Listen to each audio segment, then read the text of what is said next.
Synopsis. The second son of the Mafia family, Kinn Anakinn, is ambushed by his enemies and forced to flee.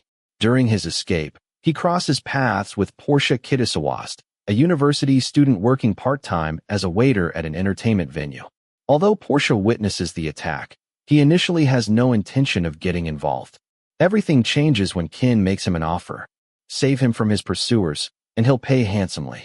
Porsche, a national judo champion with exceptional martial arts skills, decides to help him escape. Impressed by Porsche's abilities, Kinn becomes determined to hire him as his personal bodyguard. Porsche refuses. But Kinn is not the kind of man who accepts rejection. Caught between Kinn's relentless pursuit and the threats of Kinn's enemies, Porsche is eventually left with no choice but to accept the job. Even so, he wants nothing to do with the dangerous world of the Mafia. His greatest fear is that the only family he has left, his younger brother, Porsche Pitchaya, will be dragged into the violence. Reluctantly, Porsche agrees to Kinn's outrageous conditions and moves into the main family's residence. As time passes, mysterious truths begin to surface, bringing unexpected challenges into Porsche's life. At the same time, the growing closeness between him and Kinn stirs feelings neither of them expected. What begins as duty slowly turns into love, but the path ahead is filled with danger, secrets, and countless trials that will test the strength of their hearts. Intro. Love is the worst. Hey, where are you? Buy me a condom. Condom my ass. I'm your bodyguard, not your slave. Who said you were my slave? You're my wife. What the fuck? Life is hard. And somehow, mine keeps getting harder. Besides trying to survive university, I suddenly ended up becoming the personal bodyguard of the useless second son of the Mafia's main family. That idiot has a talent for turning my life upside down. I'm exhausted from juggling work and school. On top of that, there's the bastard loan shark gang constantly harassing me and my little brother over debt. They're nothing more than thieves. For now, all I can do is focus on teaching that spoiled Mafia heir how to fight, so he stops getting beaten up so easily. He's paying me well, so I'll make sure I earn every penny. Porsche. Chapter 0. I threw the garbage bag into the trash bin and was about to light a cigarette when I heard a loud crash in the back alley behind the bar where I worked. 5 or 6 men were beating someone who lay helpless on the ground. Their fists and feet slammed into him without stopping.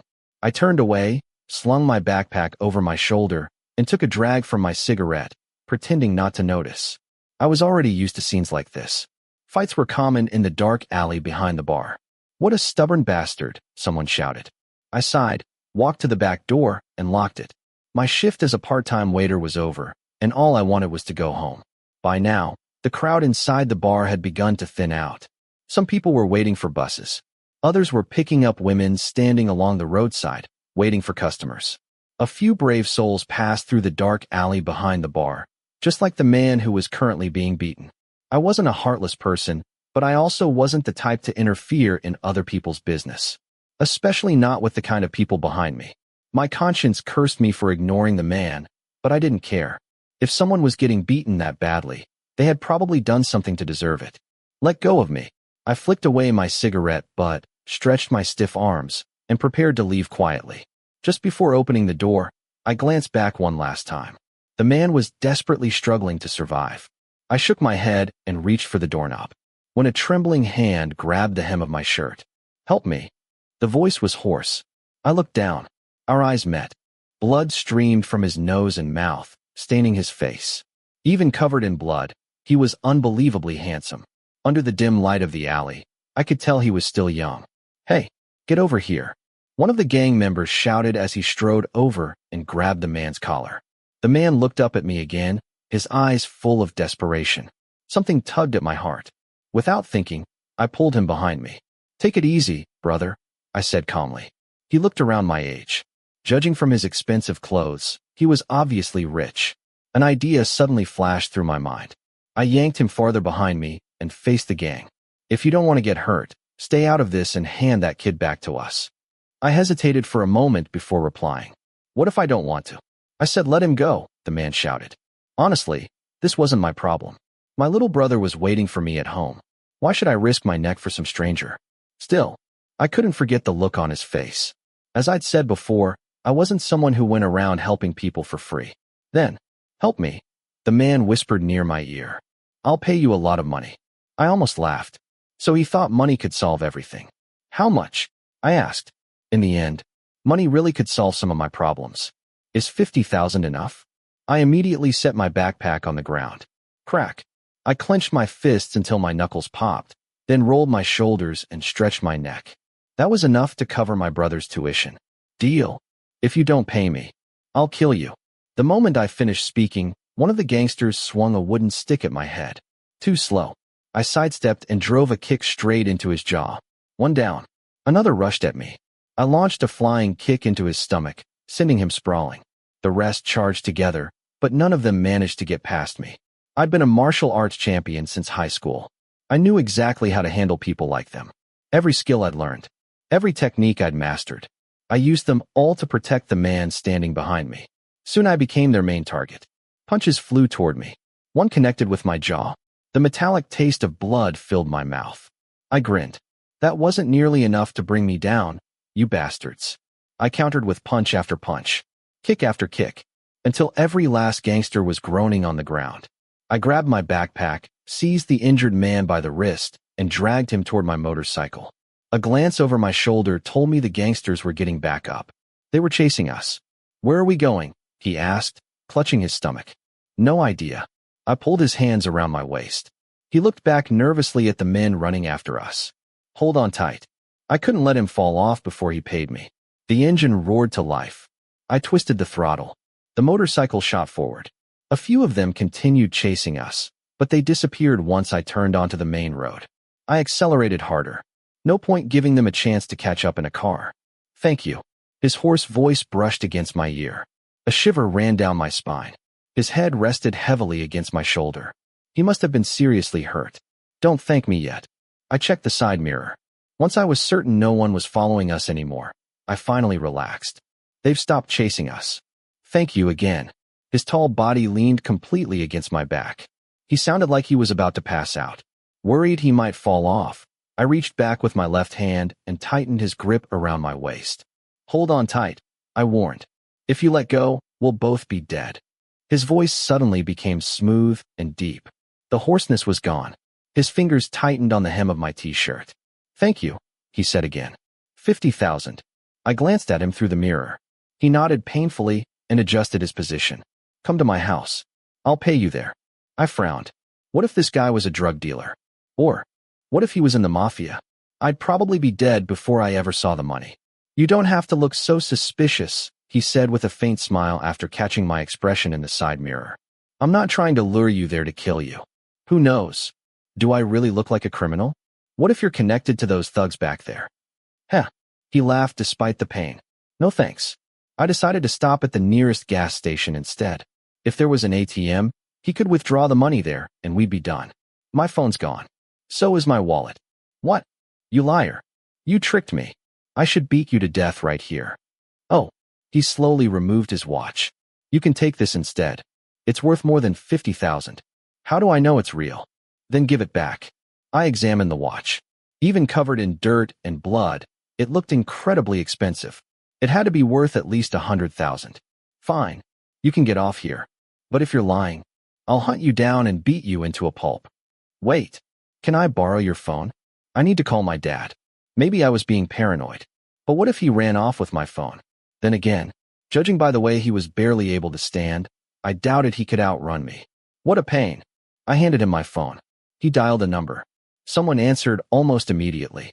He asked them to come pick him up at the gas station. As he spoke, I couldn't stop watching him. Part of me wanted to take him straight to a hospital. The blood flowing from the wound on his head didn't seem to be stopping. Maybe, if I offered to drive him there for another 30,000, would he agree? Thank you again, he said after ending the call. Even if you are money hungry. I ignored the comment. People did whatever they had to in order to survive. We go to the same university. What's your name?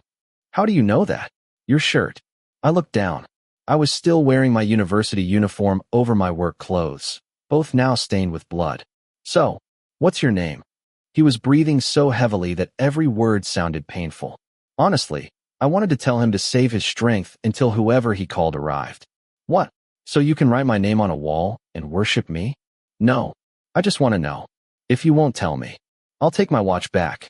You can come to my house and collect the cash instead. I sighed. Jom. My name's Jom. He stared at me for a long moment. Then he turned around and slowly walked away, swaying with every step. I wondered who he really was, and why those men had wanted him so badly. In the end, it wasn't my business anymore. I put on my helmet, started my motorcycle, and rode home. Chapter 1. Porsche's point of view. Someone's talking about me behind my back. I've been sneezing nonstop since last night, shit. Jom sneezed again as he set his coffee on the marble table. The three of us were sitting in front of the sports science building. I kept glancing at him, silently apologizing in my head. I had lied. Yesterday, I gave that stranger Jom's name instead of my own. There was no way I was giving my real name to someone I'd just met, especially after everything that had happened. Who would be stupid enough to do that? I'd even taken his watch, a watch worth hundreds of thousands. If he ever came looking for me, I could simply deny everything. Then I remembered his warning. If anything happens to my watch, consider yourself dead. What are you staring at, idiot? The bastard sitting beside us asked. It was Tem. Tem and Jom were my only real friends.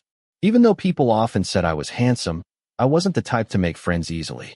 I kept my feelings to myself, so most people thought I was cold. Maybe it was because of the cherry blossom tattoo covering my left arm. Whatever the reason, only these two idiots had stuck by my side. We were second-year students at one of the country's top universities. Honestly, if I hadn't earned an athletic scholarship, there was no way I could have afforded to study here. As the university's taekwondo champion and representative, my tuition was fully covered. If we finish this report early, Porsche, can we go to the club tonight? Jom asked without looking up from his phone. Help with the report first. Tim shot me an annoyed look. He'd been doing most of the work while I contributed almost nothing. If we finish, we're going, right? Jom refused to give up. The club where I worked was practically our regular hangout. They knew the owner almost as well as I did. Fine, we'll go. The moment I agreed, Jom stuffed his phone into his pocket and started working at double speed. Every 3 minutes. Are we done yet? As for me, I helped just enough to avoid getting yelled at. That evening, the three of us sat at the bar inside the Root Club, the place where I worked. The owner was Jade, a transgender woman who loved wearing traditional Chinese dresses in every color imaginable. Known Porsche? Someone ordered a drink from you. She smiled as she handed me the order slip. I smiled back, accepted it, and began mixing the cocktail. Becoming a bartender was what I really wanted, but I still had a long way to go. The tips were good, especially from female customers. Most nights, women simply sat there watching me. Sometimes, if I genuinely liked one of them, I'd sneak away with her to a hotel after work. Like the woman sitting in front of me now. She'd come with 3 friends, and she hadn't stopped staring at me all night. Like I was the last piece of meat on earth. My name's Vivi. If you ever have free time, give me a call. As expected, she slipped a small piece of paper with her phone number into my hand. I simply smiled and tucked it into my pocket. I wonder how many girls you'll sleep with tonight, Jom teased as I returned and dropped onto the stool beside him. What? It's not even dark yet, and someone's already trying to pick you up? Jay wrapped both arms around mine. Normally, I'd feel uncomfortable with anyone getting this close. But Jay was different. She'd always treated me, and my younger brother, like family. Whenever I struggled to pay Jay's tuition, she was always the first to offer help. I'd worked here for years, even before I turned 20. At first, I was just the cleaning boy. After school, I'd mop the floors before opening. When the club closed, I'd scrub the floors again, wipe every table and chair, and make sure everything was spotless before going home. Eventually, Jay promoted me to waiter. According to her, the customers kept coming back because they were addicted to my face. Jay, you'd better get ready. Every eye in the club is on your favorite boy. Tim grinned. Jay pouted dramatically and leaned against my shoulder. I couldn't help laughing before taking a sip of my drink. The night was still young. Customers slowly filled the club. Business wasn't too busy yet. My thoughts drifted back to my parents. My father had once owned several successful businesses. Then everything collapsed. After he and my mother died in a car accident, the bank seized everything to pay their debts. The only thing left to my brother and me was the townhouse we still lived in. Then there was my Uncle Athy, my father's younger brother. Instead of helping us, he became addicted to gambling and buried us even deeper in debt. So, You're really going to become Jay's husband? I've never even seen you with a girlfriend. John laughed. I can barely take care of myself. Why would I look for someone else to take care of? You don't need someone to take care of. You need someone to take care of you. Tim tilted his head toward a table in the corner. A group of well-dressed, handsome men sat there. That guy's been staring at you for ages. Want me to kick you in the face? I tried kicking him under the table. I'm serious. He probably has a crush on you. Stop looking. We're making it obvious. Jay warned. Everyone immediately pretended to look elsewhere. Seriously. You look cool. You're dressed nicely. And that tattoo makes you even hotter. Tim kept teasing me. I threw an ice cube at him. If Porsche turned gay and married that guy, they'd give birth to a dog that looks like Jay Jade. John burst into laughter. Jay smacked him on the head. This table is full of idiots. She rolled her eyes before walking away to serve other customers. Look, he's still staring at you. Not Jay. You. John whispered excitedly. I glanced toward the table. Moments like this were the worst. Whenever gay customers came in, some of them stared at me like I was a freshly sliced ham. Some slipped me their phone numbers. Some openly flirted. There wasn't much I could do besides smile politely. I didn't mind. But they weren't my type. Look at those designer clothes. If you said yes, you'd have an easy life. Tim grinned. If you don't shut up, I'll drag you behind the club and beat the crap out of you. I smiled as I threatened him. Oh, okay. I'm kidding. Look, the lady you served is calling you. Go. I walked over to Vivi. She smiled sweetly. I leaned closer. What can I get you? Where's the restroom? Our faces were only inches apart. Her fingers lightly brushed over my hand. Go straight. Then turn left. I pointed toward the hallway. Even though I knew exactly what she wanted, I pretended not to. Could you take me there? I'm afraid I'll get lost. There it was. I nodded and walked ahead. Just as I'd expected, the moment we reached the darker hallway beside the storage room, she grabbed me. Her lips crashed against mine. She pushed me against the wall, kissing me hungrily. This dark corner had witnessed plenty of things like this. Honestly, I'd used it myself more than once whenever I got lonely. My hand slid down her body. I squeezed one breast before reaching for my zipper. Desire surged through me. But just as I started unbuckling my belt, crash. Porsche, hurry. Something terrible happened. One of the younger waiters came running toward me, panic written all over his face. What's wrong? I hurriedly fastened my belt. Vivi quickly straightened her dress. Come. I followed him back into the club. The place was a disaster. Tables were overturned. Chairs lay broken across the floor. Customers fled toward the exit. Broken bottles and shattered glass covered every inch of the floor. More than 10 men dressed in black were trashing the place. Jay was trying to reason with them. They ignored her completely. I ran toward her. She stood beside two of the staff, both crying. Then, I recognized one of the men. The moment he saw me, he charged. I kicked him square in the chest before he could even touch me. He crashed onto the floor. Of course I recognized him. He was one of the men I'd beaten yesterday. I didn't wait for anyone else. I rushed straight into the fight. Punch after punch. Kick after kick. Tim and John joined in. Even Jay grabbed a chair and swung it around like an angry street thug. We came for revenge. You bastard. One of the men shouted while I punched him across the face. You guys are pretty weak. I smirked, then hit him again. He stumbled backward, but immediately grabbed a beer bottle and smashed it against a table. The jagged glass gleamed as he rushed toward me. Too slow. I dodged every attack with ease. The more he missed, the angrier he became. Only then did I realize. Of course they knew where I worked. Yesterday, I'd thrown out the trash. I'd locked the back door. They must have seen me. Idiot. I helped some stranger. And this was the result. I wasn't afraid of these thugs. I was worried about Jay, the staff, and the damage they'd done to the club. Because all of this was my fault. You're pretty good. The man rubbed his sore jaw. Even after getting kicked several times, he still refused to quit. Thanks for the compliment. I grinned. I swung a kick toward his leg, but someone grabbed both my arms from behind. Damn, I was trapped. Still, I wasn't worried. I'd find a way out. The idiot with the broken bottle smiled wickedly as he walked toward me. Then, stop. The voice echoed from the club entrance. Everyone turned. That bastard Kinn. One of the men cursed. All eyes shifted toward the newcomer. A young man dressed entirely in black. His hair gleamed beneath the lights. His face was still marked with scratches from yesterday. His eyes found mine. Then, he smiled. He looked even better than he had yesterday. Several men dressed in black stood behind him. "You bastard." Someone rushed him. I immediately started fighting again. Honestly, I had no idea whose side I was on anymore. All I knew was, someone had destroyed Jay's club. That was enough reason to fight. "Mr. Kinn, be careful," one of his bodyguards shouted. I turned, just in time to see Kinn slammed into the wall before collapsing to the floor with blood running down his face. More than 5 men surrounded him. Each one held a knife. I sighed. Looks like I was on Kinn's side after all. After all, his watch was worth over 100,000.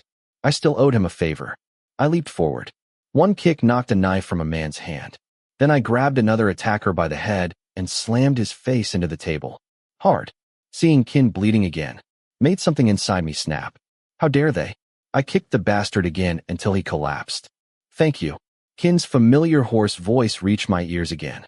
Why did his voice always affect me like that? "No problem." I smirked before charging back into the fight.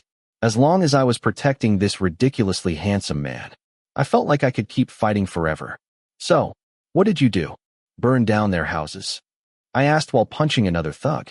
"They're the ones chasing me," he answered calmly. Then even more men dressed in black poured into the club. Jay hurried the staff toward the back exit. No matter how skilled I was, one man couldn't beat dozens. If I stayed, I'd probably end up dead before sunrise. "Let's go," I shouted to Kinn. "Go where?" "We're surrounded." He sounded completely fearless. I quickly thought through every possible escape route. Then I realized, they weren't after Jay. They weren't after the club. They were after me.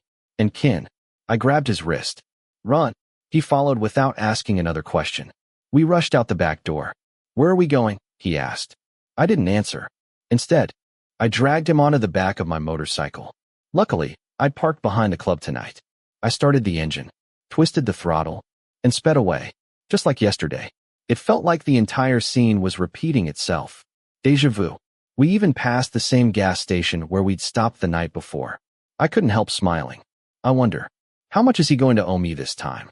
Chapter 2. Porsche's point of view. "Hey, don't tell me you're dropping me off in the same alley as yesterday." Kinn's hoarse voice sounded right beside my ear. He looked much better than he had yesterday, even though fresh bruises had been added to the old ones. He was still ridiculously handsome. "Why are you back?" I asked calmly. I glanced into the side mirror and spotted several men in black following us. Without another word, I twisted the throttle. I knew these back alleys like the back of my hand. My motorcycle slipped through narrow streets effortlessly. "Hey, slow down," Kinn shouted as his arms tightened around my waist. He buried his face against my back, probably trying to avoid the wind. "Hold on tight." I accelerated even harder. Within moments, the men chasing us disappeared from view. "Shit, I'm still alive." Kinn laughed. Once I was sure no one had followed us, I finally slowed down. The route I'd taken was a maze of tiny streets, sudden turns, and dead ends. Anyone trying to follow me would have gotten lost. A few minutes later, I parked in front of my house. What the hell? My house. I hadn't planned on bringing him here. But while trying to lose our pursuers, I'd instinctively ridden the route I knew best. Before I realized it, we were home. "Come inside. You should wash the blood off your face." He let out a long sigh of relief as though he'd just escaped hell itself. "Wait." I stopped him. Pulling a cigarette and lighter from my pocket, I lit one before looking straight at him. 50,000. The cigarette hung lazily from my lips. "Huh." He blinked, then laughed. "Yesterday, my watch." Before he could finish, I interrupted him. Yesterday was yesterday.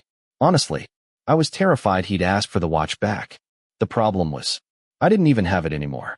I'd already sold it.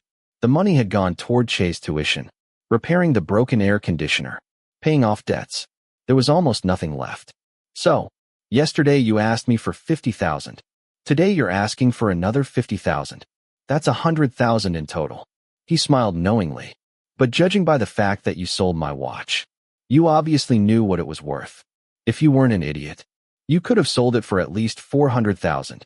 So technically, I already paid you in advance." That irritating smirk spread across his face. For the first time, I really looked at him. Sharp eyes. A calm, intimidating gaze. He wasn't an ordinary person. even with bruises staining one side of his face. His mixed features made him look almost aristocratic, like someone born into wealth and power. Fine. I saved your life. You've paid me. So now, go home. Huh. I expected a lot of things, but I never expected you to be such a shameless thief. He folded his arms across his chest.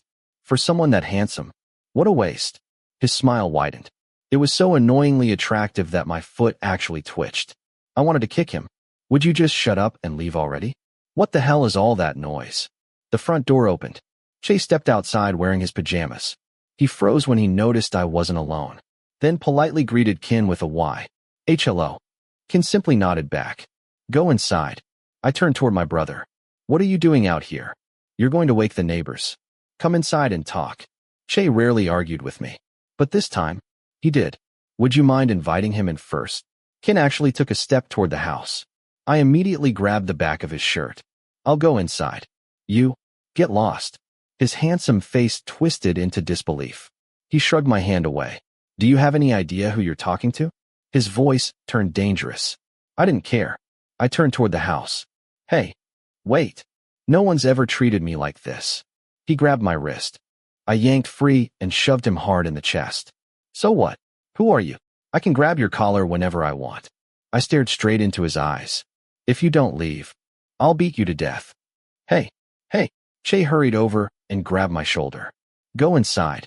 I pushed my brother gently toward the house, walked in behind him, and slammed the door right in Kinn's face. Humph. I wasn't afraid of him. So what if he was rich? So what if I owed him a watch? The next morning, I called Jay. Thankfully, she wasn't in the hospital. She told me everything that happened after Kinn and I escaped. The gangsters disappeared shortly afterward. The police eventually arrived. Then Jay spent nearly 20 minutes complaining until my ears hurt. Looks like today's job would be cleaning up the club and praying the damage wasn't too expensive. Where did you two run off to last night? Jay asked when I arrived. I pretended not to hear. There was no way I was telling her I'd taken another man home. I'm sorry, Jay. I bowed deeply. She sighed. I knew none of this had really been my fault. This whole mess belonged to Kinn. I was just unlucky enough to get dragged into it. If I'd known things would turn out like this, I'd never have helped him. Forget it. Help us clean up. The new furniture should arrive soon. How much? I asked cautiously. The damaged furniture. How much did it cost? Why? Were you planning to pay for it? I saved up a little money. Even if I hadn't started the fight, I still felt responsible. Jay waved her hand dismissively. You're lucky. Mr. Kinn already paid for everything. Otherwise, you'd spend your entire life working just to pay me back.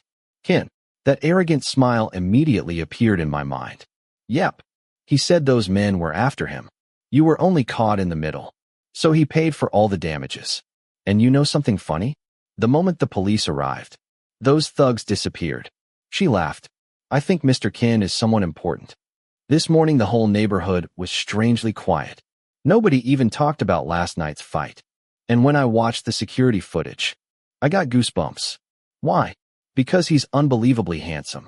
So handsome it's terrifying. Who exactly did you save this time? I swear. The word husband was written across his forehead. I nearly choked. I shook my head vigorously before helping everyone scrub bloodstains from the floor. Thankfully, nobody had been seriously injured. A few bruises, some cuts, a black eye or two. Nothing worse than that. Meanwhile, I didn't have a single scratch. Everyone joked that they'd all become human shields just to protect me. Feeling guilty, I promised to buy everyone dinner.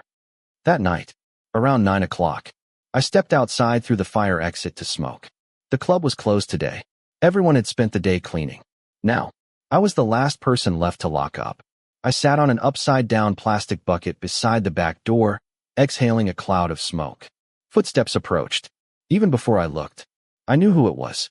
Hi. I raised my eyes. Kinn, dressed entirely in black again. What do you want this time? I flicked my cigarette onto the ground and crushed it beneath my shoe. Hands on my hips. I waited. Kinn slowly walked closer. His eyes swept across the alley, checking our surroundings. He looked like he was expecting trouble. What? Have a death wish? If someone trashes this place again, Jay will kill me. He stopped directly in front of me. I have a proposal. His voice was soft. For some reason, my heart started pounding. What? Come with me. Where? We need to talk. He looked straight into my eyes. Both hands remained tucked inside his pockets. I don't want to. I turned toward the back door. Suddenly, he grabbed my arm. I have something important to tell you. I don't. Let go. I twisted free and shoved him away. My hand landed on one of the broken tables waiting to be thrown out. Without thinking, I hurled it at him. One of his bodyguards stepped in and knocked it aside before charging me. I threw a punch. Another bodyguard rushed forward. Then another. Before long, several of them were lying on the ground. Finally, Kinn stepped in himself. He moved directly between me and my next target. My fist stopped inches from his face. In that brief moment of hesitation, someone grabbed both my arms and pinned me against the wall. Damn. Yesterday, he'd looked completely helpless. Now, he was like a different person, much stronger than I'd expected. Let me go. I struggled. Instead, he placed one hand behind my head. His fingers slid into my hair. Then he leaned closer. Closer. So close I thought. He was about to kiss me. Oh, damn. No. I'm here to negotiate. His lips brushed close enough that I could feel his breath. I don't want to talk. I turned my face away. Goosebumps spread across my skin. Heh. I thought you'd be tougher than this. You're making things difficult. Yes. Without warning, I lunged forward and bit him. Hard. Right on the neck. He cursed in pain and shoved me away. The moment his grip loosened, I ran. Straight into the club. I fumbled with the lock. Rushed into the storage room. And grabbed my bag. Shit. He definitely came to take back the watch. After escaping him, I rode my motorcycle home at full speed. My thoughts kept circling around one thing. The watch. If he'd wanted to talk, what else could it have been about? Of course it was the watch. Who wouldn't want it back? That thing had to be worth 600,000. No, closer to 700,000. At 6 o'clock the next morning, I gave up trying to sleep. Instead, I went to the market to buy breakfast ingredients. Oh ho, you've got yourself a rich lover now. Chase stared at the food covering the table. Normally breakfast was nothing more than rice and eggs. Sometimes boiled pork. Today, there was bread, jam, milk, orange juice. I bought extra, so we can pack lunch. Hurry, we'll be late. Can I have some allowance too? Che asked hopefully. I pulled several thousand-baht bills from my pocket and handed them over. Shit. His eyes nearly popped out. This is your allowance for the whole month. Don't waste it.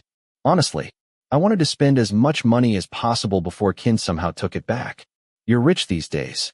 Where'd you get all this money? My savings. Chase stared at me like I was insane.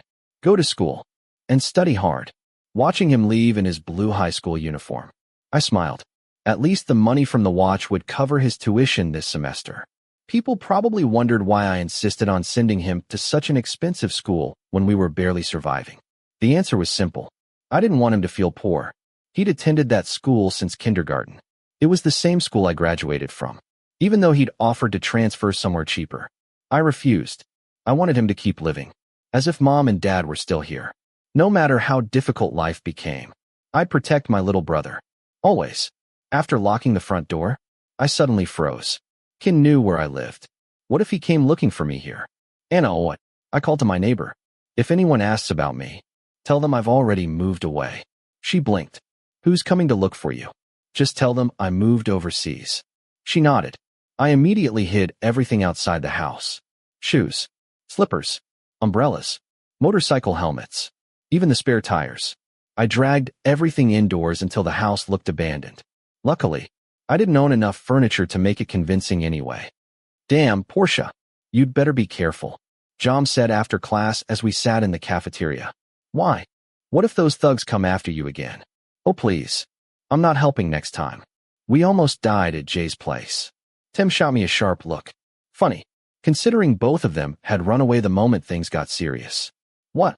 Wouldn't you run too? There were guys everywhere. One of them grabbed me. I almost died from fear. Jom protested loudly. Hey, Jom. Someone's looking for you. Ayum, Jom's cousin, walked over. Who? I don't know. He's waiting at the front gate. What does he look like? Pretty handsome. My classmate said he's famous. He's wearing the student council uniform. You'd better not keep him waiting. My heart nearly stopped. Yesterday, I told Kinn my name was Jom. Oh no. Was he here looking for me? You two go ahead. I'll catch up. I forced a smile. Porsche, why are you sweating? Tim frowned. In nothing. You guys go. Go. I practically shoved them away. Please. Don't let Kinn hurt my friends. A while later, Jom and Tim returned. Damn it. 5 a.m. tricked us. Jom complained. What happened? We stood at the gate forever. No one came. I'm going to kill AM. The two of them lit cigarettes before heading toward the mall. Meanwhile, I hurried home. The moment I arrived, I ran straight to Aunt Aoi. Aunt, did anyone come looking for me? Oh, yes. They looked like Mafia members. Are you all right, Porsche? They were asking for someone named Jom. So I told them nobody named Jom lived here. I also said your house had been abandoned for a long time. Then they left. When did they come? Around noon. Thank goodness. I'd been at school. Aunt, can I park my motorcycle at your place for a while? Of course. Take care of yourself. Thank you. I sighed. Then another terrifying thought crossed my mind. What if Kinn decided to give me 50,000 and demand the watch back? 700,000 or 50,000? Only an idiot would choose the smaller amount. Chapter 3. Kinn's point of view. I looked into the mirror. A perfect bite mark stretched from the side of my neck almost to the back of my ear. Tiny spots of dried blood were surrounded by purple bruises and fading yellow marks. I tilted my head toward Big, one of my most trusted bodyguards. He gently cleaned the wound with a piece of cotton while grumbling under his breath. Are you really planning to make someone like Porsche your bodyguard, Mr. Kinn? I can't wait to hunt that bastard down tomorrow. He actually did this to you. Dad will kill you before you ever get the chance. I turned my head so he could clean the other side. But still, this is humiliating. He dumped you in the middle of nowhere twice. And now he bites your neck? How are you supposed to control a wild animal like him? Big kept muttering until I shot him a warning look. He immediately fell silent and focused on cleaning the wound. Honestly, it wasn't even my idea to recruit that idiot. It was my father's. After reviewing the security footage from behind the bar to identify the men who had kidnapped and tortured me for 3 days, he found something far more interesting. Porsche, the young man who had rescued me twice. His fighting skills were extraordinary. Of course, he hadn't volunteered. I'd paid him with one of my expensive watches. Find him before our enemies do. If someone else recruits him first, we'll have a serious problem. That boy is a treasure. My father's words echoed in my head. He was right. Every punch Porsche threw was precise. His movements were unbelievably fast. Even the biggest men couldn't catch him. Watching a mountain of unconscious gangsters pile up around him, it had been impressive. As for me, I wanted to find him for an entirely different reason. Revenge. That bastard bit my neck. No one had ever dared do something like that. So, which one of your lovers did this? Mew laughed as I joined my friends beneath the faculty building. Fuck off. Normally I drove myself to university. But things weren't exactly safe right now. My bodyguards escorted me to class before checking the surrounding area. After class, I'll be waiting at the usual place, Big said before leaving. And don't forget the address I gave you. The guy's name is Jom. I reminded him again. What the hell is all this about?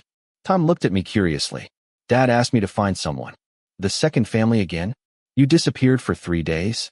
Don't tell me you got kidnapped again. Tom grabbed my chin and turned my head to inspect the bruises on my neck. Yeah, but the person I'm looking for has nothing to do with them. He's the one who gave me this. I peeled away the bandage covering the bite marks. Everyone gasped. Shit. Time, Tay, and Mew all cursed together. Every sting from the wound reminded me of him. The pain only made me want to beat him even more. Whether he agreed to become my bodyguard or not, I still wanted revenge. I told my friends everything that had happened. They'd been with me since high school. They knew every part of my life. Making friends had never been easy. Most students avoided me because of my father's reputation. Some feared me. Others hated me before they'd even spoken to me.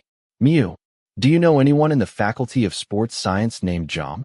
Luckily, that bastard had been wearing his university uniform when we met. No, I don't think so. Mew looked toward Tay and Time. They both shrugged.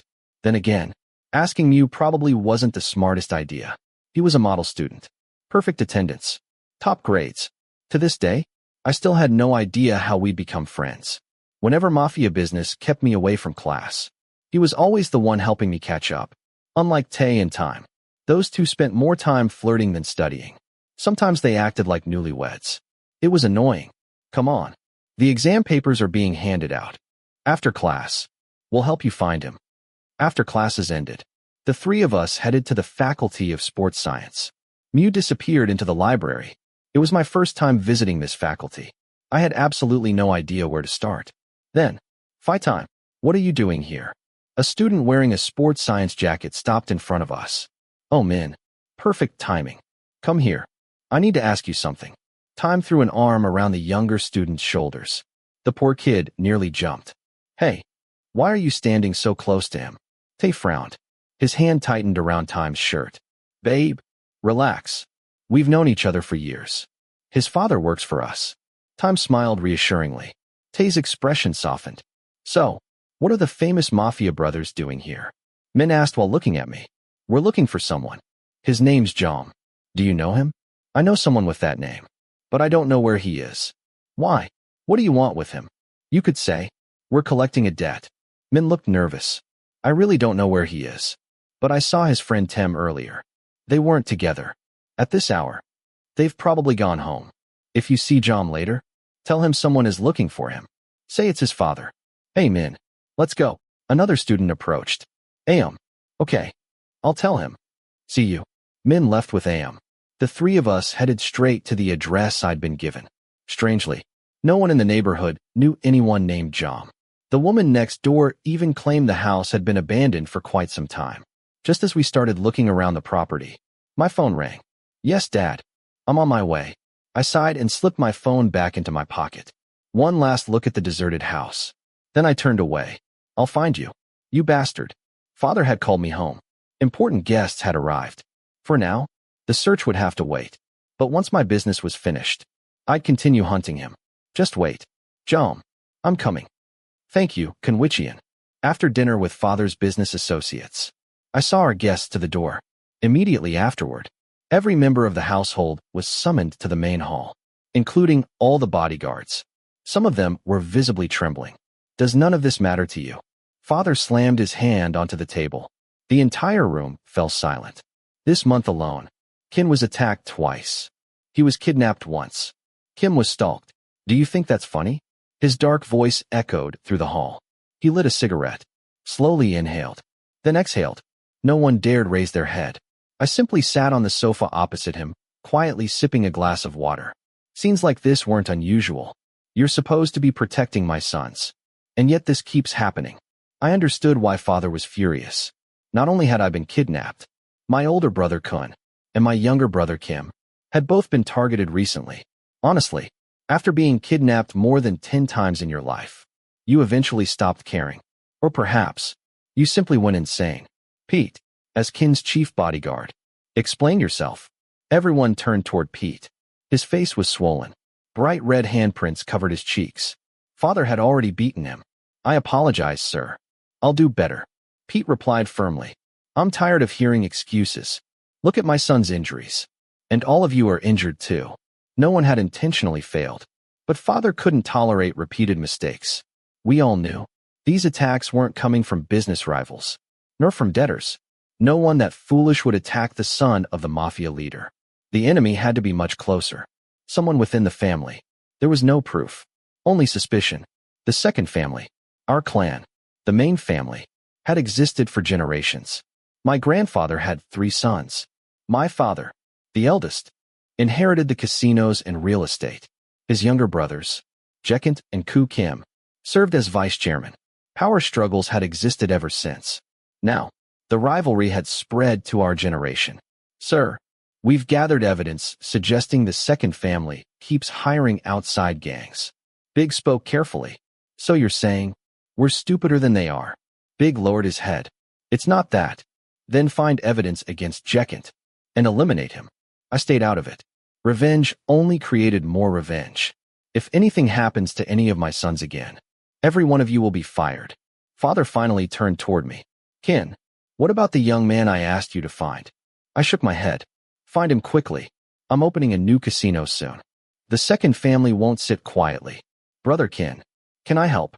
Chan, Father's secretary, looked genuinely concerned. He'd make an incredible bodyguard. I'll handle it. Just give me a little more time. Chan nodded. Suddenly, a cheerful voice interrupted the tense atmosphere. having a family meeting without inviting me? Kinn strolled into the room. Despite being 3 years older than me, we looked almost the same age, mostly because he smiled all the time. I'm only here because Dad called, I answered. We weren't exactly close. Most conversations ended in arguments. I wish you two would speak like civilized human beings. Father sighed. Kinn ignored him. Instead, he grabbed my chin and inspected my bruises. What nice souvenirs. Get lost. I slapped his hand away. He simply smiled and wandered over to the television. Father rubbed his forehead. Kinn had changed after years of kidnappings and torture. He'd become strange. As the eldest son, he'd suffered the most. Bring that young man to me as soon as possible, Father suddenly ordered. His voice left no room for argument. I nodded. Who are we talking about? Kinn asked without taking his eyes off the television. Kinn's future bodyguard. Father answered. What about me? Kinn turned around. What do you mean? You already have Pete. Nah, he's an idiot. I want someone smarter. Father sighed. If something happens to you again, I'll find you another one. That was proof enough. The most spoiled child in this family wasn't the youngest. It was Kinn. Then another familiar voice echoed through the room. What about me? Kinn finally appeared. Where have you been? I asked. I remembered where home was. He smirked. Honestly, Kinn was almost never home. If he'd disappeared for months, no one would have noticed. Looks like there's going to be a storm. All 3 of my sons are home. Father smiled faintly, though he tried not to show it. So, what brought you back? I thought Kinn and I were your only sons. I teased. Dad, listen to your second son. Kinn complained dramatically. Enough. I'm already exhausted. Father changed the television channel repeatedly, then stood. Tomorrow, all 3 of you are coming with me to the factory. I want you checking the accounts. Don't your secretaries already do that? I asked. One day, the factory will belong to you. You should learn. And Kim, try sleeping at home once in a while. With that, Father left. Almost immediately, Kinn and Kim started arguing again. Damn, I shouldn't have come home. Kim muttered. You're right. You shouldn't have. It's all your fault. Kinn shot back. You're the eldest. You should be the only one helping Dad. Kim snapped. Oh, shut up. I've been helping him while you run around doing who knows what. I simply shook my head. Sometimes people mistook me for the oldest. Mostly because these two acted like children. Kinn had graduated in business administration. He'd helped Father for 2 years, until his 10th kidnapping finally forced him to take a break. Kim was still studying business at another university. As long as he didn't fail, nobody bothered asking about his grades. I walked away before the argument escalated. The next day, Big returned with bad news. Mr. Kinn, nobody at the route knows anyone named Jom, and he never showed up last night. I stared blankly at the television. Then, something clicked. His phone number. I still had it. I jumped to my feet and hurried toward Father. Dad, let me borrow your phone. Before he could react, I grabbed it from the table, copied the number I'd called from it, then handed it back. Hey, what's going on?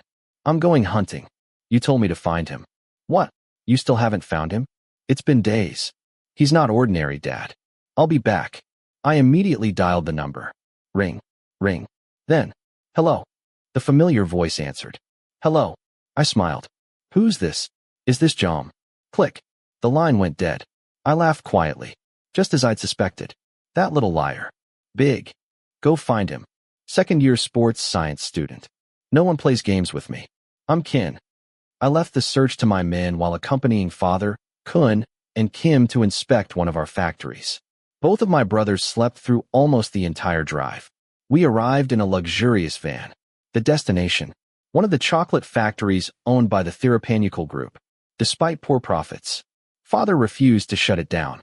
The logo showed 3 little boys, a symbol of his 3 sons. We entered wearing black suits. The staff immediately recognized us as the owner's family. I inspected the accounting department first, then production. Sales weren't impressive, but they weren't terrible either. Among all of our businesses, this chocolate factory was probably the cleanest. Unlike the casinos, or the illegal gambling websites, or the arms trade, those belonged to Father. Personally, managing the chocolate business was more than enough for me.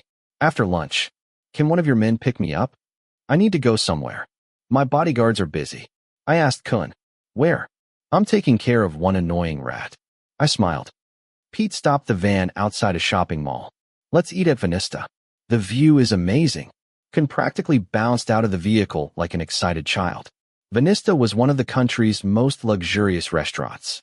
Located on the very top floor. The higher the restaurant, the higher the prices. The moment we stepped out, Kinn suddenly sprinted away. I followed his gaze. Vegas. And Macau. The second family. Well, if it isn't the second family. Kinn smiled. Hello, second brother. Macau greeted me politely. I got here first. But you only greeted Kinn? Kinn complained. Second brother. Did you come here to eat? Macau asked again.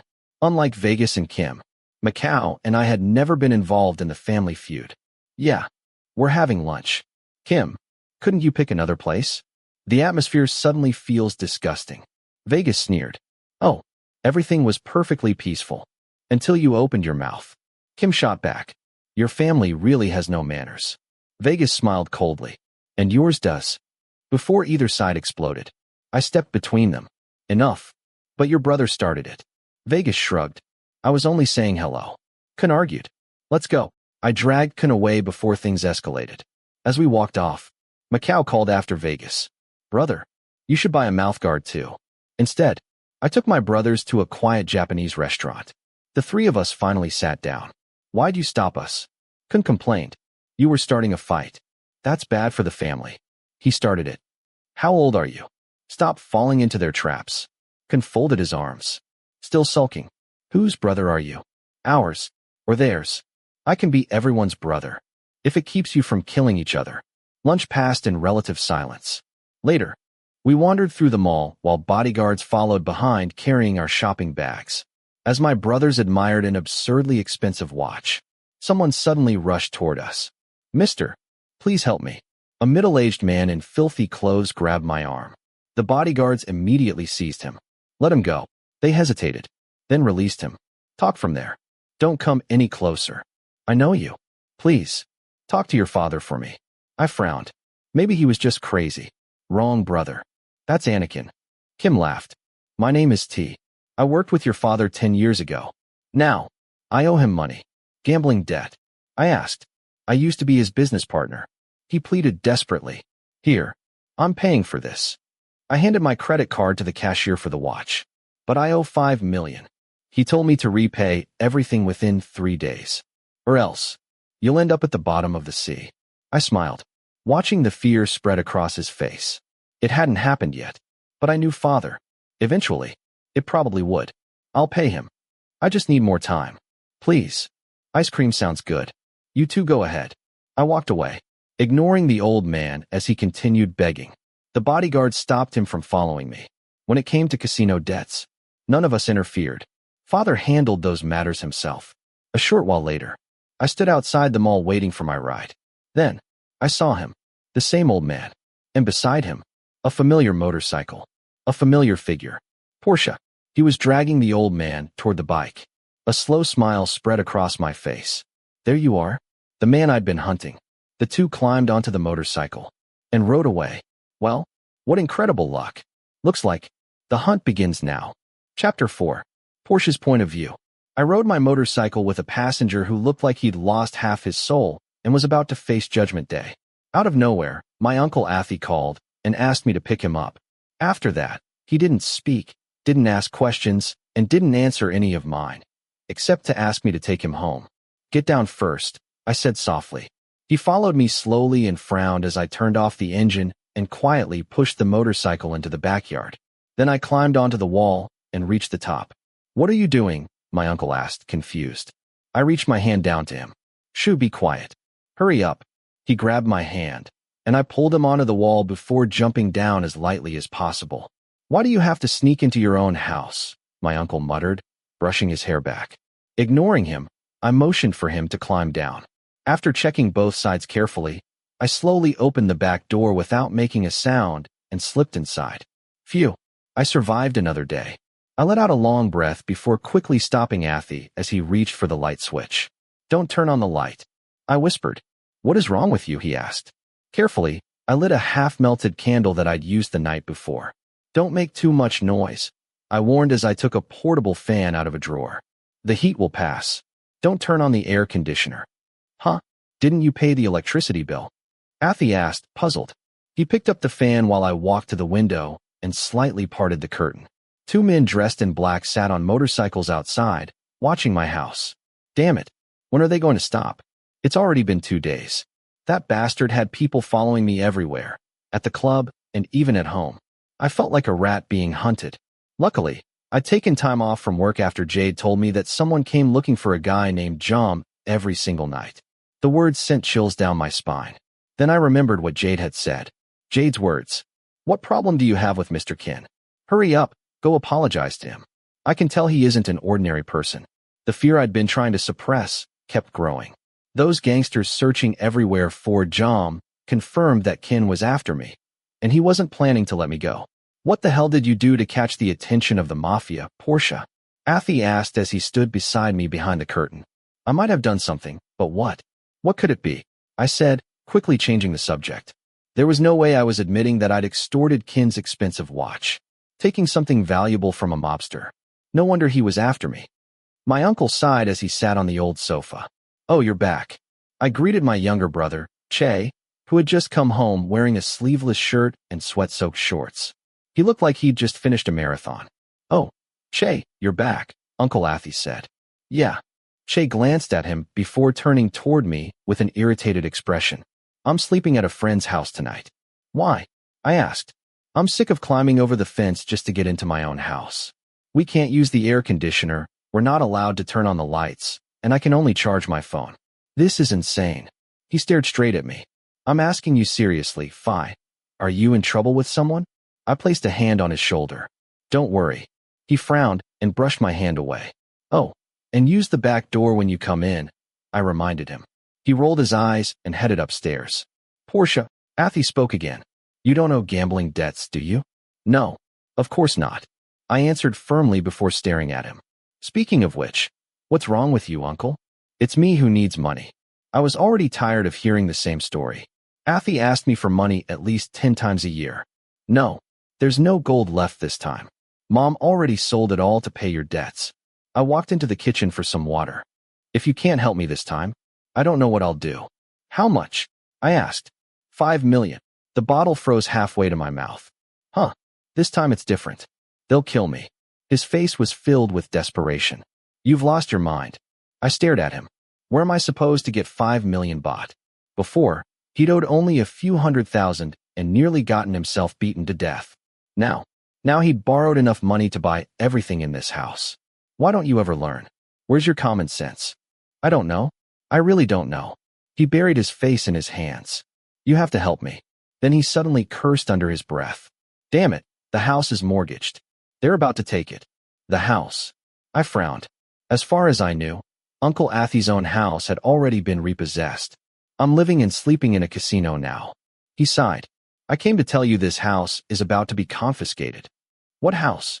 A cold feeling settled in the pit of my stomach. I already knew the answer the moment I saw his guilty expression. He looked at me with regret. I'm sorry, but I didn't know what else to do. My eyes widened. What? My voice trembled. Don't tell me you mean this house. I hurried over to him, silently praying I was wrong. Yes. His answer shattered everything. I mortgaged this house, but I couldn't even pay the interest. If I can't come up with the money within 3 days, it'll be confiscated. He grabbed both my arms tightly. I barely heard the rest. But my voice shook. This house belongs to me. It's the last thing our parents left us. My chest burned with betrayal. Why would you do this? I rushed to the drawer and threw it open. The title deed. The ownership papers. Gone. I slowly turned toward my uncle. My eyes burned with rage. Every word scraped painfully out of my throat. I'm 20 years old now. This house belongs to me. Athi had only been the legal guardian because I was underage. Everything else my parents left behind was already gone. Only this house remained. He'd promised. Promised he'd never touch it. Promised he'd give it to Che and me. So what was this? Why are you doing this to me? I'm sorry. His voice was barely audible. I nearly lost my mind. I wanted to smash my head against the wall and wake up from this nightmare. He was our only relative, the one Che and I were supposed to depend on. Instead, he kept bringing us disaster after disaster. 3 days. I repeated his words quietly. In only 3 days. I'd have to somehow earn enough money to redeem my own house. It's more than 5 million baht. A deep voice suddenly came from outside. A loud crash against the door shattered the silence. I looked up. My eyes widened. Shit. A group of men in black barged into the house. Among them stood someone I knew all too well. Elegant. Calm. With impossibly sharp features. I couldn't even react. Anakinn. My uncle shot to his feet in shock. I was just as stunned. The man I'd been desperately avoiding was now standing right inside my house. With everything happening at once, my mind went completely blank. Hey, I glared at him. What are you doing in my house? What? Kinn smirked. In 3 days. He looked around. This house will be mine. I turned toward my uncle. He lowered his head and nodded. Don't tell me. He owes this bastard money. What's all the noise? Che came downstairs. He frowned at the strangers inside. Who are you? Go back upstairs, I said immediately. I wasn't ready to tell him anything. Why? What's happening? That stubborn brat hurried over to me. Meanwhile, Kinn simply stood there with both hands in his pockets, calmly observing everything. Go, I shouted. Che hesitated. Everything will be okay, right? For now, I forced myself to sound calm. Go upstairs. I'll handle this. I stared at him until he reluctantly climbed the stairs. Only after I heard his bedroom door close did I look back at Kinn. Athi's voice broke the silence. Kinn Anakinn, how did you get here? Why can't I come? He smiled faintly. Half of this place belongs to me now, doesn't it? Could you please give me more time? Athi pleaded. 3 days. Kinn answered immediately. The debt is 5 million. One of his men spoke. Add the value of the land title. It comes to 6,200,000 baht. My heart trembled. How could he speak so calmly? So confidently? I tried to look fearless, but my legs were shaking. But, Mr. Kinn, before I could finish, he raised a hand to silence me. But, he smiled slightly. I have an offer. Hope returned to Athi's eyes. What is it? I'll do anything. Please give me a chance. Kinn pointed directly at me. You. I frowned. What? Work for me. He looked me straight in the eyes. I'll extend the repayment period to 2 years. Work? Athi echoed. Be my bodyguard. He continued calmly. Then I'll speak to my father about the debt. I remembered everything that had happened over the past few days. Then I laughed sarcastically. Huh. I crossed my arms. Who do you think you are? The most important man in the world. So what? You don't already have enough bodyguards? Bodyguard? Please. This guy couldn't even protect himself. Was he living in some mafia movie? Shut up, my uncle yelled. Why? I snapped back. This is your problem. Solve it yourself. Why should I get dragged into your mess? All my anger exploded. Why had this suddenly become my responsibility? Why should I work for Kinn because my uncle gambled away everything? What had I done? Then say goodbye to this house. I lunged toward Kinn. 2 bodyguards instantly blocked my path. I glared at him. It'll belong to my father. He smiled lightly, knowing exactly how to provoke me. Damn you, Kinn. His smug attitude made my blood boil. I shouldn't have saved your life. Enough. Athi shoved me hard. If you want the house back, shut up and accept his offer. But this isn't my fault. I shouted. I won't work for him. What? Kinn smirked.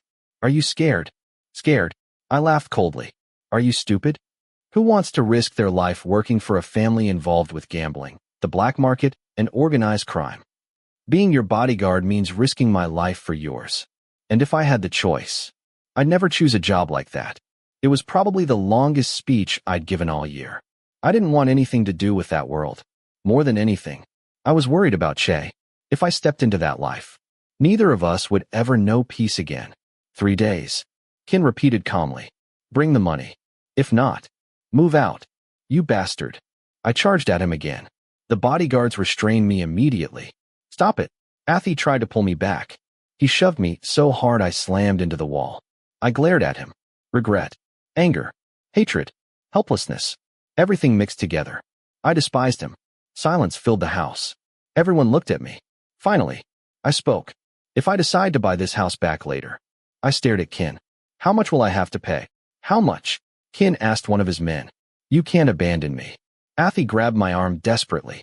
If you don't raise the money in 3 days, I'll die. Just work for him. I don't care. I shook him off. I'll get my house back. So where will you get the money? I have a job. I looked at him. I'll ask for time. I'll earn it myself. Then I turned toward Kinn. No matter what, What about my debt? Athi shouted. He grabbed my arm again. You'll never earn $1 million anytime soon. At least work for him first. I don't want anything to do with that world, I shouted. I'm worried about my brother. Taking a deep breath, I walked toward Kinn once more. His bodyguard stepped in front of him again. I stopped. I'll need time. I looked straight at him. I'll work. I'll save every bot. Within a year. I'll buy my house back. Where will you live? Athi shouted. I'll survive. I answered coldly. I'd rent a room with Jade. Little by little. I'd save enough money. It's your choice. Kinn smiled. But the $5 million. It has to be paid in 3 days. With that, he turned and left. As soon as the men in black disappeared, Athi completely lost it. He began throwing furniture across the room. What are you doing? I shouted. You know I'll die if I don't pay in 3 days. They'll hunt me down. Oh, I looked at him coldly. Then deal with it yourself. I love my life. And I love my brother's life too. If I die, he screamed, it'll be because of you. And the reason my life became like this, I shouted back, is because of you. You're selfish. You only think about yourself. You sold everything our parents left us. And now you want me to sacrifice myself to pay your debts? Is my life worth nothing to you? We stood there arguing, neither of us willing to back down. You can call me selfish. He yelled. Fine, but have you ever thought about me? I'm your father's brother. I raised you. I looked after everything your parents left behind. Don't you remember middle school? I took care of you. His words made me clench my fists. I couldn't deny that he'd once been good to us. But what he was doing now was unforgivable. I stood there trembling. Should I give up? Should I accept a dangerous job? Risk my life? Risk Che's future? Just to save my only remaining relative? Don't do it, Phi. A trembling voice interrupted my thoughts. Please, don't. I looked up. Che had come downstairs. He wrapped his arms tightly around me. The moment I saw him, everything inside me nearly broke. I stroked his hair gently. He must have heard everything. Please don't work for people like that. His voice shook. If you go, who will I have left? That was exactly why I couldn't do it. I would never abandon him. I don't care about the house. Che hugged me tighter. We can live anywhere. But don't leave me. I know. Huh? Athi scoffed. It isn't that difficult. You used to beat people up all the time in middle school. You're still alive. What are you so afraid of? At that moment, I no longer wanted to call him family. Father would have never said something like that.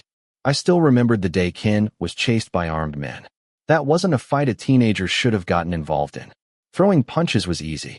Risking my life and dragging the only person I loved into danger, that was something I would never do. Che and I packed a few belongings and left for Tem's apartment. I couldn't stay under the same roof as that man anymore. I no longer respected him as my uncle. He kept shouting, kept trying to force me to take Kinn's offer. If I'd stayed any longer, I might have punched him in the face.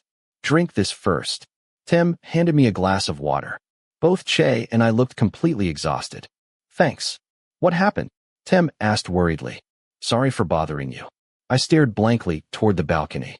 Bothering me? He smiled gently. You're my friend. I've been waiting for you to ask what I can do to help. I looked at him.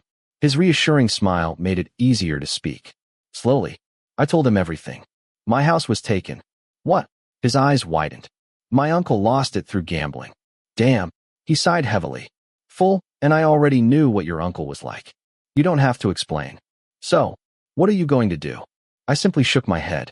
I had no idea. I'll just stay here tonight. Tomorrow I'll go to another friend's place. You can stay here. Tem answered immediately. Thanks. I smiled weakly. But I've already talked to another friend about finding a cheap apartment. You don't have to talk like that. He shook his head. Stay here. You're always welcome. Even though my life had fallen apart, I was grateful to still have friends like him. Thank you. And have you contacted Jom? I tried going to his house. He didn't answer. Maybe he's asleep. That's strange. Tem frowned. He hasn't answered my calls since yesterday. I wonder if he found himself a new girlfriend. Are you two going to shower? You can both sleep on the bed. I'll take the couch. No. I shook my head. Che can sleep with you. I'll use the sofa. They both nodded. I was exhausted. My house was gone. My life had completely fallen apart. Still, tomorrow I had to return to work. I had to earn money. I had to get my house back. The next day? Shit, what's wrong with him? Tem cursed while repeatedly calling Jom. No one had heard from him all day. Actually, no one had heard from him since yesterday. Even after classes ended, there was still no sign of him.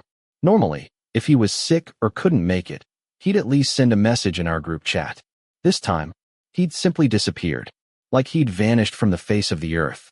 Eventually, Tim and I gave up. I returned to the dorm and searched online for cheap apartments nearby. There were a few affordable places. Before anything else, I needed to go see Jade. Oh no! A familiar voice shouted the moment I parked my motorcycle. My club can't keep ending up like this. I rushed inside. Jade, I stared in shock. What happened? The club looked like a battlefield. Broken tables, broken chairs, shattered bottles everywhere. Jade sat on the floor crying. Porsche, she grabbed me immediately. We need to talk. She dragged me straight into the office. Oh God, what now? I'm going to lose my mind. She slammed her head against the wall. What happened? I asked nervously. Who did you piss off? She grabbed my shoulders. And what exactly did you do? I'd never heard Jade speak to me like this before. What did I do? Huh? She glared at me. I told you not to cause trouble, didn't I? I didn't do anything, Jade. Oh really? She shot back. What are you doing with Kinn? I froze. Yes, I had problems with Kinn, but the 5 million wasn't my debt.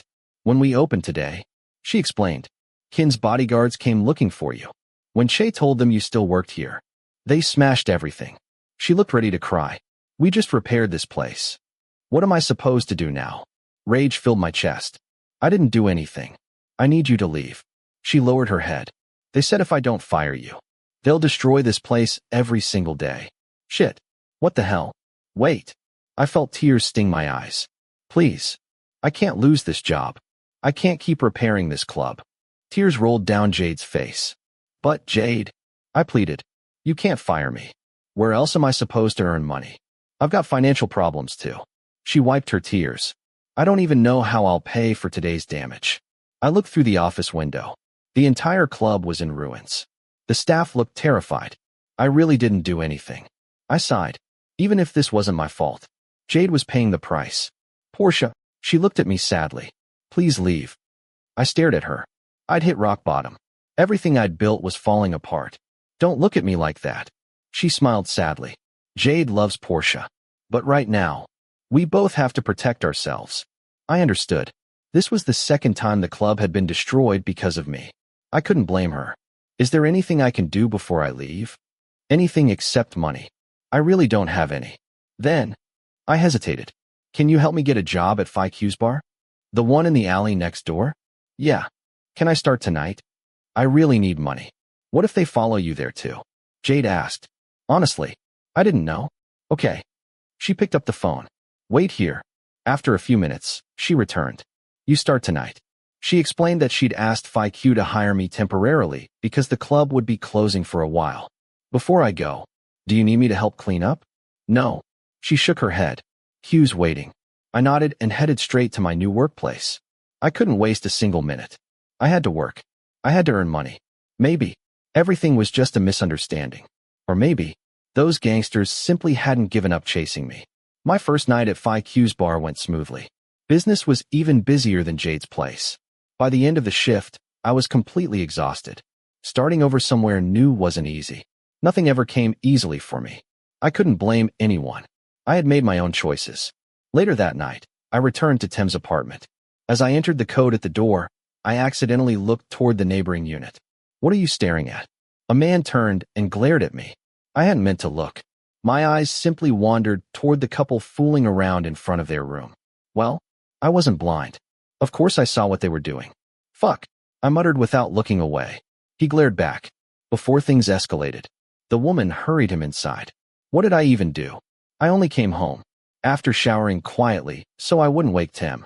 I came out to find him glaring furiously at the bedroom wall. Did I wake you? I asked. Damn it, he scowled. The people next door did. Then I heard it too.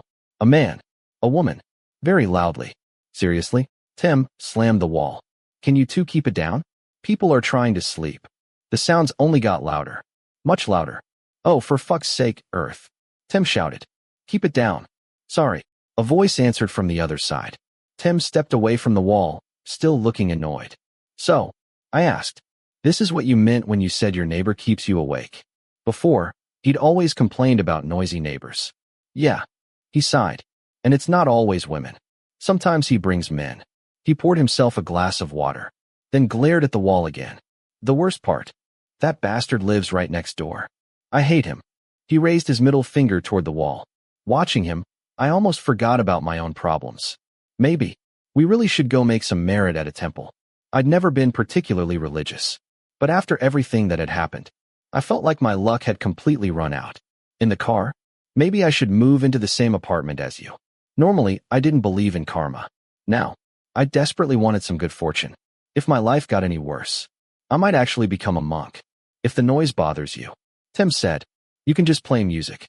I'm a light sleeper. I sighed. Even the smallest sound wakes me up. He drove toward the highway.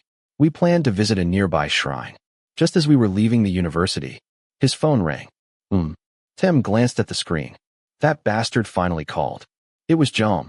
He answered and switched to speaker. Hey. He frowned. Remember you still have friends? John's voice. Help me. His voice was weak, barely audible.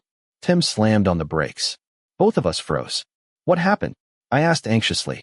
John's voice. Help me, behind the cafe. Tim immediately spun the car around. A terrible feeling settled inside me.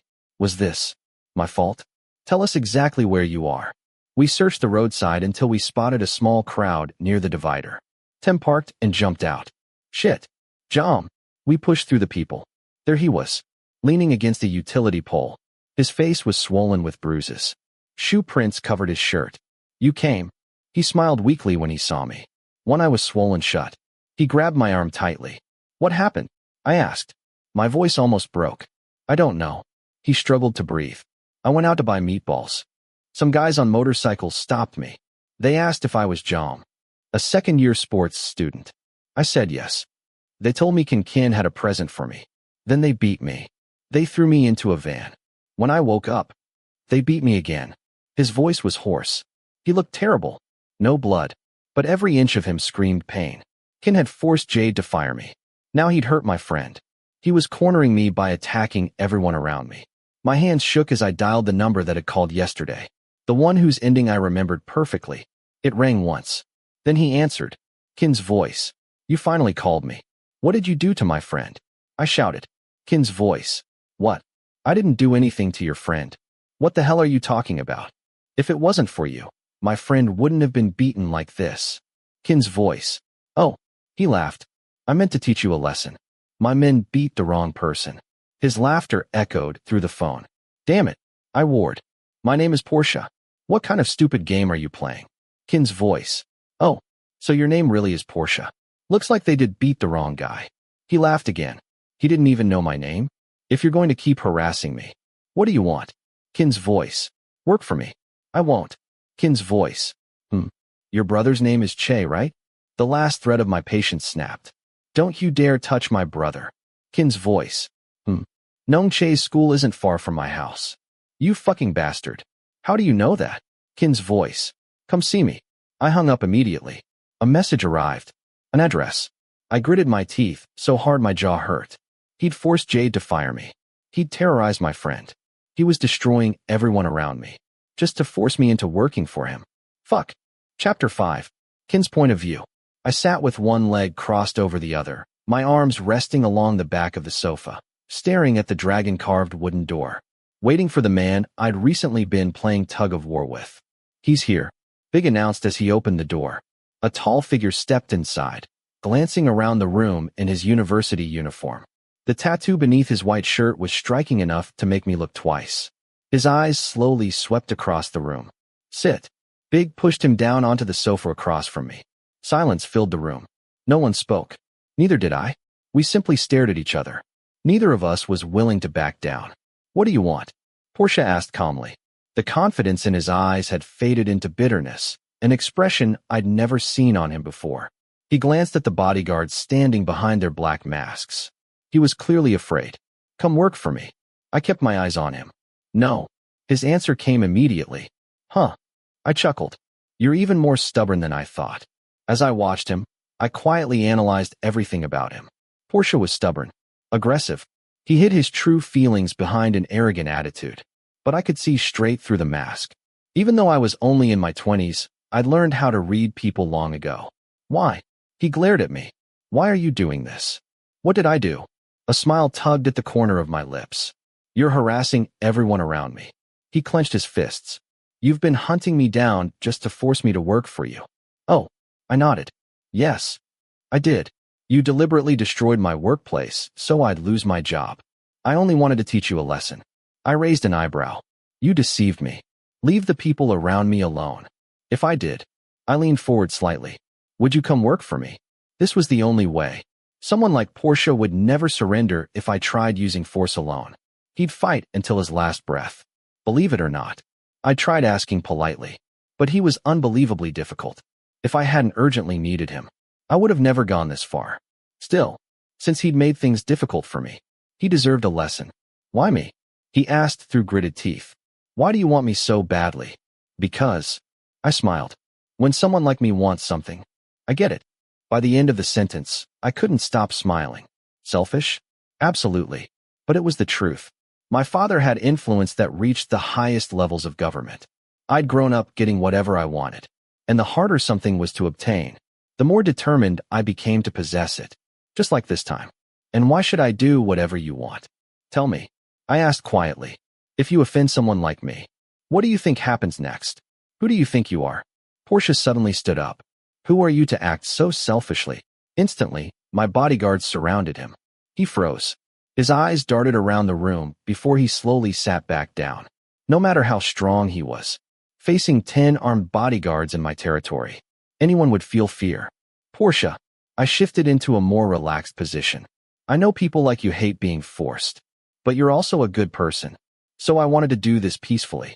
He rested his arms on his knees. I won't do it. Still stubborn. Everyone. I waved a hand. Leave. I wanted to discuss the rest of the offer privately.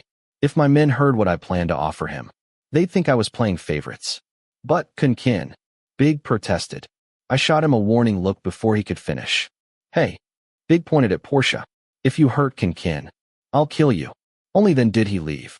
Porsche kicked the nearby sofa in frustration. Of course. He sneered. You and your gang of scumbags. Big clicked his tongue before shutting the door. I shook my head. You've got guts. Then I smiled. I really do want you working for me. You can name your salary. I knew he desperately needed money. That should make things easier. 1 million baht a month. He smiled. Can you pay that? I couldn't help laughing. He really had nerve. That's cute. What exactly do you have to offer that's worth 1 million? I'm being realistic. He leaned back comfortably. You want me badly. So 1 million makes sense. Professional football players make 10 million. So 1 million isn't unreasonable. Interesting. Now he thought we were negotiating. But I looked straight at him. You're not a football player. And I know exactly what you're thinking. He frowned. You plan to work for me for 1 month. Redeem your house. And then quit. His eyes widened slightly. Just as I expected. I could read him perfectly. Don't even think about fooling me. Then forget it. I wonder. I crossed my arms. Making 350 baht a day at that bar. How many years will it take to earn your house back? 10. 40. I've lost count. I was already winning. I'll figure something out. He snapped. Really? I picked up my phone. My men were already waiting outside the new bar where Porsche worked. Do it. I gave the order. Porsche looked at me suspiciously. What are you doing? Just wait. I stood up and casually walked toward the coffee machine. The room fell silent. Then, his phone rang. Porsche's phone. Yes, Phi Q. Phi Q's voice. You're fired. Even from where I stood, I heard every word. Porsche slowly stood. His body trembled with rage. Those fierce eyes locked onto mine. I smiled back. Fuck you, Kinn. His phone flew straight at me. I didn't move. The edge of it slammed into my eyebrow. Pain exploded across my face. Warm blood trickled down. Something inside me snapped. I charged at him. Before he could react, my hand wrapped around his throat. I slammed him against the wall. His eyes widened. He struggled desperately to pry my fingers away, but my anger had already taken over. I've been speaking to you politely. I growled. I had no idea how terrifying I must have looked. The moment our eyes met, his struggling stopped. Fear. I saw real fear. I loosened my grip slightly, but I didn't let go. If you hadn't lied to me, if you hadn't made a fool of me, I wouldn't be this angry. What did I do? He gasped. You pretended to be someone else. You beat me. You bit my neck. You avoided me. I swore I wouldn't use methods like this. But you kept testing my patience. I searched the university. I searched your club. I couldn't even find someone named John. You humiliated me. And I'd done nothing to deserve it. I have every right to do whatever I want. He spat directly in my face. You can't expect me to obey your every wish. How ridiculous. My anger exploded. Without realizing it, I lifted him completely off the floor. He clawed at my wrist, struggling to breathe. His saliva slowly ran down my cheek. I wiped it away with my free hand. Since the day I was born, I gritted my teeth. No one has ever treated me like this. My hand trembled. I nearly crushed his throat. Kinn, let him go. I didn't even notice everyone rushing into the room. Sean grabbed my arm. Several guards pulled me backward. Eventually, I released him. Porsche collapsed onto the floor. His desperate coughing echoed through the room. It sounded like he was dying. What the hell are you doing? Father's voice came from behind. I pulled my arm free and turned away. Are you all right? Sean helped Porsche back onto the sofa. Your father told you to recruit him as your bodyguard, not kill him. Porsche's point of view. I sucked in a painful breath. I was still in shock. The look Kinn had given me. It terrified me down to my bones. I'd never seen eyes like that before. They were the eyes of death itself. For a moment, everything around me stopped. The man standing before me was nothing like the Kinn I'd met before. Someone helped me back onto the sofa. My neck throbbed where his fingers had crushed it. Every breath hurt. It felt like I was drowning. I don't know what happened between you and Kinn. A deep voice interrupted my thoughts. But I apologize. I slowly looked up. A quiet, imposing middle-aged man sat across from me. My head still felt light. I barely understood what was happening. Drink this first. He handed me a glass of water. I accepted it without hesitation. My throat burned from coughing. The cold water brought immediate relief. I heard. He studied me carefully. You don't want to work for me. No. My voice was hoarse. Why? I don't want to complicate my life. I answered honestly. It's too dangerous. I don't want to get involved. After what had just happened, my opinion of Kinn had completely changed. I didn't even want to think about him. The moment you saved Kinn, the older man spoke calmly. Your life was already in danger. Do you really think the people chasing him will simply ignore you? I think they'll do much worse. What do you mean? I frowned. What danger? Everything wrong in my life right now was because of Kinn, a man like you. He continued. The one who defeated champions from all over the country. They'll never let someone like that walk away. I had no idea what he was talking about. Who wouldn't let me go? Still, I knew he was trying to persuade me. No. I shook my head. I still won't do it. I heard you're Athie's nephew. He folded his hands together. If you accept, your life will be safe. I don't care about him. I answered coldly. If you want to kill him, go ahead. If that's how you're trying to convince me, it won't work. He smiled faintly. Your life is already difficult. You don't seem to appreciate the offer. He leaned back comfortably. Everything that had happened, from being dragged here to this conversation, had all started because of Uncle Athie. And Kinn, if you'll excuse me, I stood up, and tell Kinn to stop threatening the people around me. Even if Kinn doesn't, the older man replied calmly. Someone else will. You'll face even greater problems. I heard you have a younger brother. Leave my brother out of this. I stared directly at him. No. He smiled. I wouldn't do something like that. His quiet laugh, exactly like Kinn's, made my heart sink. But, he continued, if you accept this job, I'll pay you 50,000 baht a month. You and your brother can live comfortably. Or, he looked at me. Would you rather let your brother struggle? His tone was gentle, but every word carried enormous pressure.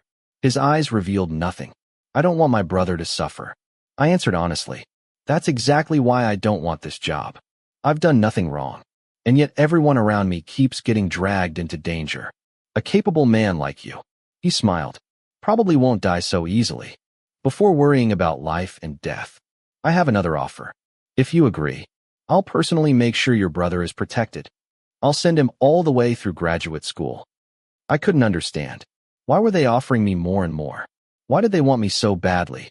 Was it really just because I knew how to fight? Accept. He spread his hands. If you want something else, ask. My house. The answer came before I could stop myself. I want my parents' house back. I knew paying it off myself would be nearly impossible. But his answer stunned me. Done. He nodded immediately. I can return it to you today. I stared at him, unable to believe what I'd heard. The request I'd thought impossible had been accepted without hesitation. For some reason, even though he looked intimidating, there was kindness in his eyes. It almost reminded me of my own father. Anything else? My salary can't be 50,000. I looked straight at him. I want 1 million baht a month. If I could make outrageous demands, maybe they'd give up. Wow. He laughed heartily. You're expensive. How about 80,000?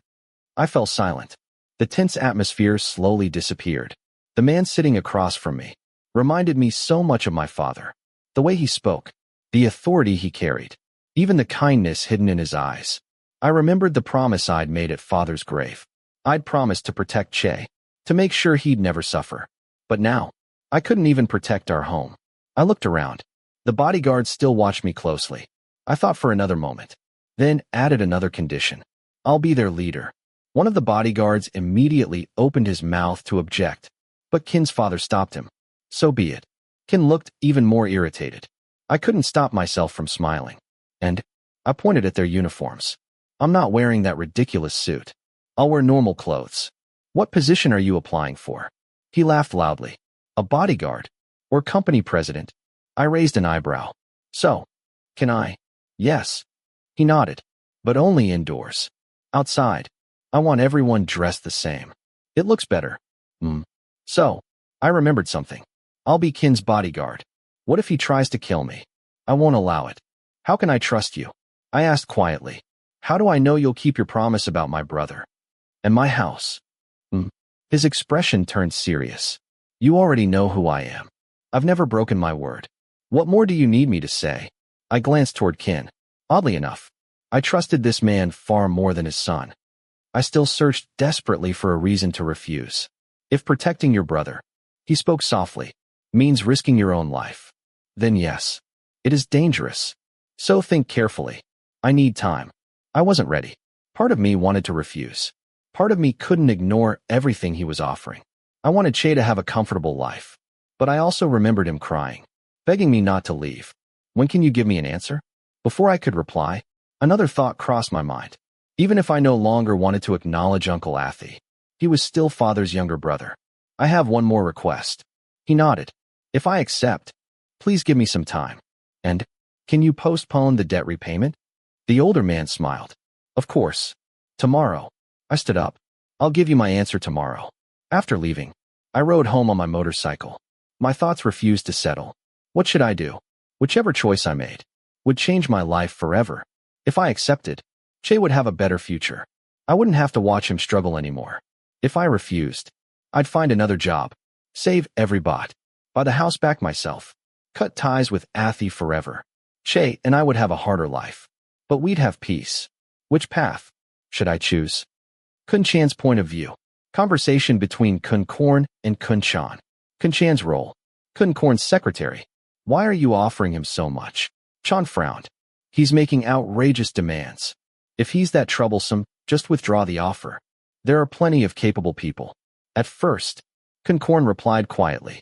I thought the same. If he proved too troublesome, I would have let him go. Then why? Chan asked. Kun Korn smiled faintly. Because I know exactly whose son Porsche is. Chapter 6. Porsche's point of view. I looked over the documents in front of me, reading each sentence carefully. Across from me sat the calm old man, while Kinn lounged nearby with one leg crossed over the other, frowning at me. I had to stop myself from poking him in the eyes. I wanted to grab the vase on the table and smash it over his head just to see if he could survive it. In the end, I had been won over by the tempting offer and the persuasive words of the old man. One look at him was enough to tell me he was a successful businessman. Kun Korn, Kinn's father, had convinced me. Overnight, I found myself standing in the same place again. A massive mansion surrounded by countless guards stood before me. Every corner was heavily guarded. The luxurious decorations made it obvious that the owner was either a casino boss or some kind of powerful businessman. If you agree, you can sign here. The contract included life insurance, specifying who would receive the payout if I died. Just reading that section made me dizzy. What exactly had I gotten myself into? There were pages of rules covering everything, from entering and leaving the estate to weapon inspections. At least 1 year of employment. Breaking the contract would result in a fine of 200,000 baht. 2 days off per month. 5 working days each week. I frowned. About the work schedule? I'm still studying, so I can't work 5 full days, I said quietly, pointing at the section with my pen. That's not a problem. You can work the night shift. I can choose my shift. I asked in surprise. There are bodyguards on duty 24 hours a day, KinnPorsche explained. The day shift is from 6 in the morning until 6 in the evening. The night shift is from 6 in the evening until 6 in the morning. What the hell? Was I becoming a bodyguard or working at a convenience store? Did I really have to guard Kinn while he slept in case someone tried to kill him? This was ridiculous.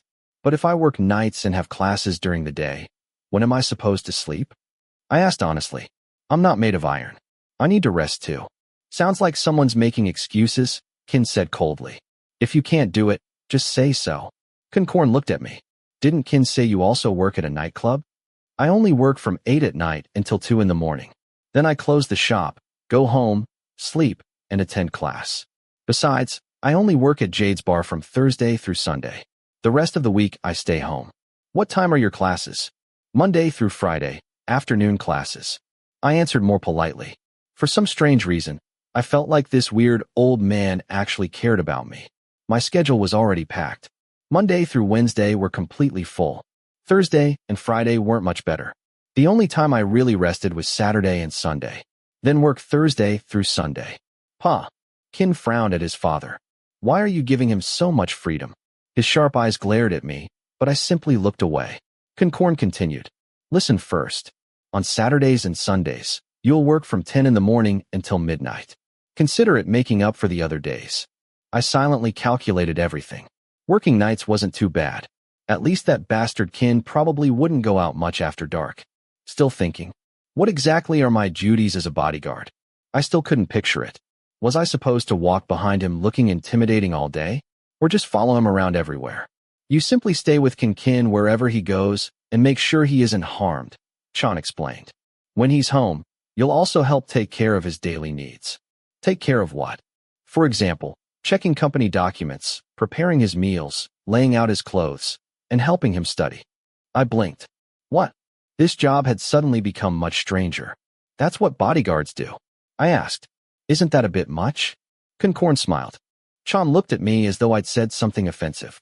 Forget it, Pa, Kinn snapped. Just let him go. This bastard is already getting on my nerves. Oh, please. Like I want to be around you. He turned and glared at me. I folded my arms and glared right back. KinnPorsche sighed deeply. I only said that because you insisted on becoming the head of Kinn's bodyguards. A head bodyguard must stay close to him at all times. Helping him with daily matters is part of the responsibility. Seriously? Was this what being in the Mafia meant? Doing absolutely everything for one spoiled brat? If that was the case, maybe I should run now. It isn't difficult, Chan said. Your main duty is protecting Kinn. Everything else follows naturally. What exactly does everything else include? I had a terrible feeling. It sounded like they were hiding something behind the word bodyguard. Everyone in the room stared at me. Everyone except Kinn. He continued staring at the wall as though it were the most fascinating thing in the world. Chan placed another file in front of me. The house deed and mortgage documents. If you agree to everything, KinnPorsche will cancel the transfer and return your house. That was the final push. I stared at the deed, then at the contract. After a long moment, I sighed. Slowly, I signed my name. I clenched my jaw, silently praying I'd made the right decision. KinnPorsche and Chan both smiled. KinnPorsche signed the remaining documents, stamped them, and handed my house deed back to me. Only then did another thought occur. If I backed out now, would they kill me? KinnPorsche studied the contract. Fakura means diamond, doesn't it? He smiled. A good name. Good fortune. I looked up. Are you a fortune teller? The room instantly went silent. Everyone stared at me. Oops. Chan immediately scolded me. Watch your manners. KinnPorsche is your employer. Show some respect. Seriously? Why was this secretary glaring at me like I was about to be executed? Enough, KinnPorsche said with a smile. You start work tomorrow. What? Tomorrow? I protested. So what? Kinn sneered. Are you waiting for your father to cut the ribbon? I glared at him. Damn it. KinnPorsche stood. Chan, Show him to his room. I have a headache. He left. Kinn followed shortly afterward. Only Chan remained. I hurried after him. Where are we going? Your room. What room? Your room. Is that really necessary? I already have a house. Can't I just come to work and go home afterward? This was getting stranger by the minute. Had they tricked me? There are many people living here, Chan replied. After your shift ends, you can attend classes with Kinn. Excuse me. He needs help with his studies. Who said I'd do that? You're both at the same university. So, from now on, you'll stay here during the weekdays. He glanced at me. And try not to cause trouble. Everyone here prefers peace and quiet. He actually glared at me. What the hell? Was this a mansion? Or a prison? On my days off, I'm sleeping at home. Whatever. His expression was so irritating I wanted to throw something at him. Chan. Someone approached. Chan lowered his head respectfully. The newcomer smiled brightly. At first glance, he looked almost identical to Kinn. Definitely his brother. Who's this? He pointed at me. The new head bodyguard for Kinn, Chan replied. His name is Porsche. The man's eyes lit up. Wow, you have tattoos. Before I could react, he grabbed my arm. He examined every detail of the tattoo. So cool. I want one too. Guys, let's get tattoos tomorrow. His bodyguards all looked horrified. This guy was unbelievable. Chan sighed before leading me away. Eventually, we reached a long hallway lined with neat, clean rooms. He unlocked the last door. Inside was a spacious room. Simple. A bed. A wardrobe. A small bathroom. Best of all, an air conditioner. This is nice. You're lucky, Chan said. The previous owner installed the air conditioner. What happened to him? He died. I froze. He'd seriously put me in a dead man's room? Great. As if I wasn't already scared of ghosts. Chan left the keys behind. Big walked over. Unfortunately, it was the same guy who had threatened to kill me yesterday. Show Porsche around. I'd rather not. He made a face. I returned it. Weren't these supposed to be my subordinates? I muttered. He turned. What did you say? I laughed. Don't get cocky just because you're the new head bodyguard. Big growled. I'll never accept you. He stepped closer. People like me will never bow to someone like you. So, I smirked. What are you going to do about it? You don't belong here. But I'm already here. His face darkened. Someone like you will betray the boss someday. If I stay, I leaned closer. Will you die from anger? He finally snapped. His fist flew toward me. I dodged, kicked him, pinned him. Shit. No wonder Kinn needed a new bodyguard. I smirked. You're weak. He struggled free and charged again. This time I flipped him face first onto the floor and locked his arm behind his back. Then, I calmly pulled out a cigarette. Lit it. Took a slow drag. Let me go, bastard. You'll die trying. Only after finishing the cigarette did I release him. I started walking away. Then, footsteps. I turned. Big was swinging a thick wooden plank at me. Seriously? I kicked him again. He crashed to the floor. This time, I climbed on top of him. Punch. Punch. Punch. Blood poured from his mouth. I kept hitting him. I would have beaten him unconscious. Stop. What are you doing? Several bodyguards pulled me away. Big lay there like a crushed cabbage. We were dragged into another room. The moment I looked up, I saw Kinn sitting comfortably with a TV remote in his hand. They were fighting Kinn. I shrugged off the guards holding me. Big immediately pointed at me. He started it. I rolled my eyes. So besides being weak, you're also a snitch. Big glared. Kinn casually watched television. Haven't you even started working yet? And you're already fighting? Your men challenged me first. Kinn finally looked at me. If I warn you and you ignore me. He slowly turned. Do you know how I'll punish you? His calm voice sent a chill through me. His eyes dropped to the bruises still visible around my neck. The fingerprints. I instinctively swallowed. Remember where you are. You'd better learn how to speak to me. Why should I? The words escaped before I could stop them. Kinn took one slow step forward. I automatically stepped back. I warned you. If you're unhappy, then fire me. He laughed quietly. I won't get rid of you that easily. You'll stay. Until I'm satisfied. He stepped closer again. Too close. My heart tightened. The memory of yesterday. His hand crushing my throat. Still haunted me. I hated admitting it. But I was afraid. He leaned toward my ear. What are you doing? I asked, my voice catching. His lips curved. Tomorrow. He whispered. Don't be late. Then he stepped away. Bastard. I muttered under my breath. I hated him. Everything about him. That arrogant attitude. Those unreadable eyes. The way he controlled every room he entered. I returned to my room, collected my documents, and rode my motorcycle to pick up Che. Now I had another problem. How was I supposed to explain how I'd gotten our house back? The moment we stepped inside, Che looked around. How did we get the house back? I borrowed money from Jade. I lied. I wasn't ready to tell him the truth. If he found out, he'd be furious. I switched on the lights and began cleaning. We hadn't lived here since everything happened. Fine. Che folded his arms. What? I kept cleaning. There are only the two of us now. I sighed. I know you better than anyone. You've never been able to lie to me. I stopped, looked at him, tried to find the right words. Why?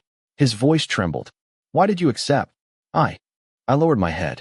I accepted. Why? He grabbed my hand tightly. Che, I'll do anything for you. If you're really doing it for me. His lip trembled. Then listen to me. Tears rolled down his cheeks. My chest ached. If something happens to you, who will I have left? I immediately pulled him into my arms. I'm sorry, but I promise. I'll be okay. He shoved my hand away.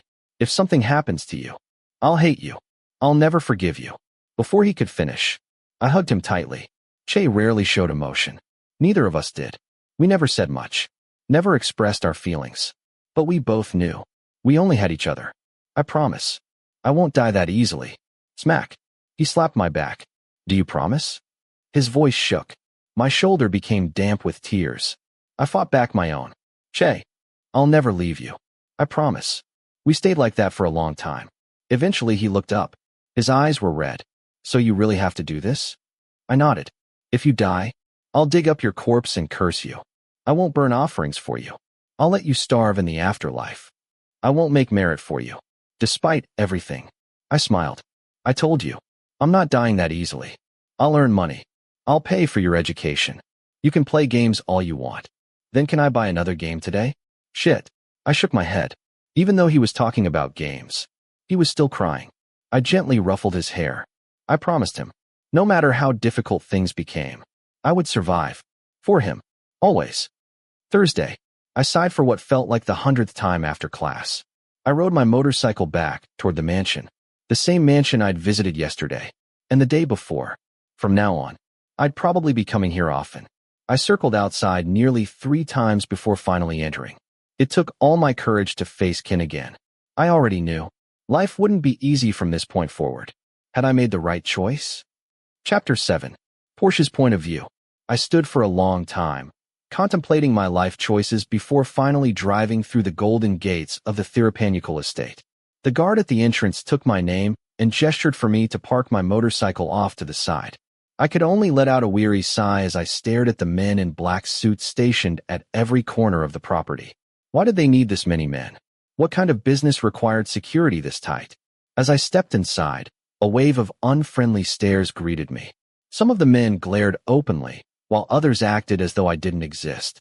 I glared right back and walked past them. You're here already. Come with me. The moment I reached the entrance, Chan greeted me. He held a folder in one hand and a cup of coffee in the other. We walked through several hallways, making me realize all over again that I would never get used to this place. The atmosphere was far too quiet, heavy, and intimidating. Come in. I followed him into what looked like a meeting room. A projector hung from the ceiling, while a long table and rows of chairs were arranged neatly. Hey, learn to greet your elders, one of the men said while carrying boxes onto the table. Sawasdee crap. I raised my hand casually in greeting, though the tense atmosphere never eased. I heard you fought with Big yesterday, Chance said. He started it. Try not to fight with our men. At least try to get along with everyone. Porsche. Don't make things difficult for Kinn. Just hearing that name ruined my mood. The way they talked about him made him sound like some angel sent from heaven. Sit here first. Chan motioned for me to sit, and I did. This is a gun, and this is a knife. Whenever you accompany Kinn, carry both of them. You know how to use a gun, don't you? I nodded. Besides Taekwondo, I'd grown up around firearms. Using one wouldn't be difficult. And remember, your job is to protect Kinn. No matter what happens, you must keep him safe. He handed me a black case containing both the gun and the knife. But what if I accidentally shoot someone? Wouldn't I get arrested? He handed me a gun as casually as if it were a toy. What if I accidentally killed someone? Would Kinn go to prison for me? Everything that happens to the people in this house is above the law. Was he seriously saying Kinn had enough influence to control the law itself? Just what kind of business did these people run? I'd only tried to save an innocent man. Now I was drowning in trouble because of his family. Besides the casino, this family also runs illegal lending businesses and several other operations. Chan answered the question I'd only been thinking. Did this guy know how to read minds? I should try cursing at him just to see if he'd hear it. Stop staring at me and get to work. Kinn is already home from the university. Go check on him. I reluctantly nodded before putting the weapon case aside. So, where's his room? Kinn isn't your friend. Stop calling him by name so casually. The sharp voice belonged to Big. Did nobody tell you slavery had been abolished? So, where is he? I deliberately avoided saying Kinn's name again. Second floor. The room at the far left, Chan answered. And remember, Big glared at me. If you even think about hurting Kinn, you'll wish you were dead. I'd never been threatened this many times in a single day. It felt like I was a dog on a leash. One wrong move, and everyone was ready to attack me. And what was wrong with their expressions? They all looked like zombies. Especially Chan. His face was so stiff it looked like he'd forgotten how to feel emotions. I climbed the stairs to the second floor and immediately found even more bodyguards staring at me. As I approached the room, I remembered. This was the same room I'd been dragged into yesterday. I stopped in front of the door when a man sitting on the sofa beside it spoke. You're finally here. Kinn wants to see you. Just hearing his name made me cringe. What bothered me even more was how heavily guarded his room was. This place really was some kind of illegal headquarters. I almost laughed. As I reached for the doorknob, another bodyguard stopped me. Leave your weapons here. I rolled my eyes. Relax. I'm bringing the case with me. The weapons will stay inside. Happy? No. Leave everything here. And don't keep Kinn waiting. I sighed, handed over the case, and walked inside. The moment I opened the door, all the laughter inside stopped. Don't you know how to knock? The familiar voice belonged to Kinn. I tilted my head. He was wearing his university uniform instead of his usual black suit. For some reason, it actually suited him. I reached back toward the door and deliberately knocked on it. There. I knocked. His friends all turned to look at me. Who's that? One of them asked. My new bodyguard. Kinn replied, slowly looking me up and down. What? He folded his arms and continued staring. Are you sure he's your bodyguard? His friend burst into laughter. Or is he your father? Kinn ignored the joke. Instead, go get us something to eat. I frowned. Food. What? He's confused. One of his friends whispered loud enough for everyone to hear. Hey, I'm standing right here. I said go downstairs and get us something to eat. This time it sounded less like a request, and more like an order. The commanding tone immediately irritated me. Did I look like a servant? I'm not your servant. My shout startled everyone. Oh, one of his friends grinned. We've got a fighter. Porsche. Kinn's voice became colder. Don't make me repeat myself.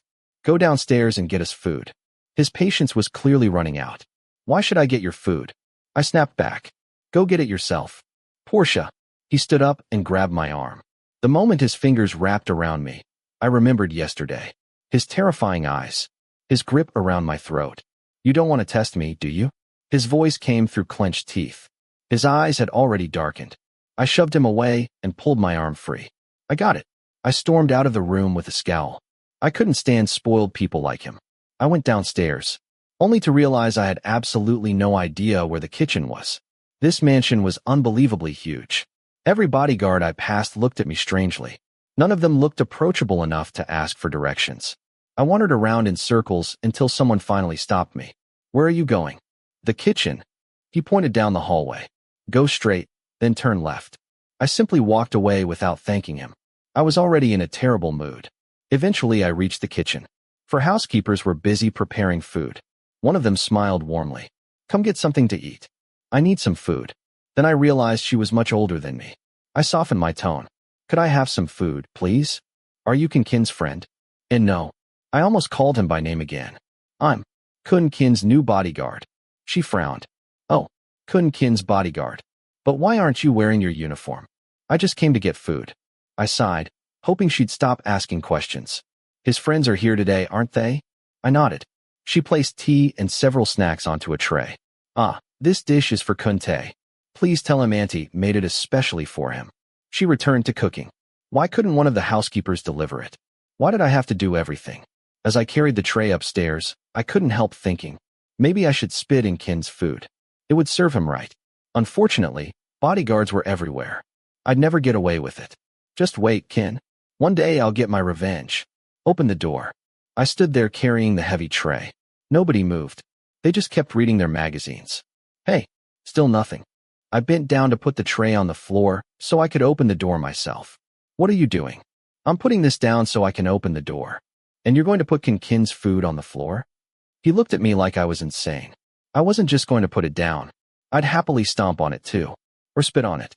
If only I had the chance. I straightened up again. The bodyguard finally opened the door. If you'd done that earlier, none of this would have happened. I walked inside. They were discussing documents. I reached the coffee table and slammed the tray down. Tea splashed onto the tray. One of Kinn's friends quickly snatched up his books before they got wet. Did you have to slam it down like that? Messy? Nothing even spilled off the tray. Porsche, Kinn growled. His face darkened. Forget it. One of his friends patted his shoulder. Kinn forced himself to calm down. Seeing that made me smirk. I turned to leave. Who said you could go? I stopped. What now? I want coffee. I let out what felt like my 100th sigh today. I was about to argue, but decided against it. I turned toward the kitchen. Where are you going? Didn't you hear me? I'm getting your coffee. What else? The coffee machine is right there. He pointed toward the corner. Rich people really did live differently. I walked over and stared at the machine. What the hell? It looked far too advanced. I want a hot Americano. Maybe you should tell me how to use this thing first. It's already late. I muttered. I'll be in trouble again. I studied every button. Power. Pressed. Start. Pressed. Nothing happened. Maybe another button. There was one labeled hot. I pressed it. Then I pressed the picture of a coffee cup. Still nothing. Maybe it needed time to heat up. Like an electric kettle. So I waited. A minute passed. While waiting, I looked around the room. The decor was luxurious. Black and brown furniture. A crystal chandelier. Large bookshelves. A massive desk. Black leather sofas. Even the decorative branches looked expensive. There was also another room hidden behind black curtains. Was it another bedroom? Or a bathroom? I couldn't help smiling bitterly. Some people were born with everything. While I was still looking around, one of Kinn's friends frowned. Do you smell something burning? I sniffed. It really did smell like something was burning. Porsche. Kinn jumped to his feet. What? The coffee machine. It's on fire. I turned around. Smoke poured from the machine. At first I thought it was just overheating. Then sparks shot out. I froze. What the hell are you doing? Turn it off. Kinn shouted as he rushed toward the door, yelling for someone to shut off the electricity. Where's the switch? I shouted back. His three friends bolted toward the exit. Where was the damn switch? The smoke was so thick I couldn't even see. Cough, cough. Time. Find the switch. Kinn yelled. Once again, everyone expected me to magically know everything. Where is it? I shouted. Use your eyes. Kinn yelled back. The next thing I heard was the hiss of a fire extinguisher. Kinn, are you alright? The electricity has been shut off. One of the bodyguards reported. Only then did Kinn finally relax. His men helped him sit back down. As for me, I remained frozen where I was. What happened? One of his friends asked. The bodyguards rushed in. Some opened windows. Others dragged away the ruined coffee machine. If someone had just shown me how to use it, none of this would have happened. When everything finally calmed down, Kinn called me over. He stared at me as though he wanted to devour me alive. His friends were escorted out. Only the bodyguards remained. Were you trying to burn down my house? His voice was frighteningly calm. I didn't mean to. Good thing this house has an emergency power cutoff. Otherwise the whole place would have burned down. One of the bodyguards snapped. Seriously, did everyone here have to be so dramatic? There wasn't any water in the machine. Kinn narrowed his eyes. How could you not notice? I don't know how to use a coffee machine. Silence. You didn't know? Then why didn't you say so? He shouted. I rolled my eyes. How was I supposed to know? I thought it worked like a kettle. We glared at each other until I finally looked away. I was too exhausted to argue. If you don't know something, ask. Stop pretending you know everything. It's annoying. I'm your bodyguard. You can't expect me to do this. If you want someone to make coffee, hire a barista. Porsche. Kinn slammed his hand onto the glass table. The sound echoed throughout the room. Even the bodyguards flinched. Have you forgotten who I am? And have you forgotten who you are? You'd better remember your place. He pointed straight at me. I'm warning you for the last time. If you disobey me again, I'll make you suffer. Those words only made my anger burn hotter. Knock. Knock. The door opened.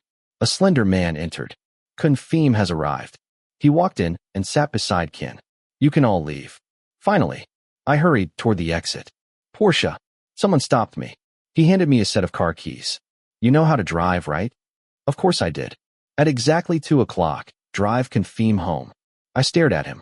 Why me? And why 2 in the morning? Shouldn't normal people be asleep? Where do I take him? Instead of answering, he typed an address into his phone and handed it to me. Would it have killed you to just say it? These people really hated talking. Just wait. One day I'll beat every last one of you. I checked the time. There was still plenty of it left. I wandered outside looking for somewhere to smoke. Near the garden, someone was already there. Hey. It was the same bodyguard who'd shown me where the kitchen was. I nodded. He smiled. I'm Pete. Porsche. Nice name. So why the long face? Bored. Bored. He laughed. You're working under Kinn. That's the best assignment in this house. You're kidding. I'm serious. Everyone wants to work for him. Yeah. Sure. I answered sarcastically. I'm actually jealous of you. What? Kinn's sons all have different personalities.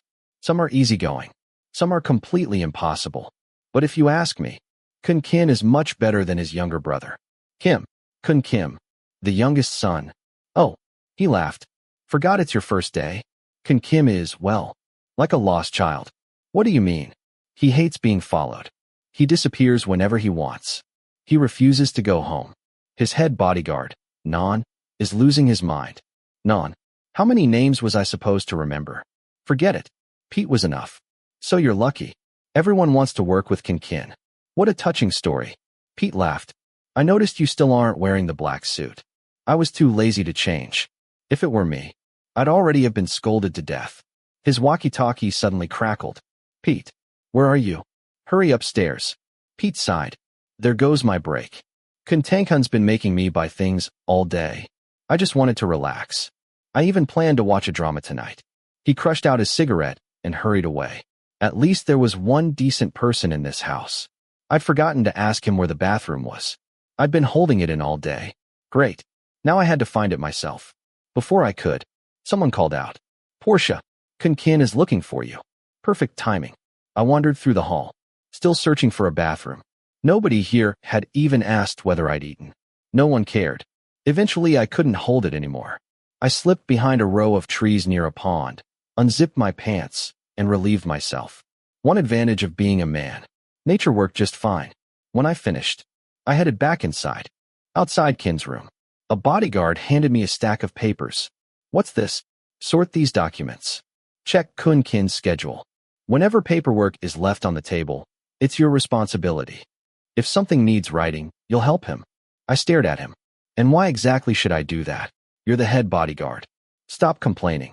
He walked away. I looked at the pile of paperwork. Since arriving, I hadn't done a single thing that resembled actual bodyguard work. Everything was office work. What the hell? I sat down on the sofa. The moment I did, the bodyguard sitting beside me stood up and left. What an asshole. One day I'm shoving my foot in your face. I flipped through the documents. One was Kinn's university report.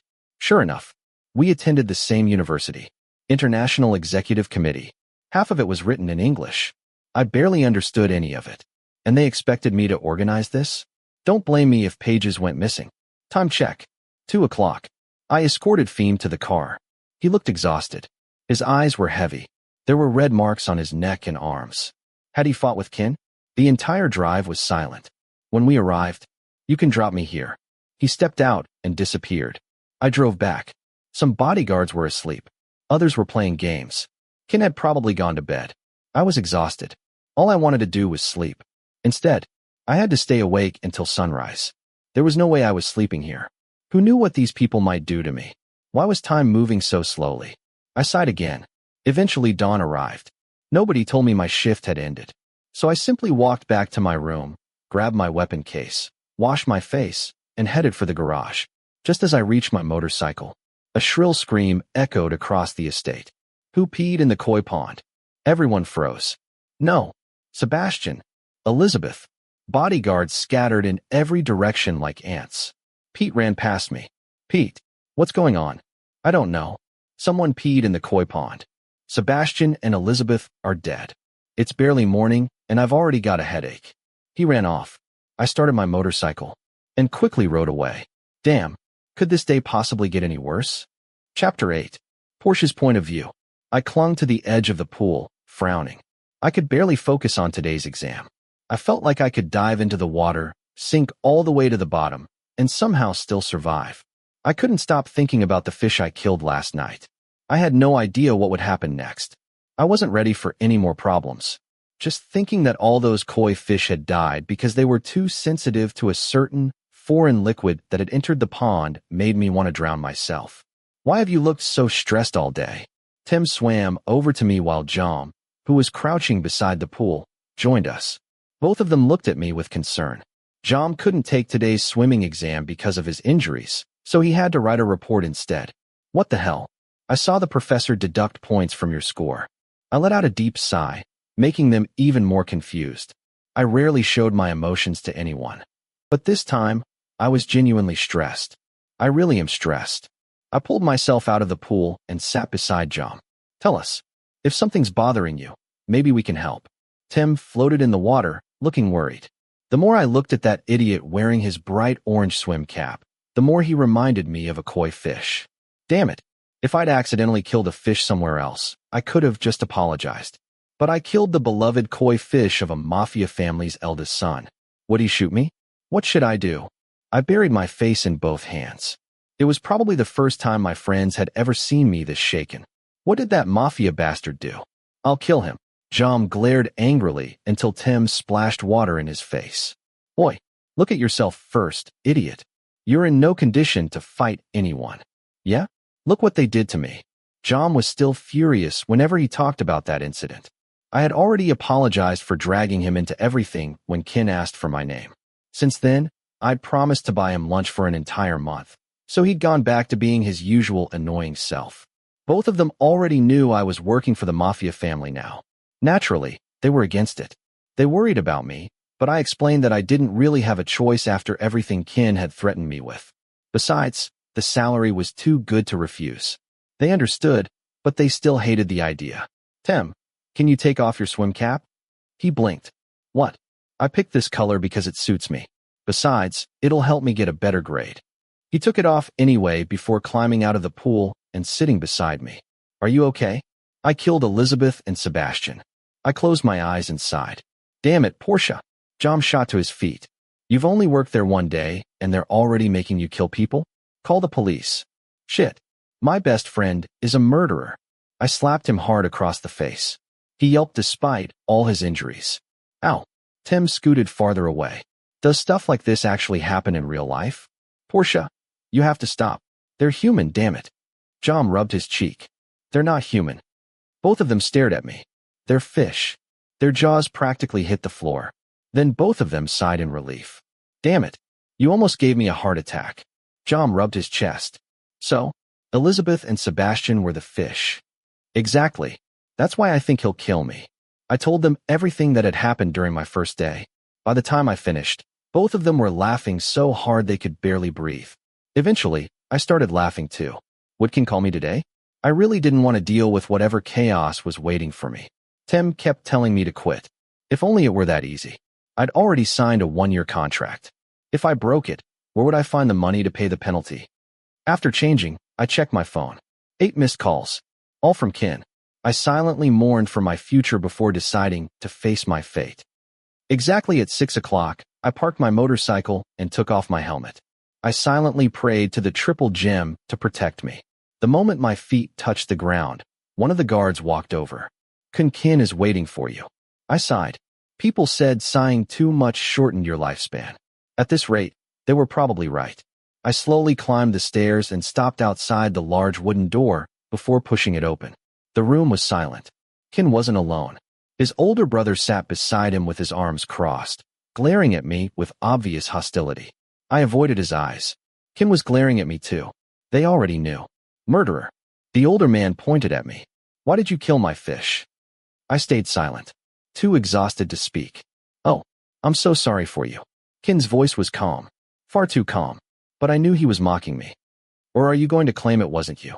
He raised an eyebrow. How could it not be him? The older brother held up an iPad. The security cameras recorded everything. At first I thought it was an accident. But why did you do it? Damn it. He zoomed in on the footage. There I was, standing beside the pond, relieving myself, with everything in full view. Then he shoved the screen right in front of my face. Sorry. Seeing there was no escape, I apologized quietly. What did they ever do to you? I loved them so much. His eyes were swollen and red. He looked ready to cry. Teach your people some manners. Ugh. I'm leaving. He pointed at me. But I'm keeping an eye on him. Come on, everyone.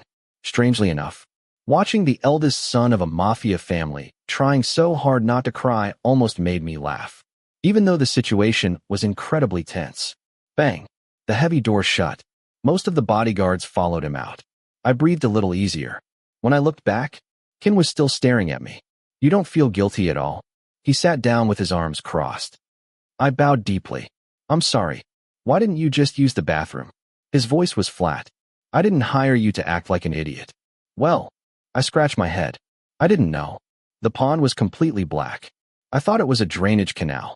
His expression softened, just a little. Thinking the danger had passed, I walked over and sat on the sofa across from him. Who said you could sit? He shouted so loudly that I nearly jumped. I'm tired. Honestly, how was he supposed to stop me after I'd already sat down?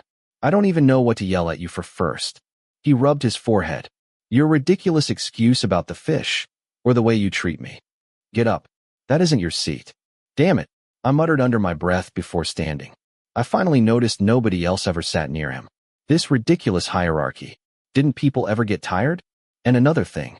Kinn grabbed a stack of documents from the table and threw them straight into my face. The papers scattered everywhere. My temper snapped. Shit, Kinn. Don't call me that. He stormed toward me. Do you even know what you did? He stopped inches away. I had no intention of backing down. You think you're the only one who's angry. What did I do? I shouted back. What the hell did I do? Porsche, how dare you raise your voice at me? Why wouldn't I? I glared right back. I always do. You've got some nerve. He shoved my chest so hard my back slammed against the wall. That was enough. Oh, fuck you. I shoved him back just as hard. He stumbled and nearly fell onto the sofa. Porsche. He grabbed my wrist. My balance disappeared. He yanked me toward him before throwing me onto the couch. The next thing I knew, he was on top of me, straddling me. His sharp green eyes burned with fury. His grip on my wrist hurt no matter how hard I struggled. When Kinn got angry, his strength became terrifying. I warned you. His voice shook with rage.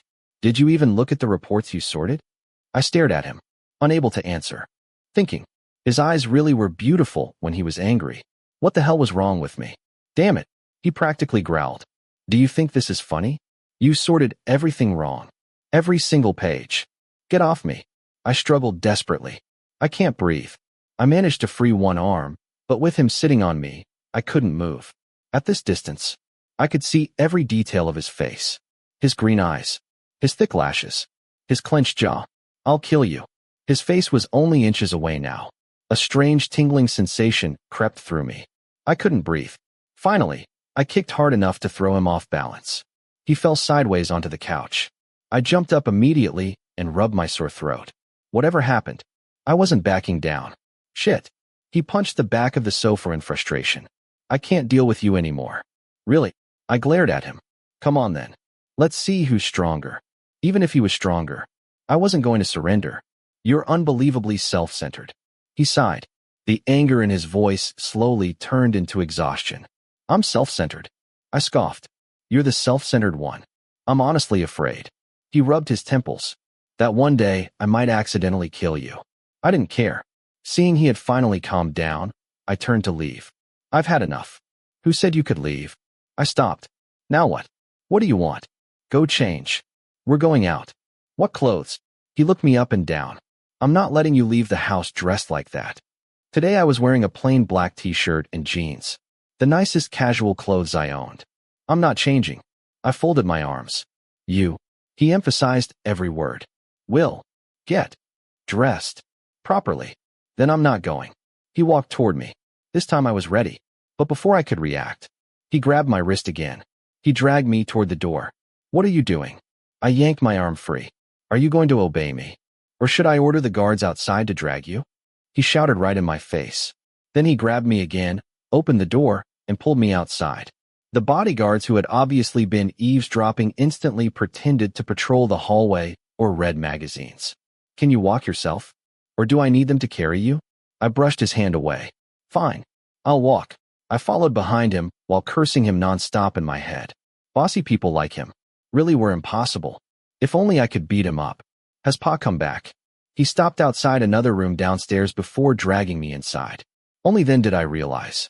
This was KinnPorsche's office. KinnPorsche and Chan were sitting behind a large desk. What now? KinnPorsche frowned, then burst out laughing. I immediately performed a why. Pa. Kinn sounded annoyed. I'm not taking him outside dressed like this. Oh. KinnPorsche looked at me. I heard you almost burned down my house yesterday. I wisely stayed silent. Pa. Kinn crossed his arms. I have a meeting with Mr. Crit. KinnPorsche slowly looked me over from head to toe. If I die young. He sighed. It'll be because you keep giving me headaches. Porsche. He looked at me. Our agreement was that you could wear whatever you wanted inside the house. But outside, you wear the uniform. Right. I'd completely forgotten that agreement. I nodded. Fine. Kinn spoke coldly. Go change. Meet me outside at 2 o'clock. I muttered curses under my breath. Fine. You win this time. Motherfucker. KinnPorsche instructed Chan to give me a suit. I returned to my room, washed my face, changed clothes, and collected my weapons. In my previous life, I must have murdered Kinn. That was the only explanation for why I ended up as his bodyguard. At exactly 2 o'clock, I waited outside the mansion. The suit felt itchy and unbearably uncomfortable. The other bodyguards kept giving me strange looks. Some even smirked. Fine. I'll remember every single one of you. One day, I'll get my revenge. Not long afterward, Kinn appeared. He wore a perfectly tailored navy suit. He looked me over before smirking and climbing into a luxury sedan. I followed him. The driver, Sharp, sat in front while another bodyguard occupied the passenger seat. I awkwardly stood beside the rear door. Why are you still standing there? Kinn looked irritated. What are you waiting for? I wanted to punch him. Instead, I climbed into the car and slammed the door as hard as I could. He glared at me. I glared right back, then deliberately sat as far away from him as possible, practically pressed against the opposite door. The ride was silent. Kinn sat with one leg crossed over the other, reading something on his iPad. I remembered Pete saying Kinn was the best of KinnPorsche's 3 sons. Looking at him now, maybe Pete was right. Everything about him looked refined. The crisp white shirt, the navy suit, the pocket square, the polished shoes, his perfectly styled hair. Elegant, if a little old-fashioned. What are you staring at? He hadn't even looked up. I immediately turned toward the window. I was only checking whether Pete had exaggerated. That's all. Eventually, the car stopped in front of an enormous luxury hotel. I'd passed this place countless times, but I'd never imagined I'd actually step inside. It looked far beyond the reach of ordinary people. Kinn ordered the 3 of us to follow him while keeping our distance. I had no idea what business had brought him here. The elevator carried us to the rooftop. When the doors opened, a luxurious rooftop bar stretched out before us. Music thundered through the air. Everyone was dressed elegantly. Men wore expensive suits. Women floated by in glamorous evening gowns. While Kinn greeted someone he apparently knew, I wandered off to find a good observation point. You. Sharp walked over. Keep your eyes on Kinn. Don't lose sight of him. What about you? I'm watching him too. He looked at me seriously. And don't cause any trouble. I ignored the warning. After all, Kinn had specifically told us to watch from a distance. This spot should be far enough. I sat at the bar. Almost immediately, several women smiled at me. One attractive woman even sent over a drink through the bartender. I nodded politely toward her before emptying the glass in one gulp. Rich people's alcohol really tasted incredible. Smooth, strong, delicious. A few minutes later, the woman herself approached. May I sit here? She smiled. I'm prim. Porsche.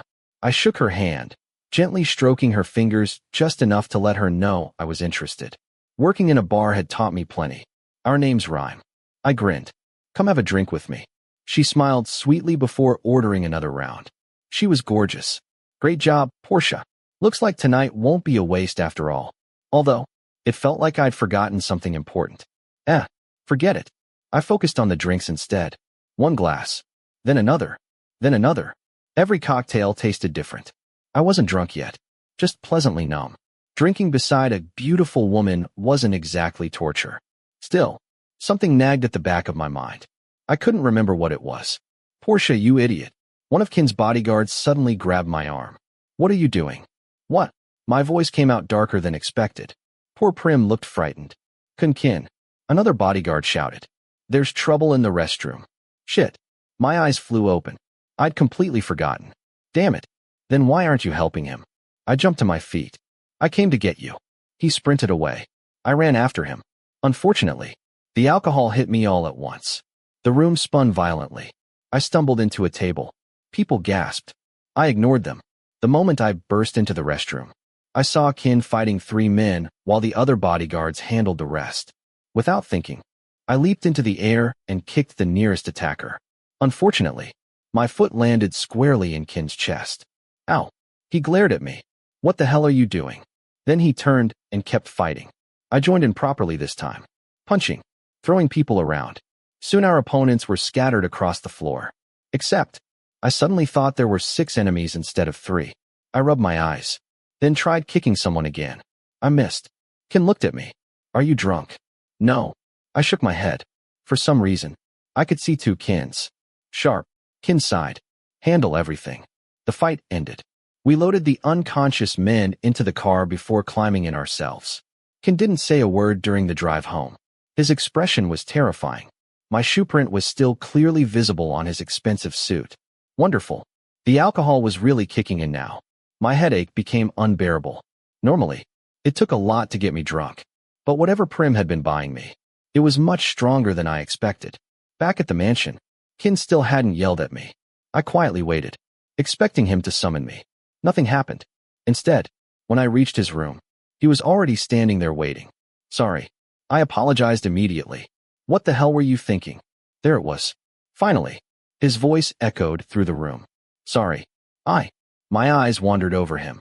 His broad shoulders. His tailored suit. His long legs. Why did he suddenly look so handsome? My eyelids grew heavy. Heat spread through my body. Damn this suit. I started taking it off. Jacket. Tie. Shirt buttons. Then my trousers.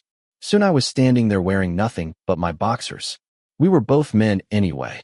Besides, I had a pretty good body. What the hell are you doing? His eyes widened. But strangely, he couldn't stop looking.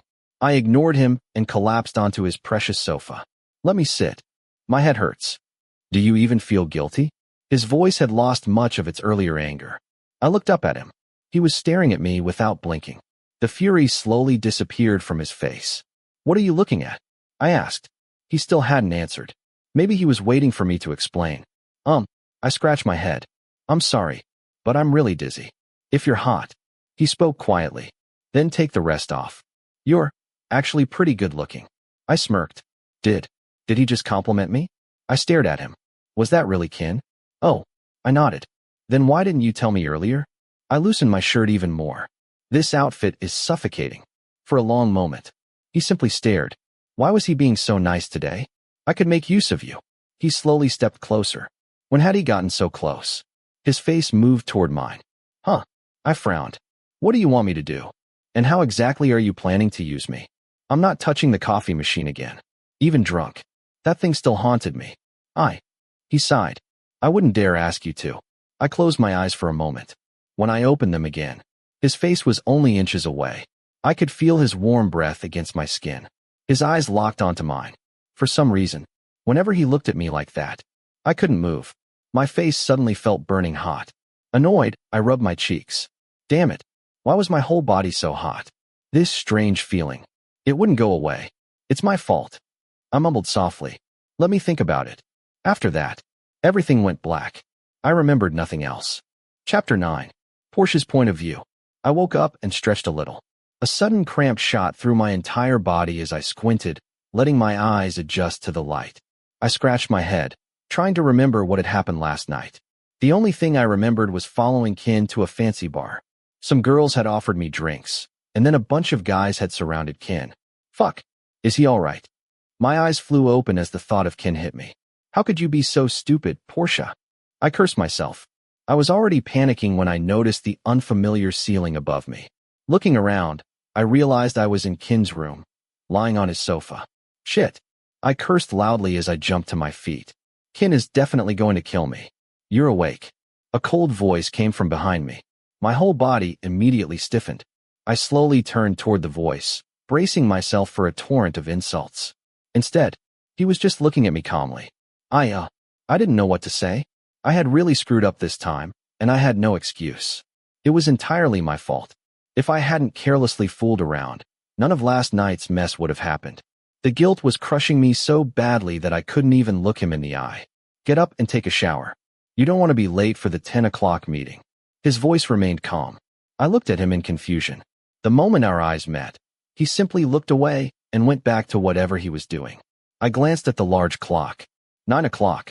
I hurriedly stood up and rushed toward the door, only to realize I was wearing nothing but my boxers and an undershirt. Why am I half naked? I muttered. Apparently, I said it loud enough. You took your clothes off last night. My eyes darted around the room. Sure enough, my clothes were scattered all over the floor. I hurriedly gathered them into my arms. Seriously, Porsche? Taking your clothes off? What an idiot. While picking them up, I secretly glanced at Kinn. Was he serious? He wasn't yelling. He wasn't angry. He was talking to me normally. Is this really the same Kinn? Fuck. Why does this feel so uncomfortable? After putting my clothes back on, I headed for the door again. Wait. I paused. Wear your suit later. We have guests coming today. His voice remained surprisingly gentle. About last night. I fidgeted awkwardly. Aren't you angry with me? What's wrong with you? Usually, whenever I do something you don't like, you. He interrupted me. So you do know what you did. He still wasn't looking at me. I thought someone like you wouldn't even notice. He seemed completely absorbed in whatever he was doing. For the first time, I noticed he was wearing nothing more than a plain white t-shirt. No expensive suit. No intimidating clothes. He looked normal. Somehow, seeing him like that made him seem far more approachable. I was so busy staring at him that he suddenly looked up. What? He raised an eyebrow. Or do you want me to yell at you? No. I immediately fled the room. A strange feeling washed over me whenever he spoke in that tone. Maybe I was just overthinking. Shaking the thought away, I closed the door and headed down the hallway. Almost immediately, I ran into an unfriendly face. Big. Apparently, he'd finally returned after disappearing for a few days. Why were you in Kinn's room this early? His voice dripped with hostility as he looked me up and down. I adjusted my suit and stepped toward him. The bruises I'd left on him during our fight were still clearly visible. Answer me. I wasn't in the mood to deal with him today. I ignored him completely and walked past. Big immediately grabbed my arm. I shook him off. Then I gave him the coldest glare I could manage. Touch me again. You'll end up with twice as many bruises. Apparently, he got the message. He avoided my eyes and walked away. I returned to my room, washed my face, and stared into the mirror. I still couldn't remember what had happened in Kinn's room. Why was I half naked? And why had Kinn not said anything about it?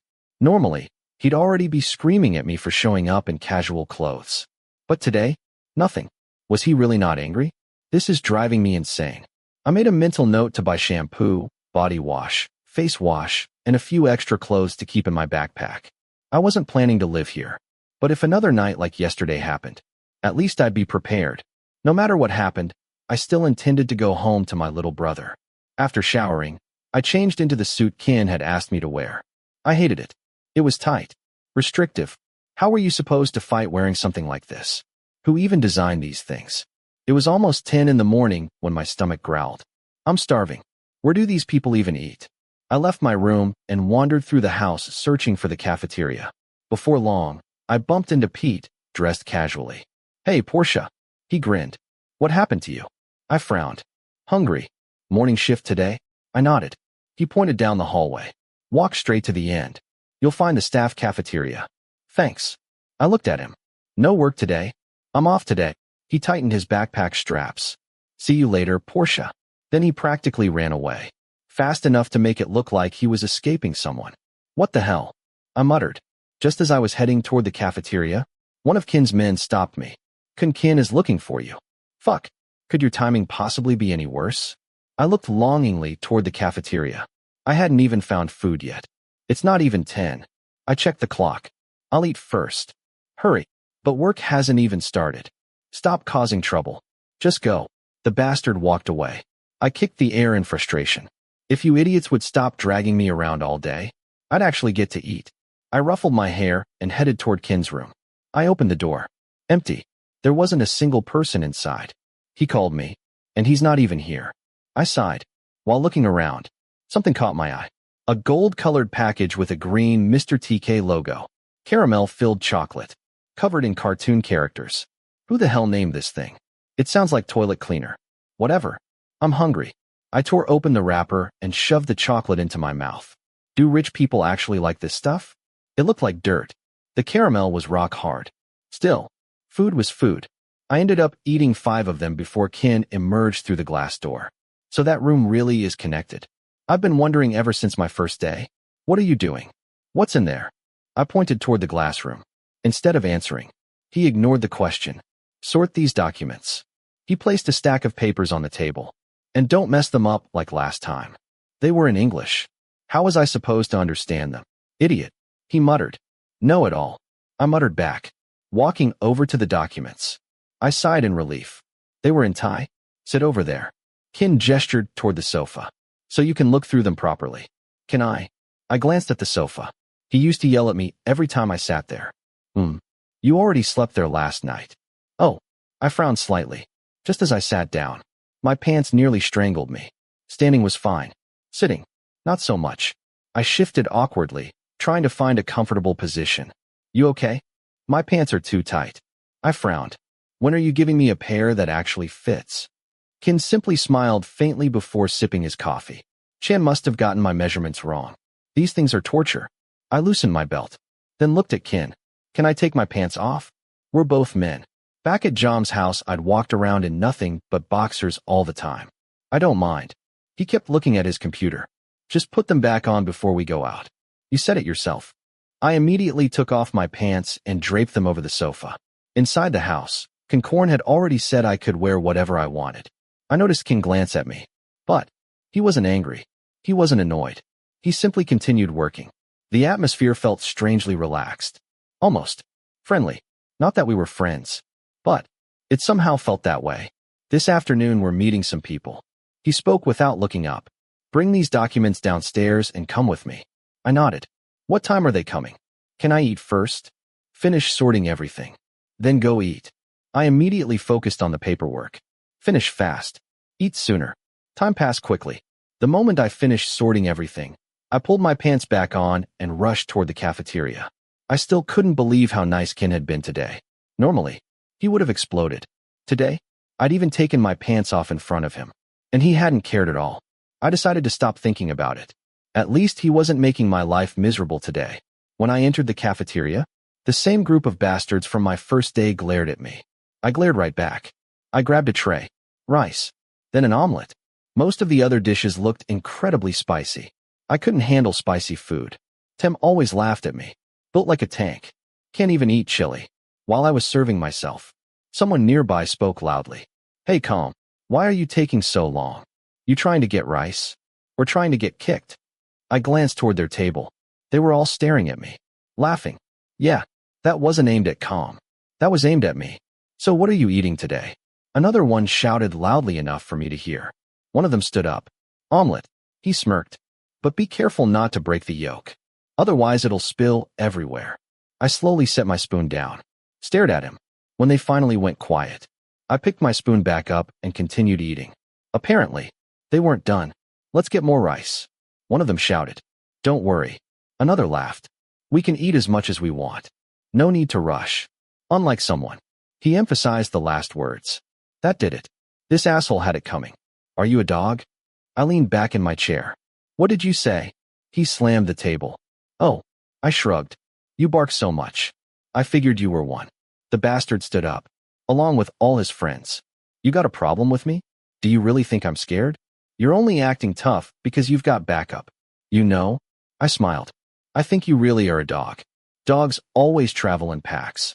I finished my water and carried my tray toward the return counter. Fucking bastard. He grabbed my arm and punched me in the face.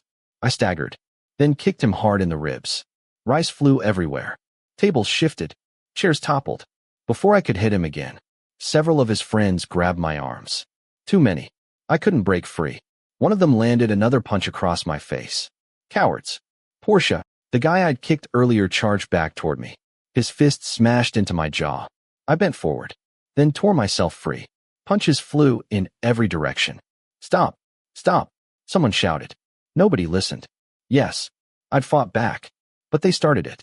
Did they expect me to just stand there and take it? Everyone stop. The cafeteria cook screamed.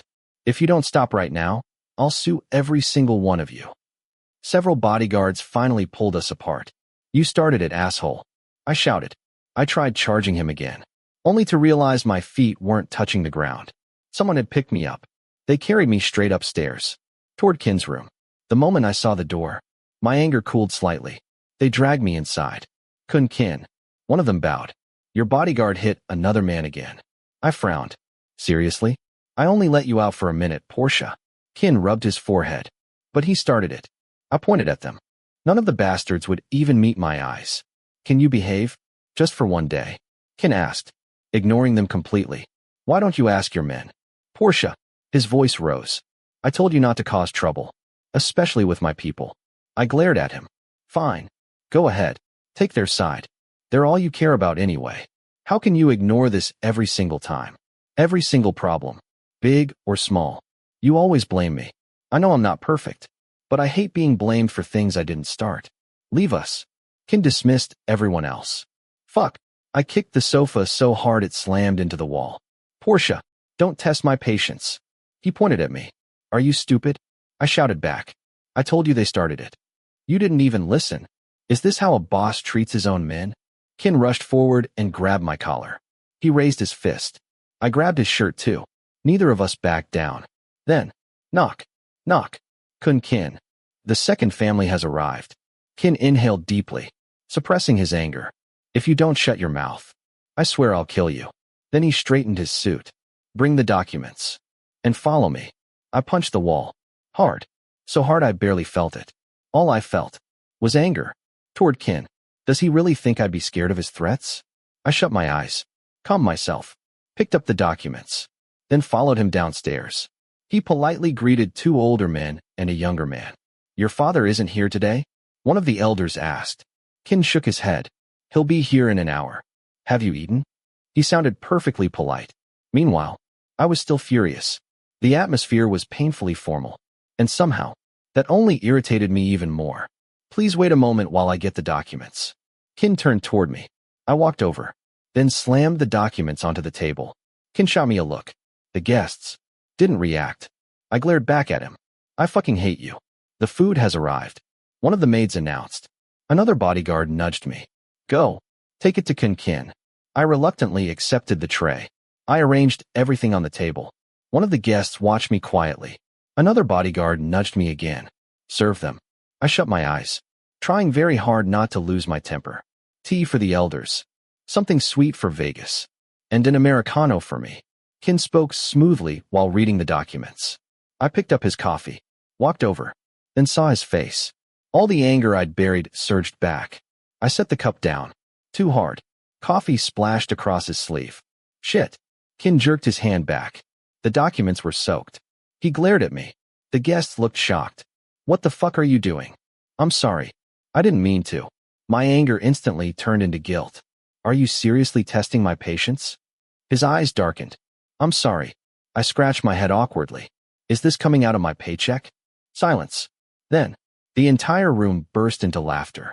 Wow. One of the guests chuckled. You really train your bodyguards well. He certainly respects you. Kinn smiled politely at them, then stood. I'll go change. Please continue reading. My father will be here shortly. He bowed, then looked at me. You. Come with me. Here we go again.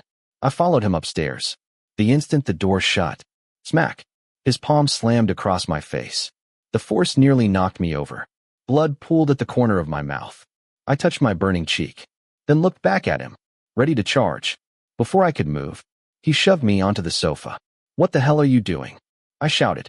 He grabbed both my wrists, pinned them above my head. I can tolerate your attitude when we're alone. But today, you embarrass me in front of the second family. I'm going to teach you a lesson. I struggled, managed to stand. He grabbed my arm again, then threw me against the wall. The impact rattled my bones. Everything I'd been holding back finally exploded. Fine. Go ahead. Yell at me. Punish me. But have you ever listened to my side? You knew your men started the fight. You let them go and blamed everything on me. I know who you are. I know my place. But if you expect me to respect you after everything you've done, keep dreaming. I stood there breathing heavily. I wasn't always right, but I hated being bullied. And I hated that his men always got away with it. You have a point. Kinn looked at me coldly. But you still don't have the right to disobey me. I'm your boss. Your job is to obey. You treat me like this. And you still expect me to obey? If you can't do it, leave. If you stay, behave. He shoved me toward the door. The fucking idiot never listens. I stormed outside, slamming the door behind me. Talking to him was a complete waste of time. I didn't want to see his face anymore. I headed for the garden, lit a cigarette, leaned against the wall. I wanted to quit. I really did. But without this job, I'd never pay off the debt. I kicked a nearby stone, then touched my split lip. That fucking bastard. He actually hit me. I lit a second cigarette. My anger still hadn't faded. I wanted to smash something. Across the garden, a little boy stood there holding a comic book. What are you looking at? I'll poke your eyes out. The kid immediately ran away. I had no idea whose child he was. I just couldn't control my temper. After finishing my second cigarette, I lit a third. I was finally beginning to calm down when someone called me. Porsche, Kinn wants to see you. I sighed, dropped the unfinished cigarette, ground it beneath my shoe, imagining it was Kinn's face. I followed the bodyguard back to the main hall. The moment I entered, everyone looked at me. Kinn, they're guests. And the little boy from the garden. He clung tightly to one of the guests. Pa, that's him. He's the one who said he'd poke my eyes out. Every pair of eyes turned toward me. The little brat smirked. Is it true, Porsche? Kinn asked calmly. Did you say that to Macau? I lowered my head. There was no point arguing. I'm sorry. You dared threaten my son? The man beside Macau glared at me. I stayed silent, then raised my hands in a Y toward the child. I'm sorry. Where's the remorse in that apology? Are you even sorry? He shouted, only making me even more irritated. That's enough. Kinn raised a hand. Porsche has apologized. You may go. That's it. The man protested. He threatened Macau. I'll deal with my own people. Kinn dismissed him. Go, Porsche. I turned to leave. The argument behind me continued. Then, a familiar voice. Come to my room. When did Kinn get behind me? I hadn't even noticed. Before I could react, he dragged me upstairs. The tension returned immediately. Kinn sighed heavily, then walked to his desk. On your first day, you nearly burned down my house and killed our fish. On the second day, you got drunk, and I had to drag you home. Today, you embarrassed me in front of the second family and threatened my cousin. You've created this much chaos in only 3 days. My God, Porsche, I don't even know what to say anymore. Do you think you're the only one who's suffered these past 3 days? I'm exhausted too. So, I folded my arms. What are you going to do about it? Didn't your parents teach you any manners? He looked at me tiredly. Can't you respect me? Just once. If you do something about your men's attitude, I might consider it. Everything flashed through my mind again. So that's why you've been rebelling. He smirked. Of course. Especially against a self-centered asshole who never listens. I shot back. You provoked me first. What did I do? You still think you're right. I'll never obey an idiot like you. I've had enough. He pushed me backward, onto the sofa. What the fuck are you doing? I struggled. He pinned both my wrists above my head. Punishing you. Then, he lowered his face. Closer. Closer. I turned away, squeezed my eyes shut. What is he doing? I felt his warm breath brush against my ear. I shivered. I struggled again. His grip only tightened. His lips brushed my cheek, then slowly moved down my neck. He kissed my skin. Again and again. Goosebumps raced across my body. His breathing mixed with mine. His nose brushed lightly against my neck as he searched for another spot. My thoughts became a complete mess. Then, a sharp pain. It hurts. Fuck Kinn. He bit my neck. Hard. I tried pushing him away. He bit down even harder. Kinn. I shouted. Finally. He let go. I stumbled to my feet. My hand flew to my neck. It stung. When I looked, blood. What the hell are you doing? Are you a dog? Kinn smirked. I just gave you a taste of your own medicine. Damn you. I grabbed the nearby vase, ready to throw it. Don't, he warned. You have no idea what I'll do next time. I slammed the vase back onto the table. Just then, the door opened. Don't you know how to knock? Kinn snapped. I'll knock later. His older brother, Anakinn, casually replied. Then he shoved Pete forward. Kun, Pete muttered helplessly. What's going on? I asked. I want to trade. Anakinn pointed directly at me. I like yours. Kinn smirked. I thought you hated him. He killed your fish. But he'll beat up Macau for me. So I forgive him. He grinned. What on earth is happening? Come on, Porsche. I'll take you to my room. He grabbed my arm and dragged me away. Kinn Anakinn. Pete sighed. Please stop playing. I'm not playing. I told you to slap Macau. You're too soft. Then Anakinn suddenly pulled Pete's shirt off. Here. He shoved it into my hands. You wear this. I simply stared, completely lost. Are you sure, Kun? Pete asked Kinn, smiling weakly. Wait, wasn't he supposed to be on vacation? Of course. Anakinn nodded confidently. I'll let Porsche hit Macau for me. And don't worry. I've got your back. That part was directed at Pete. The rest, at me. Then he dragged me toward the door again. Wait. Kinn stopped him. No. Anakinn grinned. You can't stop me. I'm the older brother. You have to listen. Kinn simply sighed. Take him. I won't fight you over it. Pete flashed me a peace sign, then smiled. What the hell is happening? Why does every single day in this house become more stressful than the last? Kinn. Pete looked at him. What should we do now? We'll just have to wait and see. Chapter 10. Kinn's point of view. I smiled as my idiot older brother chose Porsche over Pete. One troublemaker paired with another complete lunatic. Just imagining those two together made me laugh to myself. The best part was that Porsche hadn't even gotten the chance to argue. Kinn, wasn't Porsche supposed to be working the night shift today? Pete asked politely. Why do you ask? I replied absently while playing an online game with Tay and Mew. Actually, today was supposed to be my day off, he said quietly, avoiding my eyes. Oh, then why are you here? I looked up, taking a break from the computer. When Kinn Anakinn heard that Kinn Vegas and Kinn Macau were coming, he asked me to help prank them. I couldn't refuse, so I came back. I sighed before turning to him. You can go home and rest now. I chuckled as Pete bowed respectfully. I wish Porsche had even half your attitude. Pete, do you have any more errands today, Kinn? I shook my head. The house was much calmer than usual without Porsche around. I was honestly relieved that my useless brother had taken the storm away with him. Should I wait until Big comes back, Kinn? No. You can go, Pete. I can manage. Pete bowed once more before leaving the room. I let out a long breath and leaned back in my chair. Today had been exhausting. I honestly hadn't been able to control my temper, and I'd ended up slapping Porsche across the face. It was the first time I'd ever hit one of my own people that hard. I actually felt guilty. I couldn't believe someone who constantly caused trouble had the nerve to lecture me. I admitted he was always making life difficult for my men. But he wasn't wrong. If they hadn't provoked him first, he never would have reacted like that. Porsche wasn't the type to bow his head just because someone ordered him to. That irritated me. Yet lately, teasing him had become entertaining. I wanted to throw my authority around just to see how he'd react. Whenever he ignored me, I'd become strangely annoyed. No one had ever managed to shake my composure before. Every time I saw that irritated expression on his face, I couldn't help noticing how attractive he was. He had a great body, a handsome face. Normally, he wasn't my type.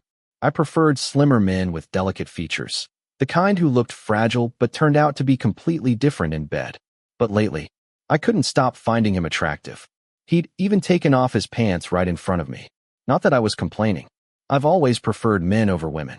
Last night, seeing him drunk and sprawled across the sofa, that had stirred something inside me. Of course, I hadn't touched him. That would have been boring. But if I ever got the chance, I'd want him completely awake. Watching his reactions would be far more enjoyable. A smile escaped my lips. Marsh has arrived, Kinn. After putting on a black robe, I sat on the sofa watching television. Marsh walked in smiling brightly and immediately wrapped himself around my arm. I missed you. He kissed my cheek before resting his head against my chest. This was exactly my type. Cute face. Well cared for. A little seductive. And famous. I'll take a shower first. Wait for me, okay, Kinn? He smiled before heading toward the bathroom. Marsh wasn't my boyfriend. He was simply someone I slept with. I hated serious relationships. I got bored too easily. I changed partners whenever I felt like it. Sometimes they came to me. Sometimes I paid celebrities to spend the night with me. Marsh happened to be one of those famous toys. Moans echoed throughout the room as our naked bodies moved together. His body fueled my desire. Sex was one of life's greatest pleasures. Exciting, challenging, relaxing. Kinn, don't bite me. I have a photo shoot tomorrow. His voice came out hoarse between soft moans. I stopped biting his neck and sucked gently instead, leaving marks where his clothes could hide them. Then, without warning, Porsche's face flashed across my mind. I remembered him in that same position. The way he'd looked at me, his scent, the gasp that escaped him when my teeth sank into his neck. Those quiet little moans. Just remembering them sent another rush through my body. I knew he wasn't my usual type, but there was something about him. He was like an entirely different kind of aphrodisiac. Hours later, after everything was over, Kinn, why were you so rough today? Marsh asked, wrapping his arms around my neck. Was I? I lazily stroked his waist through his expensive jeans. You always are, but today was even rougher. He smiled, and I loved it. He kissed my cheek before leaving the room. I rarely let anyone stay overnight. Once we finished, my guards always escorted them home. After another shower, I lay on the bed. Yet my thoughts refused to settle. I knew my tastes. I knew how I treated my partners. But today, something felt different. Stronger. Every time I bit someone's neck, I wanted to see bright red blood welling up beneath my teeth. I shook my head. Maybe I was just overthinking. I needed some sleep. Tomorrow, I'd be the same Kinn again. Morning, I'd invited my friends over to study. Or, that was the excuse. In reality, they only wanted to play games and hang out. The moment they arrived, loud shouting filled the room. Shit, Kinn. You did it again. Time yelled as he lunged toward me. What now? I didn't even stop using my mouse. I heard from one of your guards that you brought known Marsh over again. So, I want some action too. Before I could answer, Tay's voice exploded across the room. Want some what time? Time immediately pointed at my computer screen. A hero. I want a new hero. His voice turned nervous. Tay snorted. A new hero, my ass. Buy one yourself. I laughed. Those two had been together for 4 years already. I honestly pitied Tay for putting up with that bastard for so long. Time secretly handed me his phone. On the screen was a picture of a cute young guy with bright eyes. Judging from his appearance, he was probably still in high school. Exactly my type. Time and I had very similar tastes. I'm good.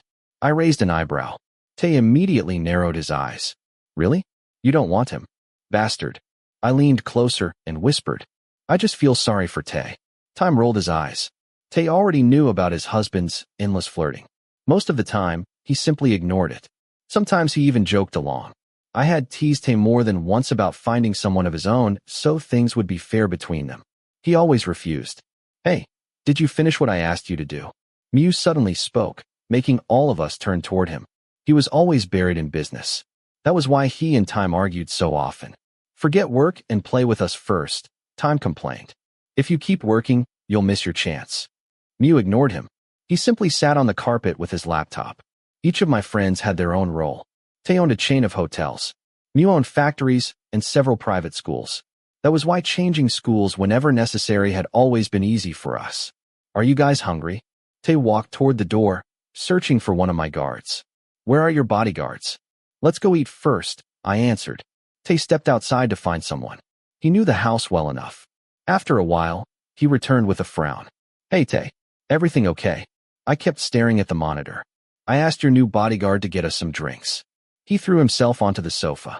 He flat out told me he wasn't your bodyguard anymore, then walked away. I smiled. You know him. I set my mouse down before walking outside. Porsche was just about to enter another room. Porsche. He turned with an annoyed expression. Come here. No. I smiled to myself. He really couldn't speak nicely to me for even a single day. I said come here. I deliberately used an authoritative tone, knowing it'd provoke him. You don't have the right to order me around. I'm not your bodyguard anymore. I sighed. Of course he'd make everything difficult. That was part of his charm. Really, I walked toward him until only about a foot separated us. Going to force me? He looked straight into my eyes. I told you, I'm not your bodyguard anymore. His gaze was as fearless as ever. I lowered my eyes to his neck. A large bandage covered yesterday's bite mark. A smirk tugged at my lips. Go get us some snacks. I kept my voice calm. You've got hands and feet. Go get them yourself. He sneered before walking away. I won't. Go now. No. He turned back stubbornly. Go downstairs. Don't make me repeat myself. I wasn't angry. I was simply enjoying his reactions. Tell your own bodyguards. Go downstairs. What's going on, Kinn? Chan approached us. Did Porsche cause trouble again? He looked seriously at Porsche. It's me again, Porsche answered flatly. Go get it. I pointed at him. Go and do what Kinn asked, Chan said calmly. Porsche cursed under his breath before heading downstairs. Interesting. He actually listened to Chan. He rarely obeyed anyone. I smiled to myself. Porsche always tried to hide his emotions and ignore my teasing. But he never succeeded. Watching him lose his composure because of me was strangely satisfying. I returned to my room and sat down. The moment I settled into my chair, someone knocked. Well, he learned how to knock surprisingly fast. Come in. No response. I looked up. Come in. Tay stood and opened the door himself. The moment he looked outside, he swore. This is unbelievable. I glanced over. The tray sat neatly on the floor. Porsche was already gone. Tay picked it up and placed it on the table. Your bodyguard is unbelievable. Terrible attitude. Good looking. And built like that. Before he could continue, Time interrupted. Hey, which side are you on? Are you criticizing him or praising him? Tay laughed. I'm kidding. My ass you are. Time rolled his eyes. I know exactly what you're thinking. While the others played, Mew remained lying on the carpet, still buried in work. I'd invited him here to relax. Instead, he ended up working anyway. University. It was Monday. My friends and I were at our usual spot when Tay dragged us to a university event. My faculty's international program almost never participated in campus activities. Even during the Moon and Star contest, the seniors had begged me to join. I'd refused without hesitation. Tom brought me here once. The food was so good that I've been coming back every year. Tay's eyes sparkled as he stared at the food stalls. The rest of us followed behind in silence. Crowded places weren't really our thing. Markets, even less. I couldn't remember the last time I'd walked through one. Maybe never. I sighed impatiently. Time and you looked just as bored. Only Tay was having the time of his life. The constant stares from people around us were becoming annoying. Aren't you done yet, Tay? It's hot. Wait. I want this one. He pointed excitedly at another stall. It was honestly kind of adorable. Mew, look. They have your favorite dessert. Tay hurried after him. The two of them happily picked desserts together. Time and I exchanged exhausted sighs. Mew, stop encouraging him. Finish eating and let's leave. It's too hot. Come on. Let him enjoy himself. Sometimes I genuinely wondered whether Tay was Mew's boyfriend instead of Time's. Wait. That person looks familiar. Tay suddenly narrowed his eyes while waiting for his crepe. You always think everyone's your boyfriend, Mew teased. I'm right here, Time complained. No. I mean over there. Isn't that your bodyguard, Kinn? I immediately looked up. Following Tay's gaze, I saw Porsche. He seemed to be waiting for his friends. A smile slowly spread across my face. Suddenly, this market wasn't boring anymore. Where are you going? Tay asked. You guys stay here. I'm going to talk to someone. I vaguely heard Time calling after me. My attention was already fixed on Porsche. I thought you wanted rice. Why'd you drag me here instead? He was talking casually to a friend holding French fries. Was he treating them? I hadn't expected someone like Porsche to be that considerate. I continued walking toward him. Just as he stepped forward, he noticed me. His expression froze before turning into a frown. Why'd you stop? His friend asked. Hey. I greeted him casually. Porsche shoved his hands into his pockets, pretending not to know me. He started walking away. I caught his arm. Wait. Why are you in such a hurry? He immediately brushed my hand away. People nearby stopped to watch. What the hell do you want? His eyes burned with irritation. Go buy me a drink. I deliberately spoke in a calm voice. No. I'm off duty. Who is he, Porsche? His friend asked. Buy me a drink. I repeated. Why should my friend buy you one? I looked him over. Oh, so this was the friend Big had mentioned. The one who'd given him trouble. I don't want to, Porsche snapped. He tried walking away again. I grabbed his arm once more. Don't make me look like the bad guy here, Porsche. Honestly, I was starting to think I was becoming a psychopath. The more irritated he became, the more interested I grew. Meanwhile, Porsche showed no fear whatsoever. He simply pulled free and walked away. Who are you to order my friend around? Another voice joined in. I turned. This friend had the same fearless look as Porsche. Handsome, confident. Then another familiar face appeared. Who the hell's messing with Porsche? Want me to beat them up? Oh, this must be Jom, the friend whose name Porsche had once borrowed. I told you to buy me a drink. Didn't you hear me? My eyes drifted to the bandage on his neck. Who is he, Porsche? Jom asked. Kinn. The moment Jom heard my name, fear instantly crossed his face. Hurry up. Go buy it. Porsche squeezed his eyes shut. Fine. I'll fucking buy it. Happy now. He finally gave in. Probably because we'd already attracted too much attention. I walked over to a nearby table and sat down. My friend soon joined me. Damn. Porsche's friend is hot, Time muttered. Which one? I asked. The one called Jom. If you mean the one holding the fries, I know him. The one drinking the red juice. No idea. Think he'd like to suck something besides juice. Time grinned wickedly. Go suck your wife's feet instead. Time instantly straightened up. Tay arrived carrying enough food for an army. A minute passed. Still no drink. It's so hot. Tay fanned himself dramatically. I know it's hot. Time grumbled. Then I noticed two figures walking toward us carrying drinks. Nam Rai. A vegetable smoothie. I can't believe you care about Kinn's health, Time joked. Here's your drink. We're leaving now. Porsche turned to go. Wait. What now? Drink it. I pushed the smoothie toward him. I don't want it. I hate vegetables. He turned away. Can you stop bothering my friend? His friend stepped in. Porsche still has tryouts. That caught my attention. Tryouts? For what? None of your business. His tone was every bit as blunt as Porsche's. I was just asking. Porsche remained silent. Hey. I called again. Can you let me go now? I really have to leave. His voice sounded much more polite than before, though he still brushed my hand away. His friend answered a phone call. Oh shit. Pam says we have to hurry. The pool's already packed. Don't leave yet. Drink this first. I insisted. I was sure they'd tampered with it. Porsche would never agree so easily otherwise. Oh, screw it. Jom suddenly grabbed the drink and took a huge gulp. Porsche and the others tried to stop him. Too late. The moment he swallowed, he immediately spat everything out. The spray splashed onto an unlucky bystander. Mew. Damn it. My shirt. Mew jumped to his feet. What the hell did you put in that drink, Porsche? Jom yelled while wiping his mouth. Porsche scratched his chin awkwardly.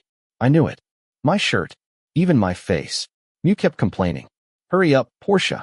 One of his friends dragged him away. Sorry. There wasn't any water nearby. Tim, stop pulling me. Can I rinse it off at the pool? Mew reluctantly agreed. You guys wait here. I'll go with them. He followed Porsche. I smiled. Actually, I had a better idea. Let's all go. My friends looked confused but followed. As we walked, I leaned close to Porsche. Would you ever pretend to be nice to me? I'll pay you. What? He stared at me like I'd lost my mind. Are you crazy? We're nothing alike. Stop bothering me. Why not? I think you'd be good at it. He immediately moved farther away. I watched his back with a smile. The university pool wasn't far from the market. Mew headed into the restroom with the culprit who'd soaked him. He was such a clean freak. Even a little sweat was enough to make him change clothes. The rest of us stood beside the pool. I watched students diving into the water while the crowd cheered.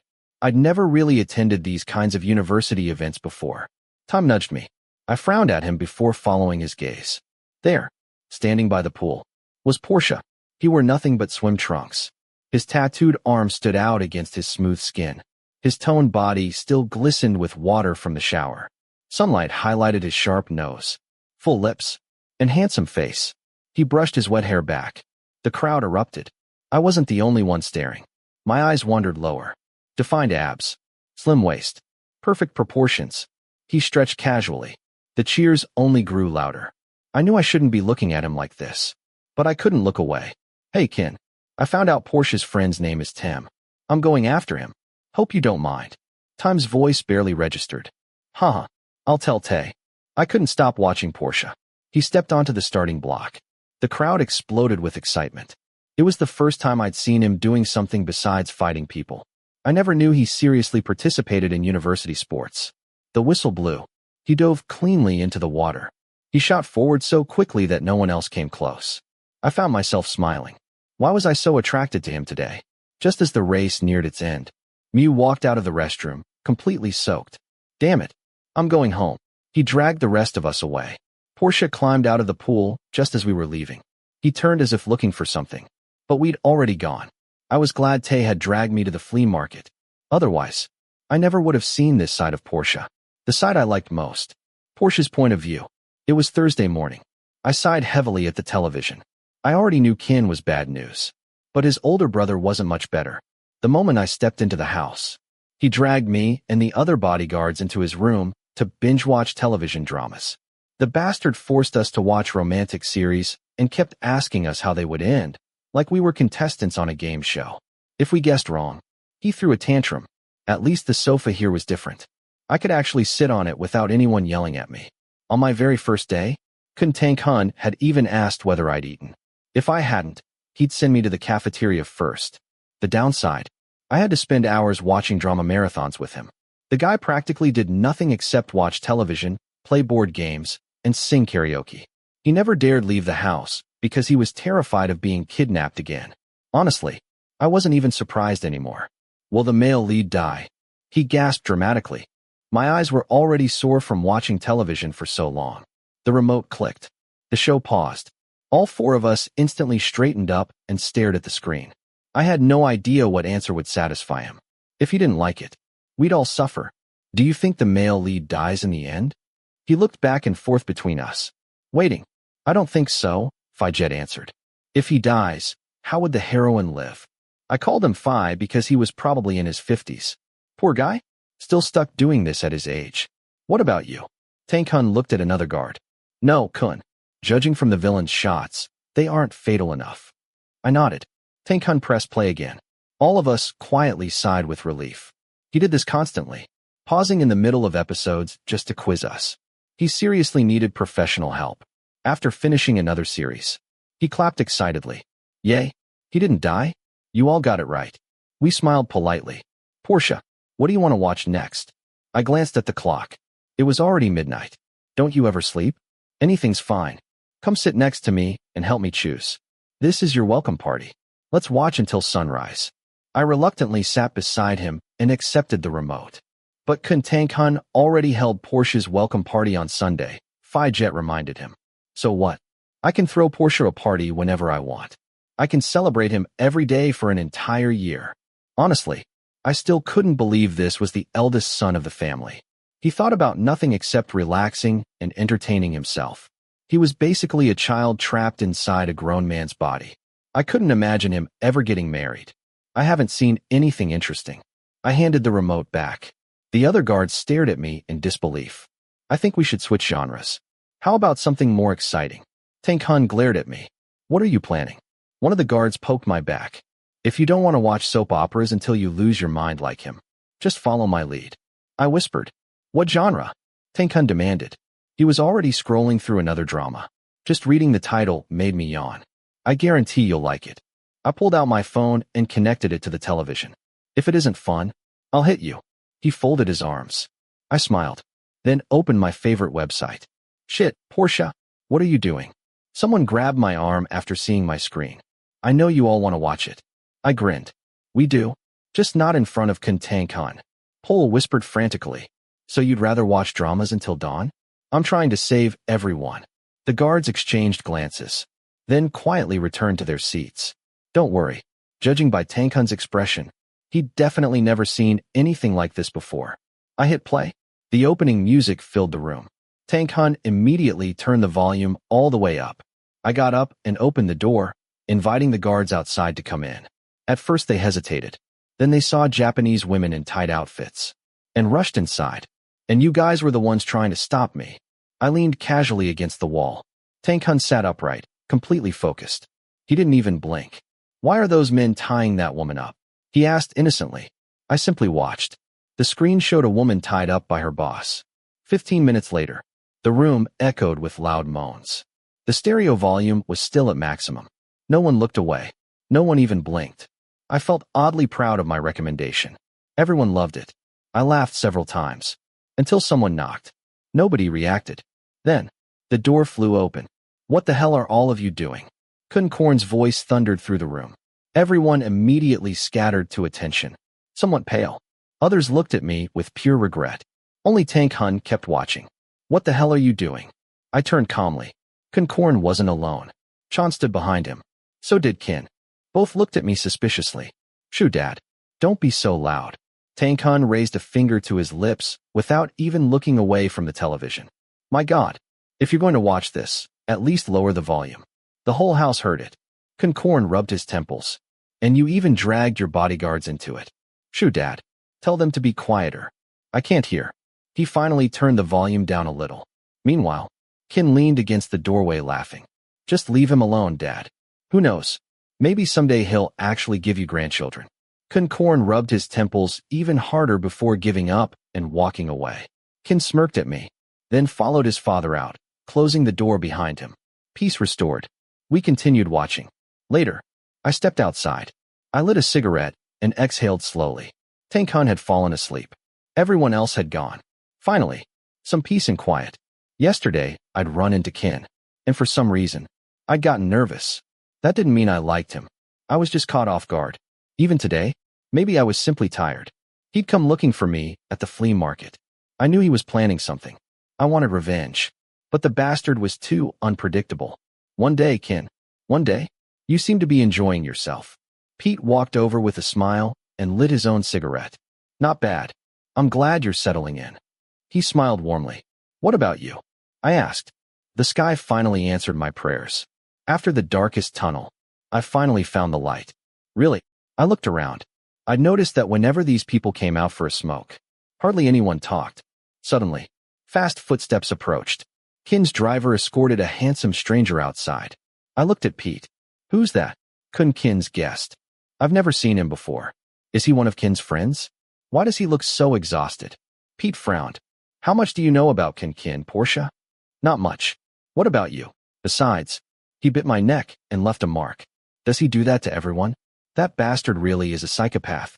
Well, that's... Pete never finished. My walkie-talkie suddenly crackled. Porsche, where are you? Come upstairs. Kinn again. I thought he'd already gone to sleep. I quickly crushed my cigarette beneath my foot. I'll head back inside. I hurried away before Pete could finish what he'd been about to tell me. What now? I escaped one psychopath, only to end up serving a complete madman. Chapter 11. Porsche's point of view. Porsche, I didn't like last night's movie. You didn't. It was fun, but the story was a little scary, and the acting wasn't very good.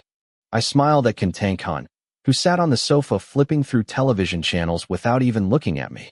I couldn't tell whether he was embarrassed or something else. One thing was certain. This crazy man had been acting strangely since last night. One of the other bodyguards even told me he'd stayed perfectly calm despite watching all those steamy scenes. Is something wrong with him? At his age, does he still dream about riding unicorns through lavender fields? Has he ever even brought a woman to bed? If all he's ever done is sing karaoke and watch television, then he's definitely crazy.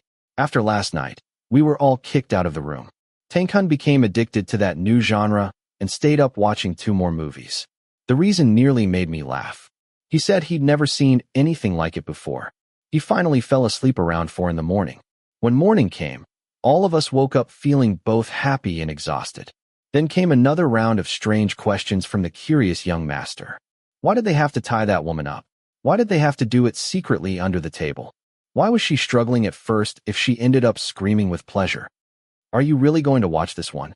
A hand poked my back. As usual, the 4 of us sat together waiting for Kinn to choose today's show. The title read, The Mistress's Love Beside the Sugarcane Field. Just reading it made me roll my eyes.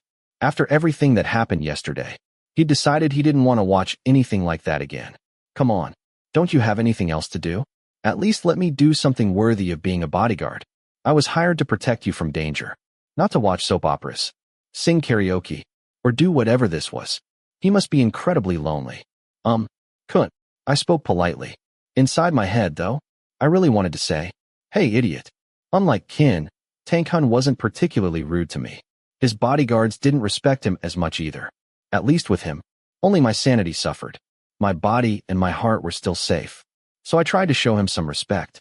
What, sir? Aren't you going out today? I felt awkward asking. He looked perfectly relaxed. If he kept spending every day watching television, wouldn't he eventually forget what sunlight felt like? Wouldn't he ever want to see other people? There's no reason for me to leave, he answered honestly. His gentle face turned toward me. He really did resemble Kinn, except I could practically imagine rainbows and lavender fields behind him. So, you're really not going anywhere. I barely finished speaking before he interrupted. Are you bored? He suddenly sat beside me. He switched off the television and looked directly into my eyes. Then let's sing.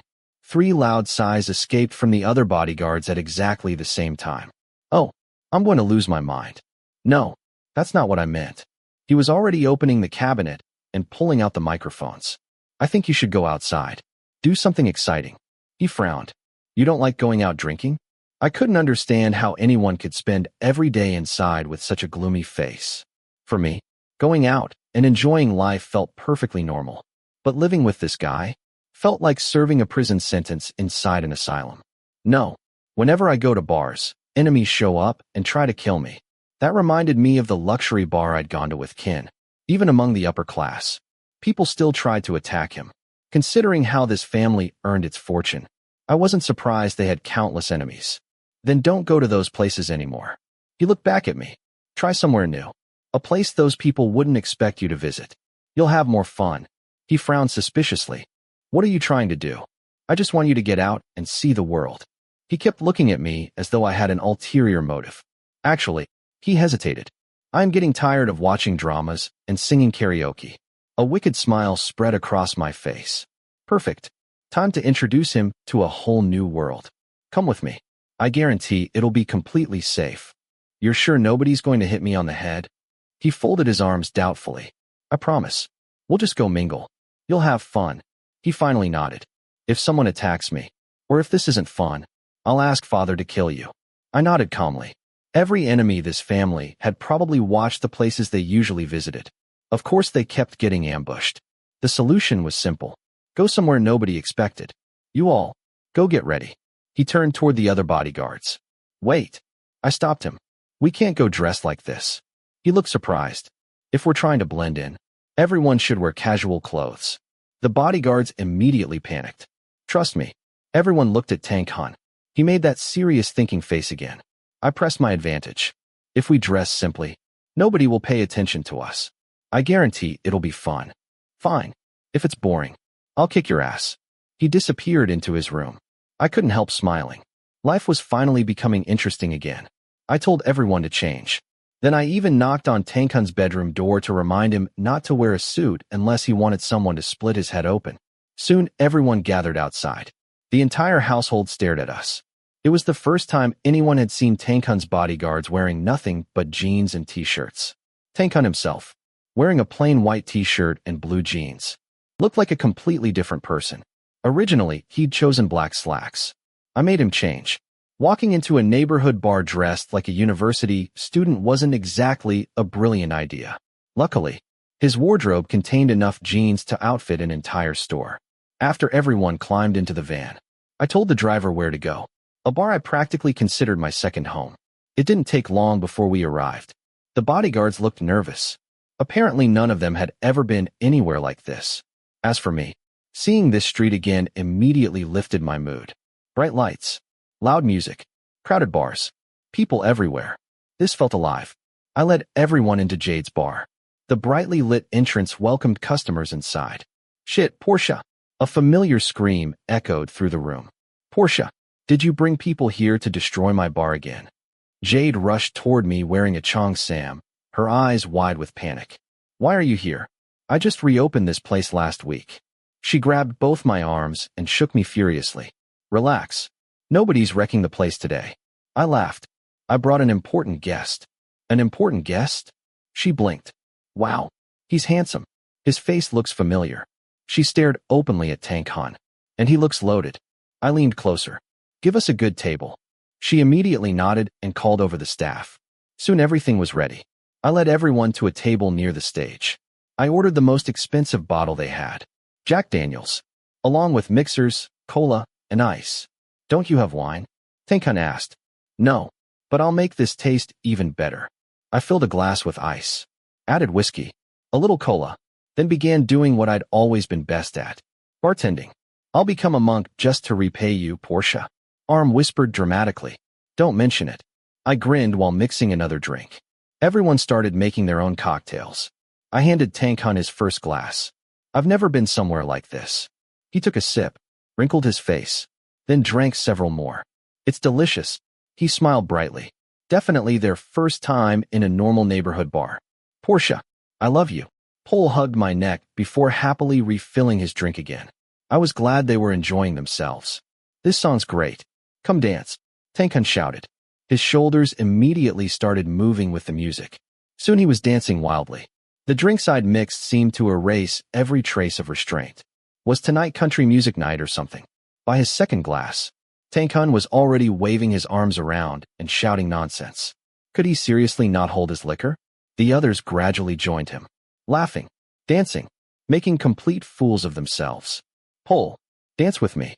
He waved enthusiastically, seeing everything under control. I slipped away to greet old friends around the bar. Several regulars rushed over to hug me. They said they'd missed my cocktails. By the time I returned, the table was empty. Everyone had moved onto the dance floor. The whole scene looked like children celebrating Songkran. People from neighboring tables cheered them on. Tankan was teaching his bodyguards some ridiculous dance, and every single one of them copied him.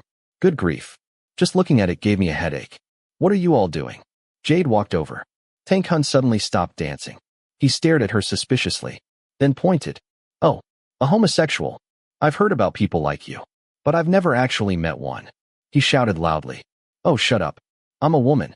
Jade nearly threw a high heel at him. Wait, don't hit him. I quickly stepped between them. He's crazy. So handsome, yet completely insane. Jade sighed. Come on. Who exactly is he?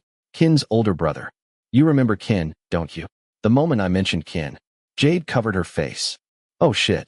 You brought the Mafia here without warning me. I should have rolled out a red carpet. She hurried onto the stage and stopped the music. Tankan looked furious. Get down here, you hermaphrodite. I want to dance. The entire bar burst into laughter. Jade bit her lip before grabbing the microphone. Tonight we have very special guests. Please welcome them. The music started again. Tankan resumed dancing. Honestly, I hadn't expected him to be this entertaining. Next time, I'd take him to a more Lamb concert. He'd probably lose his mind. Suddenly, he pointed his fingers like a gun, aimed at me. Bang. I clutched my chest dramatically before pretending to collapse. He laughed so hard. Honestly, his silliness was strangely lovable. I wished his father could see this. Soon he was pointing finger guns at all the bodyguards. They ran away while he chased them around the tables. Seriously, was this really the eldest son of a Mafia family? Porsche, come dance with me. He grabbed my neck before I could escape. We swayed together. The drunker he became, the stranger his dance moves grew. Looks like it's time to take him home. Jade sighed. I checked my phone. Nearly 2 in the morning. Closing time. The bodyguards were already collapsing onto the sofas. I sent a few of them to get the van. Meanwhile, I carried the unconscious Tankan outside and loaded him into the vehicle. During the ride home, everyone praised me like I'd saved their lives. Apparently tonight had been unforgettable. Back at the mansion, Arm and Pole carried Tankan upstairs. What happened? Why is Kinn like this? Pete hurried over. He looks awful. I just showed him the outside world. Pete stared at me speechlessly. Then I noticed he was holding car keys. Where are you going? I'm taking Miles home. I glanced behind him. The young man looked just as exhausted as yesterday's visitor. Just then, I saw someone coming downstairs. Kinn. I immediately turned, intending to escape. Where have you been? Too late. He was already walking toward me wearing nothing but a black bathrobe. I've been busy. He leaned closer. You smell like alcohol. Where did you take my brother? He actually buried his nose against my neck. I instinctively stepped back. None of your business. My head was pounding. I'd had too much to drink. I wasn't in the mood to deal with him. Who said you could leave? He grabbed my arm so hard that I stumbled into his chest. I quickly pushed myself away. Come with me. I tried pulling free. He only tightened his grip and dragged me into his room. The other guards exchanged helpless looks. The door slammed shut. What the hell's your problem? I yanked my arm away. I heard you all went out dressed casually. He stared at me seriously. I closed my eyes. My head throbbed. I knew he wasn't letting me leave anytime soon. He was doing this on purpose, trying to annoy me. I walked over and sat on the sofa, rubbing my temples. What exactly are you worried about? I asked. Your brother? Or me? He stopped right in front of me. Too close. I shoved his chest. Instead, my hand accidentally pulled loose the knot on his bathrobe. I expected him to get angry. Instead, the robe slipped open completely. It fell onto the floor, leaving him in nothing but his boxer briefs. His muscular body stood completely exposed. I looked away. We were both men, but it still felt awkward. He smirked. You wanted to see? Why would I? I've got the same equipment you do. Oh, then why'd you untie my robe? He smiled mischievously. Why wasn't he angry? Instead, that creepy grin gave me goosebumps. Let's see what you've got. He stepped closer again. I hurried to stand. Instead, he shoved me back onto the sofa. What the hell are you doing? I tried pushing him away. He caught both my wrists, pinned them above my head. His body trapped mine completely. There wasn't even enough space for air between us. Answer me. Where did you go? If you just wanted an answer, why are you this close? His warm breath brushed my cheek. I turned my face away. Let me go? I took your brother to a bar. Kinn, get off me. Then, I felt the tip of his nose brush against my neck. Damn it. What now? He laughed softly, even though I knew I was just as strong as he was. Being pinned like this made me almost helpless. What the hell are you doing? Don't bite my neck again. I struggled desperately. His nose slowly traced the line of my jaw, toward the side of my neck. I tried turning away. His hand immediately caught my chin. I couldn't move. His warm breath tickled my skin. He inhaled slowly, as though memorizing my scent. Goosebumps spread across my body. Then his lips brushed against my neck. He kissed me. Slowly, gently. My entire body trembled. My heartbeat became deafening. Then, pain. Shit. Kinn, don't bite me.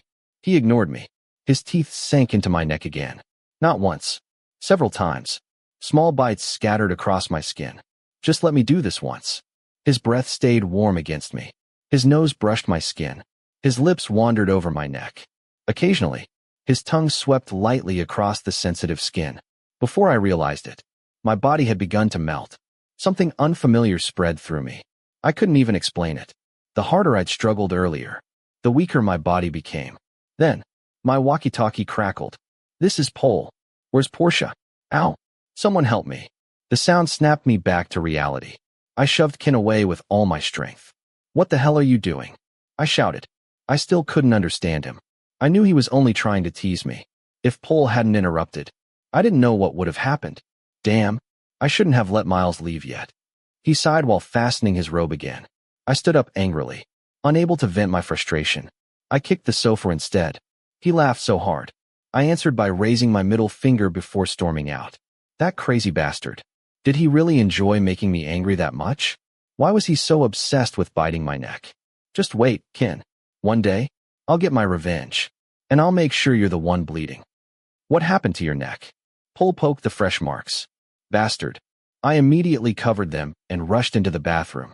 Several bright red bite marks decorated my skin. Damn you, Kinn. Do you think you can just leave marks all over my neck? Humiliating me like this? I walked back out still frowning. Yeah, a girl at the bar gave me these. If it had actually been a girl, I'd have proudly admitted it. But from Kinn? Absolutely not. The others teased me. I ignored them. Tankhun lay passed out on the bed, occasionally waving his arms in the air while mumbling songs. What a ridiculous family. The next day, I arrived early. There wasn't much to do. Tankhun slept all day. The rest of us wandered around the house, smoking, playing games. Whenever I passed Kinn's bodyguards, they glared at me, especially Big. That bastard loved acting superior. 6 o'clock in the evening. We'd just returned from dinner when loud shouting erupted. Everyone ran toward the noise. Get a gun. Shoot over there. The sight nearly made me choke. Tankhun had grabbed one of the guards' pistols. He pointed it dramatically at everyone else. Bang. The bodyguards obediently pretended to die. I burst out laughing. Everyone, raise your hands. Throw down your weapons. The guards instantly surrendered. Wow, I'm awesome. He tossed the gun aside and ran around laughing, until he bumped into KinnPorsche. What exactly are you playing? KinnPorsche asked. Tankhun simply giggled behind his hand. Where did you go last night? Come here. He beckoned us closer. Dad, Porsche and Arm took me somewhere really fun. Then he started singing one of the songs he'd heard at the bar. Kinn looked genuinely concerned. I took Kinn out to see the world, I explained with a smile. Good. Kinn nodded. As long as it's safe and he comes home in one piece. Then he walked away. Let's go again tonight. I loved it. Kinn grabbed my arm excitedly. I smiled. Honestly, I wanted to go again too. Where are you going? I'm coming. That familiar voice made me freeze. I turned. Kinn stood there smiling. Damn you, Kinn. I wanted to punch him so badly. Every bandage around my neck was his fault. Even hearing his voice irritated me. Great. It'll be even more fun. Kinn answered happily. No, absolutely not. Fine. Kinn smirked. We'll see. I cursed him another 100 times in my head. Around 2 in the afternoon, we returned to Jade's bar. This time there were 2 extra people. Kinn and Pete, both dressed casually. Apparently Pole had told Pete everything. He insisted on coming too. According to Pete, today felt like a dream come true. I was happy for him. As for Kinn, I wished he'd stayed home. He wore an all-black outfit, black shirt, black pants, calm face, completely pretending he belonged here. I'd already asked Jade to reserve a bigger table. Tem and Jom are already waiting. She greeted me. Welcome. Kinn's here too? I've prepared the best table. Kinn pointed at her immediately. Hello, hermaphrodite. Ladyboy. Lady. You. Jade clenched her teeth. I patted her shoulder sympathetically. Despite everything, she still gave us excellent service. She brought out drinks. Kinn immediately requested yesterday's music. Even dressed casually, people still respectfully greeted Kinn, probably because of all the bodyguards surrounding him. It's fun, isn't it? I asked Pete. Just then, Kinn deliberately sat beside me. Go sit somewhere else. I muttered. Why? I like sitting here. I don't. I can't believe you brought that idiot to a place like this. He leaned back comfortably. If something happened to him, what would you do? It's safer than the places you usually visit. I answered. Though honestly, his constant staring was making me nervous. Pete, go get Time and Tay. Kinn ordered. Everyone asked me to mix drinks again. Apparently yesterday's cocktails had become legendary. As for Kinn, he simply watched me. Porsche, mix something for Kinn. Someone laughed. Kinn doesn't even need to ask. Yeah. I smiled while continuing to work. That's just how he is. Soon the bodyguards were dancing again. Make one for me too. Kinn folded his arms. Now you wanted something from me. I lazily mixed another drink before handing it over. A little later, Time and Tay arrived. Both looked stunned. Neither had expected the Mafia brothers to be hanging around bars like this. Pete, sit over there. I'll move. I tried dragging Pete into my place. Why? I'm getting more chairs. I said stay. Kinn grabbed my arm. Keep making drinks. I'm not your servant.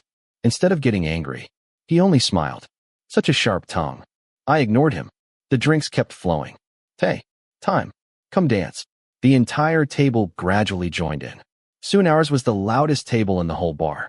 Not only because everyone was ridiculously good looking, but because Kinn and his bodyguards were dancing like complete lunatics. Eventually, even my friends gave up and joined them. The music pounded through the room. Bottle after bottle disappeared. Everyone danced. Except Kinn. He never stopped watching me. Looks good. I looked over. You know? He smiled.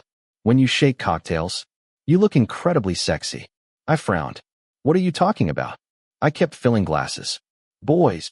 Jade suddenly appeared carrying a tray. I've got something special. B52. 20 layered shots lined the tray. Coffee liqueur. Cream. Rum. She handed me a lighter. Kinn's eyes sparkled. I'll light it. Then drink it all in one shot. I demonstrated. The blue flame danced above the alcohol. Kinn immediately gulped it down. His eyes widened with delight. One more. Kinn, you've had enough. Pete quickly intervened. I'm not drunk. Kinn protested. Pete grabbed the next shot himself. Pete, enough. I sighed. Go dance first. Surprisingly, Kinn actually listened to me. Soon everyone wanted one. One after another. I lit the shots. They drank them all. I want to light one for you. Kinn reached for the lighter. I was too lazy to argue. I placed the straw between my lips. Leaned closer. He lit the drink.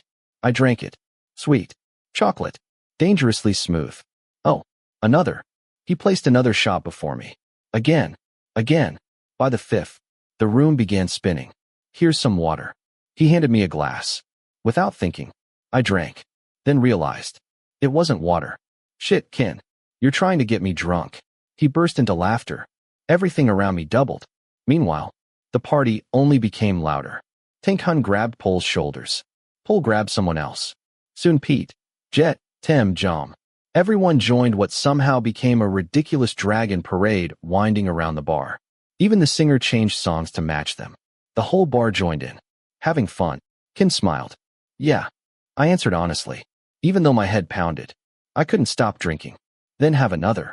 He slid another B-52 toward me. I sighed. No. What? Already drunk. He smirked. Like hell. You think it's that easy? Let's compete. The moment someone challenged me, I couldn't refuse. Glass after glass disappeared. 5 more. The world spun violently. I wanted to throw up. Meanwhile, Kinn looked perfectly fine. Still smiling. Still watching me. Damn, Porsche. You're drunk. Tim handed me mineral water. I'm fine. I forced myself to stay conscious. Finished with your dragon parade? I joked weakly. Everyone had collapsed back into their seats. That's enough. Tim took the alcohol away. Come wash your face. Cold water helped. A little. Don't get drunk. Don't get drunk. I kept repeating it to myself. When we returned, everyone lay sprawled across the sofas. Even Pole and Arm couldn't stand. Only Kinn surprised me. Earlier he'd looked completely sober. Now, he was stretched out unconscious. Pete, is he okay? Pete nodded. Kinn challenged you to a drinking contest. Oh, you giant baby. Pete and I carried him outside together. Loaded him into the van. At home. Porsche, can you help Pete look after Kinn? Jet called. So Pete and I dragged the unconscious Kinn into his room. The other guards followed. I'll handle him with Porsche. Pete dismissed them. They actually obeyed. Why me? I grumbled. I'm sick of those guys. Help me. Pete adjusted Kinn on the bed. Seeing me standing there, he sighed. Go get a towel and a basin. I headed into the bathroom. Outside. Pete. Kinn suddenly opened his eyes. Leave. Pete looked surprised. Get out. Pete glanced toward the bathroom, then quietly smiled before leaving. When I came back, Kinn was lying shirtless on the bed. I'd never seen him work out. Yet he had perfect abs. Firm muscles. Pale skin. Should I just dump the water on him? The thought crossed my mind. I dismissed it. Instead, I began wiping him down. His arms, shoulders, chest, then lower. His ribs, his stomach. My hands gradually slowed. I couldn't help staring. Damn, those abs. I actually felt jealous. Should I keep going? Or stop here? I hesitated. Eventually, common sense won. I removed his jeans too, leaving only his boxers. Look at me. Actually doing something nice for you. I muttered. His eyelashes were surprisingly long. His nose perfectly straight. His lips. I remembered those lips against my neck. Goosebumps instantly returned. I wiped down his legs, then smiled mischievously. I hadn't cleaned his face yet. I'll wipe your feet, then wipe your face with the same towel. I laughed. The towel was already moving toward him, when suddenly, my wrist was caught. Everything happened in an instant. He yanked me forward. I lost my balance completely. The next thing I knew, I was lying flat on the bed. What the hell? Before I could react, he'd climbed on top of me. What are you doing? I shoved at his chest. Nothing. He didn't budge. You got drunk. He smiled. You lost. The alcohol I'd consumed suddenly hit me all at once. The room spun. You lose? So you deserve punishment. What punishment? I wasn't drunk. I struggled. He simply held me down. You were. No. Get off. His face drifted closer. Closer. Then, something soft brushed the tip of my nose. My lips. Warm. Familiar. Before I understood, his lips sealed over mine. My breath caught. Instinctively, I opened my mouth. Something warm slipped inside. His tongue. Everything in my head stopped working. The strange warmth. The unfamiliar pleasure. My heart raced wildly. Without realizing it, I responded. Our lips moved together. Our tongues tangled. Everything else disappeared. At some point, my hands were free. Without thinking, they slid behind his neck, holding him closer. The tape covering my neck vanished somewhere along the way. I barely noticed. His lips drifted away from mine. Across my jaw, down my neck. Soft kisses, gentle licks, then familiar bites. Pleasure spread through my entire body. A helpless groan escaped me. Honestly, I didn't want it to end. Then, reality slammed into me. I'm kissing Kinn. Fuck. I shoved him away with everything I had. He rolled aside. I tried standing. The room spun violently. Ugh. I crashed onto the floor. Shit, Porsche. That was the last thing I heard. Then everything went black. Chapter 12. Porsche's point of view. I woke and turned over with difficulty. A sharp pain rushed through my head as I slowly forced my heavy eyes open. That bastard Kinn. How much did he drink last night? Did he even get drunk? He didn't even budge from his seat, for fuck's sake. And me? I didn't even want to think about what happened. Bracing myself with both arms, I slowly pushed myself upright. My head throbbed, as though someone was crushing it with a boulder. I pulled the blanket off me. Wait, a blanket? A thick black blanket, a king-sized bed, and a huge room. I looked around, trying to piece together what had happened last night. We were drinking at Jade's bar before heading back. When we got home, I hurriedly helped Pete carry Kinn inside his room. I wiped him down and... Fuck. Don't tell me I'm in that bastard's room again. I scanned the room, but Kinn was nowhere to be seen. My eyes landed on a framed family photo. Kinn with his sons. I couldn't believe it. Why the fuck am I here again? My headache vanished as the memories came flooding back. I remembered how good I had felt, so unbelievably good, like I was floating on cloud 9. My breath had been warm, my lips tingling as the person in front of me kissed them. Then I realized. It was Kinn. Kinn had kissed me. Even though I'd been drunk, I remembered everything that happened in this room. I remembered him on top of me. I climbed out of bed, but a sour smell stopped me. Looking down, I immediately jerked my feet back. There was vomit all over the floor. Mine. After throwing up last night, I'd blacked out completely. But that wasn't the point. Kinn kissed me. Why the hell did he do that? What was he thinking? Or was he just messing with me? Yeah, that had to be it. I walked over to the clock on the wall. 9 o'clock. I still had an hour before that little ding-dong came looking for me. This felt just like the day I'd slept on the sofa. Same place. Same feeling. Hands on my hips. I was about to leave when the glass door slid open. I immediately crouched down. Kinn walked in, wrapped in a blanket, holding his phone. He barely looked at me before raising one eyebrow. His face was as calm as ever. Not a trace of anger. I stared back at him. Why didn't you wake me up? Where did you sleep? I asked quietly. Wipe up your puke before you leave. His eyes returned to his phone. Of course. You don't have to tell me. I muttered under my breath and went to clean the room. Using tissues, I crouched down and wiped up my mess. The stench of alcohol mixed with vomit hit me straight in the face. At least I hadn't stripped naked this time. If I had, I didn't think I'd ever be able to face Kinn again. After wiping everything with a damp cloth, I stripped the sheets off Kinn's bed and dragged them toward the door. You can leave them, Kinn said, leaning against the doorway with his arms folded. The housekeeper will pick them up later. I immediately dropped the pile right in front of him. Couldn't you at least put them to the side? He asked with a faint smirk. Why? I'll leave them right here for her to see. I walked toward the door. Questions kept swirling through my head. I wanted to ask him, but I was afraid his answer would only confuse me even more. Wait. He stretched out an arm, blocking my way. Please. Not now. What is it? I asked softly. What did you do last night? Fuck. I was still trying to sort out my own thoughts, and now he was asking me about it? I was screwed. What did I do? I tried to sound innocent, but the moment our eyes met, I looked away. I couldn't look him in the eye. Last night, when you carried me. I frowned, trying to remember. Oh, okay, what did I do? It still hurts. Shit. Could you be a little more specific? My heart was pounding so hard I could barely breathe. First I slept in your bed. Then I threw up all over your floor. Now this. Had I actually hurt him? What the hell did I do? I asked again. Last night, when you carried me away from the table, you handled me so roughly that I slammed into this. He grabbed my hand and pressed it against his abdomen. Warmth radiated through the thin silk of his shirt, sending a shiver through my entire body. I froze. The moment I realized what he was doing, I yanked my hand away. What the hell are you doing? I shoved him back. Then I bolted from the room as fast as I could. Behind me, I heard Kinn laughing. Damn you, Kinn. What the hell are you doing? Why are you doing this to me? Why are you confusing me? I slammed the bedroom door so hard it startled the bodyguards outside. Big looked at me strangely. I didn't care.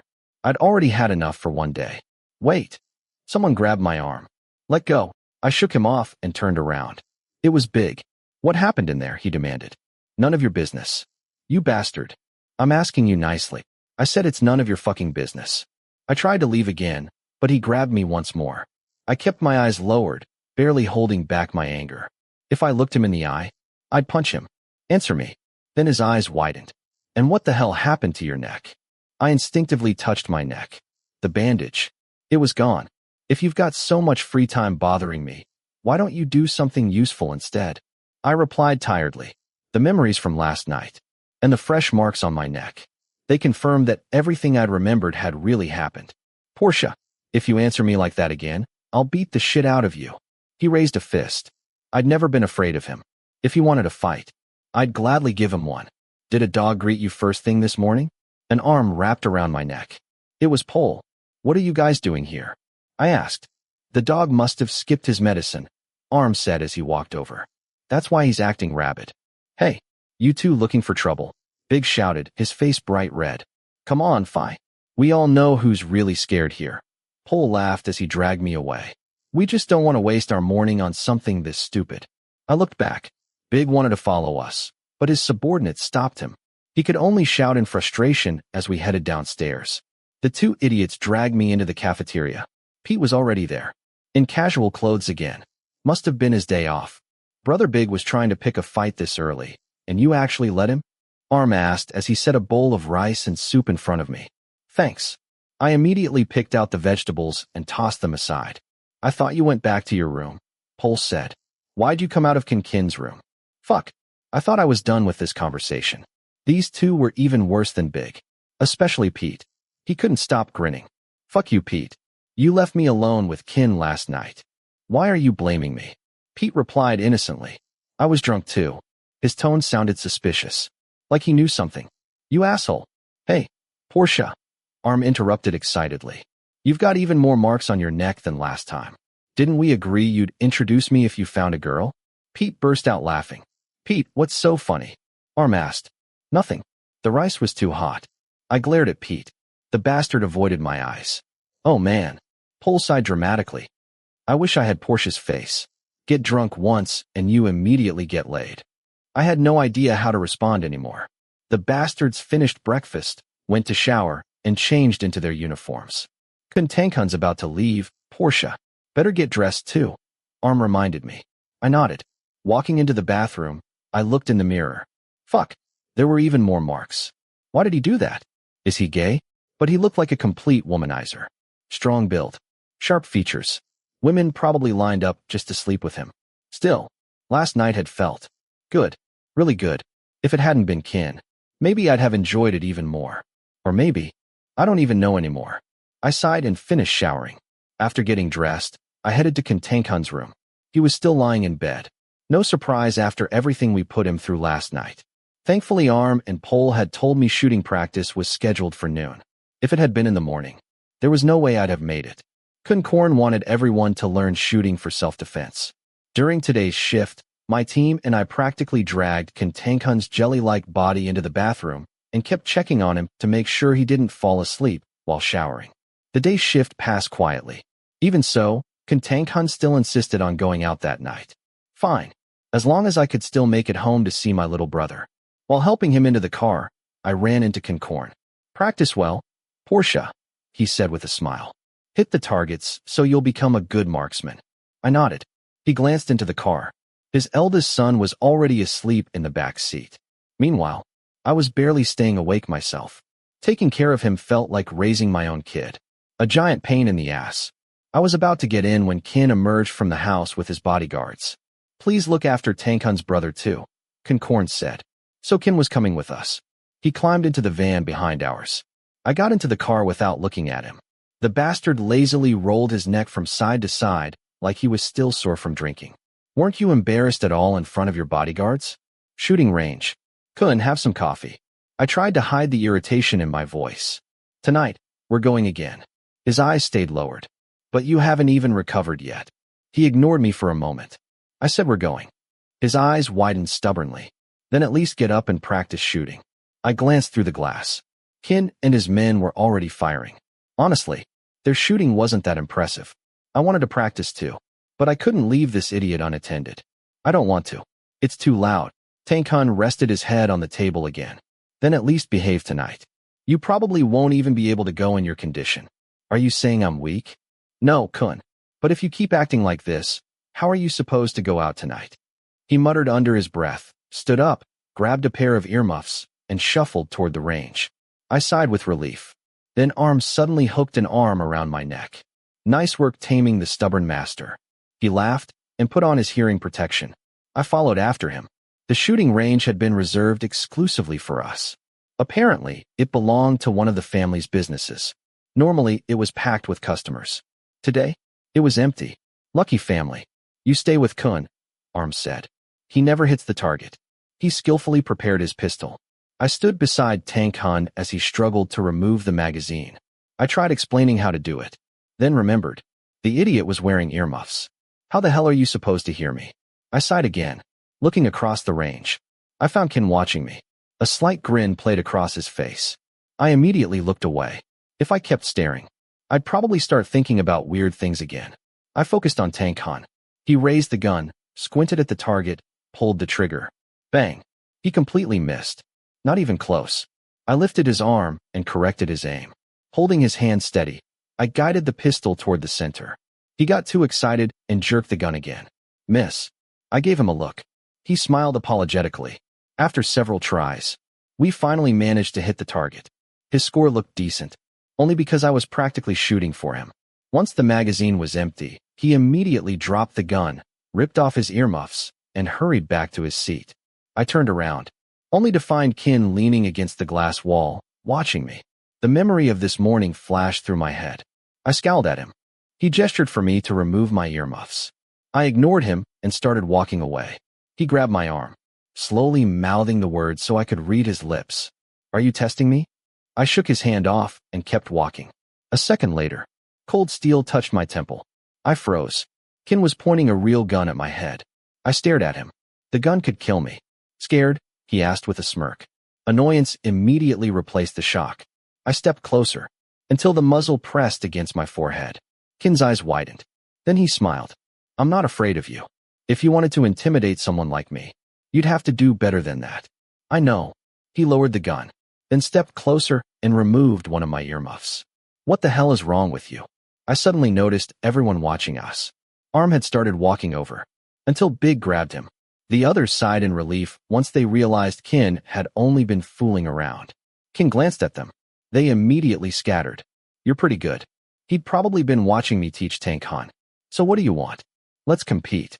He raised one eyebrow. Or are you scared? What makes you think I'm scared?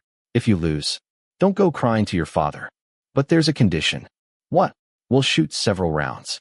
He smiled. The one with the lower score has to remove one piece of clothing after every round. I nearly punched him. Are you insane? I'm not doing that. Big's group looked at me awkwardly. Kinn, you don't have to if he doesn't want to. One of the bodyguards offered. I'm fine, Kinn replied. I can take care of myself. He continued staring at me, waiting for me to bite. I'm not playing with you, you bastard. If you're so desperate, play by yourself. I walked back to my lane and started shooting. Every bullet, I imagined, was hitting Kinn's face. Why did he always know exactly how to get under my skin? You okay? Arm lit a cigarette beside me. We were standing in the smoking area. Some bodyguards were gaming. Others were resting. Kinn had gone into the VIP lounge. I'm fine. In reality, my head was full of questions. About last night. About this morning. I wanted to ask Arm, but I was afraid he'd misunderstand. You really pissed Kinn off again, Arm laughed. You're amazingly stupid sometimes. I barely heard him. Arm. I suddenly reached over and grabbed his crotch. He jumped in shock and slapped my hand away. What the fuck are you doing? How do you feel? I asked seriously. What? He stared at me like I'd lost my mind. Are you still drunk? No. I frowned. What were you thinking just now? Are you gay? Now it was my turn to freeze. Had he figured it out? Then he continued. If you were, I'd expect your type to be some cute guy dressed like a girl. Or are you just messing with me? That's exactly what I wanted to know. Is your boss gay? Or is he just messing with me? Don't guys normally joke around like that? I dropped my cigarette into the ash bucket. You play games like that with your friends? Arm burst into laughter. Oh, he had a point. I'd done stupid stuff with Tim before, but never with Jom. That would have been weird. What's wrong with you today, Porsche? He grinned. Do you like me because I'm so handsome? What the fuck are you talking about? I shoved him. Get lost. This isn't a playground. Big's voice interrupted us. Arm wrapped an arm around my neck again. Who said it was a playground? He smiled. I heard people even bring dogs to public parks. Big's face darkened. Who are you calling a dog? Whoever barks the loudest. Arm casually whistled. You bastard. Before they could start fighting, the door opened. You two trying to bite each other's heads off again? Arm laughed. Big immediately straightened. Mind if I join? Sure. I answered. Big shot me another glare before storming toward the parking lot. Kinn followed behind him. Guess it was time to head home. He glanced sideways at me, making sure I was following. Just as he reached the van. Bang. Everyone instinctively ducked. 2 gunshots echoed through the parking lot. Then, silence. The bodyguards rushed toward Kinn and hurried him into the vehicle. Men dressed in black rushed toward the van. When they realized something, they scattered. They've got guns. Kinn shouted. Go get Kinn Anakinn. I sprinted toward Anakinn. Several men in black were already heading his way. I kicked the nearest one aside before he reached him. Anakinn came into view. His wrists were tied. Someone was forcing him into a van while another thug pointed a gun at our driver. The driver stubbornly refused to move. I knew I could save Anakinn, so I glanced toward Kinn first. Kinn had told me to protect both brothers. To my annoyance, Kinn was in trouble too. Great. Who the hell was I supposed to save first? Even Big and the others were sprawled across the ground. Let me go, Anakinn shouted. I charged forward, kicking everyone in my path. Punches, elbows, knees. Everything Chan had taught me came naturally.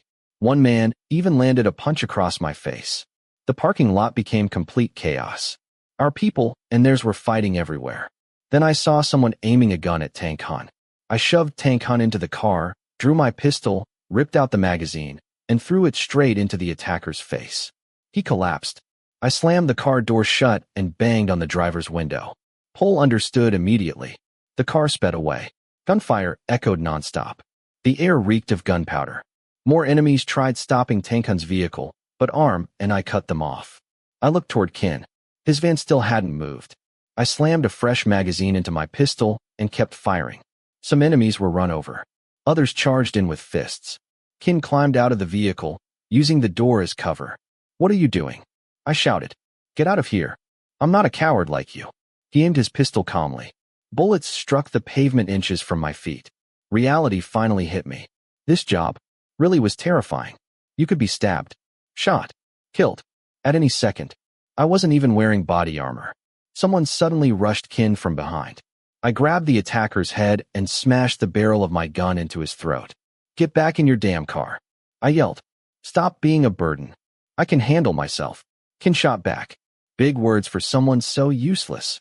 He dodged another attacker. Want to know what I'm actually good at? My ass.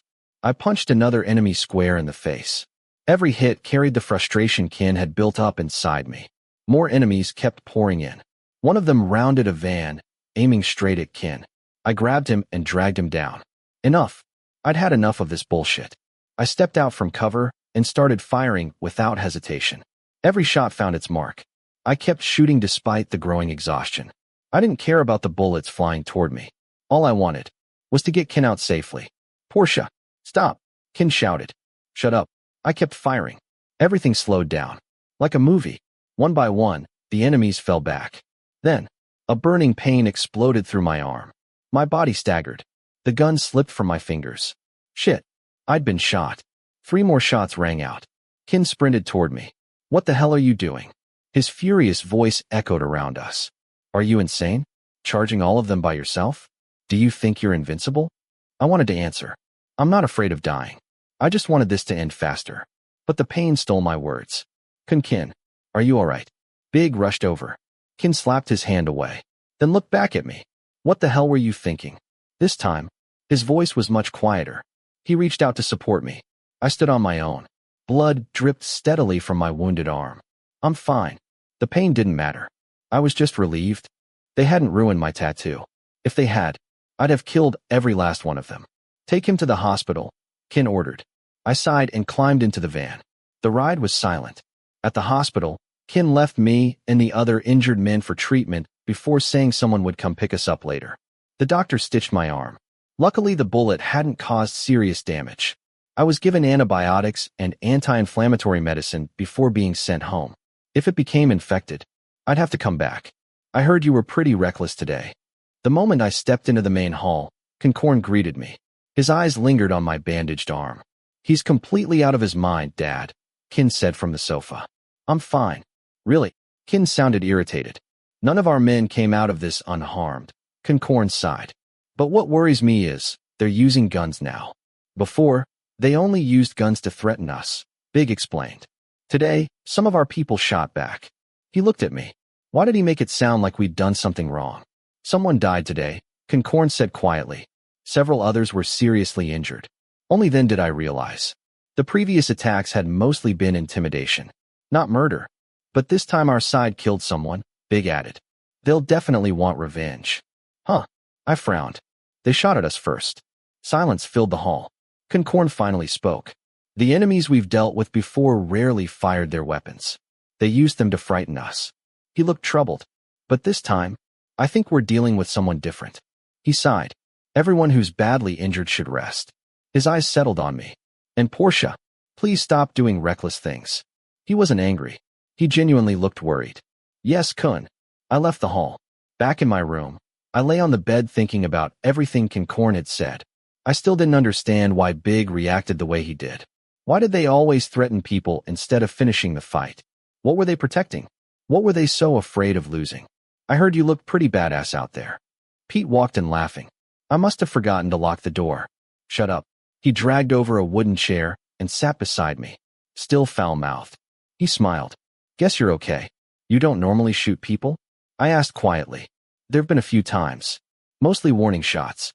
He leaned back comfortably. It's been about 4 months since anything like today's attack happened. So you usually just fight with your fists? He nodded. We sometimes kidnap debtors and torture them for information.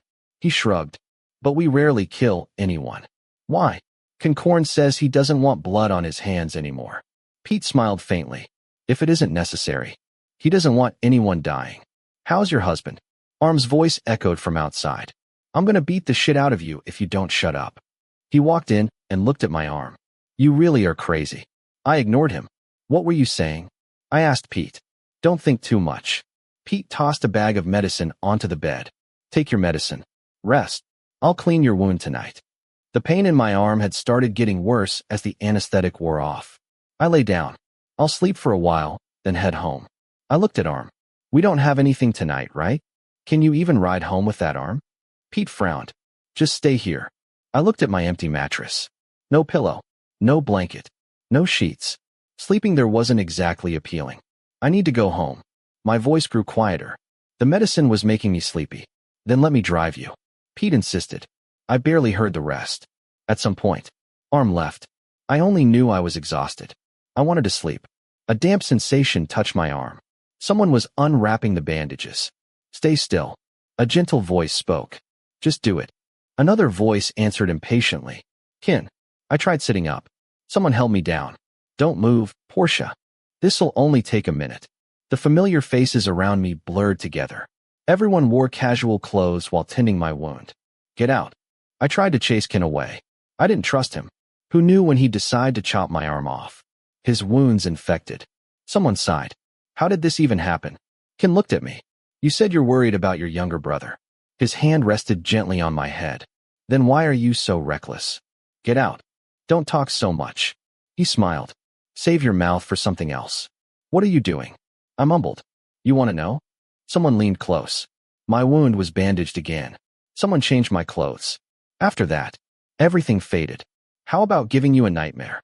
Something warm, soft, touched my forehead. Then darkness swallowed me. When I opened my eyes again, Pete was sitting beside the bed, typing on his phone. He noticed me wake up. You slept well. I pushed myself upright. A pillow supported my head. A blanket covered me. Hey. My voice came out hoarse. Pete kept typing. Thank you. He finally looked up, set his phone aside, and pointed toward the small table. Eat some porridge. You need your medicine. You can go now, Pete. I'll be fine. I'm here because I'm your friend. He smiled. And if you get another fever, somebody needs to help you. His kindness surprised me. Without Pete and Arm, I doubted I'd survive in this place. I'm okay. I looked at my freshly wrapped arm. It still hurt. Just not as badly. Thanks. Pete frowned. then followed my gaze to the bandages. Oh, his expression turned oddly suspicious. Had that really been a dream? I remembered Kinn panicking, ordering everyone around, kissing my forehead. I couldn't remember clearly anymore. Dream or reality? Gunfire, shouting, everything blurred together. I drank some water before starting on the porridge. Kinn refused to leave my thoughts, even in my dreams. He was still there. Then I remembered the shooting range. Pete. He looked up. Next time, come to the shooting range with me. You really aren't scared of anything. He laughed. Sure. Then, I hesitated. Want to compete? Shooting. Lowest score loses. He barely looked up from his game. I added carefully. And every time you lose, you have to take off one piece of clothing. Pete froze. Slowly. He looked at me like I'd gone insane. What's wrong with you? What do you think? He stared even harder. Are you crazy? You want to see my body that badly? Don't guys usually play like that? I asked honestly. No one plays like that. Pete narrowed his eyes. Who asked you to? No one. I was just asking. Really? He grinned. Whoever suggested that. They probably like you a lot. Shit, Pete. Get out. I shoved him. Nope. He pointed toward the extra futon and pillow beside the chair. I'm sleeping here tonight. You don't have to. You've got class tomorrow, right? I do. You'll still be able to go? What are you worrying about? I'm fine. Can I come? Why? I've never been to university. He smiled. I'll take the day off. Maybe I'll get to admire some college girls. Haven't you ever gone to college? I asked. I never had the chance. I became a professional boxer instead. Then I started working here. He shrugged. I guess life turned out this way. He probably hadn't met many people his own age. I figured he was only about a year older than me. So I agreed. After taking my medicine, Pete switched off the lights. We both went to sleep. I'd be staying here tonight. It was already midnight. I sent my little brother a line message telling him I couldn't come home. Ever since I started working here, we barely saw each other anymore. He went to school during the day. I worked at night. Sometimes I even got drunk and ended up sleeping here. Or in Kinn's room. I'm completely confused about whatever is happening between us. But there was one question I couldn't stop asking myself. Is Kinn gay? Chapter 13. The current center of attention in the house, especially Kinn. The man spoke as he stared at the young man with a cigarette between his lips. He is bold and incredibly confident. How could Kinn not be interested in him? His chestnut-colored lips released a stream of white smoke that slowly spread throughout the room. That's true. The other man pressed his lips together and kept his eyes fixed on him. He must taste good. What do you think? The smoker's voice was low and hoarse as he questioned the man in the black suit. Just the way you like a real man. The man in the black suit answered quietly, watching the handsome face before him. The man was difficult to read. Outwardly, he appeared refined and courteous, but beneath that calm exterior hid someone cold and dangerous. I usually get what I want first, but this is becoming annoying. He flung the ashtray across the room, where it crashed into a small glass table. He knew exactly who Kinn had arranged for that night, and he knew Kinn's tastes better than anyone. He had always arranged those encounters in advance, so he could get there before Kinn did. He enjoyed surprising him. He was addicted to the satisfaction of secretly stealing something from right under Kinn's nose. If he had known Kinn would desire the same person he wanted, he would have been furious. Not to mention that Kinn was surrounded by fiercely loyal people who would gladly sacrifice their own lives for the first family. What will you do next? He wants him, doesn't he? There was excitement in his voice. From what I've seen, probably. The man in black frowned as he answered. If Kinn wants him, then I want him too. A slow grin spread across the man's lips. He couldn't stop thinking about the young man. Someone who drew attention the instant he appeared. Someone who looked strong and arrogant. Exactly the type of masculine man he preferred. He had never liked cute or delicate people. He preferred the scent of a real man. Tell me what you want me to do. The man in the black suit sighed in irritation. Follow him everywhere. Watch everything he does. Pay close attention to Kinn's attitude toward him. The more Kinn likes him, the more I want him for myself. Knowing that Anakinn had developed an interest in the young man only fueled his determination. He would do whatever it took to defeat Kinn, even if it meant causing him unbearable pain. Understood. The man sighed wearily. He knew he was betraying the main family. But if using the man before him could drive a wedge between his master and that bastard, then so be it. He hated them both. Now, let's discuss the new drug shipment. I've already followed your instructions. Let me know when you're ready. Let's review 2 more routes. I want additional options. The police have been getting careless lately. The 2 men continued discussing their business for a while before eventually going their separate ways. Porsche's point of view. Porsche, you bastard. You're giving me goosebumps. Tim jerked away as I rested my hand on his shoulder and leaned in to sniff his neck. Just stay still for a second. I spoke calmly. We were sitting around a wooden table, and I was trying a little experiment. Unfortunately, everyone immediately screamed and scooted away from me. Shit. Motherfucker. Porsche, stay away from me. Tim shoved my face back. You're acting really weird today, Porsche. Pete looked at me curiously. Yeah, he had followed me to the university today, just like he promised last night. Turns out he wasn't joking. He was dressed in a white shirt and long pants, making himself look surprisingly presentable. I just wanted to know what it feels like. Damn it, Tim. I reached for him again, but he quickly escaped and sat beside Pete instead. The 2 of them already knew each other. After all, they'd gotten drunk together at the bar recently.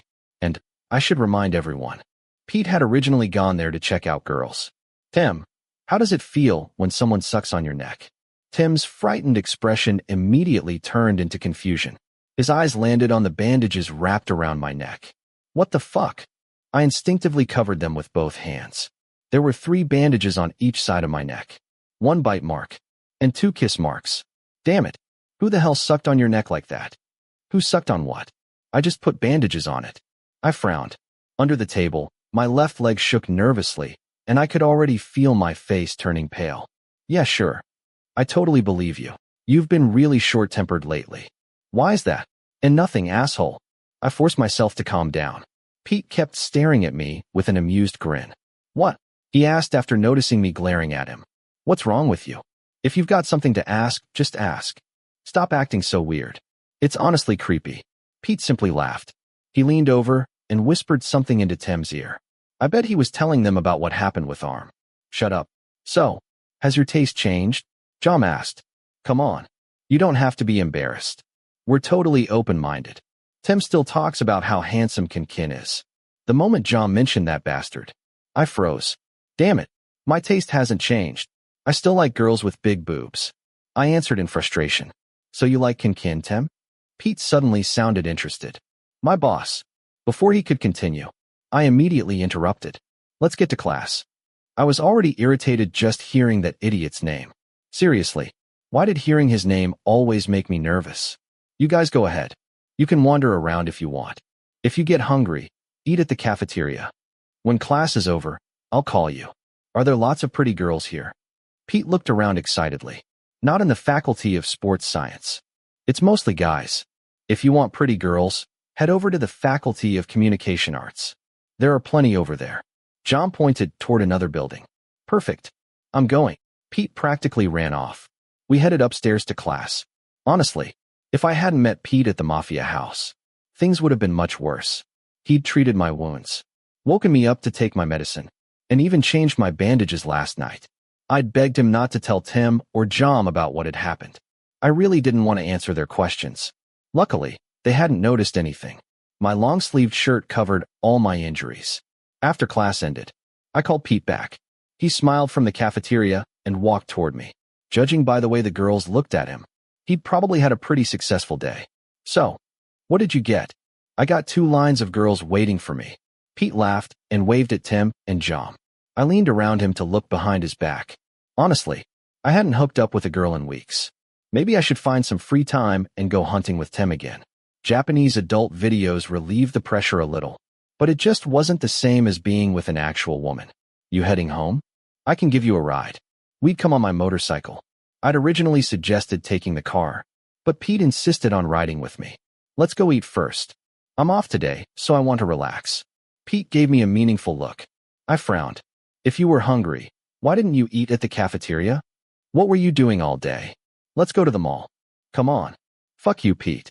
If he weren't a boxer, I'd have knocked him off the bike already. Fine. I'm hungry too. I sighed in defeat. Tim and John reluctantly agreed as well.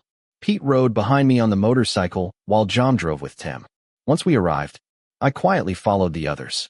Honestly, like most guys, I preferred being outdoors. If I didn't actually need to buy something, I'd never come to a mall just to walk around. What do you want to eat? Hurry up. Why are you in such a rush? Aren't you happy to stay away from the house a little longer? I don't have to see our boss today. I'm having a great time. Pete laughed. Honestly, I agreed.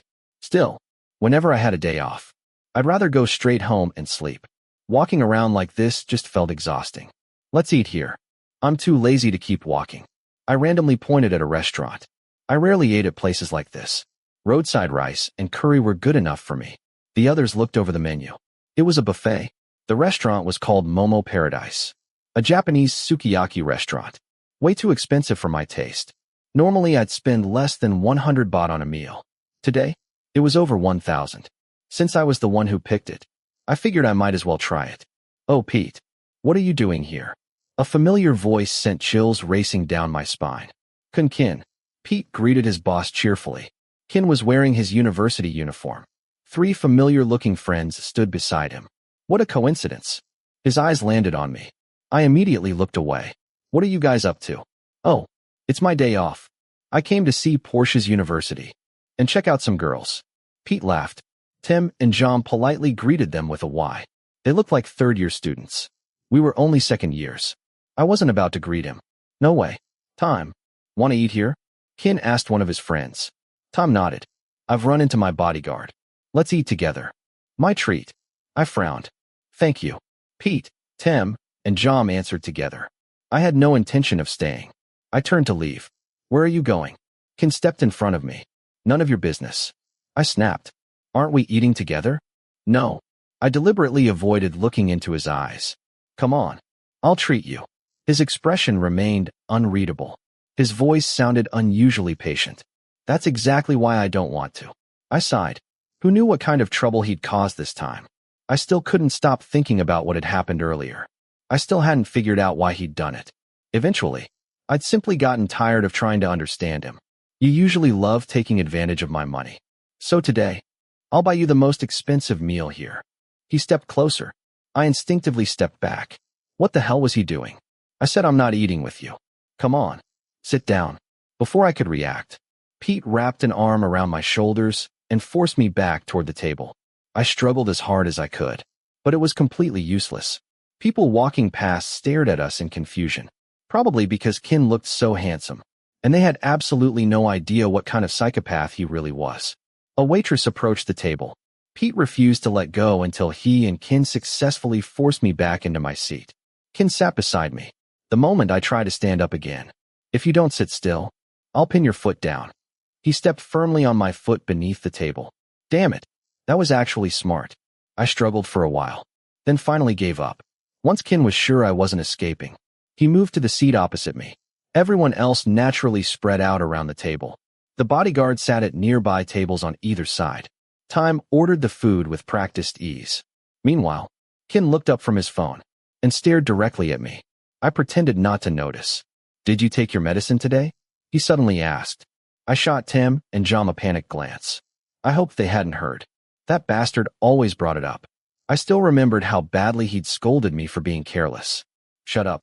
You're so damn nosy. I leaned back and raised my hand to stop him from saying anything else. Kinn chuckled. That smug grin of his. It was terrifying. Whenever he smiled like that, I knew he was planning something. He really was insane. Your food is ready. The waitress placed trays of beef and pork on the table. Tim and John headed off to the buffet to get vegetables. The table quickly filled with fresh meat and vegetables waiting to be cooked. Go ahead. Pete tossed vegetables and meat into the hot pot. I had to admit, it smelled amazing. I'd never eaten anything like this before. Then, without anyone else noticing, except Pete and me, Kinn quietly slipped several slices of meat onto my plate. Here, can you eat this? I looked at him and muttered a curse. I've still got 2 hands. I picked up my chopsticks and moved the meat myself. He smiled with satisfaction before lowering his head to eat. Everyone else focused on the food. I grilled another piece of meat until it was cooked. Then I looked around for the dipping sauce. There wasn't any. Instead, everyone dipped the cooked meat into raw egg before eating it. Seriously? Japanese sukiyaki is eaten with raw egg. Kinn noticed my confusion. The bowl of eggs sat too far away from me. You can use mine. My egg doesn't smell fishy. The instant those words left his mouth, Pete started coughing violently. I stared at him, then slowly turned back to Kinn. Your egg? I don't want it. I shoved the meat straight into my mouth without dipping it. It still tasted great. But raw egg? No thanks. What? You'd rather eat something fishy? I've got that too. Kinn took the egg back, clearly annoyed. His expression darkened. Don't mess with me today. I threw his own words back at him. It's really good, Pete said while chewing. I ignored them and kept eating. Honestly, this wasn't bad at all. So, you really don't eat vegetables? Kinn watched me as I filled my third plate with nothing but meat. That's right, I answered. Weak, he muttered. I inhaled deeply. Ignore him. Ignore him. The more he talked, the happier everyone else seemed. Do you eat mochi? Seriously? Was he trying to start another conversation? I glared at him. Can I just eat in peace? What is mochi? A dessert. Huh. No. It's made from flour. Here, try some. Kinn laughed as he placed a piece onto my plate. I stared at it suspiciously, then took a bite. Can people actually eat this? Of course. It's basically flour cooked in broth. So people really eat this? Pete repeated my question. I frowned. Yes. People eat it. Keep telling yourself that. He laughed. What did you say? Kinn and Pete laughed together for quite a while. When I looked over, Pete immediately forced a straight face. Just keep eating. What were those two plotting? Second brother. Everyone turned toward the voice. A tall, handsome man approached with a confident smile. He looked almost as handsome as Kinn. Hey, Vegas. Kinn smiled. Hello, Tay. Time. Mew. Why is your cousin here? Tay smiled sweetly at the newcomer until Time immediately pulled him back. Their reaction confused me, but I didn't really care. I came to meet a friend. Vegas. I'd seen him before. He'd been one of the guests at Kinn's house. What's the occasion today? Why's everyone gathered here? Nothing. We're just having lunch. Want to join us? Kinn offered. I'll just wait here. I promised to meet my friend. Kinn gestured for Vegas to sit beside him. Vegas looked at me. I politely smiled back. Go ahead and eat. No. I'll wait. Pete leaned closer and whispered. We're lucky Kinn's here. If it were someone else from the main family, the hot pot would have already been dumped over Vegas' head. Why? It seems the main family and second family don't get along. Only Kinn has a decent relationship with them. So, he's from the second family. Yeah. And Macau, the kid you almost punched before. They're cousins. I whispered. Hi. Vegas suddenly greeted me. I simply nodded politely. I still wasn't sure whether he held a grudge over what happened. Even Kinn's family had cursed me. Naturally, Macau's older brother probably hated me too. Fi Kinn. He's the one who tried to slap Macau, right? Kinn nodded. Why didn't you hit him? I'll even let you do it twice. Vegas smiled as he spoke. I couldn't tell whether he was joking or mocking me. How's Macau? Kinn asked. As he spoke, he casually placed another piece of mochi onto my plate. Vegas noticed. His eyes lingered on the small gesture. I sighed in frustration. My plate's already full. I swallowed the rude words that wanted to come out. Kinn had warned me to show respect whenever members of the second family were present. So I forced myself to stay polite. Keep eating. Am I making you uncomfortable? Vegas asked. I simply shook my head. There was an invisible wall separating us.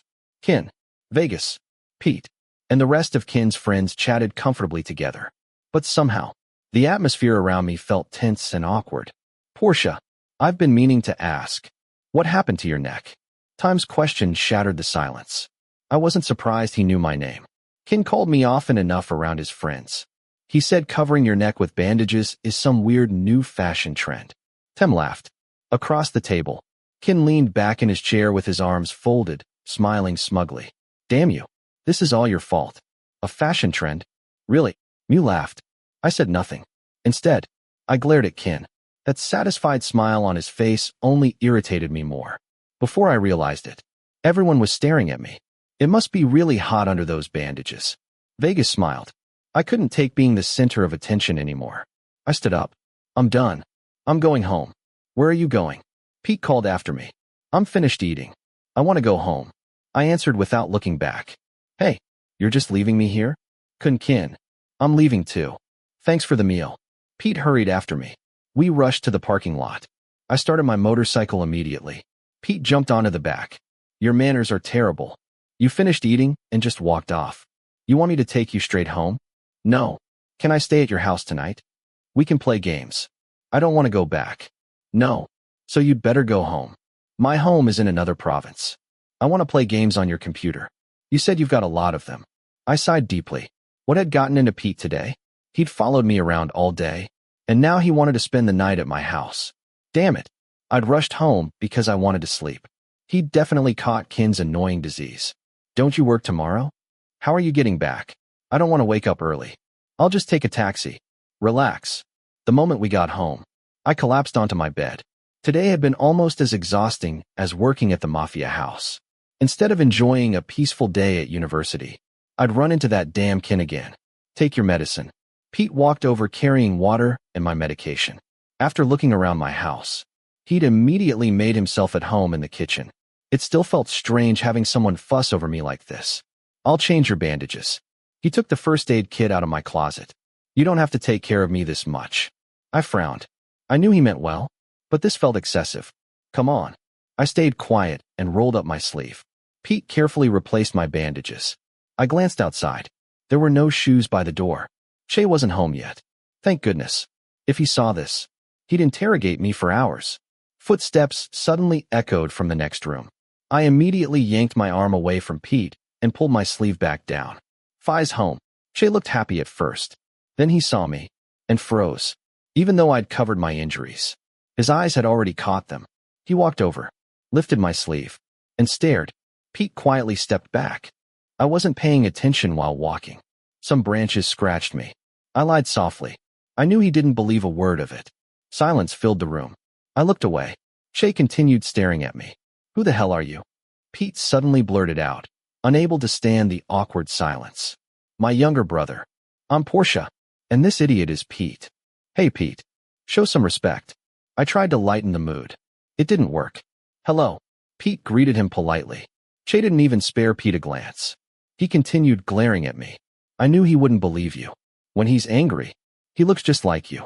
Pete whispered. I sighed. I thought you weren't home. I didn't see your shoes. I left them behind the house. Shay looked me straight in the eyes. You haven't changed at all. What happened to you? His voice was rough. He sat down beside me. Oh, a bullet just grazed my arm. That's all. What? You got shot. Shay shouted. Stop yelling. My ears hurt. How can you say that's fine? What if it had been worse? He continued shouting. I'm okay. I answered quietly. I couldn't even meet his eyes. He kept demanding that I quit my job. Eventually, Pete quietly excused himself and went into the dining room to give us some privacy. Back at the shooting range, I'd acted entirely on impulse. Once I got angry, I stopped thinking. That was probably my biggest weakness. From now on, I needed to think more carefully before acting. If I got myself killed, that was one thing. But Shay would never forgive himself. Seeing the disappointment on his face, I felt guilty. Don't ever do something like this again. You have to leave that organization. Shay, I promise. It won't happen again. I'm sorry. I gently rubbed his head. I don't believe you. I'm scared something even worse will happen. It won't. I promise. If that bullet had hit your head, what then? He still begged me to quit. I'm tough.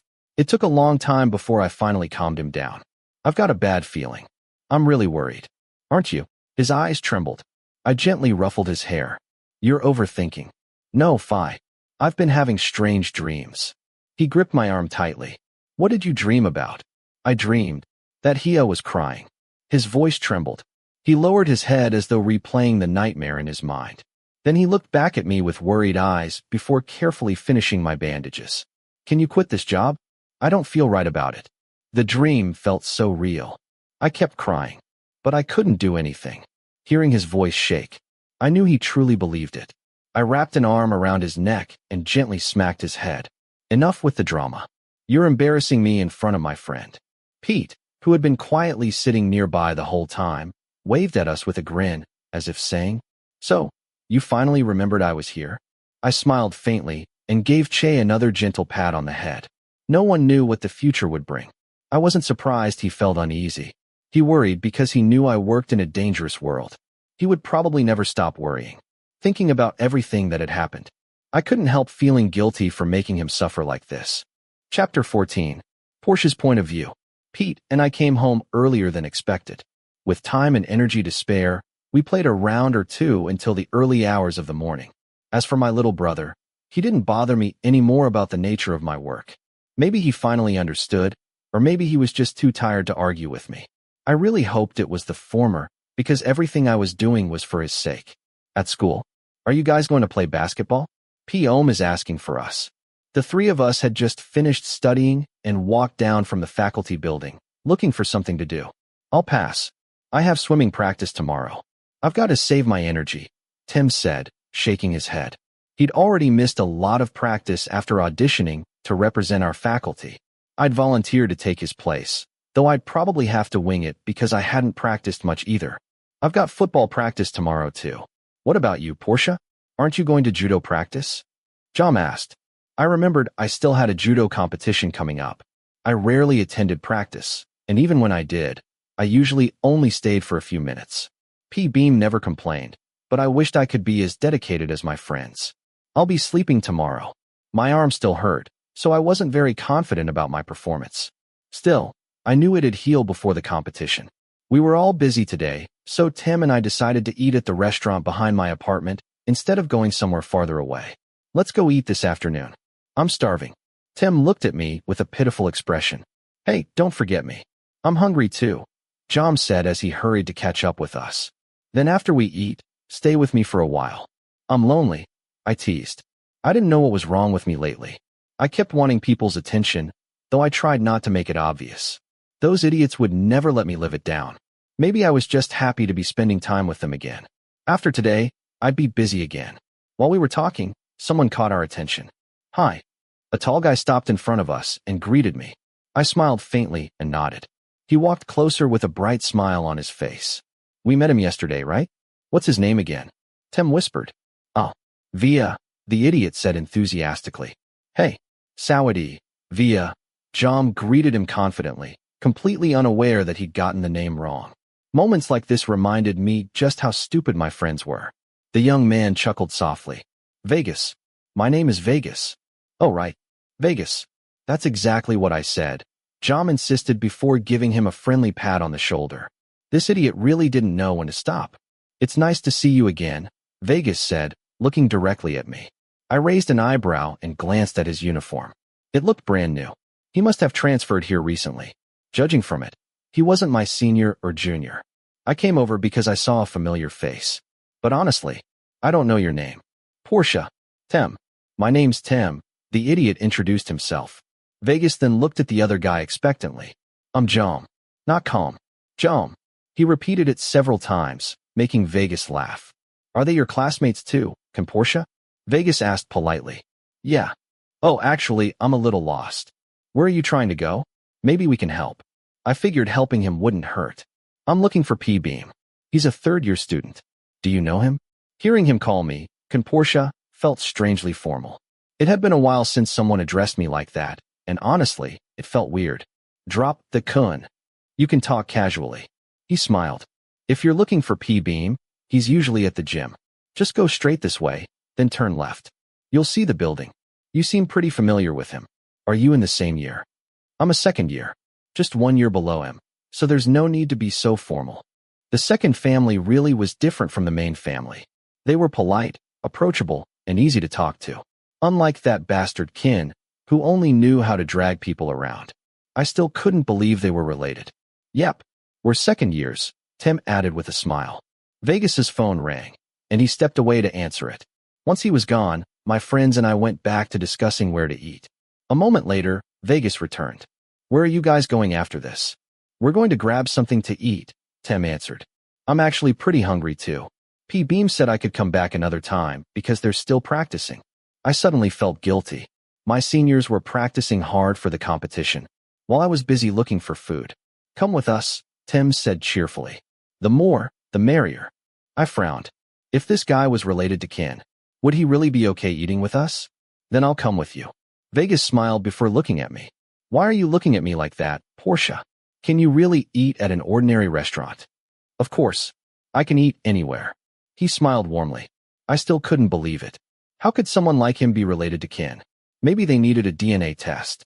They were as different as the sky and the abyss. "Oi, I'm starving. Let's go already," Jom shouted. We parked my motorcycle nearby, because I was too lazy to ride farther, and walked to the restaurant instead. Vegas chatted happily with my friends, occasionally stealing glances at me. I smiled back politely. Since he was so friendly and well-mannered, I actually felt guilty for being so distant. Eventually we arrived. "Aunt Chuck's restaurant has the best fried pork over rice," Tim declared. The waitress handed the four of us menus. "That's an unusual name," Vegas commented. "Oh, because the name is a play on words that basically means grab and smother. So it's really that dirty?" Vegas looked toward the kitchen. I followed his gaze. The cook had just wiped the cutting board with the same rag she'd been using to handle raw pork. "But it's delicious, so it's fine," Jom said with a thumbs up. Vegas forced an awkward smile, doing his best not to look toward the kitchen anymore. "Can you still eat here?" I asked. He simply looked at the menu without answering. I laughed quietly before placing my order. Eventually Vegas ordered the exact same thing as the rest of us, pretending he hadn't seen anything. He ate as naturally as if this were food he had every day. Watching him made me realize there really were members of Kinn's family who could act like normal people. He treated us like friends instead of bodyguards. After we finished eating, Vegas thanked us sincerely before leaving. His manners amazed Tim. We'd never met someone with his status who was both rich and genuinely kind. Most rich people we'd met were complete assholes. The next day, I went to class and then to judo practice as usual. When P. Beam saw me walk into the gym, he nearly dropped to his knees. That's how rarely I showed up. I kept following the same routine until evening. By the time I reached Kinn's house, I was completely exhausted. I stood outside for a moment, gathering what little energy I had left. Before I could even step inside, little Ding Dong came running down the stairs. "Porsche, you're here." "Yay, yay." He threw himself at me and grabbed my injured arm. "Hiss. Yeah, I'm here." I rubbed my sore arm. "So where are we going today?" "Where do you want to go? Give me a break. I just got here. I'm bored of your friend's shop. I want to go somewhere more fun." How about Khao Sen Road?" It was crowded, lively, and full of entertainment. "I've never been there." "It sounds fun. Let's go." He looked like a little kid seeing the world for the first time. Every time he acted like this, it hit me all over again. "What's with all the noise? Keep it down. I'm still working." KinnPorsche stepped out of what looked like a meeting room. I nodded. He went back inside. "You're with the second family, huh?" Thank Hun suddenly noticed who his father had been talking to and immediately became even louder. He banged on furniture and shouted, completely ignoring his father's warning. All the bodyguards looked over. "Kinn, please keep it down." "Porsche." He lowered his voice dramatically and gestured for me to come closer. "I have a job for you." "What is it, Kinn?" "Today Vegas and Macau are coming for dinner." He leaned in conspiratorially. "I want you to kidnap them." He walked to a nearby table, grabbed a thick hemp rope, and handed it to me. "Tie them to the mango tree behind the mansion and leave them there until they dry up." I stared at the rope. "But, Kinn, you have to do it." He interrupted before marching upstairs while happily whistling. What was wrong with my life? Why did I have to deal with things like this? I wandered around holding the rope. How was I supposed to obey an order like that? It was ridiculous.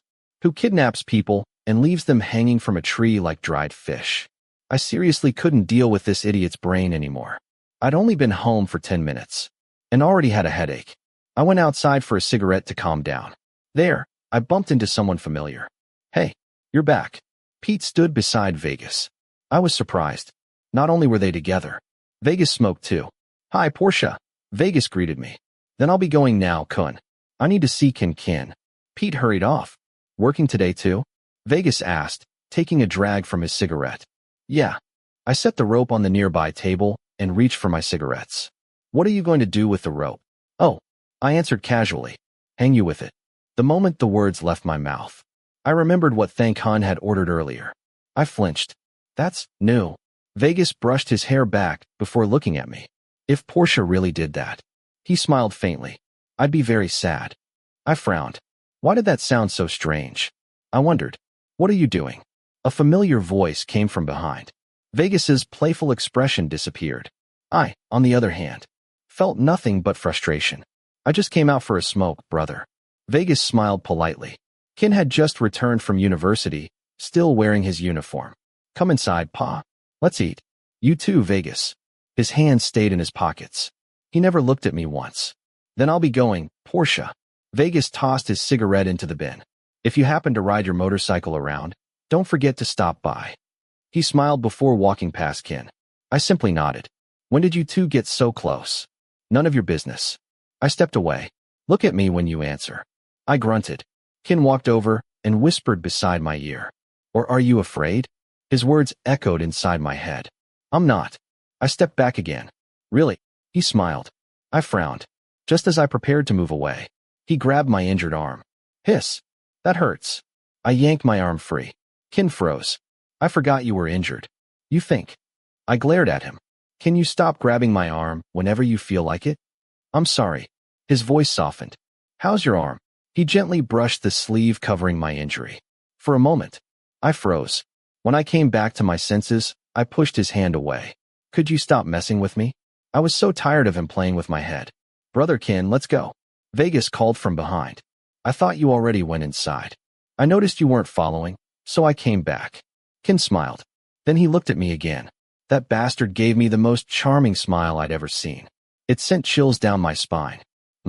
Let's go. He took a few steps before stopping beside me again. He leaned close enough to whisper. Don't forget your medicine. I shoved his shoulder away. He was way too close. Damn it. He simply smiled with satisfaction before walking away. I really pitied myself. Every son in this house was completely insane. Maybe I should have worked for the second family instead. At least they were polite. Vegas even seemed like a decent person. Unlike the man I was stuck with now. Little Ding Dong was furious because I hadn't carried out his ridiculous order. Now I had to calm him down. As though I'd done something wrong. Why didn't you tie them up? Why did you let them leave? His voice echoed through the room. Kinn. I sighed. How was I supposed to do that? Their father was standing right there with all his bodyguards. Who in their right mind would do something like that?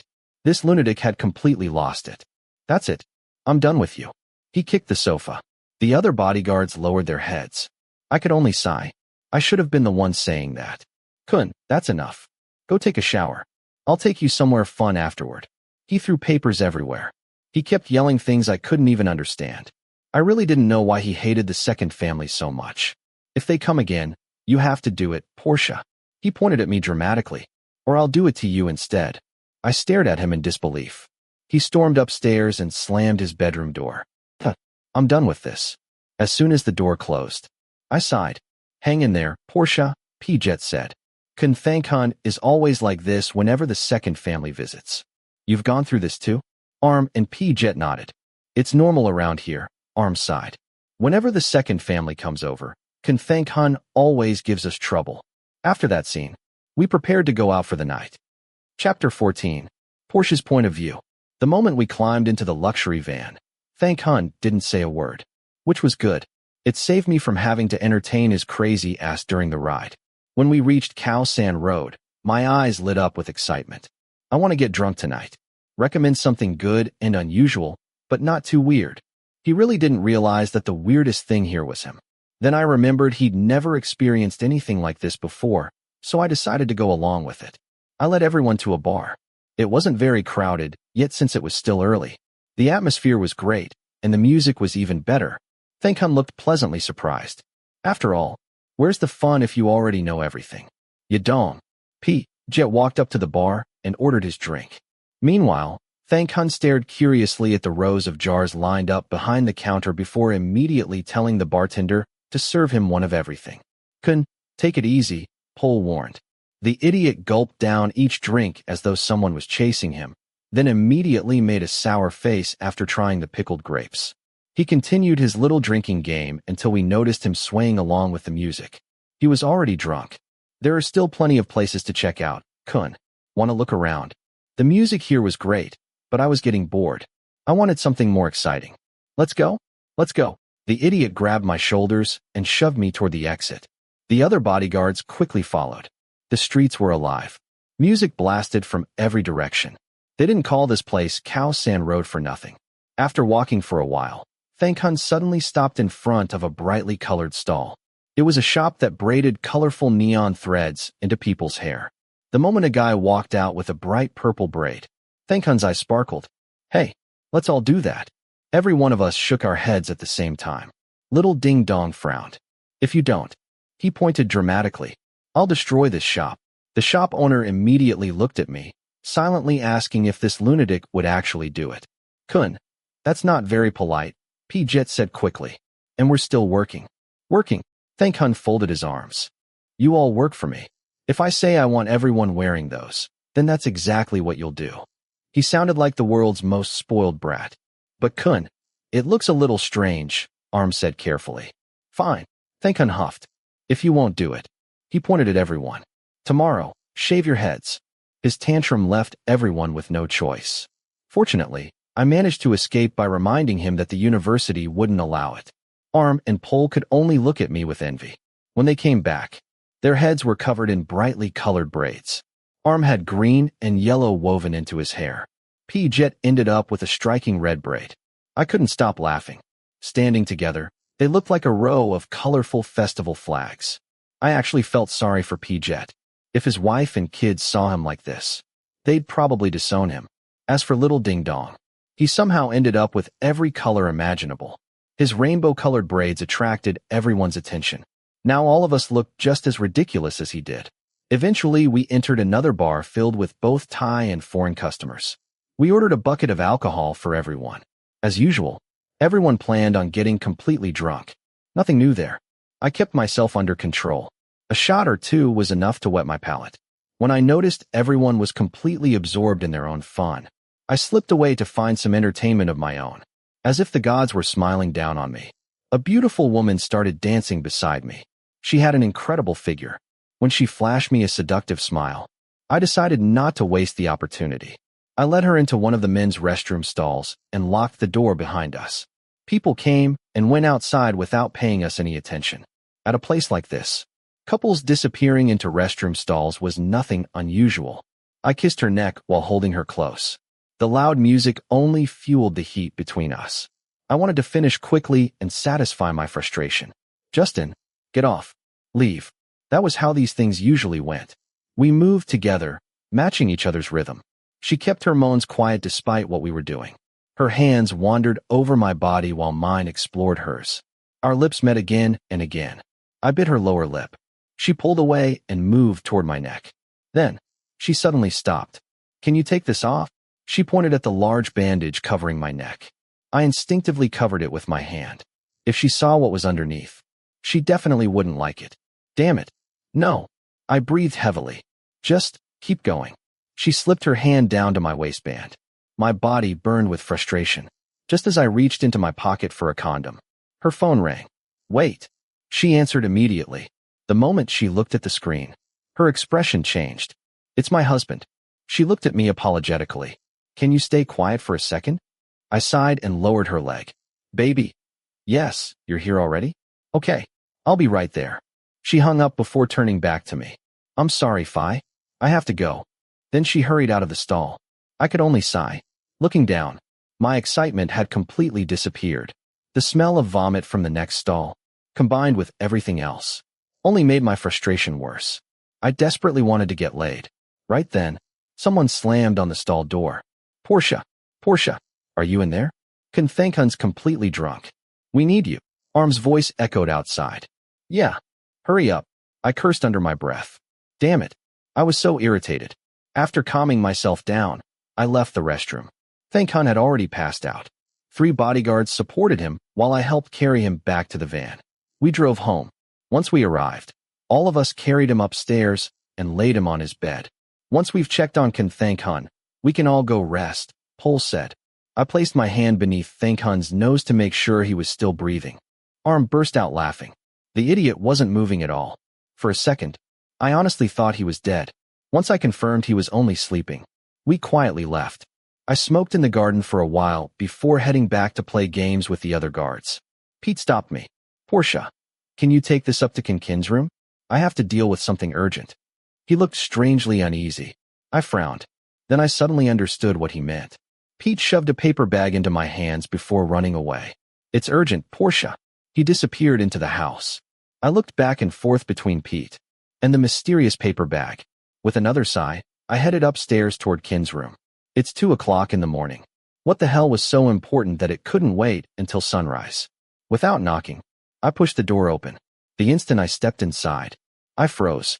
Two pairs of eyes stared back at me. A younger man, someone who looked strangely familiar, was sitting on Kinn's lap. Kinn, wearing only a robe, had buried his face against the younger man's chest. They were obviously doing much more than simply touching. Everything I'd been suspicious about over the past few days suddenly became crystal clear. My hand went numb. The paper bag slipped from my fingers. A small rectangular box fell onto the floor. I looked down. A condom. For a moment, I thought seeing them together was already awkward enough. I was wrong. I couldn't even look up. After forcing myself to glance at Kinn, that bastard simply smirked. Next time, the man sitting on Kinn's lap spoke. Knock first. He looked incredibly familiar, like someone I'd seen on television. Pete asked me to bring you that. I pointed at the condom on the floor before turning around and walking out. My heart pounded wildly. Confusion, shock, embarrassment. Everything hit me at once. When I reached the garden, Pete greeted me with the biggest grin imaginable. Hey. Fuck you, Pete. I snapped. Hey. I just helped answer your questions. He laughed even harder. I'd been asking him for days. Why Kinn kept doing weird things to me? Whether Kinn really liked men. Well, Pete had just given me the clearest answer possible. You could have just told me. I was still in shock. You would have kept doubting me. Pete laughed. But now you've seen it with your own eyes. That bastard had planned this from the very beginning. Wait. I frowned. How did you know I was asking because of myself? Pete sighed. You ask about Kinn way too much, Porsche. He smiled knowingly. I'm not stupid. I simply stood there, staring blankly into space. All this time, Kinn had been harassing me, kissing me, leaving marks on my neck, doing things no boss should ever do to a bodyguard. I'd even taken my pants off in front of him. How could I be so stupid? Why hadn't I realized it sooner? So Kinn really is. Kinn likes men, Porsche. Pete burst into laughter. I remained frozen. Fuck you, Kinn. That's why you never stopped messing with me. You asshole. The next day, my mind was still full of thoughts about Kinn. The image of him with that man kept replaying in my head. Before, I'd always assumed he was only teasing me. Even the kisses hadn't bothered me much. But then I remembered. The morning he'd guided my hand toward his stomach. Damn it. What if he did something like that again? How would I react? What if I accidentally fell asleep in his room again? God, what was I supposed to do? I remembered sleeping in his room. The strange conversations. The way he looked at me. His touch. That kiss. Damn it, Porsche. Wake up. It's not like he has feelings for you. Besides, the people he usually brought home were models, celebrities. People like that. I'm definitely not his type. So why was I getting so worked up? At least now I knew why everyone who left his room looked so exhausted. That bastard really was a psychopath. But, if I wasn't his type, why did he keep teasing me? Did he do this with every guy he met? Or did he simply enjoy making my life miserable? Great. I finally got one answer. Only for 10 more questions to appear. It was another day. I had just finished my classes and was riding my motorcycle home. I enjoyed the breeze, taking my sweet time before returning to that hell again. I wish time would just stop, but no matter how slowly I rode, I was already approaching the mansion's entrance. I was about to turn the corner when a black car suddenly came speeding out of the wrong lane. I slammed on my brakes, and my front wheel climbed slightly onto the curb. I was lucky I managed to stop before crashing into the bastard's car. What the hell do you think you're doing? The bastard inside the car shouted at me. I put down my kickstand, took off my helmet, ran a frustrated hand through my hair, and marched over to the idiot who had nearly killed me. What did you do to my car? The young man, dressed entirely in black, hurried out to inspect his precious vehicle. Your car's fine. Why don't you ask if I'm okay first? I snapped as he continued checking every inch of the car. Do you have any common sense? You almost fucking killed me. You should be asking yourself that. He replied, slowly looking me up and down. Hey, if I hadn't reacted in time, you could have killed me, I said, rubbing my sore waist. Then let's settle this at the police station. Without warning, he grabbed my injured arm. It still hurt, making me hiss in pain. I quickly shook his hand off. What? You're the one who caused this. Why can't you admit it? You keep causing me trouble. Get in the car. He grabbed my injured arm again, gripping it even tighter this time. Let me go. I struggled to pull free, but the bastard refused to budge, dragging me toward his car. Get in the car. His expression shifted from irritation to outright fury as he grabbed both of my arms. Just get in the car so you don't get hurt. Let me go. I kicked him and raised my fist, ready to punch him, when someone suddenly called out. What's happening over there, Porsche? It was Pete. The bastard instantly froze the moment he saw him. This asshole almost killed me and wrecked my bike. Now he's trying to drag me to the police station. I complained. Pete walked over and stared directly at the man. Out of the corner of my eye, I noticed people from the nearby 7-Eleven and a few pedestrians gathering to watch. Some were already pulling out their phones. Do you really want to take this to the police station? Pete asked with an amused smile. The man sighed. Next time, drive properly. Then he turned around, got back into his car, and drove away. What the actual fuck? I'm the one who should have been saying that. The commotion ended, but I still couldn't understand why he'd tried so hard to drag me away. Maybe I was just overthinking it. So what are you doing here? I asked Pete, staring after the black car. Oh, I came out to buy something to eat. Then I heard all the shouting, so I came to check it out. He lifted the 7-Eleven bag in his hand. How did you get here? I walked. He looked me over. Are you okay? I'm fine. Hop on. I gestured for Pete to get on my motorcycle before driving through the gates. Are you sure you're okay? Pete asked again after I parked. I'm fine, Pete. All right. I'll go upstairs and change. He headed toward the house. I sighed as I caught my reflection in my motorcycle's mirror. Just as I took another step, I bumped into someone. Shit. I looked up. It was Kinn Anakinn. Despite his messy hair, he still had an oddly elegant aura about him. Hey, you're back already, Porsche. Yay. Yay. So that's what a motorcycle looks like. Yes, Kinn. Are you sober now? He ignored my question completely. You look so cool riding it. Teach me. I want to look cool too. Teach me. The bastard swung one of his long legs over my motorcycle. My eyes darted between him and my precious bike. What if he crashes it? Hey, Kinn Anakinn. There you are. Kinn Anakkinn's voice came from the garden, saving my motorcycle from immediate disaster. Kinn Anakinn frowned, climbed off my bike, and walked toward the house, motioning for me to follow. Why are you shouting, Pa? Kinn Anakinn was sitting on the garden patio beside Jet. What do you think you're doing? Kinn Anakinn didn't budge. But it's cool, Pa. I'll look like a gangster. Super cool. Yo. Yo. His ridiculous pose made everyone laugh. Fucking idiot. Oi. You're giving me a headache. And what happened to all your hair? Even you, Kinn Anakinn? You all look like a flock of parrots ready to escape into the forest. Kinn Anakinn rubbed his temples in exhaustion. How can we be in the forest? We're only 4 people. For people. For people. For people. Kinn Anakinn happily sang. If I were Kinn Anakinn, I'd have already sent him to a psychiatric hospital. Why did you all let him do this? And Jet, what if your wife and children see you? Isn't it cool, Pa? Different colors in my hair. It's like I own the whole forest. Kinn Anakinn grabbed one of the colorful braids hanging from his own head and draped it over Kinn Annakinn's hair. Huh. No. There's a party this Sunday. I don't want the other family laughing at every one of you. Kinn Anakinn brushed him away before looking at me. And you? How did you escape this? The university wouldn't allow it, Kinn. Good for you, Porsche. As for everyone else, I want those things out of your heads. Especially you. Kinn Anakinn. You all look like parrots flying around my house. But I want to ride Porsche's motorcycle, Pa. I want to. Seriously. This bastard just wouldn't leave my bike alone. Kinn Anakinn gave me another apologetic look before turning back to his son. Are you really trying to get yourself hurt? Come on, Pa. I'm only going to ride around here. Besides, Porsche's going to teach me. Kinn Anakinn sighed deeply. Just teach him, Porsche. His voice was full of resignation. But don't leave the compound. Why, Pa? Are you worried about me? I'm not. Have some pity for your bodyguard. Oh, it's better than having you locked in your room all day watching nonsense. What the hell is that? A new voice interrupted everyone. I turned around.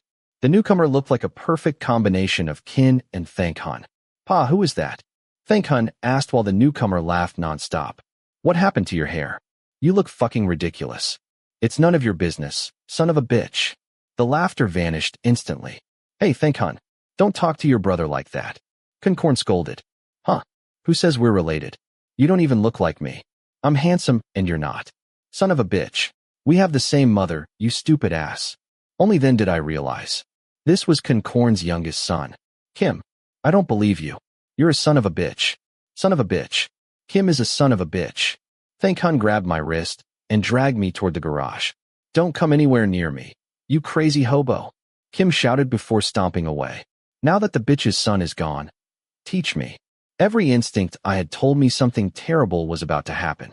I handed him my helmet and patiently explained how to balance the motorcycle, where to put his feet, and how to operate the controls.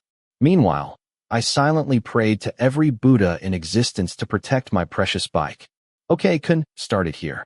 Then, after the engine starts, gently twist the throttle." To my surprise, Kinn actually listened. He managed to start the engine. Luckily, the compound was large enough for him to practice. But the engine keeps wanting to die. It won't. It's strong. Just be gentle with the throttle. Honestly, I wasn't worried about him. I was worried about my bike. "Hang in there, my son." I was in the middle of explaining things to Kinn when the bastard suddenly looked past me. "Do I look cool, Kinn?" he shouted. I turned to see who he was talking to. Kinn was leaning against the front doorway. The moment our eyes met, I quickly looked away and continued teaching Kinn. "What the hell are you doing?" Kinn frowned. "Maybe I'm doing laundry." "Open your damn eyes, Kinn. I'm driving." Kinn shot back before speeding up. I sat down, doing my best to stay calm while the bastard had his way with my motorcycle. The other bodyguards, Kinn, Kim, and even KinnPorsche came over to watch. "Can I lift the front wheel, Pa?" The idiot was having the time of his life. KinnPorsche simply shook his head. I could only stare at my bike in terror. I was so focused on my poor motorcycle that I didn't even notice Kinn had walked over beside me. "What happened to your arm?" he asked. I ignored him. "Are you hiding something from me?" He kept following me wherever I went. I continued instructing Kinn, refusing to give the bastard even a second of attention. "Kinn, the brakes. Use the brakes," I shouted while little Ding Dong kept everyone laughing. "What's wrong with your mouth today, Kim? Cat out your tongue," Kinn yelled. "Stupid ass. Go back to a children's bike. That suits you better." Kim shot back. "Kim is a son of a bitch," Kinn sang as he rode past him. Kim immediately took off one of his sandals and prepared to throw it at his idiot brother. "Did you get your arm checked?" Kinn asked again. This time he grabbed my arm. The moment our skin touched, goosebumps ran across my body. Especially now that I knew he liked men. I tried to shake him off, but the bastard's grip was surprisingly firm. "Let go." Heat rushed to my face. I couldn't even look at him anymore. Yet he kept bothering me. Without warning, he pulled me closer and rolled up my sleeve, exposing my injured arm. "Why is it so red?" "Yeah, because you keep grabbing it, bastard. And that asshole from earlier nearly tore it off too. Give me a break." "Was it because of me?" Kinn muttered quietly. I answered softly. "Honestly, I wanted to blame him for everything. Everything he'd done to me. But don't worry. I'm fine." I tried to pull away. The bastard still wouldn't let go. "What the hell do you want?" I snapped. Fortunately, everyone else was too busy watching Kinn's performance to notice. "Where's the brake? Where's the brake? Sawasdee crap, brother Kinn." A familiar voice interrupted us. "Vegas." "Oh, Sawasdee Gus." Kinn finally released my arm. Vegas smiled at me before turning to KinnPorsche and respectfully greeting him. "What's the occasion, brother? It looks like everyone's having fun. My crazy brother wanted to learn how to ride a motorcycle. Come join us." I tried to walk away. Kinn immediately stepped sideways and blocked me. "I brought the papers for this Sunday to sort out, broth." Vegas stopped talking for a moment after noticing Kinn's little game. Whenever I stepped left, Kinn stepped left. Whenever I stepped right, he stepped right. Like we were children playing tag. "Oh, I won't be able to bring them myself, so I'll have my men deliver them." He continued talking to Vegas while still blocking my path. I let out a long sigh. "Shit, Kinn." I made sure to say it loud enough for Vegas to hear. Might as well embarrass the bastard in front of the second family. "I just stopped by to give you these, brother." Vegas smiled. "Brother Kinn and Porsche seem really close. It's fun watching you two." Kinn glanced at me. Even though I was trying to shove him aside, he didn't move an inch. Of course. His voice dropped into a low, husky tone. "I want to stay close." I shot him an irritated glare.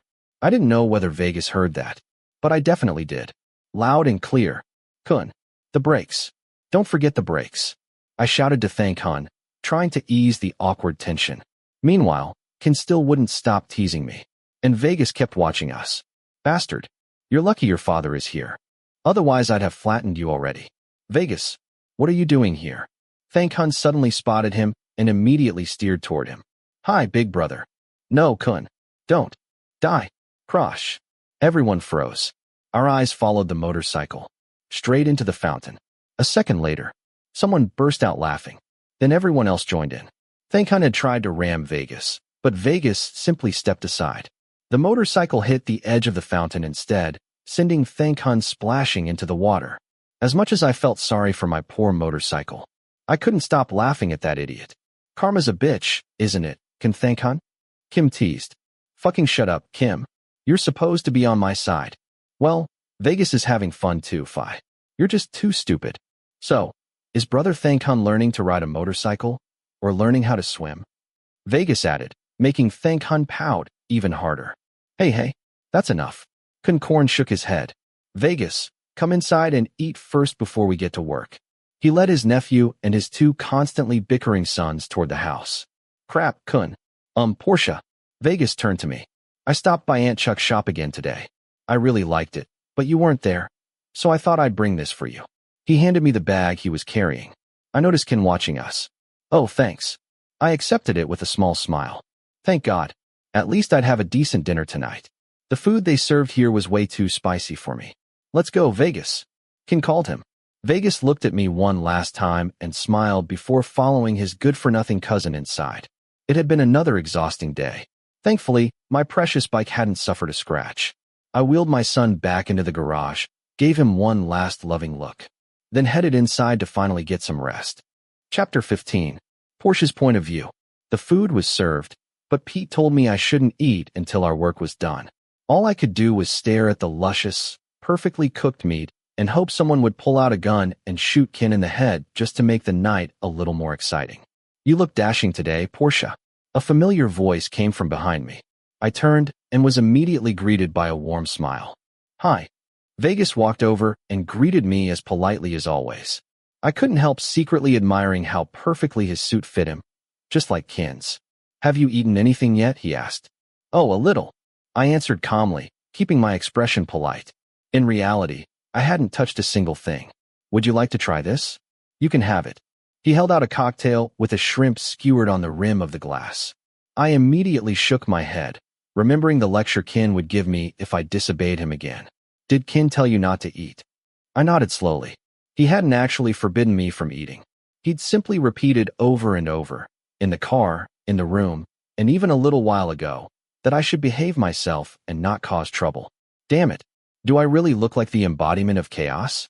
Hey, Dad's calling you. A younger voice interrupted us.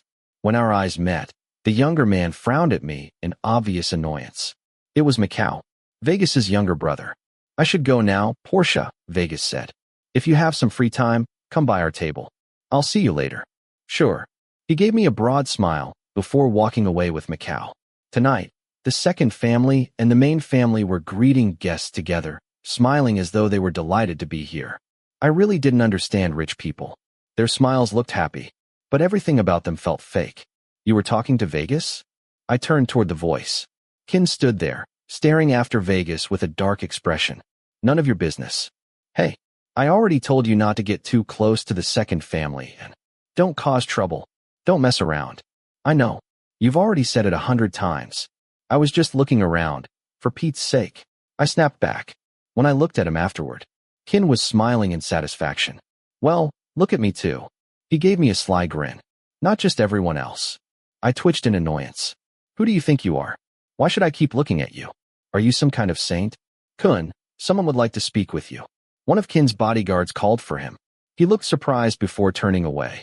As I watched him leave, a waiter approached carrying a tray with a glass of whiskey. I frowned and looked around. Had someone ordered it? There wasn't anyone nearby. I hesitated. Would it be rude if I refused? I think you've got the wrong person. I glanced toward Kinn. He was busy greeting an older guest with a handshake. The waiter lifted the glass and offered it to me again. Please. I looked at him uncertainly. He should have recognized from my clothes that I was working security tonight. Yet he continued insisting. I stared at the expensive-looking drink. I was curious what it tasted like. That bastard. Please take it. The waiter repeated, more firmly this time. Okay. I accepted the glass and turned slightly toward the wall. Since it was only half full, I drank it in one gulp. The The liquor burned all the way down my throat, making me squint from its sharp bite. It caught me off guard, but it tasted surprisingly good. Thanks. I returned the empty glass to the tray. My eyes wandered around the room.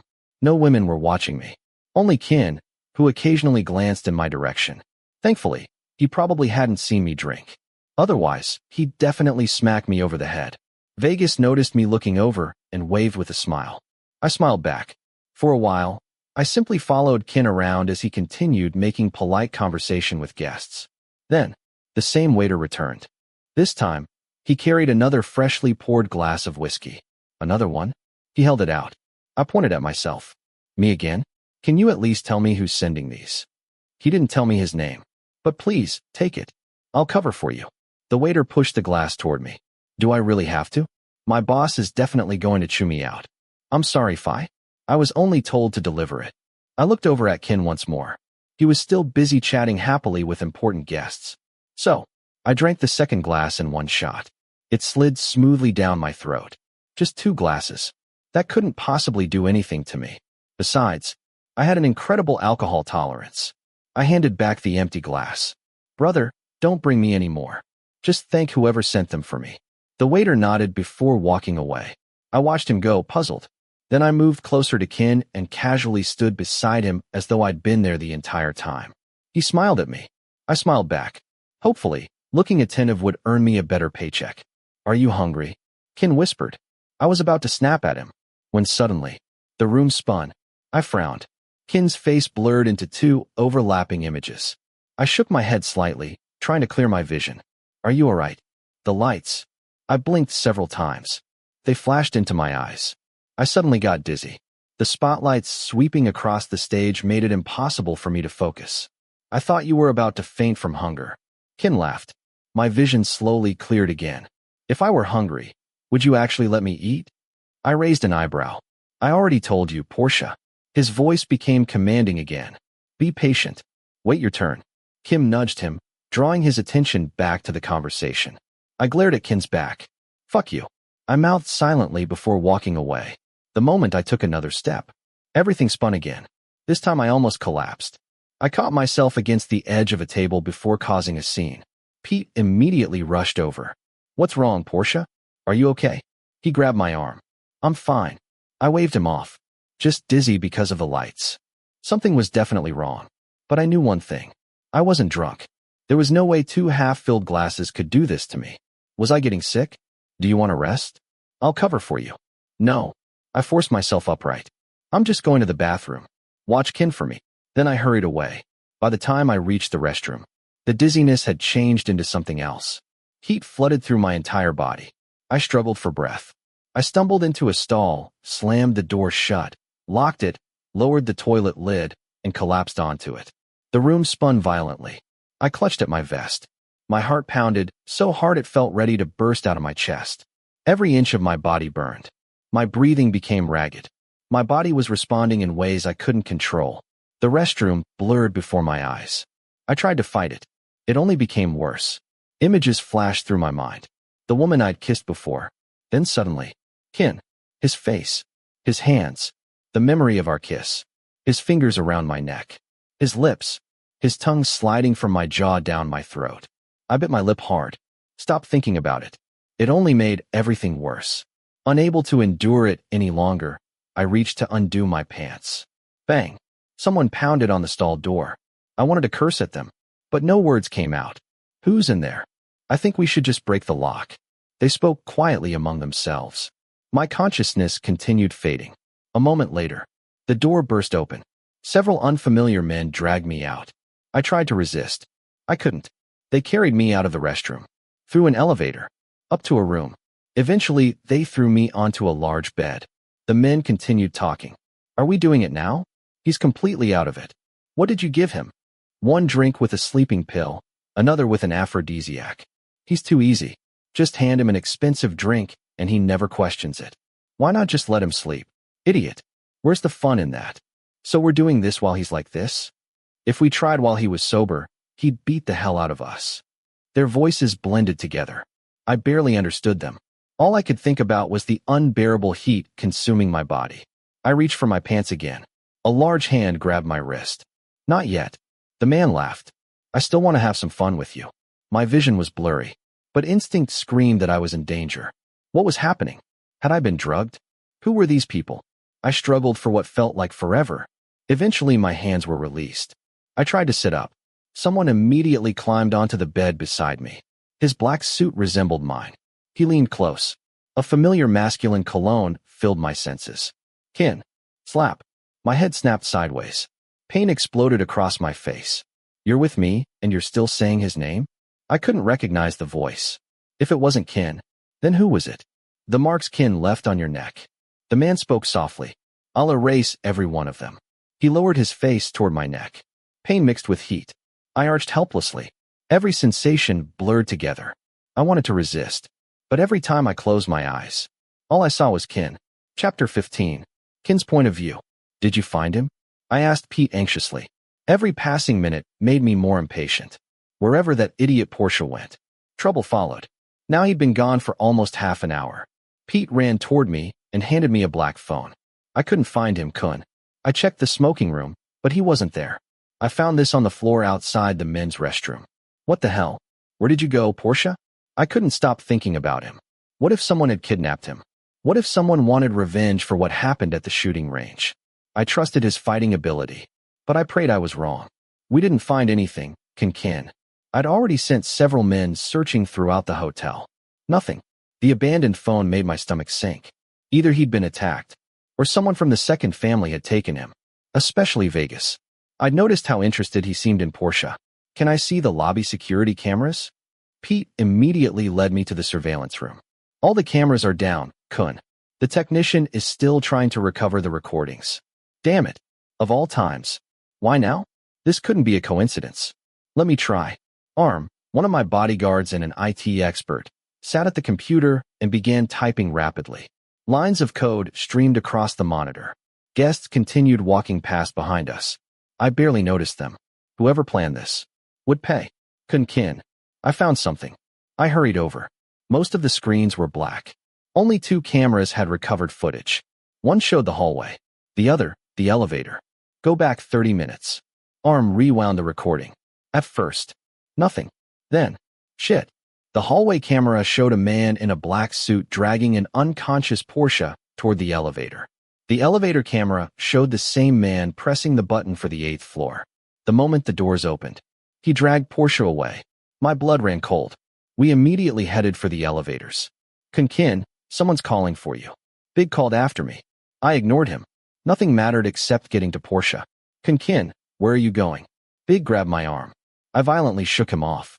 Let go. I glared at him. I'll go wherever I want. You don't get to stop me. I was furious. At first, I'd only teased Porsche because his reactions amused me. Then there was the time he'd accidentally stripped in front of me. The kiss we'd shared when he was drunk. Something had changed inside me after that. I still couldn't explain it. All I knew was that I had to save him. Kinn. Big shouted again. Pete stepped in front of him, blocking his path. The elevator climbed in silence. No one spoke. Do you think something already happened to him? Arm paced nervously. Pete quickly stopped him before my temper exploded. I stared at the glowing floor numbers. Come on. Faster. The elevator doors opened. A man dressed in black saw us, then immediately ran toward the fire escape. The others chased him. Pete and I noticed an open hotel room nearby. We entered cautiously. A familiar voice echoed through the room. I froze. Porsche was alive. Relief flooded me. Then I saw him. He was wearing nothing but his underwear. His wrists and ankles were tied to the bed. Bruises covered his body. His neck and chest were filled with bite marks. Porsche. I rushed forward. What happened? Help me. His voice was barely audible. I sat beside him and lifted him into my arms. Bruises. Finger marks. Slap marks. Everywhere. Who did this to you? Kinn. Yes. It's me. I looked him over desperately. Who did this? I don't know. He trembled. Help me. My eyes fell lower. His underwear was damp. The drugs. Those bastards had given him an aphrodisiac. Pete. I kept my eyes on Porsche. Leave us. Pete hesitated before quietly leaving. Tell me. I supported Porsche carefully. How can I help? Kinn. He leaned weakly against me. I can't. He struggled for breath. Find a woman. I bit the inside of my cheek. Where am I supposed to find one now? He weakly hit my chest. Take me to a massage place. His voice trembled. Every word, every breath, tested my restraint. Can't you take care of it yourself? I swallowed hard. I'll wait outside. No matter how badly I wanted him. I couldn't do this unless he truly wanted me. Kinn. He reached for me. I can't. Before I could finish speaking, his hand suddenly gripped the back of my neck and pulled me into a kiss. I was stunned for a moment as the demons inside me broke free from the restraints Porsche had forcefully taken off. I grabbed his face and dove into his hot mouth. He opened his lips to gasp for air, but I seized the chance to claim his mouth and bit his bottom lip. He moaned deep in his throat, sending my arousal surging even higher. He tried to open his mouth again to breathe, but I stopped his movements and slipped my tongue inside to tangle with his. I sucked on his tongue vigorously until his moans grew louder. The taste of his lips was so addictive that I could feel my insides shiver every time our tongues touched. And I could not deny it. This bastard was experienced as hell. I left his lips and trailed kisses along the tip of his well-formed nose, down the sides of his cheeks. I took my time there before moving to the base of his jaw. My hot tongue dragged across the side and down the length of his luscious neck. I thought he might still feel sore, because some bastard had marked him earlier, completely covering mine. Even so, I wanted to cover him with my marks again so no one would dare take him away from me.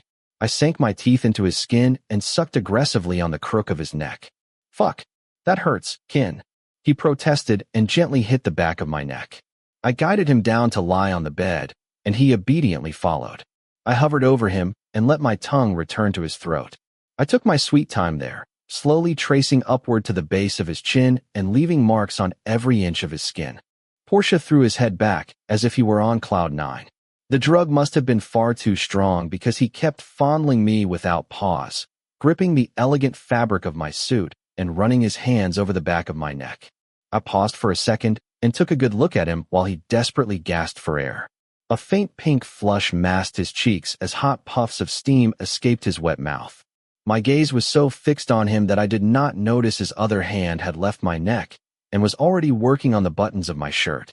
I grabbed his hand, stopping his movements, and said, "I won't do it unless you say so." My gaze never left Porsche as I pressed a soft kiss to his eyes. I did not want to stop, but I needed him to know exactly what we were about to do and who I was. Even though his body clearly responded to my touch, I did not want to take him without consent. At least not like this. Don't know, but I can't anymore. His body burned with heat as he twisted beneath me.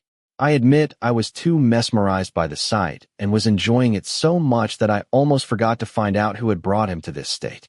If you want me to do it, I will. But if you say no, I'll stop now. The words left my mouth, but my hands betrayed me as I threw my jacket to the floor and started to remove my undershirt as well. Just do it. I did not let Porsche finish his sentence. I immediately captured his lips again. He tried to push my shoulders away, but I caught his wrists and pinned them back onto the bed. Our tongues intertwined, exchanging hot breaths inside our mouths. My hand slid over his muscled chest before finding his stiff nipples. I felt him shiver as my warm fingers brushed across them. The mix of soft moans and gasps from the man beneath me stimulated every nerve in my body. My hands continued pleasuring his left nipple while my mouth explored every part of Porsche. I flicked his hardened buds and let my tongue wrap around the other. I felt his lust radiating from his body as I dragged my tongue down his torso. He was so enchanting and sensitive that wherever I touched, his moans only grew louder. This was really driving me crazy. I loosened my belt and unhooked my trousers while continuing to explore every inch of Porsche's body. My lips moved across his chest and down to his well-toned abs. They were too tempting not to taste. I kissed them softly at first, then marked my territory with small kisses and bites from his six-pack down to the band of his boxers. I gripped his waist tightly and slowly slid his boxers down, exposing his raging erection. I bit my lip as my gaze lingered on his wet, bulging length. My hands trembled as I wrapped them around him. He startled at my sudden touch, making me grin before I started moving my hand. I stroked his stiff length slowly, back and forth, as he moaned with every pass. My eyes never left Porsche's face, watching every reaction. Suddenly, he grabbed my arm and looked at me seductively. My ears tingled, and I quickened my pace. Kinn, I can't. His nails dug into my shoulders as I kept pleasuring him. The pain spread across my broad back, but it only fueled my lust. I swallowed hard and watched the trembling man below me as my hand sped up. He reached for my pants and freed my own hard cock. I was startled when he pulled it out and started stroking me in return. Fucking hell. What are you doing, Porsche? Are you provoking me? Ugh. Let me come. Oh. His back arched as he released a cloudy white liquid over my hand and his abdomen. I kept stroking his cock, which remained rock hard. Porsche only gasped at the continued touch, staring at me with lust-filled eyes. Did you come just now? I asked, my voice trembling slightly. No? See condom. My condom is in my pants pocket. He spoke between gasps and pointed toward the floor where his pants lay. I frowned slightly and replied, I can't wear yours. It's too tight. I glanced at Porsche's cock, which was a bit smaller than mine, but larger than average for Thai men. I reached for my wallet in my suit, took out my own condom, and tore the packet with my teeth. I'm not talking about yours. Put a condom on me. I could only frown at his words as an idea formed in my mind. Don't tell me you plan to top me, Porsche, because that will never happen. I'm sorry, Porsche, but you can't take me. I only top. At the end of my sentence, I turned him over so his body faced the mattress. He panicked immediately and shouted as I finished rolling the condom onto myself.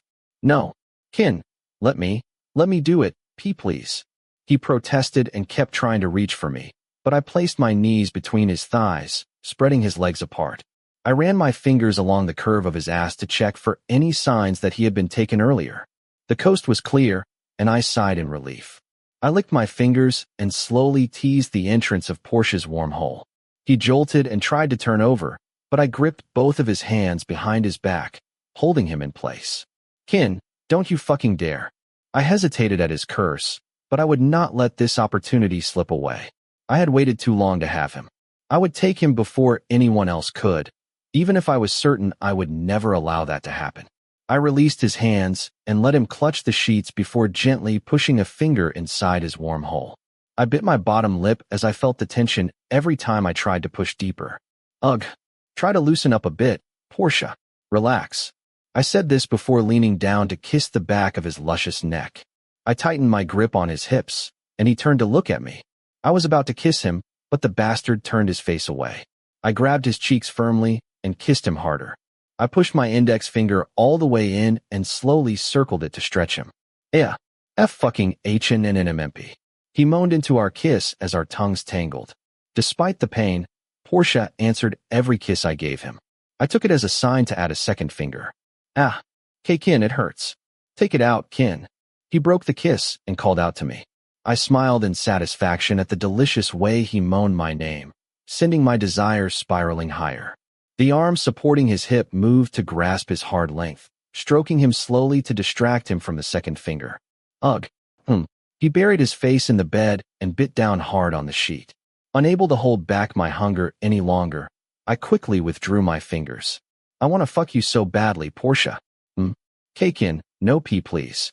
Porsche muttered, as if he had heard my inner demons calling his name.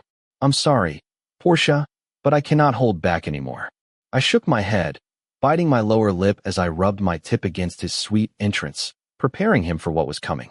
Given the size of his hole and my own, this was definitely going to hurt, so I needed to prepare him properly. I wet my tongue and let saliva drip along my length, rubbing it back and forth for better lubrication. I did not have any gel today, but this would have to do. It was better than nothing, and it would still send Porsche to heaven. I took hold of my length and slowly pressed the head against his rim. Ugh.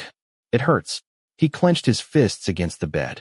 I felt his tightness around me, making it hard to push in. Don't tense up too much, Porsche. Just relax.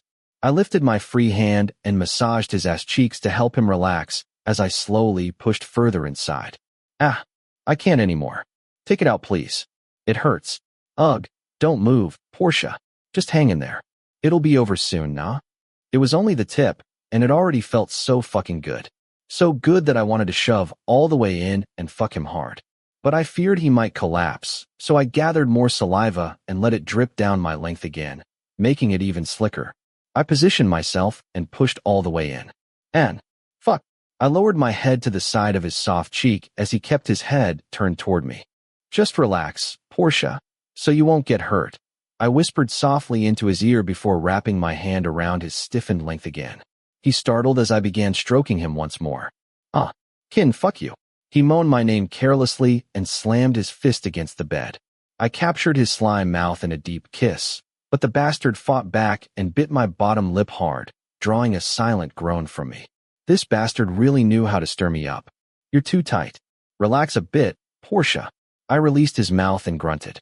His insides were warm and tight, surrounding my raging cock. It felt so good that I could hear my inner demons screaming to rail him hard. Ugh. Inaudible sounds escaped Porsche's mouth as he tried to process what he was feeling. He had bitten the fabric for so long that his saliva had soaked the sheet. I took that as my signal and began moving back and forth inside his sweet ass. He was reluctant at first, but gradually relaxed, so I rose properly onto my knees and slammed into him hard. The force was so strong that I had to grip his hips tightly to keep him in place. He squeezed his eyes shut as I continued ravaging his glorious hole. Fuck. Good. You're so fucking good, Porsche. A groan escaped my throat as I threw my head back in excitement. My eyes fell on the tattoo on his left arm, which only fueled my lust as I slammed into him harder. Usually I preferred lovers with clear, smooth skin, but that tattoo turned me on like nothing else. It was driving me crazy. Ugh. That's I can't. Ugh. Any more, Kinn? Porsche said, his eyes red and tears pooling at the corners as he looked back at me. Did he even know those words only urged me on more? I looked down at him, my hands busy caressing every part of his body passionately, especially that tattoo. I narrowed my hold around his hips and gripped his waist tightly because he kept slipping. I even had to press his knees down for better access. Are you close, Porsche? I asked because I could still feel how tight he was. I quickened my pace, slamming relentlessly into him as I felt myself nearing the edge. I leaned down, focusing all my strength on his hole, then accelerated my hips faster than before. His head swayed back and forth with my wild rhythm as he panted nonstop. I fucked him harder until his moans and words became almost inaudible. You're so tight. Fuck, Porsche. The sound of our colliding bodies echoed throughout the room as I thrust in and out, invading his sweet hole again and again. I kept the pace until I felt him tighten around me. I hit the same spot repeatedly, focusing my force there. Soon his body twitched and trembled, releasing without my hand even touching him. As for me, I continued thrusting at the same pace, driven by his moans, until I finally released my hot load inside him. Fuck. I moved in and out a few more times, letting my cock soak in the warmth. It felt incredible to be inside him. His tightness made it feel as if my body molded to his with every thrust. Unable to control my urge, I pulled out, removed the used condom, and put on a new one. I held him down, then bent forward and gave him a passionate kiss. Release me, Kinn, he said between gasps. You're not done yet. That thing is starting to wake up again. I reached out to hold his shaft, and he immediately protested. But my mind was too consumed by his luscious body. I had even forgotten why we had ended up like this today. I did not know whether I should hate him or thank the bastard who had put Porsche in this state. The effect of the drug on Porsche was unstoppable. I would need to cover the cost of this hotel room and stay until tomorrow. It was necessary because I did not think this would end after only 2 rounds. It was unfortunate that I had to take you like this, but I was glad it was me who got to have you. Porsche. Chapter 16. Loud, lewd moans filled the hotel room as I gasped in exhaustion, feeling as if my body was about to be crushed into pieces. When Kinn thrust his hard cock into the channel behind me for what must have been the 100th time, I had already lost count. I felt dizzy. My brain had stopped functioning. I could not think of anything. The urge to resist and stop everything happening was strong. I could no longer endure the pain and shame, but my body betrayed me. It responded willingly to everything Kinn did. Ugh. Shit. Keep doing it like that. Yes. I grunted under my breath, my face flushing with shame at the words. My swollen lips trembled with every moan and groan as I lay on my back on the messed-up bed. Both of my arms hooked under the crooks of my knees, lifting my hips to give him the perfect angle as he pushed deeper into my channel. I admitted it no longer hurt as much as the first time. That pain had been replaced by a new sensation, numbness and a burning feeling, but pleasurable all the same. Ugh, Kinn, it hurts. Ugh. I did not know how many times I had said the word hurt, but it no longer seemed to affect him. He did not even flinch. Kinn pushed his hot cock into me again and again until he was buried completely. He leaned down and kissed me passionately, which I returned with equal fervor. Our hot tongues tangled, our warm breaths mingled, and the suffocating scent of sex surrounded us. Knowing it was Kinn made me relax and forget the pain for a moment. Ugh. Moans rose from the pit of my throat and continued until his thrusts began to slow. Kinn had made me feel things I had never imagined possible. It felt so good that I could not compare it to anything I had experienced before. Though I remained in constant pain, the pleasure was overwhelmingly wonderful. Little by little, my consciousness returned, and I became fully aware of the craziness I was doing. The effects of the drug had worn off hours ago, but I was too reluctant to stop this newly discovered pleasure. I felt disgusted with myself for daring to do this with a man. It was unacceptable to let myself be treated this way repeatedly, even though I could have stopped it from the beginning. But I could not. My traitorous body would not let me. I did not even want to think about why I was loving this instead of pushing his face away and kicking him off me. A little gentler, I said in a raspy voice. Every time he thrust back in, the impact swayed my whole body. His strength throughout the night had been astounding. I could not stop him, not that I truly wanted to, but he was like a hungry animal. His thirst seemed insatiable. His lips never took a break, kissing, biting, and licking every part of my body, which was now covered in a mixture of saliva, sweat, and bite marks. I reached one hand toward the headboard and gripped it tightly to steady myself against his every blow. My other hand clutched his shoulder, digging my fingernails into his already bruised skin. Every push that hit that spot inside me sent tingling sensations throughout my body. My nails dug deeper, wounding him, but it only seemed to fuel his excitement as he abused my hole. He was making me feel wonderful, maddeningly so. Shia? Ow. Ugh. I winced as I tried to suppress the shameful moans, but it was difficult while my body was lost in wonderland. Kinn used his fiery tongue to kiss across my arm and over my shoulder. Then he passionately licked my tattoo, making me tremble. He seemed addicted to it from the beginning. Oh, wait. My head knocked against the headboard. My eyes squeezed shut, my face contorted, and my body throbbed in total surrender. Kinn chuckled and abruptly stopped. He moved my arms from under my knees to adjust the angle, making my ass lift even higher off the bed while his shaft remained inside me. I had almost no energy left and thought I might die any minute. He twisted our bodies, and in the blink of an eye, I was on top. He lay on his back while I straddled his lap like a slut. His hot hand rested on my waist, supporting my hips. I narrowed my eyes at his lustful gaze. A naughty grin played on his lips. His other hand traveled from my marked neck to the hollow of my throat, brushing my fevered skin, running along my spine, and finally landing on my buttocks where it tightened its grip. He supported me as I continued moving up and down his impossibly thick cock. The friction against my lower half shocked me so much that my arms flew around his neck. I breathed in sharply, feeling the fullness deep within, as if my entire world was being remade by him. Fuck. His hand continued guiding me while he ground his own hips upward, meeting each of my movements. I lowered my head to his shoulder and bit firmly into his collarbone to relieve some of the pain and pressure. Fuck. I like it. I did not know when my body had begun moving on its own. With his hand sliding along my back, I unconsciously arched my head up, biting my lip tightly, and rocking uncontrollably to a rhythm I could no longer control. Ah shit, Kinn. I was sure my eyes rolled back as he ground his shaft deep inside me. Damn, so tight. So tight that I'm still hurting. Kinn moaned with satisfaction. I wanted to be annoyed, but when I looked at his face, a thrill shot through my core, making me move faster. Ugh, yes. Faster. Ugh. Kinn whispered into my ear, and my body obeyed. I moved up and down relentlessly. It felt incredibly good, like pure euphoria. A strange, unfamiliar feeling, yet undeniably blissful. It was as if my whole world had been engulfed in happiness. The more his cock hit my insides, the more I shattered into 1,000 pieces. I can't believe this is your first time. Shit, you feel so good. Kinn groaned.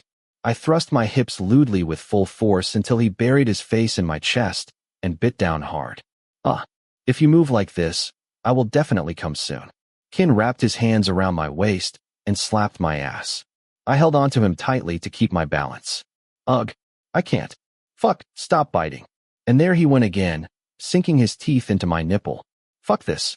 Goosebumps raced across my body until cursing him felt easier than breathing, like I had been doing all night. His mouth crashed and bit wherever it wanted, and I was a helpless mess above him. I can't take it anymore. Kinn moaned in a low, guttural voice full of satisfaction. I could no longer hold myself up. I lay on my back again. Without waiting for me to speak, he slammed into my core continuously. My body wobbled with the force, and my head kept hitting the headboard. I thought my skull might break from the repeated impacts, but I could not care less. Damn it. I felt the familiar tight, not below my navel. I could not withstand Kinn's fast pace. He kept hitting me with such force that when I finally came, I thought I saw the gates of heaven. My eyes rolled back as my body trembled, pulsing with every spurt of white come onto my abdomen. Kinn thrust a few more times until he came to, filling me with thick, warm release. His throbbing cock felt so good that it added to my euphoria. He rocked his hips a few more times before slowly pulling out at my aching hole. I hated him, yet I also liked this. What the fuck? My eyelids grew heavy, and it became difficult to open them again. The physical pain matched the shame raging inside me. I could not look Kinn in the eye, so I kept mine shut and slipped into a dreamless sleep. I did not know how much shame I would wake up to, but at that moment I felt too weak to face anything. Ugh, damn. That was fucking good. It's a shame all the condoms are gone. Otherwise I wouldn't stop. Warm breath brushed my forehead in a ghost of a kiss over my sweaty skin before he pulled up the blanket and curled up beside me. I succumbed to the calming rhythm of his slow breathing, silently hoping deep in my heart that this night had not been real. I wished it was all just a nightmare. Morning. Pete, did you take the car and leave it for me? Someone's voice pulled me from sleep. Agonizing pain spread throughout my body, from the roots of my hair to the tips of my toes. My face twisted from the throbbing in my temples.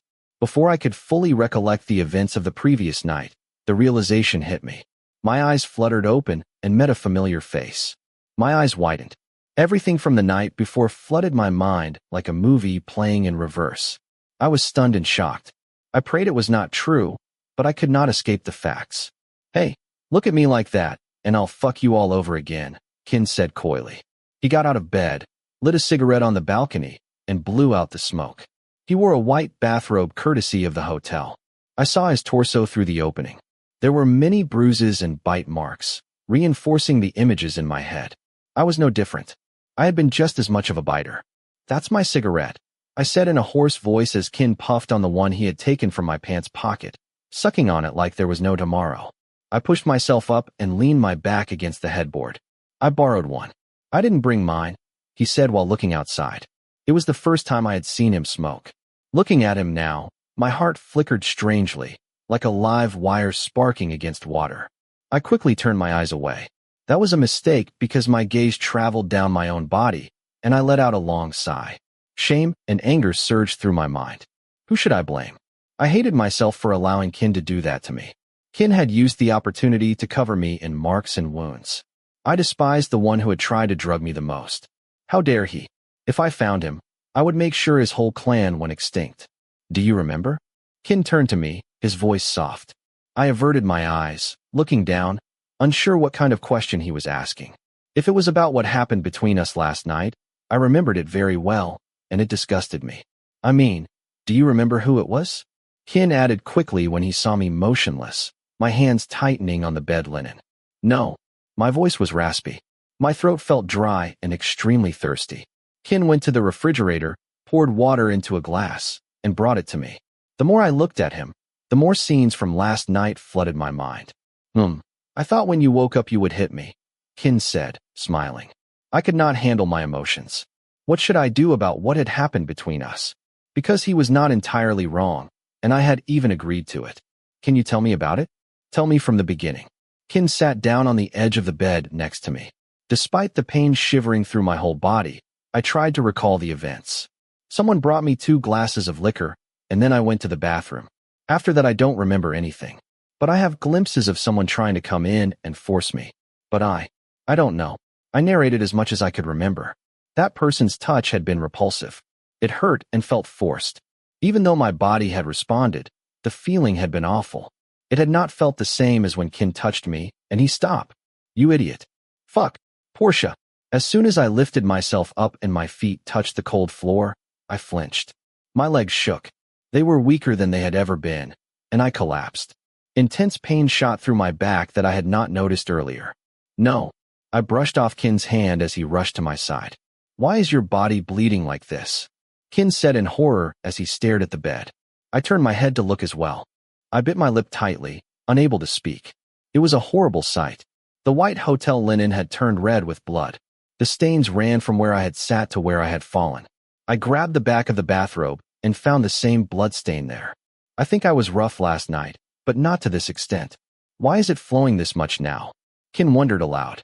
I glanced at it, feeling obstructed, before pushing myself up. He tried to help, but I pushed him away. Did it feel really good that you didn't even feel the pain?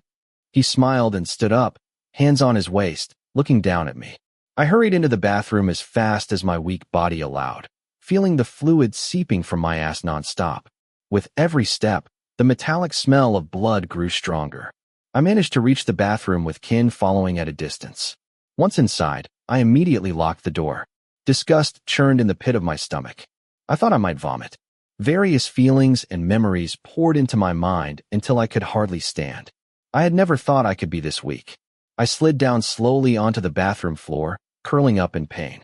My eyes glanced at the trash bin. There were several condoms smeared with blood.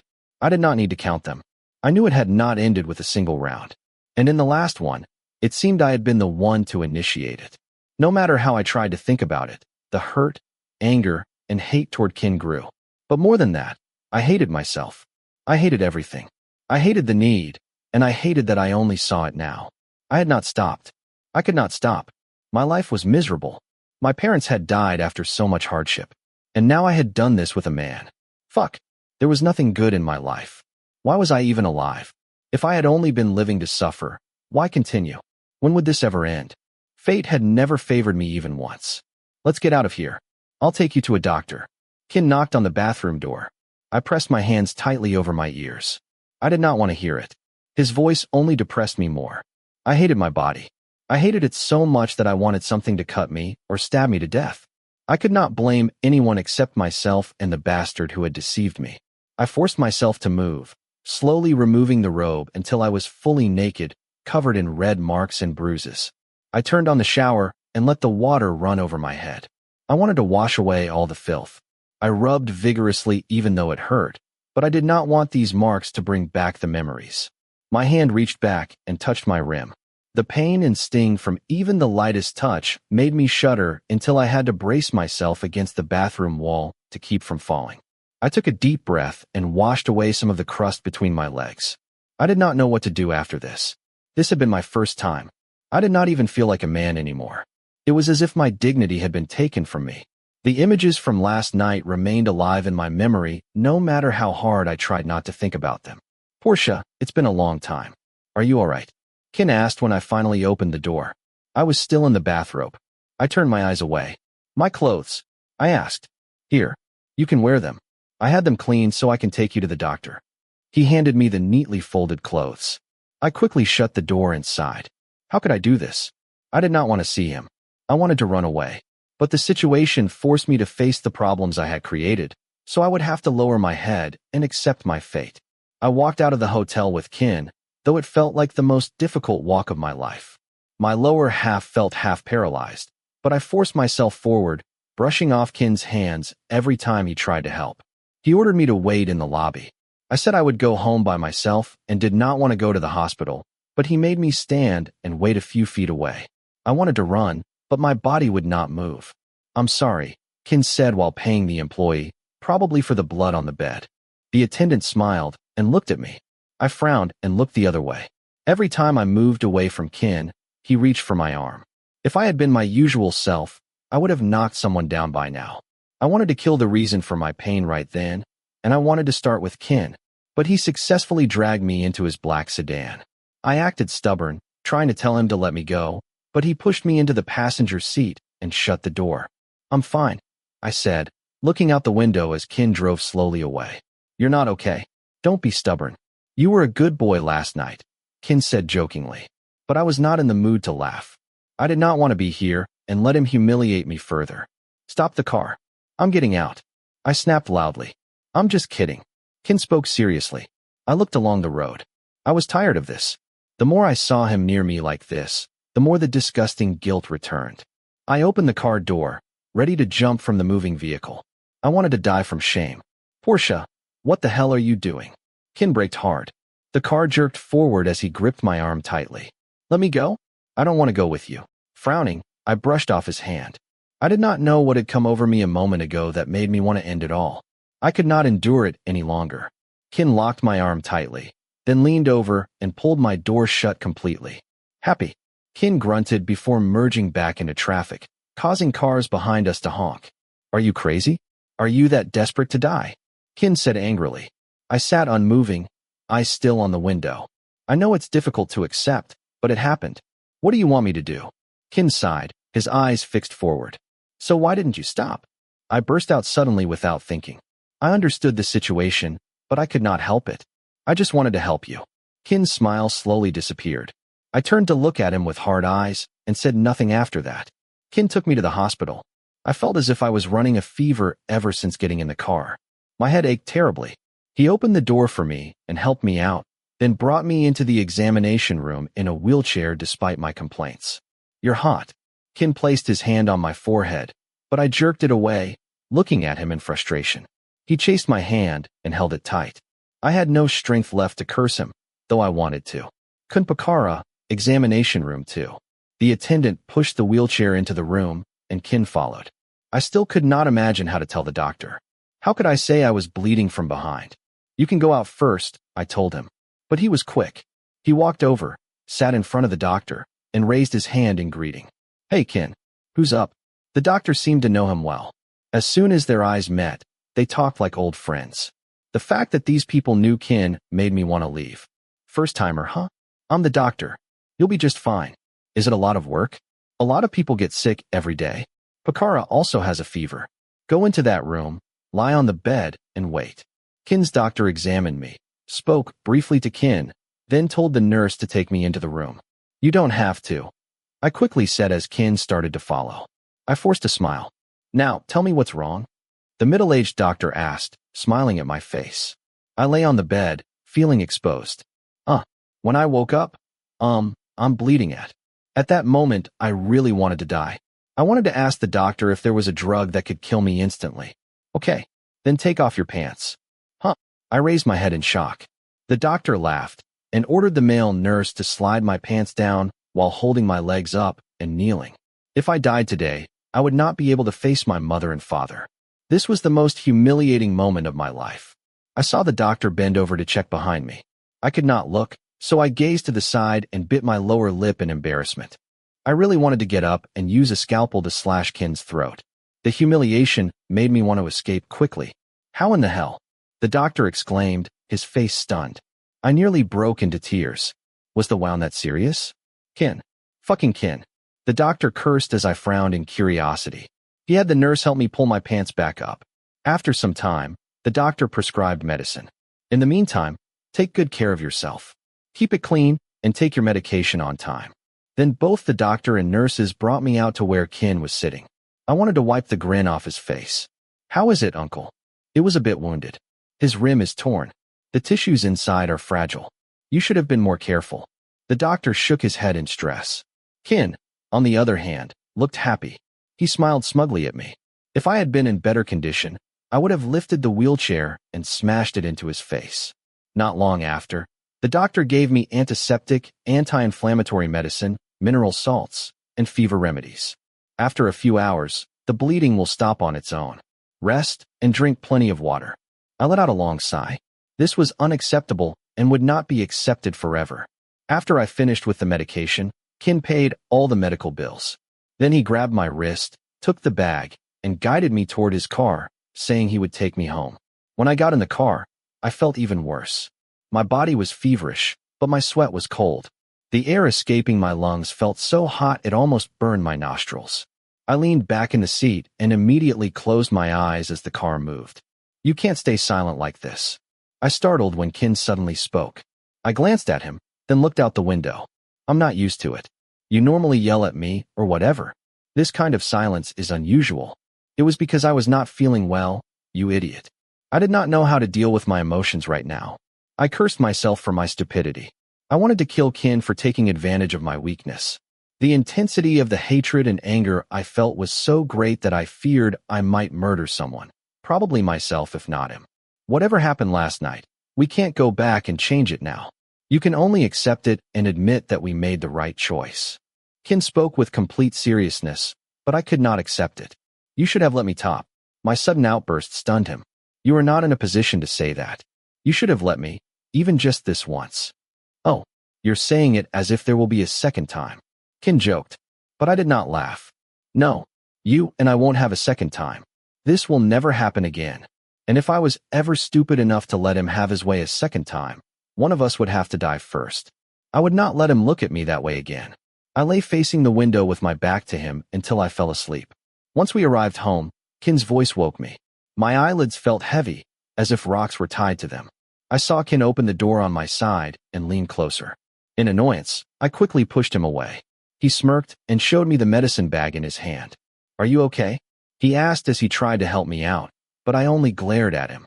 "I'm bleeding out of my ass and you ask if I'm okay?" "Move back," I said quietly. My throat felt dry.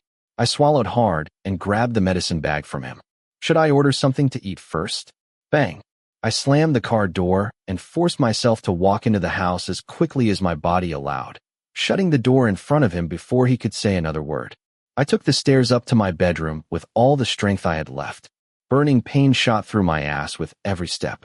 Each twinge constantly reminded me of the bad decisions I had made the night before, making me blame myself even more. Reaching my room, I scrambled for a water bottle on the side table and took the medicine the doctor had prescribed, regardless of whether it should be taken before or after a meal. After that, I lay exhausted on the bed. Kinn's face flashed through my mind, and it hurt again. If only the situation had been reversed and I had been the one to fuck him, he would have died at my feet. But at this moment, I could not blame anyone because I still remembered everything he had said to me during my fever. I had been the one to start it first, shamefully asking him to help me that way. If I had to beat anyone right now, it would have to be myself for crying out in pleasure all night. The fact that I did not find it repulsive made me hate myself even more. At this rate, I could not look Kinn in the eye anymore. I did not want to get close to him or even see his damn face in my mind. I shook my head to rid myself of his image, but the more I tried to forget, the more memories of his sweaty body and half-lidded eyes haunted me. "Hey, what's wrong?" A familiar voice made me open my eyes. Even in my half-dreaming state, his face circled my vision, making me dizzy. "Oh, you're home." I did not know if I had fallen asleep before that or not. "What have you been doing? Why are you hiding your torso?" Che looked suspicious. I tightened the blanket over my body to hide the evidence. He knew I usually slept half-naked and hated blankets. I did a few things, but it's okay. My hoarse voice made him raise an eyebrow and look even more curious. "You seem to be running a fever. Let me warm up some porridge." Che touched my forehead and went downstairs. I sighed, looking at the closed door. Before looking at my body again, questions filled my head. Why? How? What had I done with my life? If he knew about this, I could not imagine what he would do. Would he accept me? I slept for a while after Che left. When I woke up minutes later, my mind wandered again, wondering who could have hated me so much that they would do this to me. What did they want from me? I had to investigate this, and once I found out, all hell would break loose. "Oh hey, I'm back. Come and finish this meal, and then drink the medicine." Che put the porridge tray next to the bed and walked over to pick up the medicine bag. "This hospital is expensive. I guess that's better so you'll heal faster." He smiled, picked up a bowl of porridge, and handed it to me. Where did you buy it? I wondered. Hurry up, he said. I pushed myself against the headboard and picked up the bowl. It was steaming hot, and the delicious smell spread around the room. No, I saw it hanging on the front knob. I thought you ordered it and forgot, so I brought it to warm up. I glanced back at him in shock. Hanged on what? I repeated. Yes, it's in front of the house. Why? Didn't you buy it? Oh, who could have? Che asked curiously. I put the spoon down and slid the bowl away. Go buy a new porridge. Whoever left it, we have no idea, so it's not safe to eat. I said this even though I had a lingering thought that it might be from Kinn, since no one else knew I had come home sick. Oh, I'm feeling lazy. The food hangs on our doorstep, then it's ours. Che scooped a bite, blew on the spoon, and leaned forward to feed me. No, if you're lazy, go down and cook another one for me. I could not fathom accepting anything from him. I hated him and would not get close. Hey, are you out of your mind? Are you that sick that you forgot? We rarely use the kitchen, and I'm not in the mood to cook now either. He laughed. Then boil some noodles for me, I said, and pushed away the hand still holding the spoon in front of my mouth. That could take time. Besides, it's a lot. Be thankful we have something to eat. Ugh. I grunted but opened my mouth a bit. Che shoved the spoon in, and I had a hard time chewing and swallowing. My taste buds seemed no longer to work.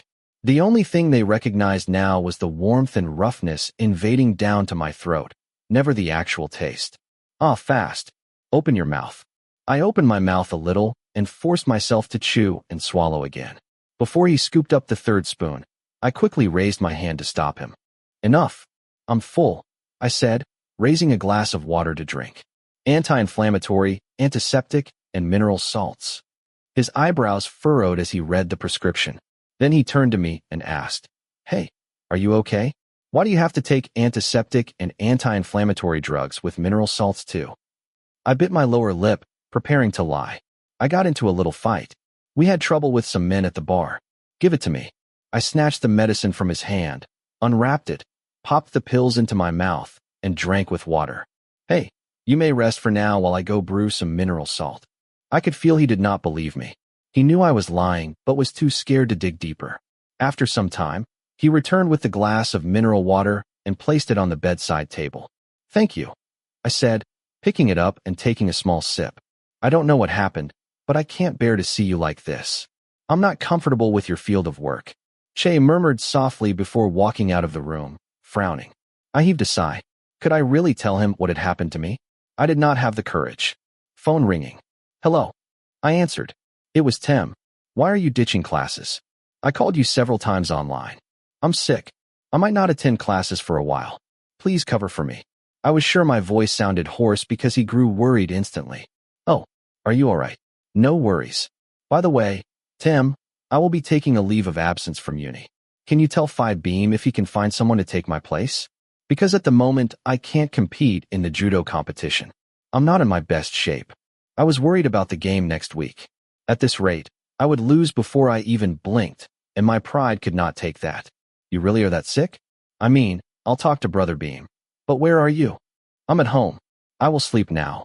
Well, take a rest and get well soon. Don't worry about everything. I'll take care of it, he said before I hung up. I threw my phone next to the pillow and lay down slowly. When I closed my eyes, the image of Kinn became clearer in my head. Even though my brain wanted to think of other things, his face flashed over and over in my foggy mind until sleepiness defeated me. Dawn. Phone ringing. I opened my eyes in drowsiness, grabbed the phone from under the pillow, and stared at the screen for some time, unable to decipher who was calling so early. Upon checking the unsaved number, I realized it was Kinn based on the last 3 digits I had memorized. I hurriedly pressed the end button and immediately turned the phone off. What momentarily dazed me was that before I slept, I had been thinking about him until I actually dreamed of him. In my dream, I held a gun pointed at his head, ready to shoot. But instead of killing him, I cried. It was so realistic that I had difficulty breathing. I wanted to continue sleeping so that even in my dreams I could have him beheaded and find satisfaction. I looked at the bedside table and saw the porridge and medicine on the tray. It was already very late, so I got out of bed feeling better than yesterday, even though I was still sore and stinging in the back. With a little confidence, I walked to the balcony, took out a cigarette, and lit it. Exhaling the smoke made me think about the past events again. Even though my body looked and felt better than yesterday, the emotions inside were worse. I held onto the railing and noticed my tattoo, remembering how Kinn had taken interest in it. The look on his face made me grip the iron rail tightly. After everything that had happened, how was I supposed to face him? Being alone, the things we had done haunted me continuously. There would be days I had to work and follow him around. Would I be able to stand it? Would I be able to see him without those images repeating and dancing through my head? I was already disgusted with myself a great deal. Was there anything worse than this? The next few days of my life revolved around eating a few bites, taking medicine, and then falling asleep until sunset. One night, I walked up to the roof of the house, a closed space that Che and I had locked because the top was an open area with no barriers on the sides, only an old satellite dish stained by countless rains. I sat down on the edge and dangled my feet over the three-story building. Before I lit up a cigarette, I did not notice how cold the air striking my face was. I just kept my head up and stared at the sky. At that moment, I thought of my parents touching my heart. If both of them were still alive, my life would not be like this, right? I would not have to experience this shame and would not hate myself like this. My heart tightened with the confusion that had arisen over these 2 days. How did I find a way out? I felt myself growing weaker than ever, tired and exhausted. The pain throughout my body subsided slowly every day, but the pain in my heart and mind made me feel as if I had nothing left. I had lived a long time without mental support, and now I needed it the most. I felt so alone that I was on the verge of crying. I glanced down at the ground below. My heart suddenly flared. Would I be able to endure my own disgusting body right now? My heart yearned for someone's protection and support. Can you hear me, foreign May? Please stand here with me. I'm so tired. Suffering all my life, taking chances in every challenge. Now I had no one beside me. I had nothing at all. Even my dignity had left me. Did I still belong in this world? I had dangerous thoughts of wanting to see my parents at that moment. The idea of a warm embrace once in a while was so beguiling that I did not notice Che coming behind me until he pulled me back from my reverie. What the hell are you doing? He yelled, his arms encircling my waist and pulling me away from the edge. I frowned in confusion until I realized Che must have thought I was going to jump. I sighed. Che. I stared up at the figure beside me. With so much agitation on his face, he pushed my chest lightly. What the hell are you doing? What were you going to do? We only have each other, right? His voice was fierce, filled with betrayal and fear. He kept hitting my shoulder until it hurt. I'm not going to do anything. I came to sit and smoke. I said matter-of-factly. I would not succumb to those dark thoughts. I was sure of that. Oh, why do you have to sit and smoke on top of the building? What if you missed a step? He dropped to his knees, exhausted. How could I forget who I was living for? It was for him alone, wasn't it? And why did I need a moment of weakness to figure it out?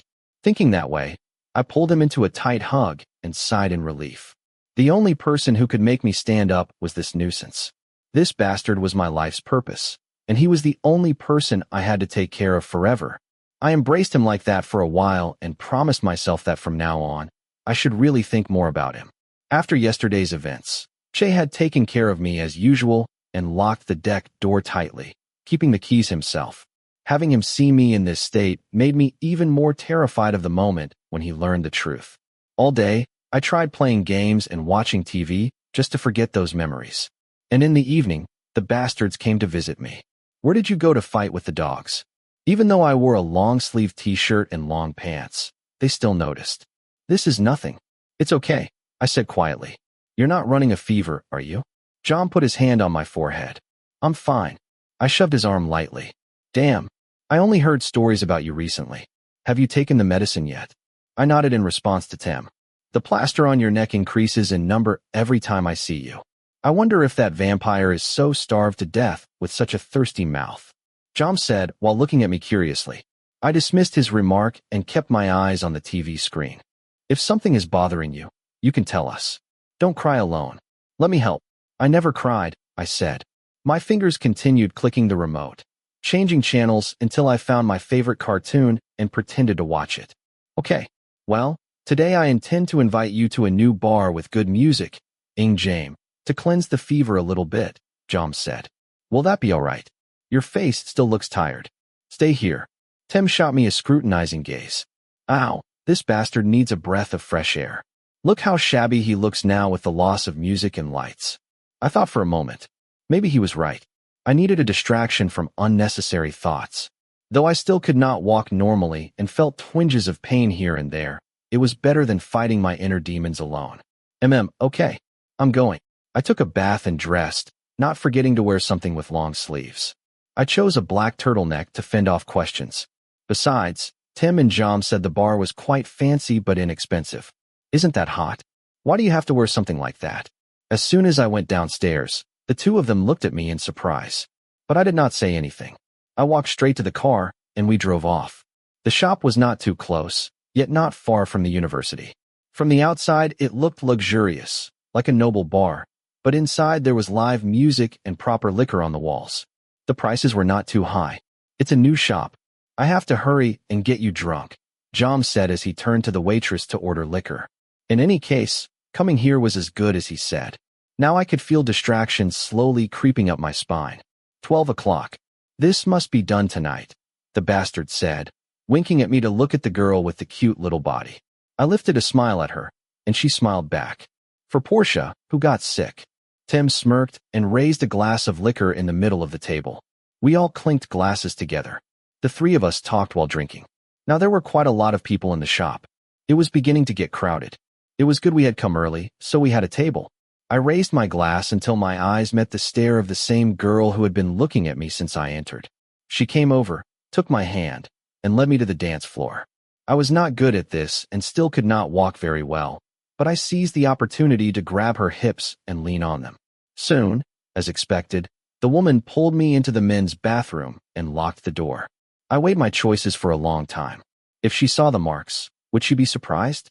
But at that moment there was no time to think as soft hands crept up my nape, pulling my neck down for a passionate kiss.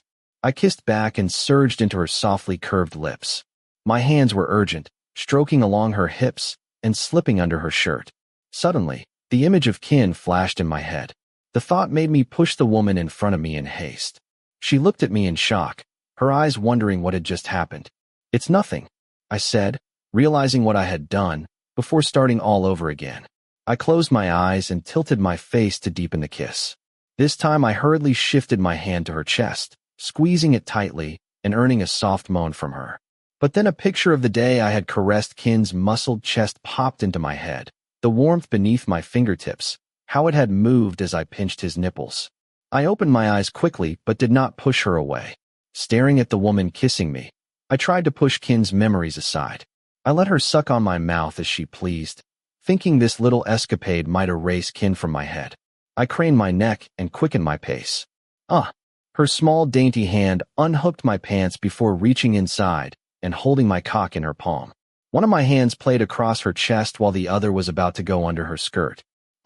Not in the mood. The young woman looked up at me and pulled my cock out of my jeans.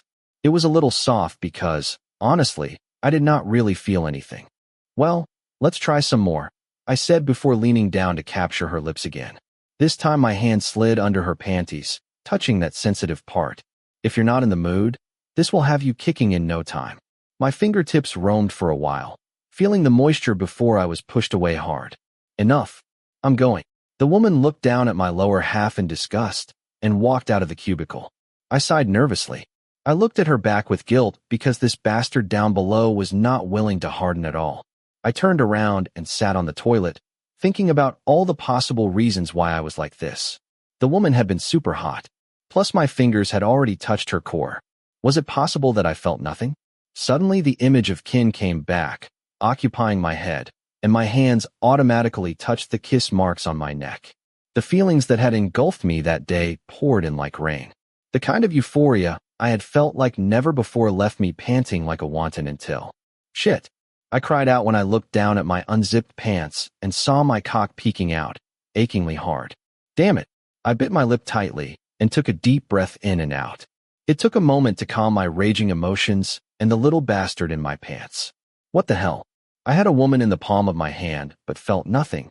Yet just the thought of Kinn had my blood running hot in no time. It took a great deal of battling with myself before I fixed my clothes and headed out of the cubicle. As soon as my eyes landed on the sink counter, I stopped in my tracks. My body froze and then shattered from head to toe. Someone who had continuously run around stalked in my head all day had stepped out of my brain and now stood right before my eyes. Stupefied was an understatement. I had not realized it, but the days I had not seen him seemed to be the longest, most depressing days of my life. I hated him, but at the same time I longed for him. To see him, to touch him, to kiss that. Fuck. Hey, Kinn, I whispered as softly as a feather, catching his attention while he washed his hands at the sink. His eyes quickly looked up at me through the mirror, and slowly his lips turned up into a naughty smile. Chapter 17. Hey, Kinn, I whispered as softly as a feather, catching his attention as he washed his hands at the sink. His eyes met mine through the mirror. Slowly, the corners of his lips curled into a mischievous smile. I stood there, stunned for nearly a minute before I finally came to my senses. I quickly turned my head away, trying to walk past him. A hand suddenly grabbed my arm, while another slipped into my hair. The touch was surprisingly gentle, yet firm enough to pull me back toward him. Aren't you going to greet me? I tried to yank myself free, but his fingers remained tangled in my hair. What do you want? I asked, deliberately avoiding his eyes. My entire body tensed from his closeness. Hey, it's me, not a ghost. Why do you look so pale? Kinn asked with a quiet chuckle. That familiar smug smile I hated so much was plastered across his face. I'm going back to my friends. I tried to leave again, but Kinn wrapped an arm around my waist, stopping me. I turned and glared at him. The anger in my eyes made him pause for a moment, and I instinctively flinched. I definitely didn't want him getting any closer. How are you? His voice was flat. I slipped my hand from his grasp and shoved it into my pocket, still refusing to meet his eyes. Looks like you're all better. I just saw that woman walking out of your stall. I hadn't even noticed him moving closer until I found myself retreating backward. Step by step, he cornered me until my back hit the cubicle door.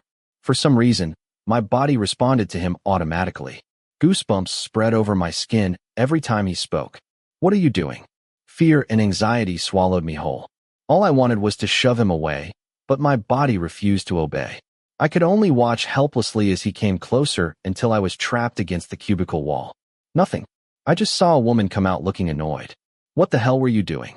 Kinn asked mockingly. We should go look for Porsche. I saw him come this way into the restroom. A loud voice came from outside. I immediately recognized it. Without thinking, Kinn grabbed my hand and pulled me back into the stall I'd just left. He shut the door and locked it.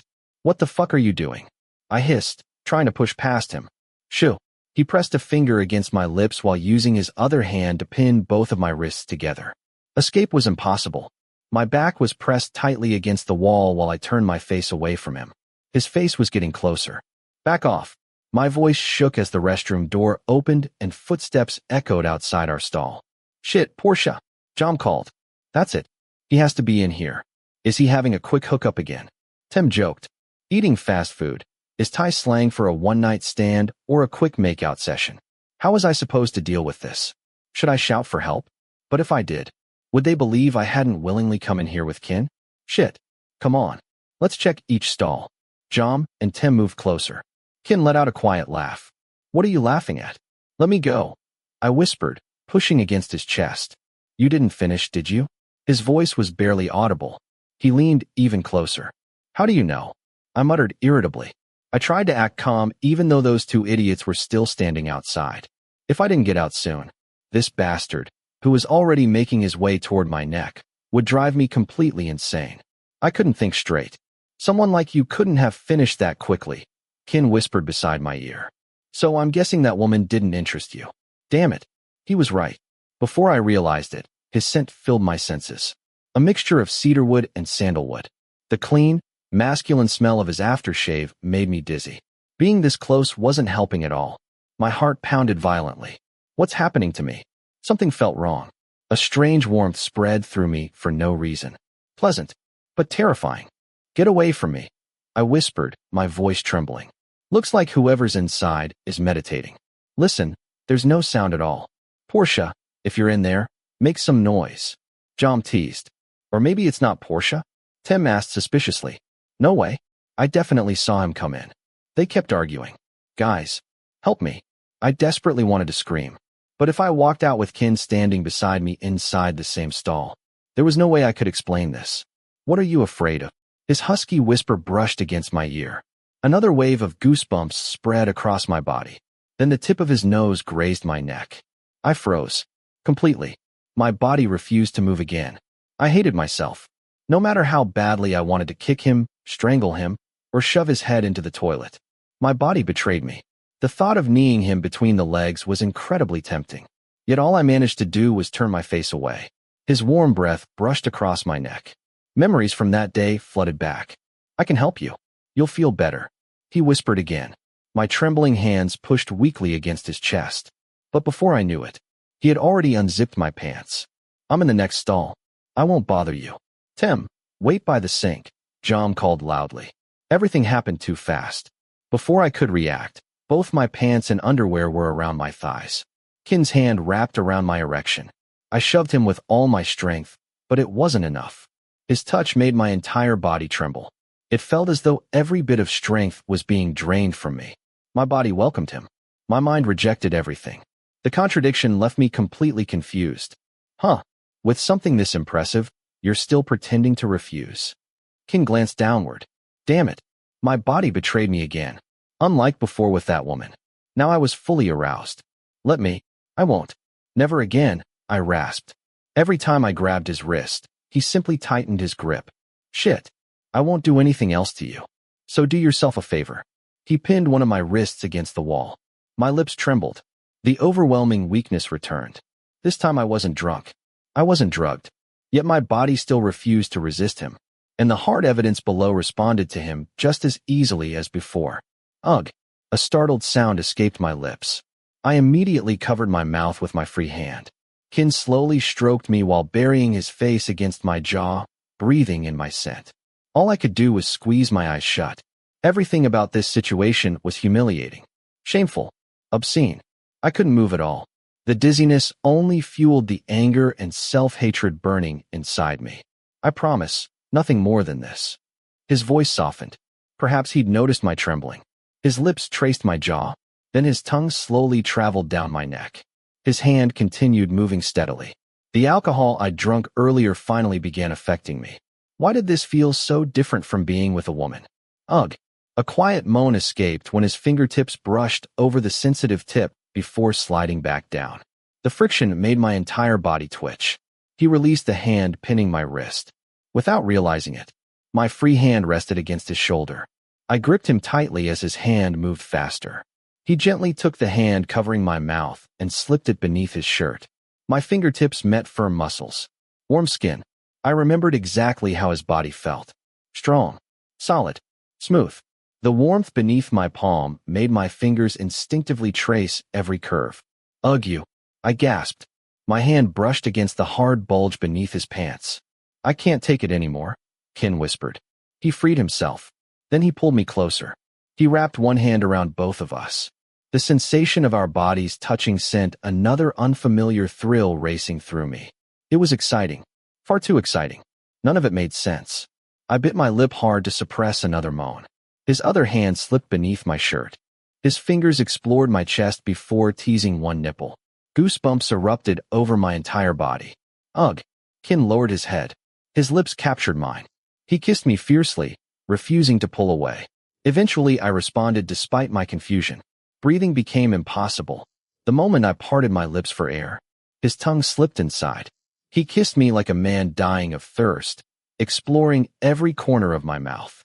Before I realized it, I was kissing him back just as desperately. Ugh. His hand moved even faster. A loud moan escaped me. Knock.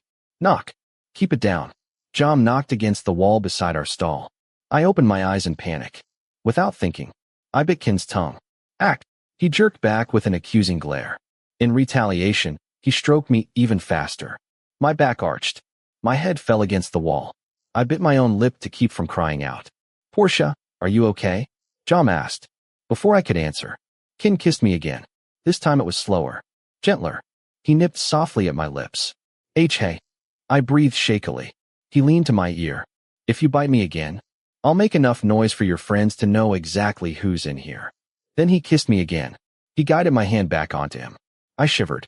Holding my hand firmly around him, he moved it in rhythm with his own strokes. Ugh. Soft moans escaped him. His furrowed brows, half-lidded eyes, parted lips. He looked unbelievably aroused. The faster my hand moved, the faster his moved over me. His fingers repeatedly brushed the sensitive tip until tiny whimpers escaped my throat. Unable to suppress the sounds anymore, I buried my face against his neck. His scent filled my lungs. One hand stroked my damp hair while his cheek rested against mine. I had reached my limit. My body trembled violently. I climaxed. Warm release spilled into Kinn's hand. Meanwhile, ugh, Porsche, faster. I'm close. His whisper brushed my ear. I moved instinctively. Ugh. Kinn shuddered as he reached his climax. The feeling was shamefully exhilarating. For one brief moment, having that much control over him filled me with confidence. But it vanished almost immediately. Embarrassment and bitterness crashed over me again. I couldn't even lift my head from his shoulder. We're heading out first. Hurry up, Jom called as he left the restroom. Relief washed over me. Reality finally returned. Kinn stepped back, smiling with satisfaction. He cleaned himself with tissues before handing me some. I accepted them without a word and turned away. Once I finished dressing, I spun around and shoved him with all my strength. I told you to mind your own business, I shouted. Before today, I still had some dignity left. Now, I only felt disgusted with myself. Everything that had happened before remained unresolved. And now this. I couldn't accept it. Damn it, Kinn. This has gone too far. If I'd reacted just a little sooner, none of this would have happened. I grabbed his collar. I told you, next time I'll beat you. And this time, I'll kill you. If you use force against me, I won't stop with this. His voice dropped dangerously low as he pried my fingers off his shirt. Then he pointed at me with an unusually serious expression. If you think I can't do anything here, go ahead and try. I gritted my teeth. My fever was getting worse. Heat spread through my body. A pounding headache followed. Knowing I couldn't fight him in my current condition, I shoved him against the wall one last time before storming out to wash my hands. Then I returned to my friends. Damn it, I cursed inwardly. When I reached the table, there were far more people there than before. Hey, you look comfortable. My irritation slipped into my voice. Everyone stared. Where have you been? Are you okay? We were worried, Pete said as he walked over. Looking around, I saw Time, Pete, and several familiar bodyguards. I'm okay, I answered hoarsely. How did you all get here? Well, Kinn Anakinn owns this bar. The young master wanted to come, so we came too. Pete nodded toward the familiar figure dancing on stage. I wasn't even surprised anymore. With a tired sigh, I made up my mind. I'm going home. As I reached for my wallet and phone, Jom and Tim looked at me in disbelief yet again. What the hell, Porsche? We just got here. Why are you leaving already? Tay asked. This isn't your place to question me, I muttered inwardly. Don't go yet. It's fun. Tim stood and grabbed my arm, taking my wallet and phone before I could. My fever's back. I'm leaving. I stood my ground. No matter what, I was going home. Porsche, I'm so glad you're here. Come on, have a drink. Kinn threw an arm around my shoulders and shoved a glass into my hand. I glared at him. He simply laughed and forced the glass toward my lips. Master Kinn, I'm not feeling well. I'm going home. I didn't care if it sounded rude. He ignored me. Bottoms up, bottoms up, bottoms up, he chanted until I emptied the glass just to end it. Instead of letting go, he tightened his arm around my shoulders and sang loudly with the band. When happiness comes, don't give up. Just accept it. I sighed heavily. He swayed beside me, completely off key. When people get hurt, they'll heal eventually. The lyrics irritated me. They felt as though they were mocking my life. Just then, Kinn walked out of the restroom. Our eyes met. He raised an eyebrow before heading toward the table. If it hurts this much, celebrate it. Love is terrible, so drink your disappointment away. Between the song, Kinn shouting in my ear, and Kinn, my patience snapped. Master, I'm leaving. I leaned close enough for him to hear. No, if you leave, I'll tear this place apart. I wanted to strangle both of Kinn Anakkinn's sons. They were making my life miserable. Master Kinn, I'm sick. No, no, no. He shoved another drink into my hand. I swallowed every ounce of my anger. Damn those brothers. Hello, cousin. Oh, Kinn, you're here too? What a coincidence. Everyone turned. Vegas stood there holding a drink and smiling at Kinn. Oh, Vegas. Who'd you come with? Kinn asked. I came with a friend. Looks like big brother's already drunk. After answering Kinn, Vegas looked toward Kinn and me. Kinn immediately glared at him. Vegas smiled politely. I lowered my head in greeting. Vegas, what the hell are you doing here? It's a bar. I came to do the laundry. The angrier Kinn became, the more Vegas teased him. Kinn lunged at him. I grabbed his arm. Don't stop me. You bastard. I'll spill your blood today. He barked like a mad dog. Pete and the bodyguards rushed over to restrain him. Kinn is still good at throwing insults. Maybe try using your brain instead. Vegas smiled pleasantly, but every word carried a sharp edge. Vegas, you bastard. Fuck you. Kinn broke free, grabbed an ice bucket, and hurled it at him. Kinn, stop. Kinn rushed forward, but was too late. Vegas dodged. Only water splashed onto his clothes. The music stopped. The entire bar fell silent. Security hurried over. What's going on? Nothing. It was just an accident, Kinn replied. Though skeptical, security backed off after Kinn ordered everyone to separate Kinn and Vegas. Seeing everything settle down, I slipped outside. Lighting a cigarette, I finally breathed.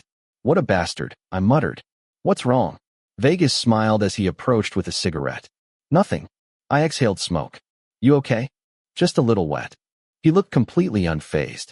Did you come to keep an eye on the brothers today? No. I just happened to run into them. There was no point lying. Do you usually come to places like this? I simply shook my head. Are you drunk? No. I don't drink much. Porsche, I thought you'd left already. Tem walked over. Hello, Tem. Vegas, are you okay? Nothing serious. What's going on between you two? You don't seem to get along. He started it. I'm fine. I'm just taking a break. Tem nodded. Tem, I'm going home. Not staying a little longer? John won't let you leave that easily. You stay with him. I'll take a taxi. I'll drive you home first, then come back. It's okay. I can get home alone. I don't want to ruin your night. Where do you live, Porsche? Vegas asked. I gave him my street name. What a coincidence. I'm headed that way. I'll be leaving soon. I can drive you home. For a moment I hesitated. Finally. All right. Sorry for the trouble. His eyes seemed to brighten. Maybe I imagined it. Let's grab my things first. We returned inside. This time I didn't bother telling anyone I was leaving. Kinn was dancing on stage with Kinn's friends. I quietly picked up my wallet and phone. Kinn watched every movement I made. I ignored him. Outside, Vegas waited. He smiled. I returned the smile politely. Message me when you get home, Tim said before nodding respectfully to Vegas. We had barely started walking toward the parking lot when an irritated voice stopped us. Where are you going? Porsche's leaving, Tim answered. Kinn strode over and grabbed my arm. Who are you leaving with? Bitterness dripped from every word. With me, Phi. I'm heading toward Porsche's neighborhood anyway, Vegas answered calmly. Who gave you permission to leave? Kinn demanded. I'm not on duty. I'll leave whenever I want. Even as I answered sharply. Inside, I wanted nothing more than to escape. You're not leaving. Every word was emphasized. His eyes never left mine. It felt suffocating. What right do you have over me? I growled. Do you want me to remind you? His whisper was meant for my ears alone. I shoved his chest. His grip only tightened. My fever seemed even worse now. I told you not to get involved with Vegas. How many times do I have to tell you to stay away from the second family? What the hell? Weren't they acting perfectly normal? Vegas stepped closer. Kinn, is something wrong? Nothing. I'll take him home myself. He never looked away from me. I don't want to trouble anyone. I can go home alone. The moment Kinn loosened his grip, Vegas quietly gestured for me to accept. Kinn inhaled sharply. His face darkened. Phi Kinn, go back inside and enjoy yourself. I'll take him home. Vegas smiled. Like I said, I'll drive him. I can take care of my own man. Vegas' smile slowly disappeared. For just a second, something murderous flashed in his eyes. Then he smiled again. Okay. Without another word, Kinn dragged me toward the parking lot. Porsche. Tim looked completely confused. If you don't want to scare your friend, come with me. His dark whisper brushed my ear. I turned to Tim. Everything's fine. Go back inside. When you get home, call me. I nodded. When we reached the car, Kinn shoved me into the passenger seat. Every moment alone with him made me anxious. Whenever I was around him, all my courage disappeared. Only a frightened, pathetic, powerless Porsche remained. What the hell is happening to me? How many times have I told you not to get involved with Vegas? Kinn growled as we drove away. Why do you care so much about my business? Don't you have anything better to do? I stared out the window. I didn't even want to look at him. I'm warning you one last time. If you get close to Vegas again, I won't let you off so easily. He drove aggressively. It wasn't the speed that frightened me. It was him. I was terrified he'd force himself on me again. Even worse. Part of me feared I wouldn't be able to resist. Around Kinn, I always lost control. Even I couldn't understand it. The memories kept replaying in my head. The pain, the confusion, the shame. Most of all, I hated myself. How could I hate him when my own body betrayed me? The rest of the drive passed in silence. I secretly watched to see whether he'd take me somewhere else. Instead, he drove straight home. Relief washed over me. My fever was returning. My eyelids grew heavy. By the time we stopped outside my house, my vision had already begun to blur. Your fever's back? Kinn reached toward my forehead. I slapped his hand away. He sighed. Let me check. He tried again. I pushed him away. Leave me alone. I just want to check your temperature. If you don't want me to do it this way. Before he finished speaking, he leaned closer. One hand grabbed my face as he tried to kiss me. I shoved him back with everything I had. Let me go, Kinn. Stop doing this to me. I can't hate myself any more than I already do. I unlocked the door and ran inside without looking back. I rushed upstairs and collapsed onto my bed. My vision blurred completely. Today's madness had drained every ounce of strength from me. My fever still hadn't broken. Sleep claimed me almost instantly. The more I remembered what had happened in the restroom, the more I realized just how vulnerable I was around Kinn. How weak I became whenever I felt those emotions. Again, the memory of his touch heated my body. A tingling sensation spread lower. Damn it. Just thinking about it made me react. I rolled over, desperately trying to banish the thoughts. But my pants tightened anyway. I tried to relieve the growing pressure. Yet my arms wouldn't move. My head spun violently. I couldn't even lift myself. Hey. Che's voice broke through the haze. Only then did I notice the cool cloth wiping my face and body. He was taking care of me. I closed my eyes and stopped thinking. I woke to find it was already afternoon. I'd slept through the entire day. The pounding in my head was gone. My body felt much lighter. The air conditioner hummed quietly. A tray of food and medicine sat beside my bed. Che must have looked after me all night. As I drank some water, I noticed a small yellow note beside the tray. Eat your food and take your medicine. Don't worry about me. The childish handwriting made me smile. But another thought quickly replaced it. How could I stop sinking deeper into this mess? How could I protect my little brother from worrying about me? I immediately called Tem. Are you going to the university? We're still lying around. Neither of us has moved. Are you free around 6? Can you pick me up? Where are we going? I need you to take me somewhere. All right. I'll be there around 5:30. After taking my medicine, I showered and got dressed. When Tem arrived, I directed him all the way to the Mafia mansion. He didn't ask many questions. Jom slept in the back seat as usual. When we arrived, I told Tem to wait. I won't be long. He nodded. If anything happens, call me immediately. In front of KinnPorsche's office. Knock. Knock. I took a deep breath and waited. Come in. Chan's voice answered. I opened the door. Oh, Porsche. What's wrong? I greeted both Chan and KinnPorsche respectfully. KinnPorsche was still reviewing paperwork. I sat down. What happened? Chan asked. I remained silent for several seconds. Then I took another deep breath. I'm here to resign. Both men looked up immediately. What happened? Chan asked quietly. I don't think I'm suited for this job anymore. I kept my eyes lowered. I couldn't bring myself to look KinnPorsche in the face. He had always treated me kindly. Did Kinn do something? The mention of his name startled me. I gently shook my head. No. I just want to resign. Then what's the real reason? Please tell me. KinnPorsche set down his pen and folded his hands. I don't want to work here anymore. I'll repay the money from the contract. I finally said everything I'd wanted to say. The room grew quiet. If something is making you uncomfortable, you can tell me. If you're tired, you can rest. I'll give you leave. You don't have to resign. I've already made my decision. I want to quit. My voice remained firm. I think of you as my own son, Porsche. If you're struggling, take some time to rest. Separate your work from your personal problems. But I can see you've been through a lot. I'm giving you 7 days off. If your answer is still the same afterward, I won't stop you.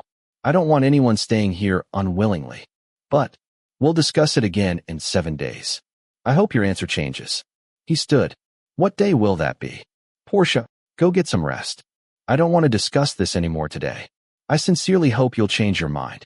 Without waiting for my response, KinnPorsche disappeared into the room behind his office. Chan opened the door for him.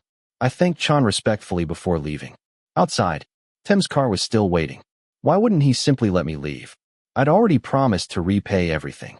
Why did life always have to be this complicated? I just wanted to cut ties. For myself. For my little brother. But now I had to come back again in 7 days. I wanted to erase this part of my life forever. I wanted to move on. Tim drove me home. He asked several questions during the ride. I answered none of them. If something's wrong, call me. Let's talk. I nodded before getting out. As I entered the house, Che looked up from his phone. Oh, I thought you went to work. I'm going to buy something to eat. Without answering, I went upstairs, collapsed onto my bed. Frustration, exhaustion, another headache followed. Hey, come eat. Che woke me again. I'd fallen asleep almost instantly. It was nearly 9 at night. The fever and lingering effects of the medication left me completely drained. After washing my face, I followed him downstairs. He served me food while watching me quietly. I was too exhausted to explain anything. No matter what, in 7 days, I would resign. Knock, knock, knock. Violent pounding shook the front door. Che and I exchanged startled looks. Who could be visiting this late? Don't tell me. It's him. Otherwise, I'll kill him. The knocking became gentler. I'll get it. Che hurried to the door. I followed. Hey, your friend is here. The moment I saw the tall figure standing outside, my heart trembled. Kinn stood in the doorway, glaring at me furiously. Porsche. He strode inside. I instinctively stepped backward. My mind raced. How was I supposed to deal with this now? Who gave you permission to resign and leave me? End of Book 1. Chapter 18. Kinn's point of view. Who the hell gave you permission to quit? My voice echoed throughout Porsche's living room. He stood frozen, staring at me in shock. I stormed into his house, and he instinctively took a step back. The apprehension on his face was something I rarely saw. His usual slyness and arrogance were nowhere to be found. Kinn. He muttered my name so softly that it made me pause. I stared at him for a second, and that was all it took for me to realize how different he looked, so unlike before. Having a fever after his first time with a guy was common, but that wasn't the only issue. He was definitely hiding something from me, and I was here to find out what it was. I said, "Who gave you permission to quit?" Even though the look in his eyes twisted something inside my chest, I couldn't hold myself back anymore. Damn it. I felt guilty all over again. Earlier, when I came back from the university, Pa summoned me to his office and questioned me about Porsche. He asked if I had done something that made Porsche decide to quit. I didn't even let him finish. I immediately got into my car and drove straight here. My blood was boiling. I felt like a ticking time bomb ready to explode at any second. And Porsche was the trigger. Don't you dare do anything to my brother. I was just about to approach Porsche when a young boy stepped in front of me. It was Porsche. Porsche's younger brother. Porsche, what did Vegas tell you? I demanded, ignoring the younger boy who kept trying to block my way. Go upstairs first. Porsche looked away from me and gestured toward the stairs. But Hia? Who is this bastard? He barged into our house, and now he's threatening you. The younger boy grabbed his brother's hand. It's nothing. Just do what I asked, okay? Porsche spoke in a firm voice. But, do as I say. Porsche flinched. He glanced back and forth between us before finally stomping upstairs. As soon as the second-floor door closed, Porsche brushed past me, deliberately slamming his shoulder into mine. Where the fuck are you going? I shouted after him. Can you shut up? He snapped. When we reached the front porch, he finally turned around. Let's talk here. I don't want my brother hearing us. Who the hell gave you permission to quit? Can you stop yelling? It's because of Vegas, isn't it? He convinced you to go with him, and you agreed.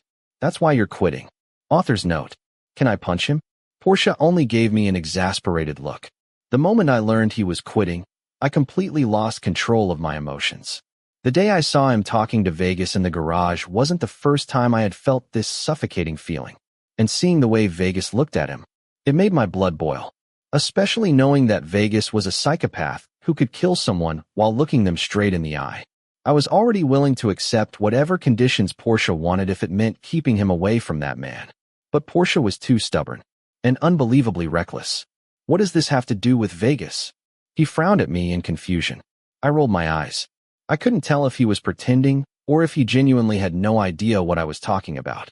After what happened at the shooting range, I ordered Pete to keep an eye on Porsche wherever he went. Then if it isn't about Vegas, why are you quitting? I glared into his wide black eyes. He didn't look away. Instead, he clenched his fists, turned his face aside, and muttered what were probably curses under his breath. Every restless movement only made my irritation worse. Porsche. Porsche, answer me. Answer me. I grabbed him by the arm. It's because of you. He shoved my hands away and grabbed my collar with all his strength. I stumbled backward. What do you mean, because of me? I never got to finish. His fist smashed into my cheek. Pain exploded along my jaw. Author's note. Damn. Yeah. Go, Porsche. That's right, you fucking bastard. It was all your fault. How dare you? How fucking dare you? He swung again. I caught his wrist and slammed him against the wall. What the fuck did I do? I demanded, even though I already knew exactly what he meant. You still dare to ask? He jerked free from my grip. If this is about what happened before, you know I didn't have a choice. I reached for his hands again. You didn't have a choice? Then what about last night? Was that also because you had no choice? You knew I didn't want that, but you still forced yourself on me. Why are you still dwelling on it, Porsche? It's already happened. We can't change it now. I know. I fucking know that. But you can't blame me for not being able to stand the sight of your face after that really happened. His voice echoed across the quiet neighborhood. Nearby doors quietly opened as curious neighbors peeked outside. I tried to calm him down and hold his hands, but he slapped mine away every time. Porsche, calm down. My voice was low enough that only he could hear, but he was too angry to listen. He kept shouting, cursing, pushing me away whenever I got close. How could you? How could you do this to me, Kinn? My body, my dignity. You ruined everything. Tears welled up in his reddened eyes. He looked at me with nothing but disgust.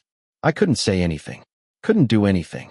The moment our eyes met, I knew I had completely fucked up. I used to treat every new lover carelessly, like disposable toys. I never cared about their feelings because all I wanted was their bodies. But Porsche was different. I didn't want to lose him like all the others. Every time I saw him talking to someone else, every time he ignored me because he was busy, it irritated me. I still couldn't understand what this feeling was, but I knew it was far more than simple concern. And now, after hurting him like this, I had no idea how to fix it. Porsche, I'm sorry. I never thought you'd be this hurt. Every time I close my eyes, I see it. His voice trembled. Even when I'm awake, it's still there. I tried so hard to bury the memory of you, but I can't. It won't stop. It won't leave me alone. He grabbed his head weakly and leaned against the wall. So stop forcing me to act like nothing happened, because it's driving me insane.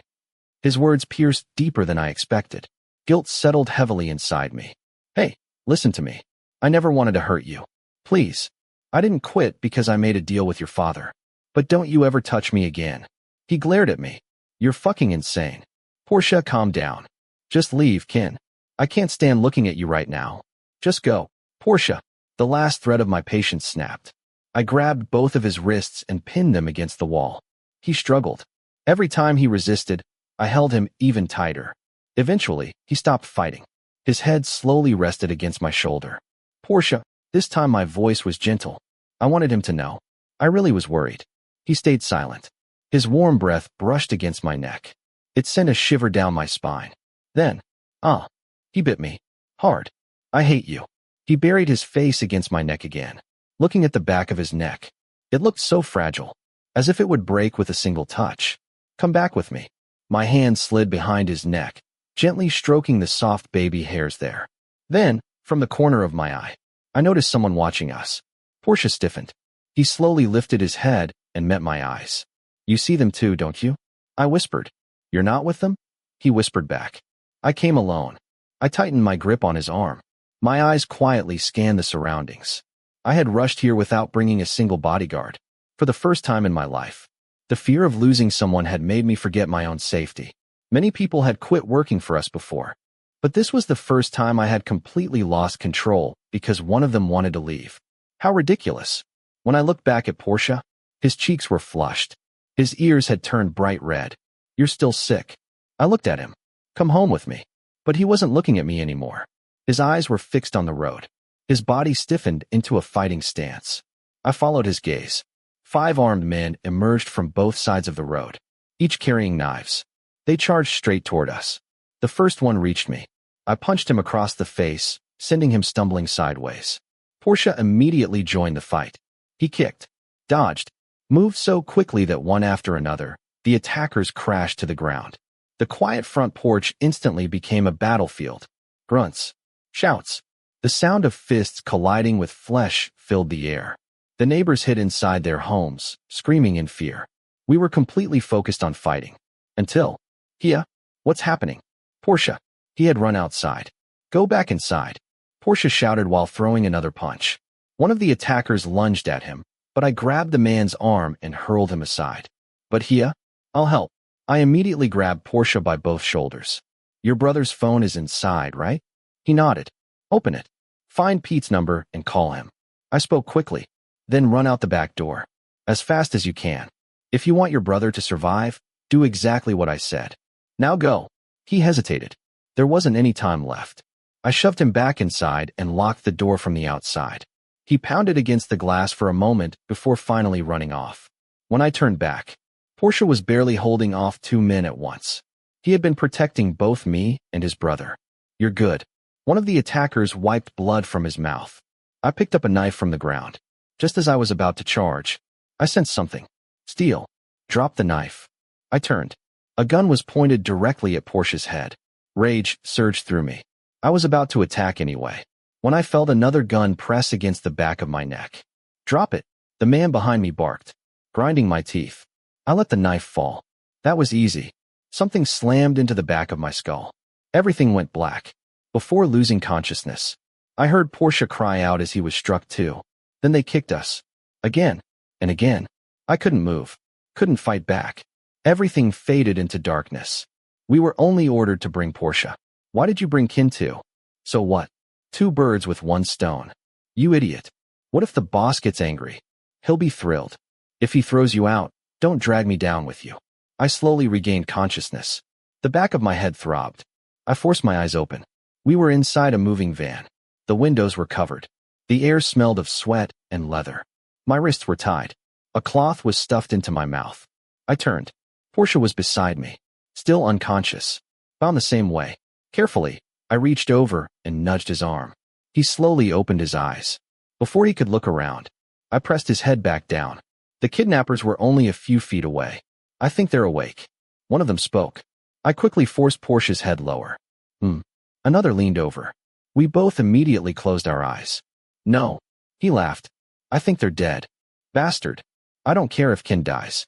But if Porsche's dead, we're finished. Oh, stop worrying. We'll probably get a bonus for bringing Kinn too. They burst into laughter. Like a pack of hyenas. Porsche and I exchanged a glance. Neither of us knew who wanted him so badly. But one thing was clear. We had to escape before we reached wherever they were taking us. Quietly, I untied Porsche's ropes. He untied mine. We exchanged another look. Now, I slowly stood. Porsche followed. Just as he got one knee up, the kidnappers noticed us. The driver slammed on the brakes. The van lurched violently. Fuck. They were awake the whole time. Before he could finish, Porsche grabbed him by the neck and twisted. I seized another man by the hair and smashed his face into the window. Chaos erupted inside the van. Men piled onto us. I kicked one across the face. Porsche punched another. One of them reached for a gun. Porsche kicked his wrist. The pistol flew across the floor. I snatched it up and aimed it at them. Don't move. I dragged Porsche out of the van. They froze. Not because they respected me, but because they believed I would actually shoot them. And I would have, if Porsche's safety hadn't mattered more. Keeping the gun trained on them, I backed away. Behind us, nothing but endless forest. Run. I grabbed Porsche's wrist. We sprinted into the trees. Bastards. What are you waiting for? After them. Gunshots rang out behind us. Branches whipped against our faces as we ran deeper into the forest. Kinn. Porsche shouted over the noise. It's too dark. I didn't answer. I just kept running, trying to lose them. Their voices were getting closer. Then, shit. I tripped. The ground disappeared beneath my feet. Instinctively, I wrapped both arms around Porsche. Branches cracked around us. Dirt flew into the air. We rolled violently down a steep slope. I kept him shielded beneath me, until something slammed into the back of my head. Darkness swallowed me once again. Fuck. You killed them. I only told you to stop them, not kill them. We're screwed. No. I groaned. How many times was I going to lose consciousness before finding out who was behind all this? Sunlight warmed my face. I slowly opened my eyes. Everything hurt, especially the back of my head. I looked around. We had survived. The fall had been enormous. I tried to sit up, but something heavy rested on my chest. Porsche, he was lying on top of me. I quickly checked his pulse. Still breathing. Relief washed over me. Then I touched his forehead. Burning hot. Porsche, wake up. He stirred. Are you okay? What happened? We fell off a cliff while they were chasing us. I helped him sit up. Are you hurt? My arms. He looked down. Both arms were covered in cuts and bruises. If he'd been wearing long sleeves. Maybe. Before I could think any further, voices echoed from above. Did you find them? Not yet. Then get ropes and climb down. If there aren't any bodies, they're still alive. I grabbed the pistol. Can you walk? I whispered. Porsche nodded weakly. Let's move. We carefully slipped deeper into the forest. They're not here. Keep searching. Suddenly. Ah. Porsche cried out. What is it? I can't. He clutched his arm. It hurts. I hesitated. If we stopped, we'd be caught. If we kept going, he would only suffer more. Over there. One of the kidnappers shouted nearby. There was no time. I slipped his arm over my shoulders and supported his weight. We hurried deeper into the woods. Eventually, I stopped. I touched his forehead. You're burning again. I don't know. He panted. My arm still hurts. Then his legs gave out. He collapsed. Porsche, rain suddenly poured from the sky. The situation became even worse. I lifted him onto my shoulders. We walked for nearly half an hour. Finally, I spotted a cave. Inside, I carefully laid him down. He immediately leaned against a rock. I wrung the water from my shirt and laid it nearby to dry. Then I removed Porsche's soaked shirt as well. He was shivering uncontrollably. What do I do now? I looked around. Dry branches. Enough for a fire. Using Porsche's lighter. After several attempts, the fire finally caught. I smiled to myself. Way to go, Kinn. So cold. His weak voice immediately erased my little victory. I touched his forehead again. Still burning.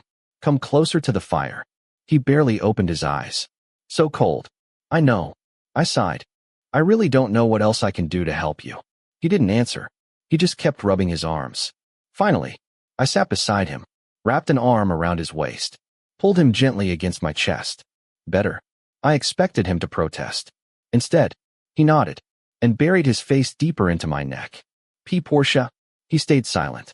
Within moments, he had fallen asleep. Holding him like this, I couldn't stop thinking. Everything I'd done to him was wrong. I knew he was straight. I still forced myself on him. I didn't know why everything he did affected me so deeply. He wasn't supposed to be my type. Yet, his tan skin, his soft lips, that tattoo, especially that tattoo. Just thinking about it drove me crazy. I wanted him. But more than that, I wanted to protect him, take care of him, make sure he was safe. This wasn't a victory worth celebrating. Fuck. What have I gotten myself into? Then Porsche murmured in his sleep. Ma, please help Porsche. I looked down at him. Ma, I miss you. His voice trembled. He was dreaming about his parents. Something tightened painfully inside my chest. I gently stroked the back of his head. Whenever he frowned, I softly rubbed his neck until he relaxed. So, I whispered, you miss them that much. I kissed his forehead. Don't worry. I'm here. I adjusted our position, held him close, rested my chin on top of his head, and quietly whispered, good night. Porsche's point of view. I slowly opened my eyes. Everything around me was dim. A cave, a dying fire, rain still falling outside. Then, I frowned. Someone was holding me tightly from behind. An arm, a leg, wrapped around me. I turned my head. Kinn. I froze. We were both shirtless. My eyes widened. No way. Did we do it again? Oh. Kinn yawned. You're awake already? He stood, stretched, and walked over to feed more wood into the fire. It's still cold outside. Where's my shirt? He pointed toward a nearby rock. It's still wet. Don't put it on yet. What did you do to me? He turned around. What did I do? My clothes are over there, and I woke up in your arms. What's wrong with you? They got soaked in the rain. He shrugged. You kept saying you were cold, even after I started the fire.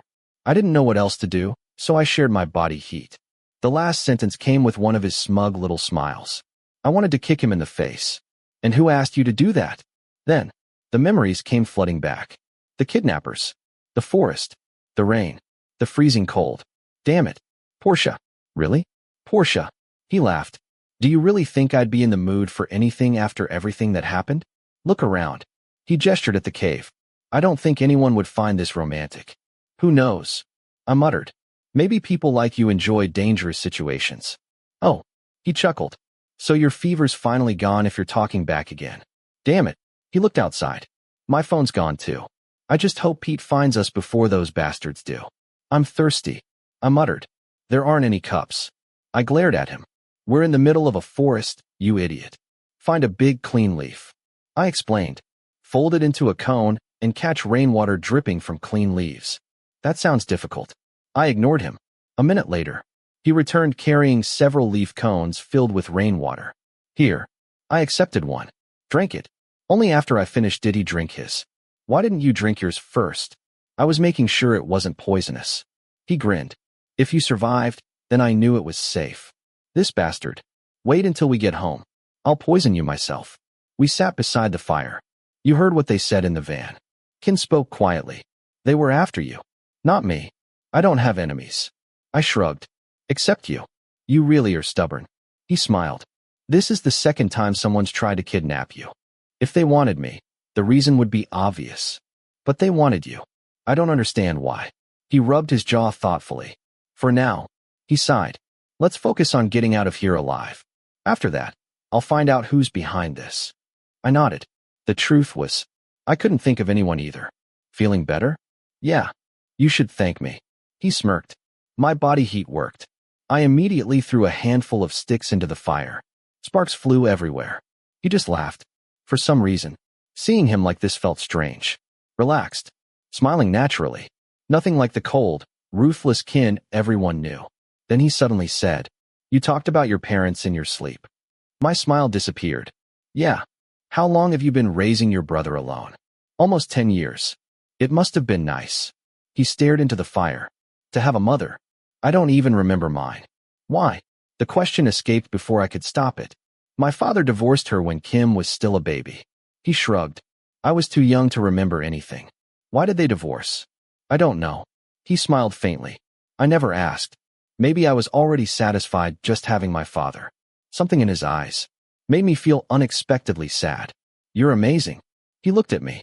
Raising your little brother by yourself. I can't imagine doing that. I smiled without thinking.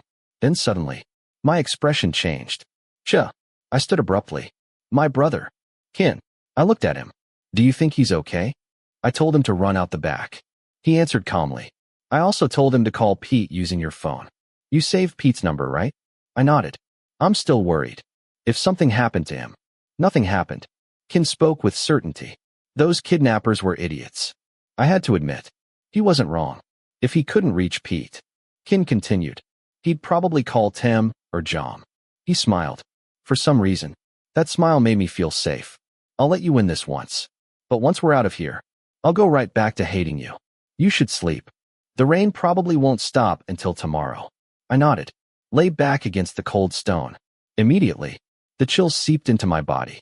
I rubbed my arms, trying to stay warm. Then, someone lay down behind me. What are you doing? Kinn ignored my question. He pulled me firmly against his chest. Do you really think you'll sleep in this cold? Let me go. I struggled. He didn't budge. I'm not going to do anything. His voice was serious. So stay still. I looked back at him. Let me go. Your fever's back. He sighed. If you die out here, I'm not carrying your body home. So stop arguing. He rested his head against the rock, still holding me tightly. I wanted to struggle again, but my head throbbed. So I gave up. Honestly, sleeping beside him wasn't that bad. His warmth was far better than the freezing stone. And somehow, being with him made me feel safe. His breath brushed against the back of my neck. My face slowly grew warm. I knew I should stay on guard around him. But, in moments like this, I couldn't understand my own heart. The darkness slowly swallowed my thoughts. Before I realized it, I had fallen asleep. Chapter 19. Porsche's point of view. The sky had begun to brighten. I had no idea what time it was or how long I had been asleep. What I did know was that I felt much better than I had yesterday. I was still sore in a few places, but compared to before, my condition had improved a lot. "You're awake already?" A raspy voice came from behind me. Kinn was still holding my hand as he slowly stirred awake. His breath brushed against the back of my neck, sending a chill down my spine. "Did you sleep well?" His voice was quiet. "Yeah," I answered just as softly. I didn't want to admit it, but sleeping in his arms had been incredibly warm. Somehow, I had even grown attached to it. "Then get up." His playful tone returned. "You're crushing my arm. It's gone numb. Let go of my hand first." I spoke matter-of-factly. "Then I'll get up." I pried his fingers away and quickly scooted out of his embrace. Kinn let out a low chuckle before sitting up. After stretching lazily, he stood, picked up his shirt, and tossed mine toward me. I caught it and immediately put it on. Kinn then headed toward the cave entrance. "Where are you going?" "I'll check the weather." He looked back at me. "Wait here. I'll be right back." I simply nodded and watched his broad back disappear outside. Last night, as much as I hated admitting it, sleeping against his warm body had felt unbelievably comfortable. It was like lying beneath a thick blanket on a soft bed. Even worse, I hadn't found it bothersome at all. I had let him hold me until morning. I shook my head hard. What the hell was I thinking? I gathered a few damp leaves and smothered the remaining embers of the fire. We needed to leave this place. If we stayed much longer, this forest was going to drive me insane. How far had we run yesterday? I was worried we'd gone so deep into the woods that we'd never find our way back out. At least I wasn't alone. Half an hour passed. There was still no sign of Kinn. Did he get lost? With how dense the forest was, it was entirely possible. I shouldn't have been worried. But the thought of him wandering around alone made me strangely anxious. I'm still his head bodyguard. His safety comes first. That's all this is, right? I walked a short distance away from the cave, searching for him. Still nothing. Did that bastard abandon me? Maybe he decided I was just dead weight and left me here to starve. That sly bastard. Honestly, it sounded possible. I was lost in thought when an unfamiliar sound reached my ears. I stopped. Ahead was a riverbank. A loud crack. Then, something heavy splashed into the water. I flinched. Maybe it was just Kinn fooling around. Or, maybe some monster had dragged him away and was chopping him into pieces. I didn't want to know, but my legs carried me toward the sound anyway. "What the hell are you doing, Kinn?" I froze. He was holding a wooden spear. It looked like he'd carved it from a nearby branch. "Are you hungry?" He ignored my question completely. Instead, he stared intently at the water. "A little. Then wait a bit." He pointed toward a nearby stream. "You can wash your face while you're waiting." I nodded and walked over. From the corner of my eye, I watched him take a few awkward steps before lunging toward the river. I crouched beside the stream and splashed cool water onto my face. The cold instantly refreshed me. As I washed my arms, water suddenly sprayed everywhere. Again and again, I finally couldn't take it anymore. "For God's sake." I walked over to him. "What are you doing?" "Catching fish." He answered without even looking at me. "What else?" He stood there gripping the wooden spear with complete seriousness, randomly stabbing at the water. "Huh." I blinked. "What kind of fish are you trying to catch?" "We're stranded in the forest." He sounded perfectly confident. "We need food." "Have you never played a survival game before?" I stared at him, speechless. Then I barely managed to stop myself from laughing. Did this idiot really think fish would politely swim into his spear while he poked randomly at the water? Even the dumbest fish wouldn't fall for that. At first I tried looking for chickens. He continued, speaking seriously. "I searched everywhere but couldn't find any. So we'll settle for fish." I nearly spat out my mouth full of water. Chickens? In the middle of a forest? What was the last movie you watched? Unable to hold it in anymore, I burst into laughter. Nearby, I spotted a banana tree heavy with ripe fruit. I picked several bananas and sat beneath the tree, comfortably eating while watching Kinn continue his hopeless battle against the river. If the water could talk, it would probably curse him. Still, I had to admire his determination. I couldn't stop laughing. This was another side of Kinn I'd never seen before. It was ridiculously refreshing. "Damn it," he groaned in frustration. "Why is catching fish so hard?" "So that's what you were trying to do?" I grinned. "I thought you were performing some kind of ritual." "What did you say?" He glared at me. "Nothing." I immediately looked away. I saw the water rippling. He frowned. I thought fish were swimming there. But they weren't. He looked genuinely disappointed. So, he pointed at me. What are you doing? Eating. I answered plainly. Why didn't you tell me there were bananas here? He marched over. You said you wanted fish. I peeled another banana. I didn't want to ruin your fantasy. He grabbed one for himself. Why is it so much easier in games? He sighed. I nearly choked laughing. You're amazing, Kinn. Amazingly stupid. Finished. He tossed a banana peel at my face. We still have to find our way out. The sky's already getting darker. If we don't leave now, we'll be trapped here another night. I resisted the urge to throw the peel back at him. Do you remember which way we came? I asked. He froze, then started counting on his fingers. Do you remember or not? I narrowed my eyes. Don't tell me you have no idea. I warned you yesterday it was dark, but you kept running around like a crazy lunatic. Instead of answering, he suddenly placed a hand on my forehead. Your fever's gone. His voice was unexpectedly gentle. I blinked. Yeah, I think so. Once we'd eaten, I waited for Kinn to lead the way. He insisted he knew where we were, claimed he recognized the area. So, I followed, even though every instinct told me not to trust him. Are you sure this is the right way? I asked suspiciously. He nodded confidently. I remember that tree. I stared at him. We've walked past that same tree 3 times already, you idiot. Then let's head north. He pointed ahead. I'm sure that's the way. And where exactly is north? This way. He answered immediately. How the fuck do you know? I finally exploded. He simply grabbed my wrist. Let's just keep walking. I wanted to yell again, but noticed him rubbing his temples. He looked just as frustrated as I was. So I swallowed my complaint. We continued walking. Suddenly, an idea flashed through my mind. I became so distracted thinking about it that I didn't notice Kinn stop walking. I slammed face first into his back. Shit, Kinn. I rubbed my nose. Why'd you stop so suddenly? Do I have to announce every time I stop? He glanced back. Use your eyes. Let go. I tried pulling my wrist free. He refused. Just stay like this. He tightened his grip. I'm trying to remember something. I struggled for a while. He didn't budge. Let's run. He suddenly suggested. Maybe it'll help me remember. Oh, you bastard. Just admit you don't know where you're going. I'm tired. I frowned. I don't want to run. You don't really have a choice. Without warning, he dragged me forward. Turn left. He sprinted left. Turn right. Then right. Straight ahead. Stop shouting, you lunatic. If we find our way out. He laughed. I won't say another word. We kept wandering, running, walking, circling endlessly. I was exhausted, thirsty, completely drained. Then, I noticed something. At some point, his hand had slid from my wrist into my palm. Our fingers had become intertwined. He squeezed my hand gently. Somehow, that simple touch made me feel safe, protected. I was a grown man, strong enough to protect myself. Yet, holding someone's hand like this, oddly eased my anxiety. I let him keep holding it. When had I stopped resisting? Ow. I finally yanked him to a stop. If you don't know the way, just admit it. You're getting angry. He smiled. In my entire life, I had never been this irritated. Do you remember or not? I demanded. Let's keep walking. He answered quietly. Walking where? I shouted. You've brought us back to the same place twice. I looked around. The same stream. The same riverbank. The same place where I'd washed my face. The sky was already growing dark. We were hopelessly lost.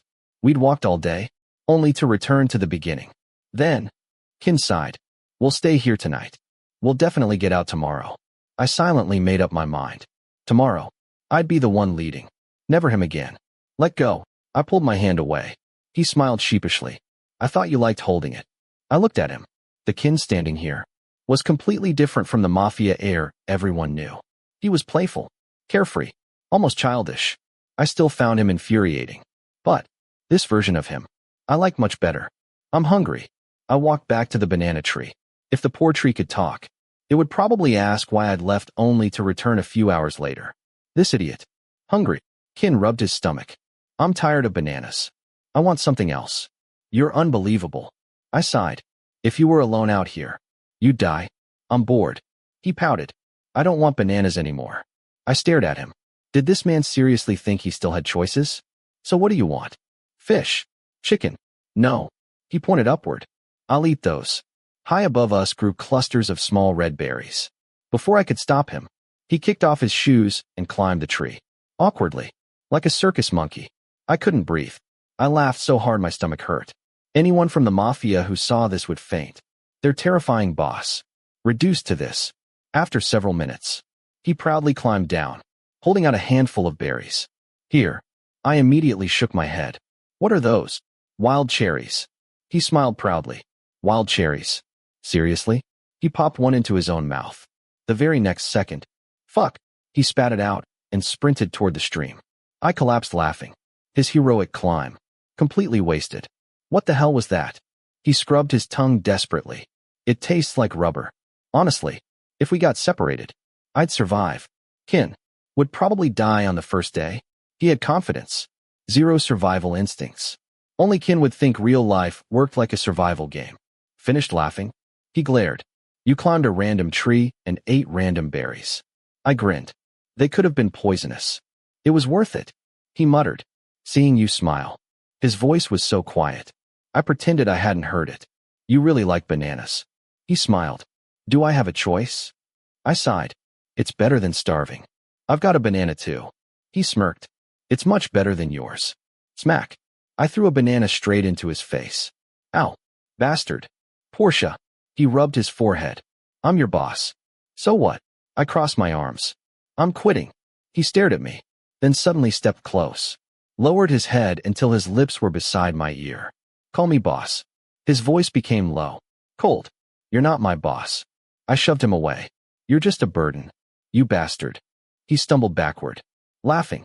My face burned. I hurried to the stream and splashed cold water over my face and neck. The sky's getting dark. Kinn called. Go wash up. I'll start another fire. I hesitated. The forest at night was terrifying. I didn't want to bathe while he was around. But I also didn't want to be alone. Wait. I called out. He turned. Stay. I looked away awkwardly. Don't leave me alone. Oh. He smirked. Scared. I'm not scared. Then I'll go build the fire. He deliberately turned away. Wait. He laughed. Afraid of ghosts. I threw a rock at him. I just don't want to run into wild animals. He sat on a nearby rock. Someone like you? He grinned. Even a tiger would run away. Turn around. I warned him. Don't peek. You pervert. He obediently turned his back. I slowly undressed until only my boxers remained. With Kinn nearby, I felt like an overly cautious teenage girl. The water was freezing. Still, it felt refreshing. Don't stay in too long. He called. Your fever might come back. His back remained turned. I carefully crossed to the other side of the stream. The forest had become eerily quiet. Moonlight barely pierced through the trees. Kinn. I called. What? I'm here. Relief. At least he hadn't left. A few minutes later. Kinn. What? I'm still here. His calm reply settled my nerves. Then, silence. Complete silence. No more noises. No movement. Kinn. Nothing. Kinn. Still nothing. Kinn. Stop messing around. Panic gripped my chest. My legs refused to move. Suddenly. Splash. Someone burst out of the water. Yes. He brushed his wet hair back. You called. Shit. I nearly died. His laughter echoed through the forest. So you really are scared of ghosts. I shoved him as hard as I could. Damn it. I almost had a heart attack. I shoved him again. He caught me. Pulled me forward. We both fell into the water. Ugh. He immediately pulled me back up. Still holding me tightly. Let go. I shouted. We stood chest deep in the river. He simply stared at me. Without speaking. Our faces. Only inches apart. My heart began pounding. Let me go. My voice sounded weaker now. Kinn. I don't want to remember. He sighed. Porsche. Listen to me. His arms remained wrapped around me. Every touch. Every breath. Brought back memories I desperately tried to forget. Still. I couldn't look away. Whenever our eyes met. Everything else disappeared. I never meant to hurt you. His voice was filled with guilt. I was stupid. I never thought about how much it would affect you. I forgot your feelings. I know what I did was terrible, but I truly never wanted to hurt you. His eyes never left mine. I know you're angry. I know you hate me. If I could turn back time, I would. I don't want you to hate me. Can I ask you something? I frowned. Please. Don't quit. I stared at him. Why? I was just another bodyguard. Why did he care this much? Then I remembered. Everything he'd done to find me. Everything he'd risked. Maybe. Losing me really mattered to him. Please. His voice softened. Stay. Stay until I tell you to leave. Can you do that? My resolve wavered. Then, his lips brushed the corner of my mouth. I'm sorry. Warmth spread through my chest. His lips gently covered mine. I couldn't stop him. I didn't want to. I wanted to hold him, to touch him. But my mind screamed that this was wrong. Slowly, I closed my eyes, accepting his gentle kiss. He smiled softly against my lips before carefully deepening the kiss. It was completely different from before. No force, no desperation, no selfishness, only sincerity, as though he wanted me to believe every word he'd just spoken. When had I become so lost? I stood completely still, letting him kiss me. My heart barely responded. Yet somehow, he was slowly melting it. My heartbeat thundered inside my chest. Finally, he pulled away. Cold, he rested his forehead against mine. At some point, his hands had moved from my waist to gently cup my face. His fingers brushed the hair away from my eyes. Go get dressed. He smiled softly. I'll wash up. Oh, I blinked. Wait, that was it. Why was I disappointed? What the hell was wrong with me? I hurried out of the water and waited near the rocks.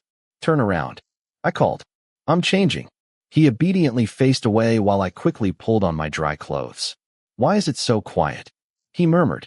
How noisy do you expect a forest to be? I rolled my eyes. This isn't Thongler. Then sing something. I teased. It'll make things less quiet. You want me to sing? He laughed. Sure. Anything was better than listening to him complain. He immediately began singing loudly. I nearly threw my shoe at him. Shit, Kinn. Can't you sing something normal? He only laughed. Forget ghosts. He grinned. You should worry about mosquitoes. They'll give you malaria. Eventually, his voice softened into an actual song. It wasn't perfect, but somehow, it made the forest feel less lonely. Didn't know you listened to songs like that. I usually listen to international music. He shrugged. But I figured you wouldn't understand. I frowned. Was he calling me stupid? Then I remembered. That one English report. Damn him. Soon we returned to the cave. Kinn gathered branches and started another fire. He proudly declared it his latest achievement. What are you doing, Pete? He muttered to himself. I don't know why you're calling Pete. I looked at him. Shouldn't you be calling Big? He paused. Someone. He sighed. Please come rescue us. I stared at him. I've never seen you like this before. What do you mean? You seem. I searched for the words. Like yourself. He smiled. I'm only 22. Almost 23. I'm just 1 year older than you. How old do you expect me to act? You don't look 22. I laughed. You look like an old man. Shut up. He rolled his eyes. Sometimes. He sighed. I'm tired. Tired of carrying everyone's expectations. My father's. My family's. Our subordinates. I want to live like a normal guy. But if I disappear, my father worries. I don't want to give him more problems. I want him to be proud of me. I quietly listened. Sometimes, I forgot he was only a year older than me. His life wasn't easy. After school, he worked, handled documents, helped run the family. Out of all the brothers, he worked the hardest. I'm bored with this life too. He admitted. But I have to keep pretending. If I don't, who would respect me? I nodded. He wasn't wrong. The image I show everyone. He smiled bitterly. It has to stay the same. Business, enemies, subordinates. They all have to fear me. So, I asked quietly, you're okay pretending? When I'm alone, he turned to look at me. Or when I'm with people I trust. I can be myself. Like I am now. Something about those words made my chest feel strangely warm. You know? He grinned. You've smiled a lot today. You laughed more than I've ever seen. I was laughing at you. I answered honestly. Good. He smiled. What do you mean, good? I should just move into this forest. He laughed. I like it here. You can stay by yourself. I yawned. Come sleep. He patted his chest. I immediately raised my middle finger. Hell no. Oh. He deliberately began singing again. Stop it. I covered my ears. He laughed louder. When I turned to yell at him, I'd already walked right into his chest. What are you doing? I shoved him. He only kept singing. I instinctively covered his mouth. That gave him the perfect chance to wrap an arm around my neck. Before I knew it, I was lying on top of him. No. I struggled. He simply leaned comfortably against the rock. Eyes closed. The wind howled outside. I looked toward the cave entrance. The darkness beyond made me shiver. Eventually, I stopped struggling. Kinn, I nudged him. Open your eyes. He smiled. Why? Don't fall asleep. Wait until I do. I couldn't explain why, but somehow, his arms made me feel safe. Should I sing you a lullaby? Oh, oops. I immediately covered his mouth again. His laughter vibrated beneath my palm. Damn it. If anyone saw us now, two grown men lying like this, I'd never hear the end of it. What the hell was happening to me? My feelings were a complete mess. But his warmth slowly lulled me to sleep. I told myself, I still hated him. I had to. But, just for now, until we got out of this forest, maybe I wouldn't hate him quite so much. Actually, this version of Kinn was much better. He kept me warm. Chapter 20. Porsche's point of view. The third day in the forest was spent wandering around. Luckily, the weather wasn't as cloudy as it had been for the past 2 days. I kept walking ahead, leading the way and ignoring Kinn's ridiculous objections from behind me. I had sworn never to be stupid enough to trust his sense of direction again. If I let him lead us, I could kiss my city life goodbye. I said left. Kinn pointed to the left. I nodded and immediately turned right. I wasn't giving a damn about his guesses anymore. I wasn't falling for them again. Why won't you believe me? He asked with a resigned sigh, though he kept following behind me. The sun was blazing overhead. Walking through a forest full of fresh oxygen should have been refreshing, but when your body was running on its last reserves and your brain was working nonstop, all you could do was sweat. Let's take a break, okay? Kinn slowed down and tugged gently on the hem of my shirt. He sat down on a fallen log beneath a large tree. I sighed before stopping and watching him breathe heavily. I was exhausted too, but stopping wouldn't get us anywhere. In a few more hours, darkness would fall, and who knew what would happen to us out here? Come sit here. Kinn patted his thigh, clearly inviting me to sit on his lap. I immediately lifted my foot. You want my foot instead? Why are you embarrassed about sitting on my lap? Last night you slept with me until morning, and I didn't hear any complaints. He smiled mischievously. I answered by raising my middle finger. If it hadn't been freezing cold, and if I weren't terrified of ghosts, I never would have let that happen. Come here, come on. He simply refused to give up. Before I could react, he grabbed my wrist and effortlessly pulled me onto his lap. To my surprise, it happened so smoothly that I couldn't even resist in time. I looked away awkwardly as he wrapped both arms around my waist and buried his face against my back. I tried to stand, but the more I struggled, the tighter he held me. Let me go. Stay still. I need to recharge. What the hell was he talking about? Let go. Damn it, Kinn. Ouch. I struggled a little too hard. Kinn lost his balance and tumbled backward off the log. I fell with him, rolling until I landed right on top of him, my face pressed against his chest. Embarrassed, I hurriedly stood and brushed myself off. Stop fooling around. I glared down at him. He lay there clutching his arm. My arm hurts, he whined like a little kid.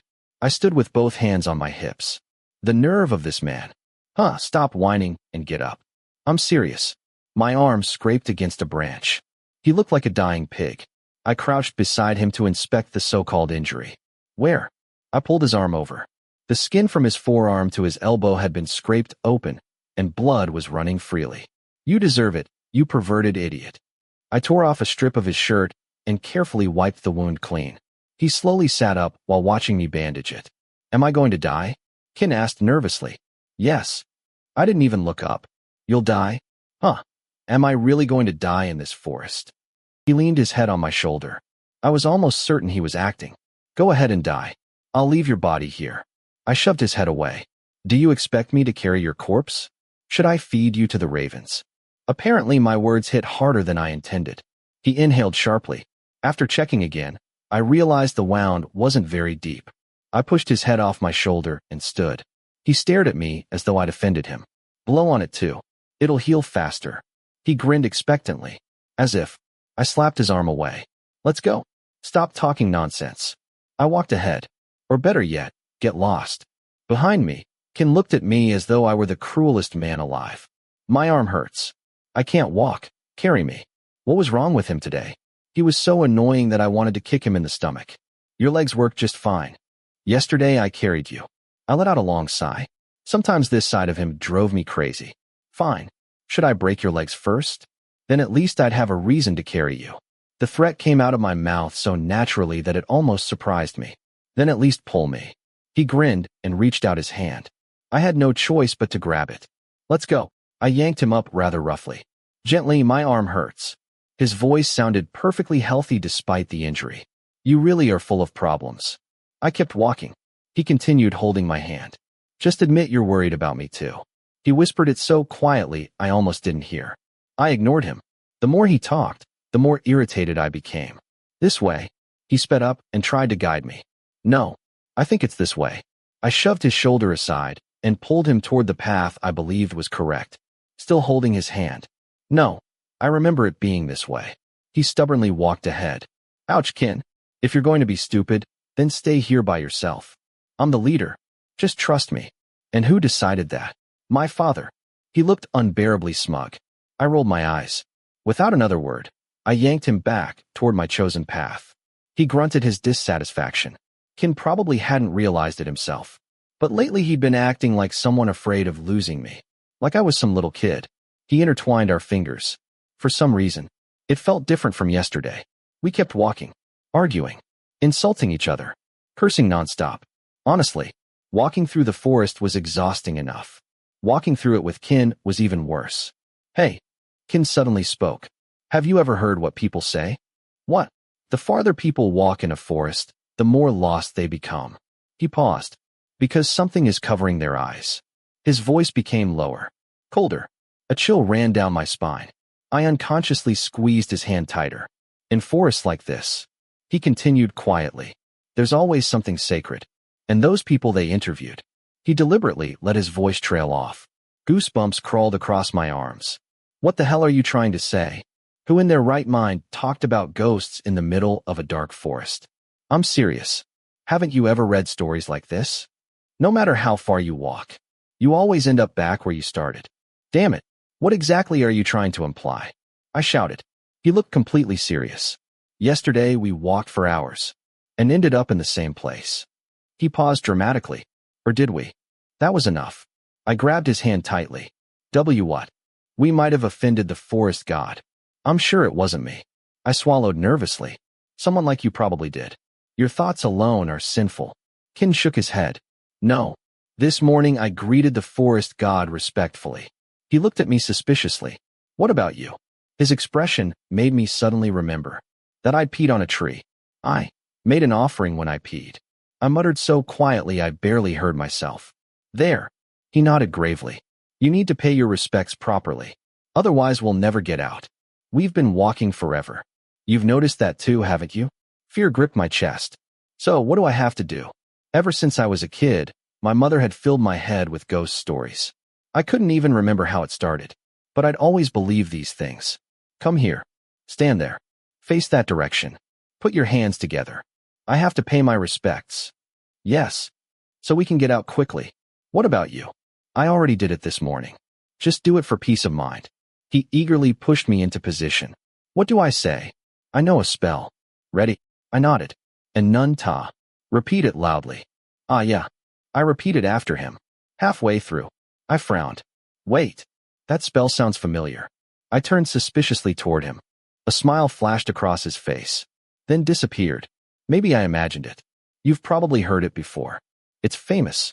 It'll become even more famous. He burst into laughter. I stood there completely confused. Then he began chanting nonsense while pounding the tree. Ananta brushed che afidithatana. He laughed harder and harder until his eyes disappeared into narrow slits. You actually believe that? Ha! You're hilarious. You wasted my time. Fuck you, Kinn. How dare you play with me? I punched his injured arm without thinking. Ouch. I just wanted to lighten the mood. I've never believed in things I've never seen. I never thought you'd believe them so seriously. Damn you, Kinn. I hope karma gets you. I kicked a stone across the ground. I just wanted to get out of this place. I could tell you were stressed. Your eyebrows were practically tied together. So I played a little prank. He walked over and placed a hand on the back of my neck. His fingers gently massaged the tense muscles there. Then his thumb rubbed the spot between my eyebrows. The unexpected gesture froze me. That wasn't funny, bastard. I tried pushing him away. Instead, he pulled my head onto his shoulder, like I was some kind of doll. Tell me, how can I help you relax? Relax? We were lost in a jungle, walking in circles, and this idiot thought now was the perfect time for a prank. The bushes ahead suddenly rustled violently. I grabbed Kinn's shirt. My face buried itself against his shoulder before I even realized what I'd done. His stupid ghost story was still fresh in my mind. What? Kinn immediately wrapped his arms around me protectively. Oh, it's just a rabbit. He laughed. Are you scared of rabbits too? He hugged me even tighter while patting my back. Hearing that, I quickly pulled away. Damn it. Every trace of my masculinity had vanished. I looked like some helpless damsel. What the hell? Damn bastard. I shoved him aside and stormed off without looking back. If he messed with me one more time, I'd burn this entire forest down.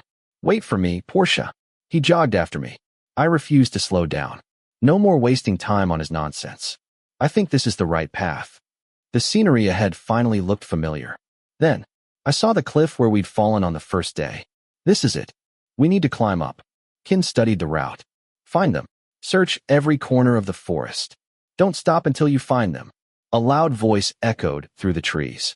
Kinn and I instantly ducked behind a tree. Shit. They're still looking for us.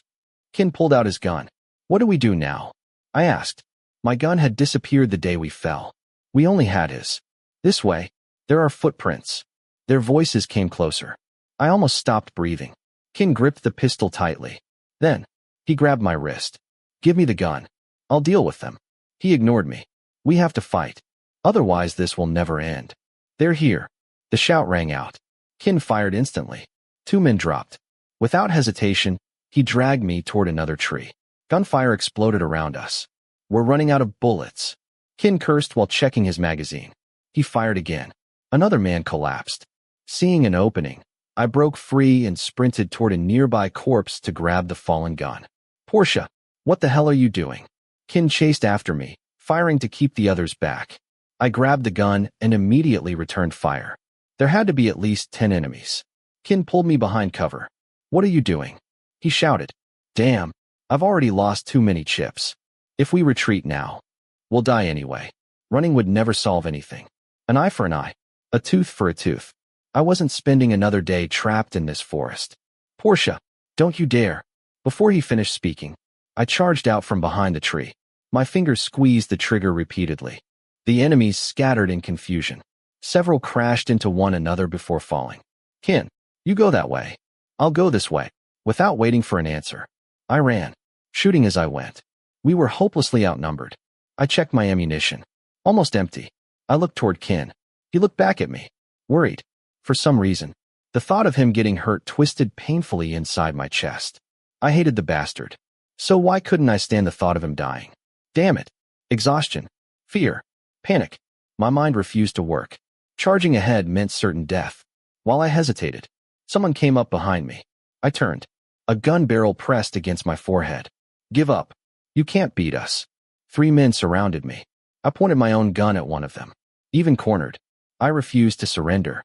Suddenly, Kinn charged in. He slammed into their arms. A shot rang out. The bullet struck a nearby tree. His own gun should have been empty by now. I seized the chance. I twisted one man's wrist, knocked away his gun, then threw punches and kicks. These bastards had beaten me while I was weak. Now, it was my turn. Gunfire rained around us. The pistol was knocked from my hand after several heavy blows. Still, I kept fighting. Kinn wasn't doing any better. He was taking hit after hit, especially with his injured arm. I stood up again. Someone grabbed me from behind. A powerful kick slammed into my stomach. I crashed hard into a tree. Pain exploded through my body. Porsche. My eyes widened. Kinn threw himself in front of me, using his own body as a shield. Bang. Time froze. The gun was aimed directly at me. The bullets should have hit me. Instead, they struck Kinn. 1 second. 2. 3. Warm blood soaked through my clothes. Kinn didn't make a sound. The gunman raised his weapon again. I grabbed the fallen pistol. Fired back, supporting Kinn's limp body with my other arm. Over there. New voices erupted from somewhere nearby. The enemies turned toward them. I didn't care. Everything around me became muffled. My knees gave out. I caught Kinn before he hit the ground. Blood poured from his abdomen. My mind went completely blank. Kinn. Shit. Wake up. His face had turned deathly pale. His breathing was almost gone. I slapped his face desperately. Pete appeared in front of me. I barely noticed. All I knew was that Kinn was dying in my arms. Dying because of me. I couldn't accept that. Pete kept calling my name. I couldn't hear him. I only screamed Kinn's name over and over. Pain crushed my chest so violently that I thought my heart would burst. Porsche! Porsche! Pete grabbed my shoulders as my body collapsed. Then, everything went black. Hospital. I didn't know how much time had passed. The softness beneath my back felt strangely familiar. For a moment, I thought I was still in the forest. Still sleeping against Kinn. Kinn. My voice came out hoarse. I slowly opened my eyes. An unfamiliar ceiling greeted me. Hey, he's awake. Brother Jom. My little brother's excited voice filled the room. How are you feeling? I slowly pushed myself upright. Everything burned. And 4-tube was connected to my arm. I was wearing a hospital gown. You've been asleep for 2 days. Tim smiled at me. Are you okay? Che. I immediately pulled my little brother into a tight hug. I truly thought I'd never see him again. Drink some water first. He handed me a glass with a straw. I drank greedily, then suddenly remembered. What about Kinn? The memory of him bleeding in my arms hit me instantly. The room fell silent. An uneasy feeling spread through my chest. What happened? How is he? No one answered. Shit. Is he dead? I bit my lip hard. The pain in my chest returned. Even if I hated him, he couldn't die like that. He had saved me. Instead of protecting him, he'd protected me. His death would be my fault. No, someone answered. But I couldn't process it. I want to see him. That was all I could think about. I ripped at the 4 in my arm. Let me see him. Just once. At least let me pay my respects. Why did this hurt so much? Wasn't this what I'd always wanted? Wasn't life supposed to be easier without him? Then why? Why did I feel like crying? Porsche, get a hold of yourself. Everyone held me down. No. Take me to the temple. The door opened. You're awake already? What are you doing? Pete walked in. Pete, take me to the temple. He looked completely confused. Why would you want to invite bad luck this early? The temple isn't going anywhere. Kinn died because of me. I slammed my fist onto the bed. Pete blinked, then laughed. Porsche, Mr. Kinn is in the next room. He's not dead. I froze. Really? He's alive. He just hasn't woken up yet. Relief flooded through me. So why were you all acting like that? We were trying to tell you. You weren't listening. Jom sighed. If you don't believe me. Pete grinned. Go see him yourself. You're serious? He really isn't dead? Listen. Can you hear that singing? I listened carefully. A loud off-key voice drifted in from the next room. That's young Master Tank Han. He's been singing since morning. He read online that singing helps patients recover faster. I snorted. No wonder Kinn hasn't recovered yet. Everyone nodded in agreement. Will you go see him? Pete turned to me again, one eyebrow raised. I really hated that teasing smile of his. No, I'm too lazy to go see something that'll just give me a headache. I'll wait until he recovers. I didn't know why I wanted to see Kinn so badly. I wanted to look into his eyes and make sure he was really okay. What the hell is wrong with me? I'm not going. I don't want to see Kinn, Che said with a frown. I was a little surprised that he even knew the youngest son of the family. How do you know him? I asked. I don't want to know him at all. His answer only confused me more. Oh damn. You're hungry, aren't you? Pete interrupted. I nodded immediately at the mention of food. I was starving. The 3 of you, go downstairs and buy something for Porsche. I'll stay here with him. I knew he wanted to talk to me about everything that had happened. As soon as the door closed, Pete dragged over a chair and sat beside my bed. Did you find out anything?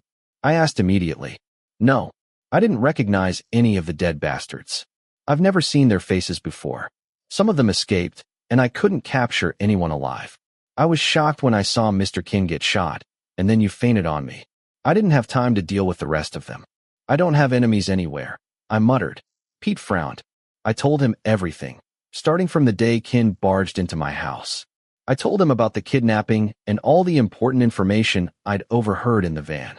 They had planned to abduct only me and discard Kinn. The more I talked, the more serious Pete's expression became.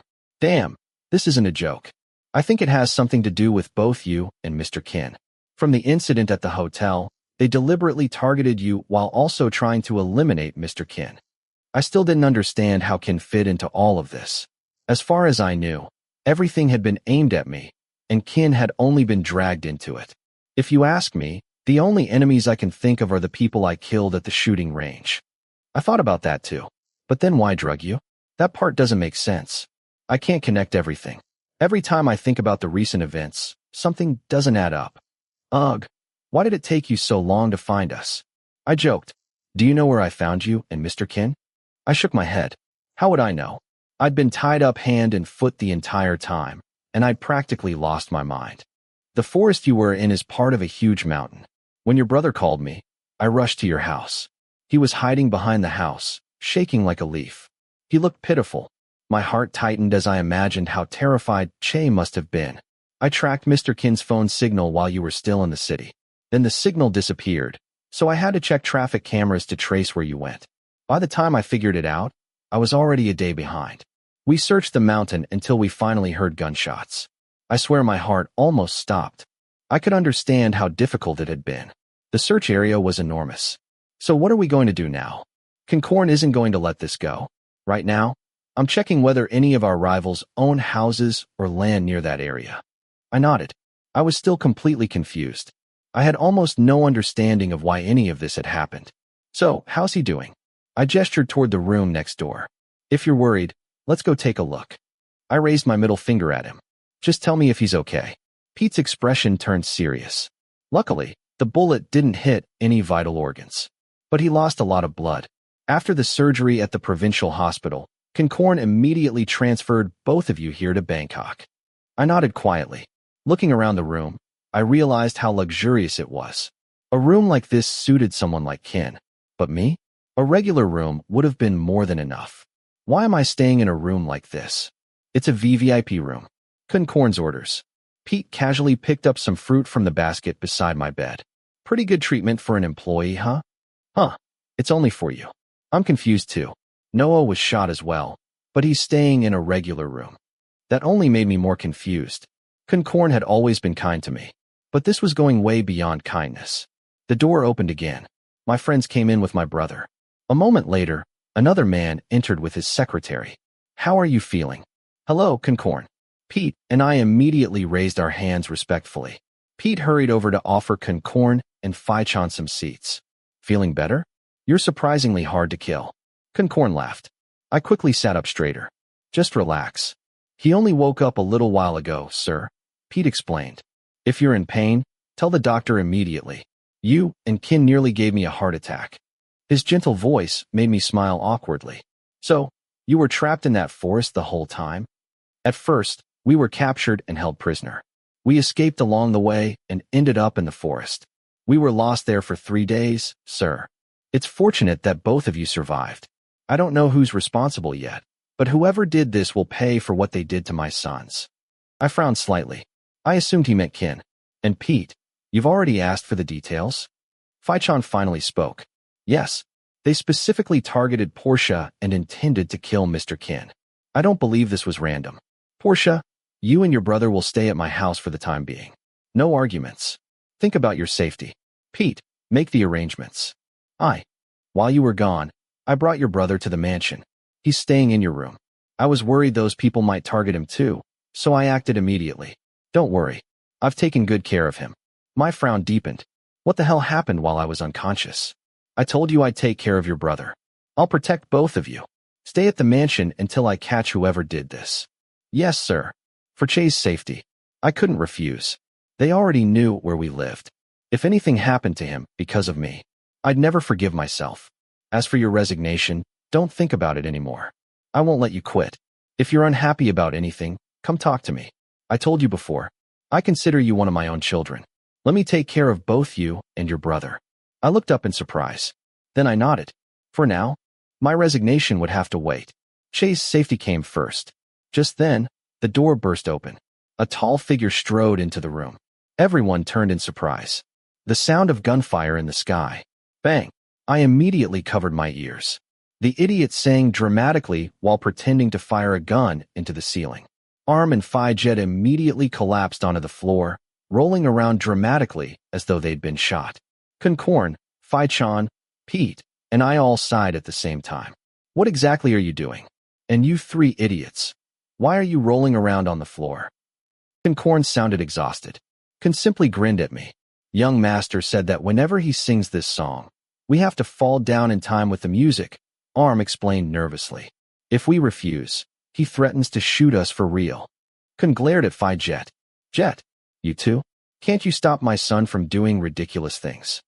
Phi Jet slowly stood up while rubbing his back. I can't refuse the young master, sir. Kinn kept giggling. The sound of gunfire. That's enough, young master. Phi Jet finally snapped. Kinn frowned before looking back at me.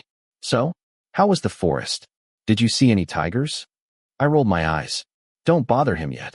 You've been terrorizing this hospital since yesterday. Kinn sounded genuinely annoyed. I came to tell you Kinn's awake. The moment he said those words, my head snapped toward him. How is he? He wants to go back to the forest for a few more days. The idiot burst into laughter. That answer did absolutely nothing for my anxiety. Porsche, I'll go check on Kinn. I'll come see you again later. Kinn stood up. I respectfully raised my hands. Everyone followed him out. Except Kinn. He stood there grinning at me like a complete fool. How are you? Does it hurt? I nodded. You're going to recover. Arm patted my shoulder. Today I have a special method that'll help you recover faster. Brahma, bring me the microphone. I immediately lay down and buried myself under the blanket. Anakinn looked ready to cry as he handed Kinn the microphone. I could already see my miserable future. This song is dedicated to Porsche, so he recovers quickly. Ahem. Kinn tapped the microphone. Tim, Jom, and Chase slowly retreated into the corner of the room, staring at him in disbelief. Rest now? Mother told you to rest. You're still young. Don't say hello. Just rest. I shoved a pillow over my head. No wonder Kinn wanted to escape back into the forest. This idiot was giving me a migraine. Hang in there, sir. Anakinn gently squeezed my hand. Can someone please take Kinn somewhere else? I'm trying to sleep. But the other room sent him here. Damn you, Kinn. Why did you dump this problem on me? Go back and rest. Don't say hi. Don't say hello. Can someone take him home? My head's about to split open. He won't go home, Phi Jet said sympathetically. Then take him to the building across the street. Why? That's the psychiatric hospital. I slammed the bed before burying myself under the blanket again. His laughter only got louder. You bastard, shut up. Another voice came from the doorway. I peeked out from beneath the blanket. Kim, what do you want? I'm singing Porsche to sleep. Idiot. Do you even have a brain? Look at him. Damn you. Kinn threw a bunch of grapes. Kim caught one effortlessly and ate it. Dad said we're going home. You too, Che. I looked at my brother. He looked back at me uncertainly. Che, don't you want to sleep? You've already missed several days of school, Pete reminded him. Go home, get some rest, then go back to class. Che hugged my bed tightly. Let me stay. Let's go. And keep that microphone quiet before I throw it away. Kim wrapped an arm around Kinn's neck and dragged him toward the bodyguards. Try it. I'll smash all your toys. Kinn shouted as he was dragged away. You should go home too. I patted Che's head. I'll be fine. Hear that? Let's go. Kim looked at my brother. When did those two become close? Come on. I'll take you to school tomorrow morning. Pete helped Che gather his things. Everything felt different. How long had I been unconscious? Hey. Che looked back at me. Go on. Hurry home. I'll see you tomorrow after school. He reluctantly nodded before following Kim out. After the door closed, I turned to Pete. When did Che become close to Kim? I don't know. Maybe after living together at the mansion for 3 or 4 days. But how did they even get acquainted? I barely know Kim myself. Don't worry so much. Pete smiled. Arm will stay with you tonight. I'll go finish my report, Jom said. I'll come back tomorrow after class. You don't have to visit me so often. How could we not? Tim smiled. I'll hurry and finish my classes too. Don't worry. We've already informed your teachers. Tim moved the dining table closer before he and Jom left. Pete served my food. Finish eating, take your medicine, then get some sleep. You really don't have to do all this. What are friends for? He smiled. Even though we'd only known each other for a short time, I could already tell how sincere Pete, Arm, and the others were. Who's watching over Kinn? The question escaped before I realized it. After all, I was still his head bodyguard. Someone very reliable. Pete laughed.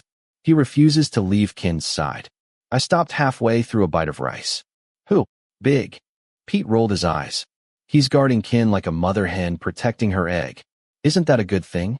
It is, but you'd better reclaim your position before that bastard pushes you aside. What position? Head bodyguard. Pete laughed again. I could only glare at him. After dinner, I took my medicine. Pete helped me to the bathroom before leaving to send Arm over. I lay in bed flipping through television channels until the nurse came to remove my four.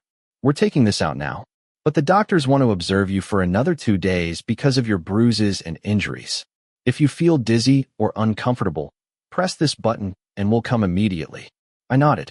My whole body still ached, but it was much better than before.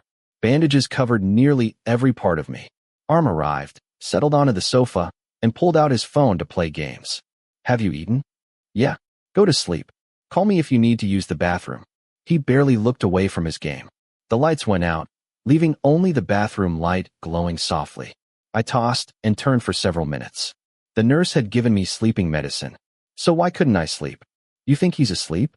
I finally asked. Who? Kinn. Arm smiled slightly. It's already 10 o'clock. He probably is. Big was outside his room earlier. Oh, then take me to him. I climbed out of bed. Arm looked at me strangely. I just said he's asleep. Can't it wait until morning? I don't want to visit while he's awake. If he was awake, he'd definitely find another way to annoy me. I just wanted to make sure he was okay. That was all. It was because he saved me. Because I felt guilty. Well, that's assuming Big lets us in. Why wouldn't he? I'm the head bodyguard. Just hearing Big's name irritated me. When I was lonely, I had a thing with Big. Arm grinned. Come on. He helped me out of bed. I was still a little unsteady, but I managed. Soon we stood outside Kinn's room. You're hard to kill. Several bodyguards joked as they saw me. I ignored them completely. Instead, I stared directly at Big. Where do you think you're going? His voice echoed down the hallway. Arm rested a hand on the doorknob. Well, since this is Mr. Kinn's room, I figured we'd go shopping. Who gave you permission to enter? I stared at Big. Honestly, I'd hardly ever interacted with him. Why did he always treat me like an enemy? Yes, I was technically his superior, but I'd never abused my authority. So what gives you the right? Are you Mr. Kinn's wife? Arm stuffed his hands into his pockets. Big strode toward us. No, go back. Mr. Kinn's asleep.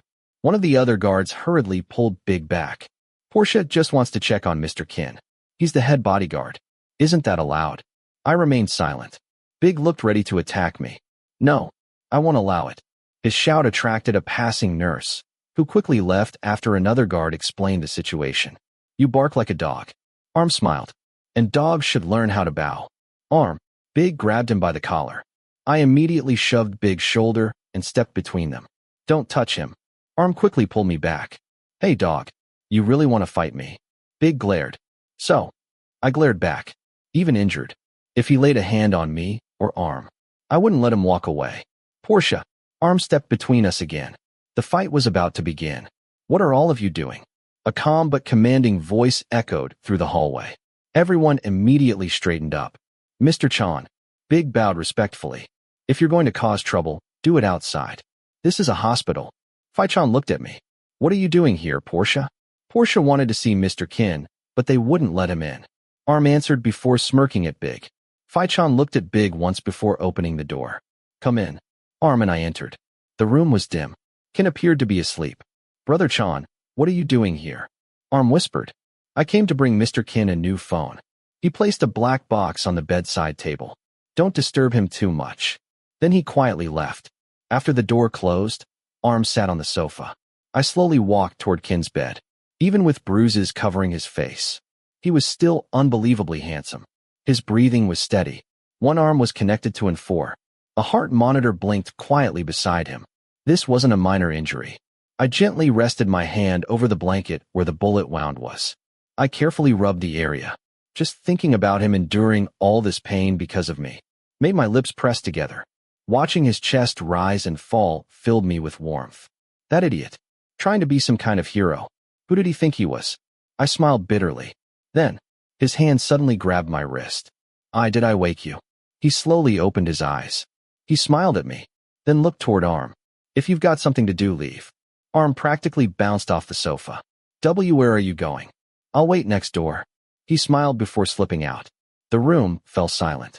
Kinn shifted slightly before tugging my wrist. What are you doing?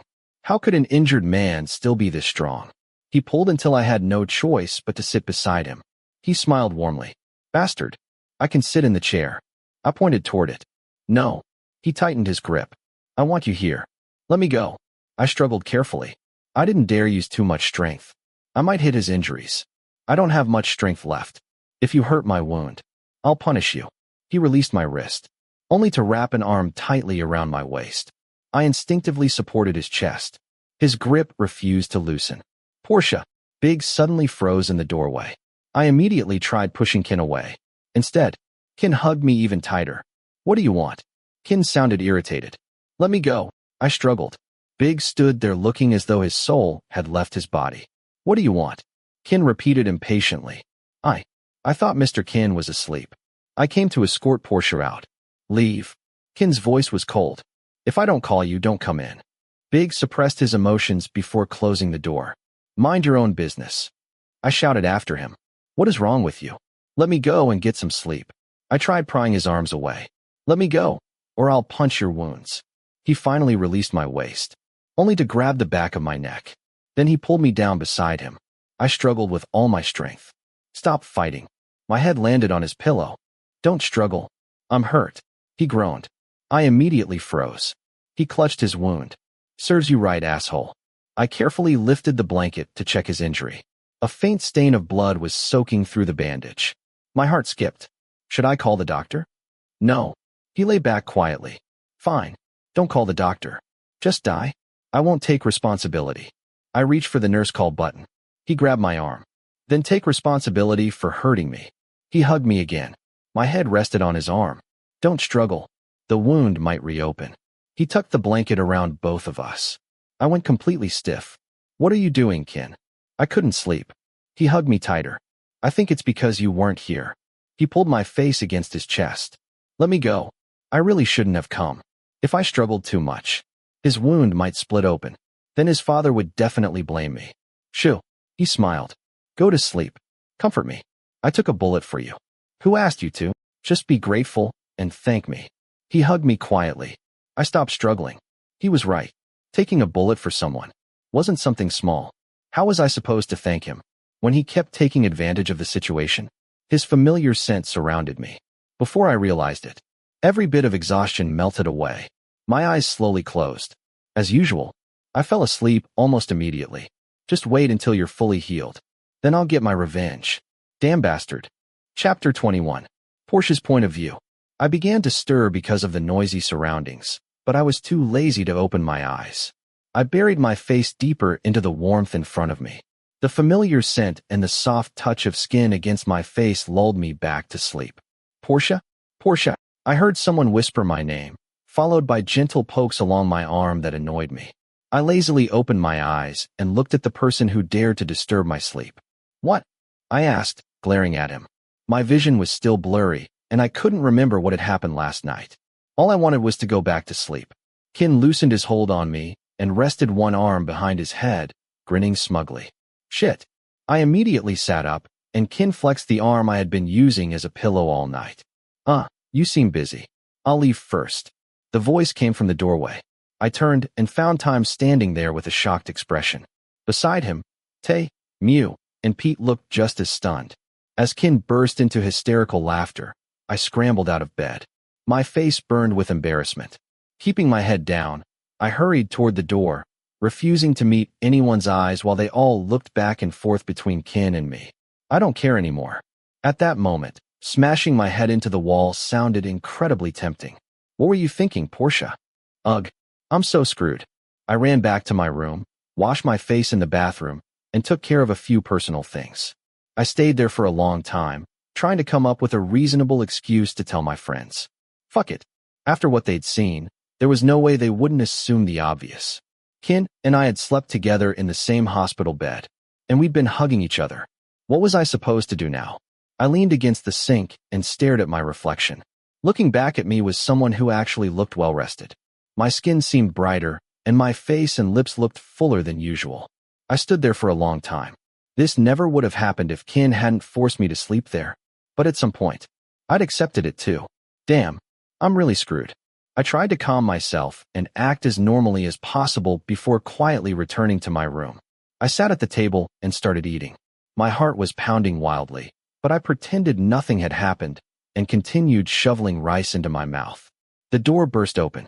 Jom, Tim, and Pete walked in and stood beside my bed, staring at me accusingly. Oi! Pete's voice made me jump. Arm said you stayed in Mr. Kinn's room all night. He laughed teasingly. I scooped another spoonful of rice into my mouth and pretended not to hear him. So, how was it, sleeping in the master's room? He folded his arms across his chest. I glanced up but said nothing before lowering my head again. Hey, Tim and Jom spoke in unison. The air conditioner was freezing, so why was I sweating so much? Didn't your classes end already? I asked, trying desperately to change the subject. I glanced at the clock. It was already 11 in the morning. Maybe I could distract them. Yeah, I only had to submit a report today. Then I accidentally ran into Phi time, and he invited me to come with him. Tim replied. Now answer my question. Pete dragged a chair beside the bed and sat down expectantly. I opened the door and didn't see you here, so I went to check on Mr. Kinn. He grinned. And there you two were, cuddling. Why? What are you all thinking? We were shocked, Porsche. Tim narrowed his eyes. What are you hiding? Nothing. I just went to visit him. It got late, and I was too lazy to come back here. Besides, my feet hurt. Tim, Jom, and Pete burst into laughter. What are you laughing at? Want me to kick your asses? I raised my leg, pretending to kick Pete. The idiot only laughed harder. So, are you done eating? Jom asked. I nodded. Tim moved the tray off my bed.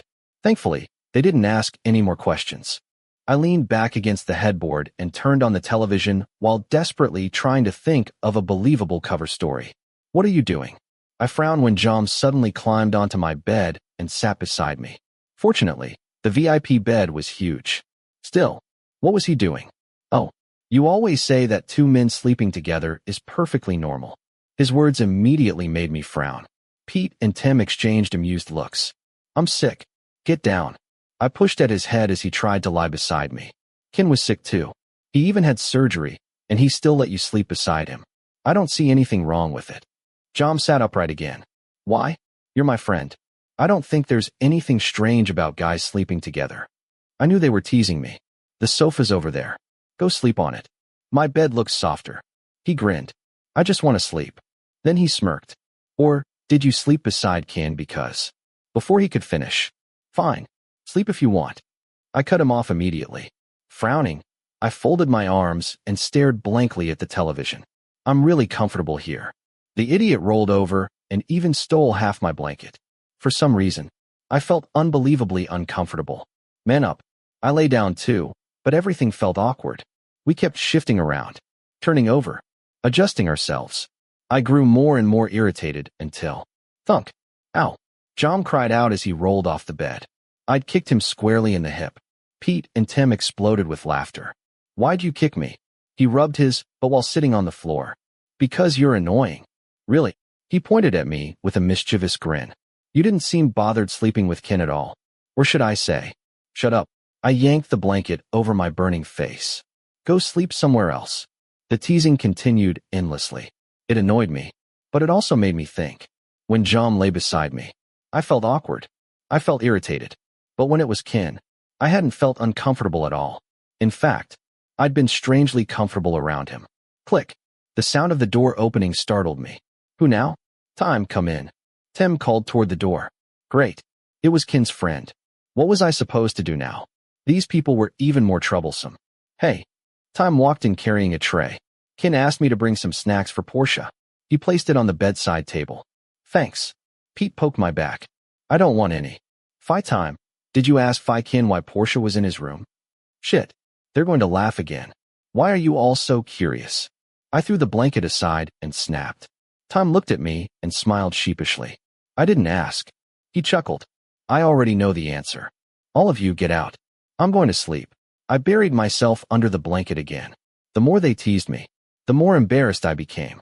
Don't forget to eat the snacks. Tom chuckled. It'll make Kinn happy.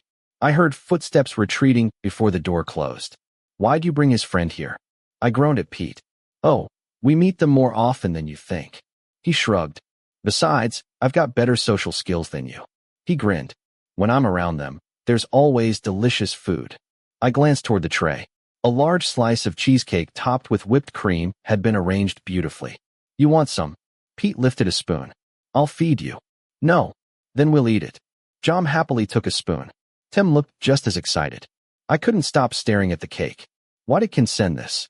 Well, he always shared food with me. That's normal, right? What is he doing? Why? Give me a piece. Pete looked up with a grin before cutting me a slice. With love and care from Mr. Kinn. I answered by raising my middle finger. I scooped a bite into my mouth. It was delicious. I wasn't really a dessert person. I liked some sweets, but they weren't my favorite. Like the chocolates in Kinn's room. The first time I tried them, they tasted strange. But after getting used to them, I'd started sneaking in and eating them in secret. If Kinn ever found out, he'd probably curse me to death. Look at that smile. Tim laughed. You're in love. My smile disappeared instantly. Great. Now I couldn't even smile around them anymore. Between the dessert. Pete grinned wickedly. And the person who gave it to you. Which one's sweeter? I grabbed the TV remote and threw it straight at his head. The bastard never stopped teasing me. Damn. I swallowed the last bite of cake, drank some water, took the medicine Pete handed me, and hurried back against the headboard. I didn't lie down immediately. Wait. I think I have acid reflux. My heart was beating so fast it felt ready to burst out of my chest. So I simply sat there. I stared blankly at the television. I couldn't understand a single thing on it. The others whispered and laughed nearby, while I tried desperately to focus. Click. Seriously.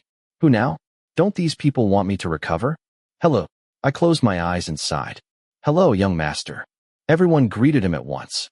I raised my hand politely, but said nothing. Doesn't this hospital offer euthanasia? Or maybe formaldehyde? Just give me something already. Pete. Kinn teased him. You're always here being lazy. Pete made a face. I came to visit Mr. Kinn and Porsche, young master. Fawn quietly leaned toward me. I'll stay with you tonight. You don't have to. Pete grinned. My friends already got someone to sleep with tonight. I hate them. I hate every single one of them. Ever since Kinn. Everyone looked at me differently. What are you talking about? Instead of asking questions. Why don't you shut up? Kinn squeezed my arm. How are you? Does it still hurt? He happened to squeeze right over the bandaged wound. It hurts. I pointed directly at his hand. He immediately let go. Oh. Then Jet stepped forward carrying a huge gift basket. I frowned. Buzz. Buzz. Kinn danced happily while I accepted it. The basket was enormous. It was filled with the familiar chocolates scattered throughout the mansion. With love and concern from Mr. TK. He turned toward Arm. Take a picture. I'm posting this. Confused, I simply smiled awkwardly while holding the basket.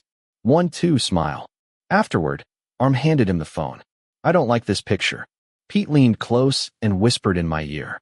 I ignored him, unwrapped one of the chocolates, and popped it into my mouth. I'd forgotten how much I'd actually missed them. Do you like them? Kinn proudly asked. I arranged the basket myself. He immediately took one and ate it himself. I thought you said they were for me. I'm going next door. He smiled brightly. Kinn misses me. Once Kinn and his entourage finally left, I turned toward Pete. What? He picked up another oddly shaped chocolate. Want one? It's actually pretty good. I grabbed another piece. I didn't like it at first, but after eating it for a while, I started liking it. So you like it? You could say that. Then why are there so many chocolates around the house? Pete laughed. You really don't know? The family owns the chocolate factory. I stared at him. Seriously? So this face. I pointed to one wrapper. That's Kinn. Pete pointed at the one sticking out his tongue. And that's Kinn. I pointed at the stiff-looking cartoon. I couldn't help laughing. Pete narrowed his eyes at me. Even their chocolates taste awful. Just like the owners. At least. That's what I thought while taking another bite. Honestly, they weren't amazing. But somehow, you couldn't stop eating them. You keep saying they're terrible. Pete shook his head. Yet you eat them nonstop. He laughed. Careful. They're addictive. What are you talking about? I snapped. That bastard never stopped messing with me. Forget it. Pete shook his head. Go back to sleep. I spent the rest of the day lying in bed, secretly eating chocolates. Tim and Jom stayed with me, constantly asking if I needed anything. Pete kept going back and forth between my room and Kinn's. After school, Che came to keep me company too. He talked nonstop until I became too tired to answer. As evening approached, everyone gradually left. Kinn picked up Che as usual. I was alone for a while before Fawn arrived to stay with me overnight. Later, the nurse checked my vitals, gave me my medicine, and I fell asleep early. I woke in the middle of the night. The room was dark except for the bathroom light. I looked at the clock. Only 10 o'clock. Had I slept for just 2 hours? I grabbed the phone Shay had left beside me. If I woke up now, how was I supposed to fall asleep again? Why did I wake up in the first place? The medicine had already worn off. Click. The door slowly opened. Who the hell visits someone this late at night? Are you asleep? I frowned. Kinn. He walked toward me. Why are you here? What do you want? Instead of answering, he glanced toward the sofa. Fawn staying with you? I nodded. Kinn. I didn't know what else to say. Phone. Kinn called. The sleeping man stirred. Come here. Why are you waking him? I asked. Phone. Kinn repeated, his voice much firmer. Fawn immediately jumped awake. Kinn. He froze after realizing he'd accidentally called his boss by name. Go sleep in my room. Hey. What? I looked at Kinn in disbelief. Why send my friend away? What? He leaned close enough to whisper into my ear. You want him to stay and watch me cuddle with you? If you don't mind, I'll let him stay. My face immediately burned. And who's letting you sleep here? My voice came out much quieter than I intended. Fawn, don't go. I called. But he only smiled apologetically before leaving the room. Kinn laughed. See? He climbed onto my bed. Get out. I shoved him with both hands and feet. Don't kick me. He frowned. You'll hit my wound. Get out of my room. I glared at him. What do you want? I know you can't sleep either. He suddenly grabbed me and pulled me down beside him. Shit, Kinn. I shouted. He ignored me completely. He lay on his side, tucked my face against his chest, and wrapped an arm around my shoulders. The familiar warmth. The familiar scent. My heart immediately began racing again. Shit. Stop struggling. His voice was calm. If my wound starts hurting, I'll make you pay for it. I kept struggling anyway. How could someone who just had surgery still be this strong? Where were the 4 bags? The heart monitor? Didn't he need any of them anymore? The thought of him collapsing in my room made me nervous. Let me go. I protested again and again until... Damn it. Kinn suddenly buried his face against my cheek and slowly inhaled. Like some damn wolf catching my scent. I bit my lip. What was he doing? Why was he smelling me? My entire body stiffened. Heat rushed to my face. Unable to think, I buried my face even deeper into his chest just to hide from his laughter. What the hell are you doing? I asked stiffly. I didn't even know why I was hiding. There simply wasn't anywhere else to look. Porsche, you idiot. Don't bury your face any deeper. He chuckled. Or neither of us will get any sleep. I immediately tried to pull away. He tightened his grip. Let go, Kinn. Your heart's beating pretty fast. He laughed softly. Should I call a doctor? Maybe you've got heart disease. What the hell was wrong with me? No matter how much I cursed him, no matter how much I fought, my body refused to cooperate. Fuck you. I sighed. You sleep comfortably. But can you really sleep like this? Shoo. He ignored me completely. Instead, he gently stroked my hair as though I were a cat. To my surprise, it actually calmed me down. I slowly stopped struggling. Then I felt his hand move to his side. He grabbed his abdomen. His face twisted with pain. Does it hurt? I asked immediately. Should I call the doctor? No. He shook his head. I just used too much strength. He pulled me back into his embrace. One arm slid beneath my head to become a pillow. The other wrapped tightly around me again. Fine. Sleep then. Your father better not blame me later. I didn't know when Kinn's scent had started making me feel safe, or when his embrace had become comforting. As I slowly drifted to sleep, my heart still pounded wildly. No, don't think about anything. I'm a man. How can I think like this about another man? And this guy? He'd forced himself on me before. What happened to my anger? Morning. Mr. Kinn. Pete's voice drifted through my sleep. This time, I didn't dare open my eyes. I was terrified of waking up to the same scene as yesterday. Shit. Morning, Pete. Kinn loosened his embrace. I stayed completely still. Excuse me, sir. Pete spoke awkwardly. The doctor will be here in 10 minutes. All right. Kinn answered. Wait in my room. I'll be there soon. Pete silently left. The moment the door closed, Kinn hugged me again. Get up. I whispered dangerously. I can't. He hugged me even tighter. Then, something hard pressed against my thigh. Stop poking me with your knee. I snapped. It's not my knee. Kinn laughed proudly. Respect the national flag in the morning. He whispered directly into my ear. Goosebumps erupted all over my body. The meaning hit me instantly. Damn it, Kinn. I shoved him with both legs. He finally rolled onto his back. I sat up. Then I accidentally looked beneath the blanket. The obvious bulge made me instantly look away. The hell? It's perfectly natural. Damn you. Then, he boldly lifted the blanket higher. Looking toward me, my heart nearly exploded. Shit. I cursed. It's not like that. Come on. He grinned. Let's raise the flag together. I immediately yanked the blanket away, wrapped it around myself, and ran straight into the bathroom. Bastard. I stayed inside far longer than necessary. Then, knock. Knock. You won't need anyone to stay with you tonight. Kinn called from outside. I'll come sleep with you again. I threw a tube of toothpaste at the door. Damn you. I'll invite all my friends and my brother to sleep here tonight. Bastard. A moment later, I heard him leave.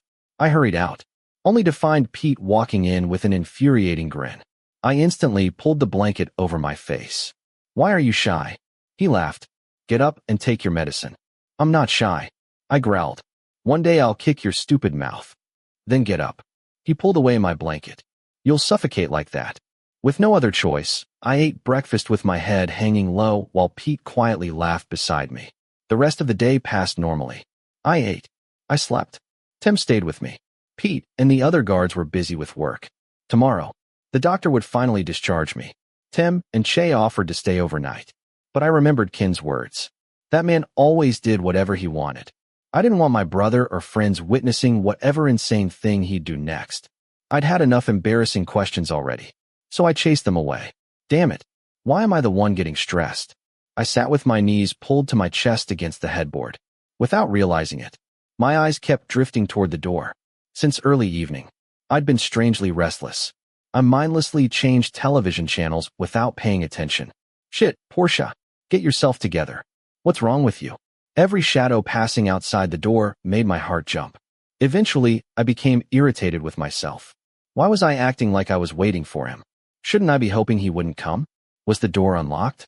Why the hell was I even thinking about that? Click. The door opened. I immediately sat upright in the middle of the bed. Oh, I sighed before I could stop myself. It's you. To my own surprise, there was a trace of disappointment in my voice. Vegas stood in the doorway carrying a large fruit basket. Oh, he smiled.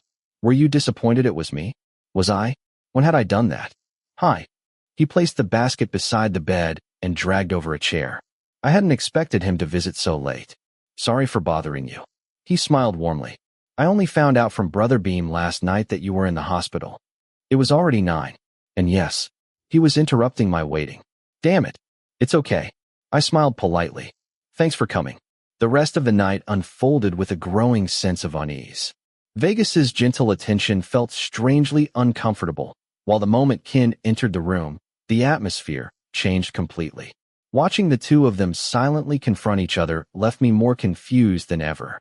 Later, after Vegas left, Kinn gently bandaged my finger, kissed the plaster, and casually announced that he was sleeping in my room again. I tried escaping to the sofa. He scared me with ghost stories until I panicked and climbed back into bed. Then he laughed, wrapped himself around me once more, and whispered that the loud bang, bang, bang I heard wasn't a ghost at all. It was my own heartbeat. Bastard Kinn, you're turning me into someone I don't even recognize. The next morning, Kinn was already gone when I woke up. The doctor discharged me later that day, and I returned to the mansion with Pete and Che. Before leaving the hospital, Pete stopped me. I've been teasing you all this time, he said quietly. But you don't actually have feelings for Mr. Kinn, right? I answered immediately. No, of course not. I'm not gay. Pete nodded, though he still looked worried. I just don't want to see you get hurt. I know, Mr. Kinn. If you reach too high, the fall will be painful. I forced myself to smile. Your boss is just an annoying bastard. Pete sighed. I hope you're right. Back at the mansion, Che and I were given a new room. It was much larger than the old one. After unpacking, I fell asleep almost immediately. That evening, Kinn visited with Kim and a man named Mech. The moment our eyes met, an inexplicable chill ran down my spine. Something about him felt wrong. Later, he unexpectedly walked up to me. Mech. He offered his hand. Porsche. We shook hands. He smiled faintly before walking away. What the hell? Even Arm looked confused. That night, after taking my medicine, I lay alone in bed. I couldn't sleep. I played games, listened to music. Nothing worked. Usually, Kinn was beside me. For an entire week, including the days we'd spent lost in the forest. I had fallen asleep almost instantly because of him. His scent, his warmth, his presence. Somehow they had become my security blanket. The hatred I'd once felt toward him had completely disappeared. I still couldn't accept everything he'd done to me. But somewhere along the way, Kinn had quietly slipped beneath my skin. Too many things had happened between us. How could I possibly forget what it felt like to have him sleeping beside me? Every time he came close, my heart pounded uncontrollably. The memories replaying in my mind slowly drowned out every trace of disgust I used to feel. The truth struck me like lightning. How could hatred disappear so quickly? In only 1 week, I'd become an entirely different person. Or, had I really hated him from the beginning? Damn, what the hell is wrong with me now? Chapter 22. Porsche's point of view. How many years do you think it takes for a person to fall in love with someone? Does it even take years? Maybe just months, or only a few seconds, even minutes? No, no, no. Wake up, Porsche. This isn't the right time to think about something like that. You just find him comforting, and every time you're with him, you feel safe. That doesn't mean you already like him. I was about to slap myself to knock some sense into my head when my phone suddenly rang. Tim's message. I already sent you an email with the past school topics and our report. Check it out. You missed a lot of lessons, and we have to present in 3 days. Oh, and fill in the remaining slides too if you have time. But a lot of them are still blank, I replied. Tim's message. Don't worry. I'll help you. Just tell me which slides you need help with. Thanks, man. I ended the call and focused on the workbook in front of me. I was really grateful that Tim was helping me. If I had to do everything by myself, it would probably take me a year to finish. Even worse, everything was due on Tuesday. Yeah, I'm going to hang out with the guys outside, my brother said. I simply nodded. My eyes stayed glued to my workbook, barely paying attention to what Shay was saying. Since it was the weekend, he finally had a break from school, while I was drowning in unfinished reports and missed lessons. I was supposed to be working today, but KinnPorsche kindly gave me the day off so I could catch up on my schoolwork. I opened the presentation and slowly worked through every lesson I had missed. Honestly, my major focused more on physical activities, but since I'd been absent for several days, I had a mountain of work to make up. It was so damn stressful. I'd rather spend the whole day doing physical training than deal with paperwork like this. Line. Tim, let me find some information to send you. Porsche. Fuck. I'm so stressed. Tim, I already helped you. Why are you still whining? Porsche. Oh my god. Come help me some more. Tim. Hey, I thought you only wanted to pass. Or are you aiming for a better grade? Porsche. I don't care. Just help me finish this shit. Help me, guys. Jom. Alright. I'll help you, my friend. Jom sent a clip. Tim. Damn it, Jom. I'm at a restaurant. That moaning was loud and clear. Jom. I'm just helping Porsche relieve some stress. This is his favorite. I frowned before playing the clip Jom had sent. A smile slowly formed at the corner of my lips. I shoved my books aside and checked that the bedroom door was locked. Once I was sure, I leaned against the headboard and stared blankly ahead. For some reason, I felt anxious, though I couldn't understand why. These past few days, my mind had been filled with thoughts of Kinn. My brain desperately needed a break. Ow, ow. My thoughts scattered as the sweet voice of the actress echoed through the room. She fondled one breast while pleasuring herself with the other hand. I licked my lips before slipping my hand beneath the waistband of my underwear and wrapping my fingers around my cock. Half closing my eyes, I focused on the moving images. The woman squeezed her other breast and played with her nipple, letting out soft moans that normally would have sent shivers through my body whenever I watched this kind of video. But something wasn't right. Pushing the feeling aside, I continued stroking myself. I bit my lip and quickened my pace while concentrating on the images. Damn it, I sighed in frustration. Why the hell couldn't I get my dick fully hard? I closed my eyes again. This time, I pulled my pants down completely, letting the cool air hit my skin before stroking myself again. A minute or two passed before I frowned. I opened my eyes and looked at the actress again. She was beautiful. But, fuck, I still couldn't get it up. Was I really that stressed about the reports? I closed Jom's video and opened my favorite website instead. Maybe our tastes were just different. The moment the page loaded, a man and a woman filled the screen. Without wasting another second, I grabbed myself again and pressed play. The man teased the woman for a while before finally thrusting into her. I watched quietly as warmth slowly spread throughout my body. The woman moaned continuously while the man pounded into her with all his weight. My eyes stayed on the woman for a moment before drifting toward the man. His face was completely lost in pleasure as he continued moving over her as though nothing else existed. Something in my chest tightened. Desire surged through my body as I continued stroking myself. Then, an image suddenly flashed through my mind. Damn it, Kinn. His face completely took over. I desperately tried to force the image away and focus on the video, but every time I looked at the screen, Kinn's lust-filled expression overlapped with everything. No matter how hard I tried, I couldn't push him out of my head. My throat became unbearably dry. I swallowed again and again as saliva gathered in my mouth with every stroke. My heart pounded violently. When I glanced down, I saw my cock growing even harder in my hand. I hated to admit it, but it was Kinn who was making me react like this. Just thinking about him made my mouth water. I stroked myself even faster. Fuck. What the hell am I doing? I bit my lip hard and finally surrendered, letting Kinn completely take over my thoughts. His scent, his embrace, they surrounded every part of me. The video didn't matter anymore. The memory of Kinn alone was enough to set my entire body on fire. Just a little more. I stroked myself harder. Almost there. More. Shit. Almost. Fuck. My phone suddenly rang. Damn it. I cursed loudly. My thoughts shattered. I had been right on the edge, but the constant vibration and ringing completely ruined everything. The moment my hand stopped moving, my conscience finally caught up with me. What the fuck am I doing? I swallowed hard and shifted awkwardly. I still couldn't believe what had almost happened. Was I really that messed up? Or could I not get turned on normally anymore? Or maybe, before I could finish the thought, I looked at the caller ID. My whole body froze. With trembling fingers, I answered. Kinn, took you long enough to answer. I nearly choked when Kinn's deep voice echoed through the speaker. What the hell do you want? Kinn, what are you doing? His question caught me completely off guard. Without thinking, I grabbed the blanket and covered the obvious bulge between my legs. Reports. Fuck. My voice nearly cracked. My heart was pounding so hard I thought he might hear it through the phone. A suspicious sound came from the other end of the line. A chill ran down my spine. The sound shot straight to my groin, forcing me to bite my lip and take slow, deep breaths to calm myself. What the fuck are you doing, Kinn? I snapped, hurriedly grabbing my reports to distract myself. Kinn, huh? I was just adjusting how I was sitting. My back's killing me. He sounded completely innocent. What? Fuck. Heat rushed to my face. Grinding my teeth, I desperately searched for horror pictures online, hoping to force something, anything, other than Kinn into my head.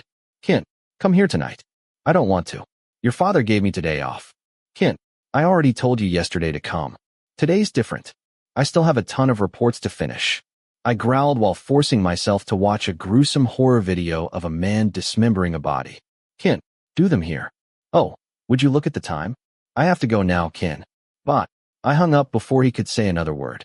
Finally, I leaned back against the headboard and closed my eyes. Fuck. I'm so frustrated. My body felt exhausted.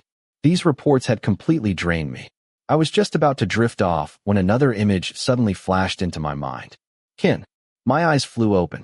What the hell is wrong with you, Porsche? I shot out of bed and rushed into the bathroom, twisting the faucet so hard it nearly came off. Cold water splashed over my face. Fuck. Fuck. Fuck. I glared at my reflection. What the hell is wrong with you, Porsche? Why the fuck? Out of everyone. Why did it have to be Kinn? I grabbed my head before splashing more water onto my face. Right in the middle of my sexual identity crisis, someone knocked on the front door. Hey, Porsche. Someone's here, Paul called. I opened the door. He glanced behind him. Following his gaze, I froze. A smiling face slowly came into focus. Vegas. Hi. Did I come at a bad time? He greeted me with his usual gentle smile. Paul patted my shoulder before heading upstairs. No. I came to visit. Are you feeling better now? Vegas stepped closer and placed a hand on my forehead.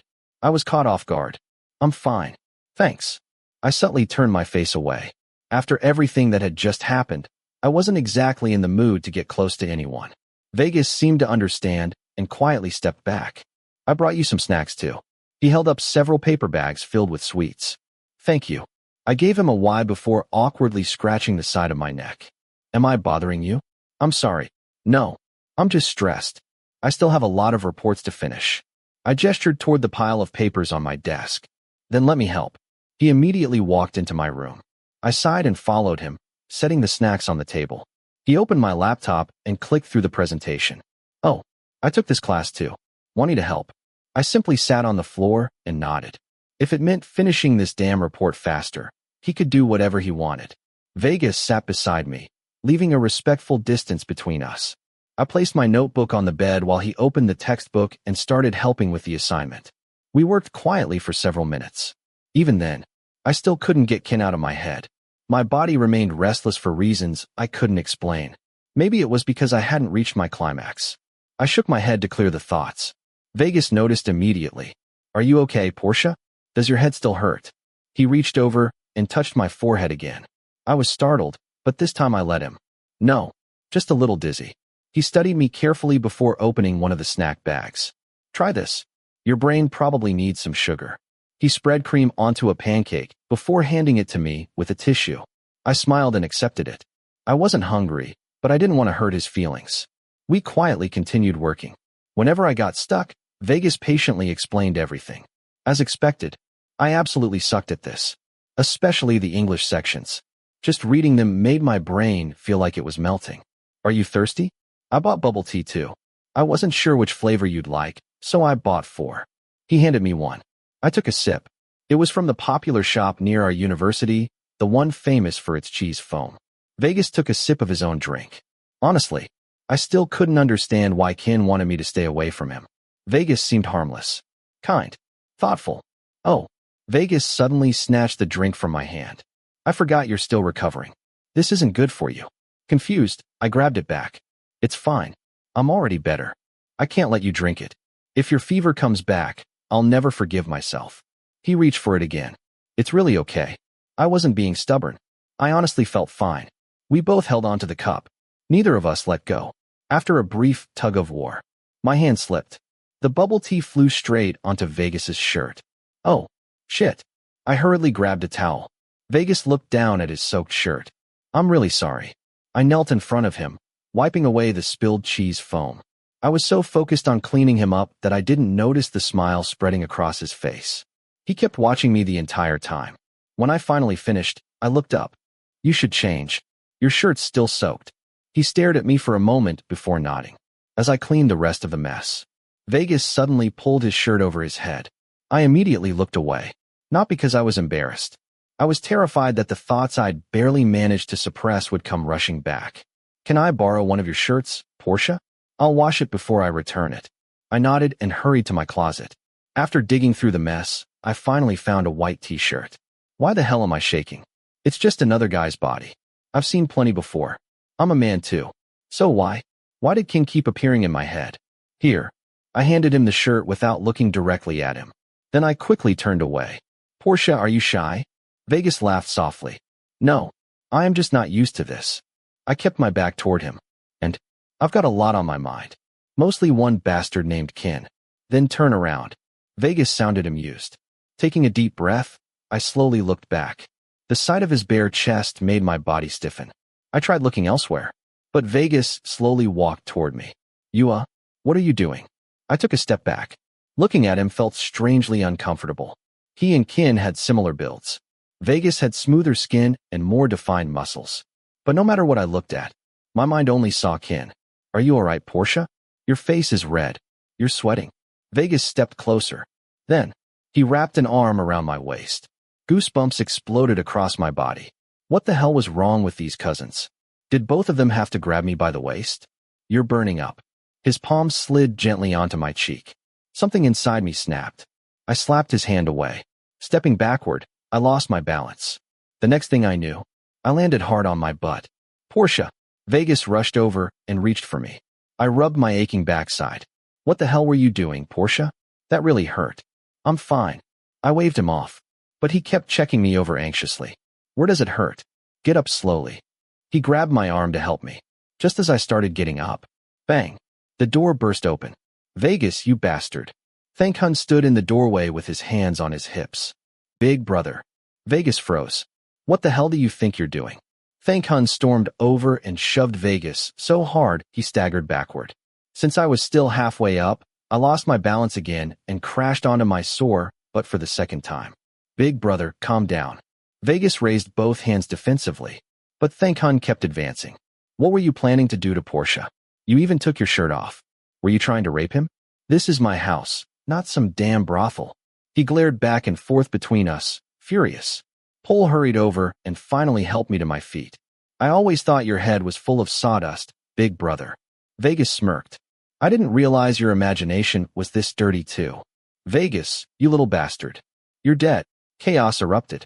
Thank Hun chased Vegas around my room, knocking over snack bags and spilling drinks everywhere. Hey, stop. Kinn Thank Hun. Please stop. I said stop. Neither of them listened. My head already hurts enough. I groaned. Don't worry, Porsche. I'll protect you. Pole. Get the mat. Thank Hun shouted dramatically. I hurriedly gathered my notebooks and papers before they were completely destroyed. Several pages had already been crumpled and trampled. My heart sank. Big brother, stop. Vegas shouted while running. I'll burn you alive, Vegas. Stop. No one listened. Pole dragged a long mat into the room. I stared in confusion. What was the mat even for? Suddenly, Thank Hun grabbed Vegas by the neck and tried to throw him onto it. Vegas quickly reversed the move and slammed Thank Hun down instead. Thank Hun rolled across the mat with his face pressed against the floor. Shit. Vegas. Let me go. He struggled wildly. Vegas ignored him. He rolled the mat around Thank Hun like a burrito and tied it shut. Arms stood nearby, barely holding back his laughter before finally stepping in to help. Fuck. I rubbed my temples. The nonstop shouting made my headache even worse. Looking around, my room was completely destroyed. If this went on any longer, I was going to lose my mind. I grabbed my notebook and the few documents that had survived before walking out of the house. Vegas called after me. I ignored him. When I searched for my motorcycle keys, I realized I'd left them in my room. So, I just take a taxi. I was about to flag one down when a car stopped in front of me. Where are you going? Pete rolled down the window. Take me anywhere, but here. What's going on? Vegas and that bastard Thank Hun are fighting. My room's a complete disaster. I can't finish my work if I stay. Okay. Pete reversed the car. Kinn asked me to pick you up anyway. I don't want to go. I'll stay at Thames. Pete sighed. I think you know better than to disobey him. Today's my day off.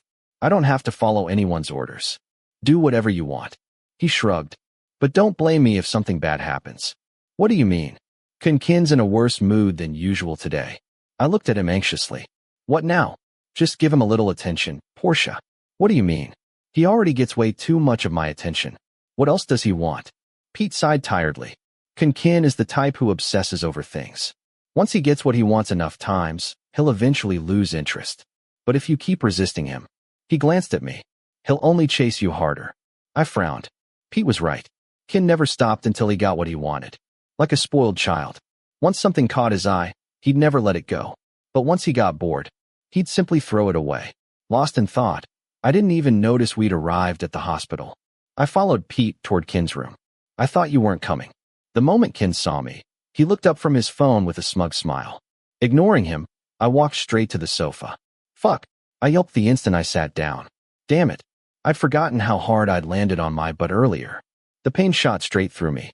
I grabbed my lower back. Pete and Kinn both stared at me. Are you alright? Kinn frowned. I ignored him and quietly opened my notebook. Do you have a wound somewhere? Pete asked worriedly. I simply shook my head. Chapter 18. Porsche's point of view. What the hell are you doing? Kinn cut Pete off in that annoyingly deep voice. He got out of bed and slowly walked toward me like a predator stalking its prey. My reports. I replied quietly, shifting away from him. Kinn sat beside me without taking his eyes off me. Only then did I notice that his four had already been removed. I turned my attention back to my notebook and continued working. You did all of this? Kinn asked in his usual irritating tone as he clicked through my presentation. Of course, bastard. I almost told him that Vegas had done most of the work, but I swallowed the words. If Kinn found out about what had happened with Vegas today, he'd definitely lose his temper. Why is this part like this? Kinn pointed at the section Vegas hadn't finished because his bastard cousin had barged into my room. We left it like that. It just needs to be finished.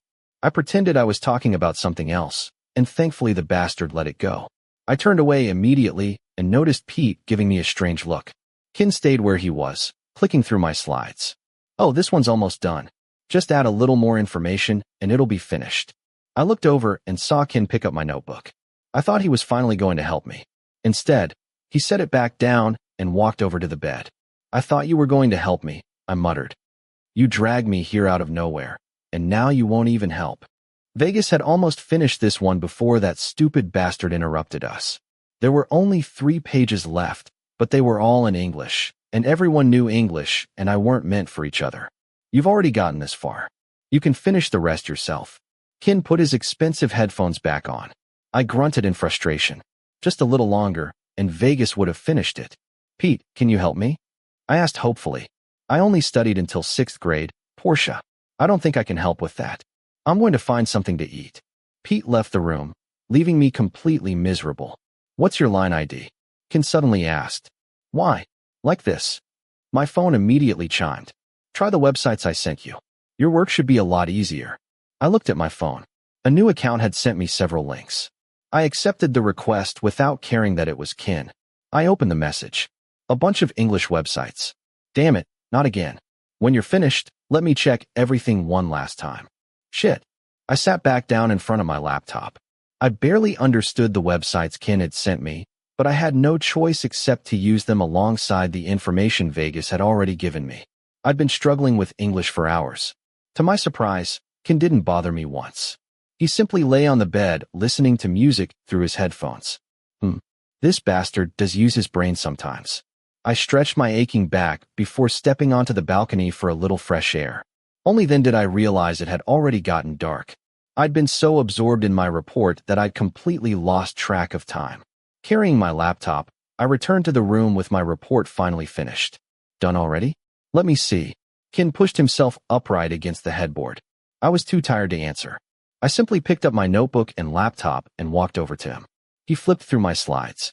The farther he went, the darker his expression became. What the hell is wrong with you, Porsche? He asked irritably. What's with this grammar? Are you blind? I knew you'd fix it anyway. Why should I bother? And why is the grammar in the first few slides good? Somebody else did them for you, didn't they? His voice suddenly rose. A chill ran down my spine. Whatever. I'll just finish it myself. If it's wrong, then it's wrong. I snapped my laptop shut and yanked it out of his hands. Kinn glared at me like he wanted to stab me with his eyes. Before either of us could say anything else, a nurse walked in. It's time to check your vital signs, Kinn. The young nurse smiled brightly. Her cheeks were bright red. The way she looked at Kinn, she obviously liked the bastard. For some reason, my chest tightened painfully. Oh. Kinn sat on the edge of the bed. I returned to the sofa, folded my arms, and watched without taking my eyes off him. Please take off your shirt. I immediately looked away. Why was I acting like this? Was it because of the shy looks the nurse kept giving him? Or because Kinn kept glancing back at me with those glittering eyes? Fuck it. You can leave the equipment here today, Kinn said casually. He'll do it.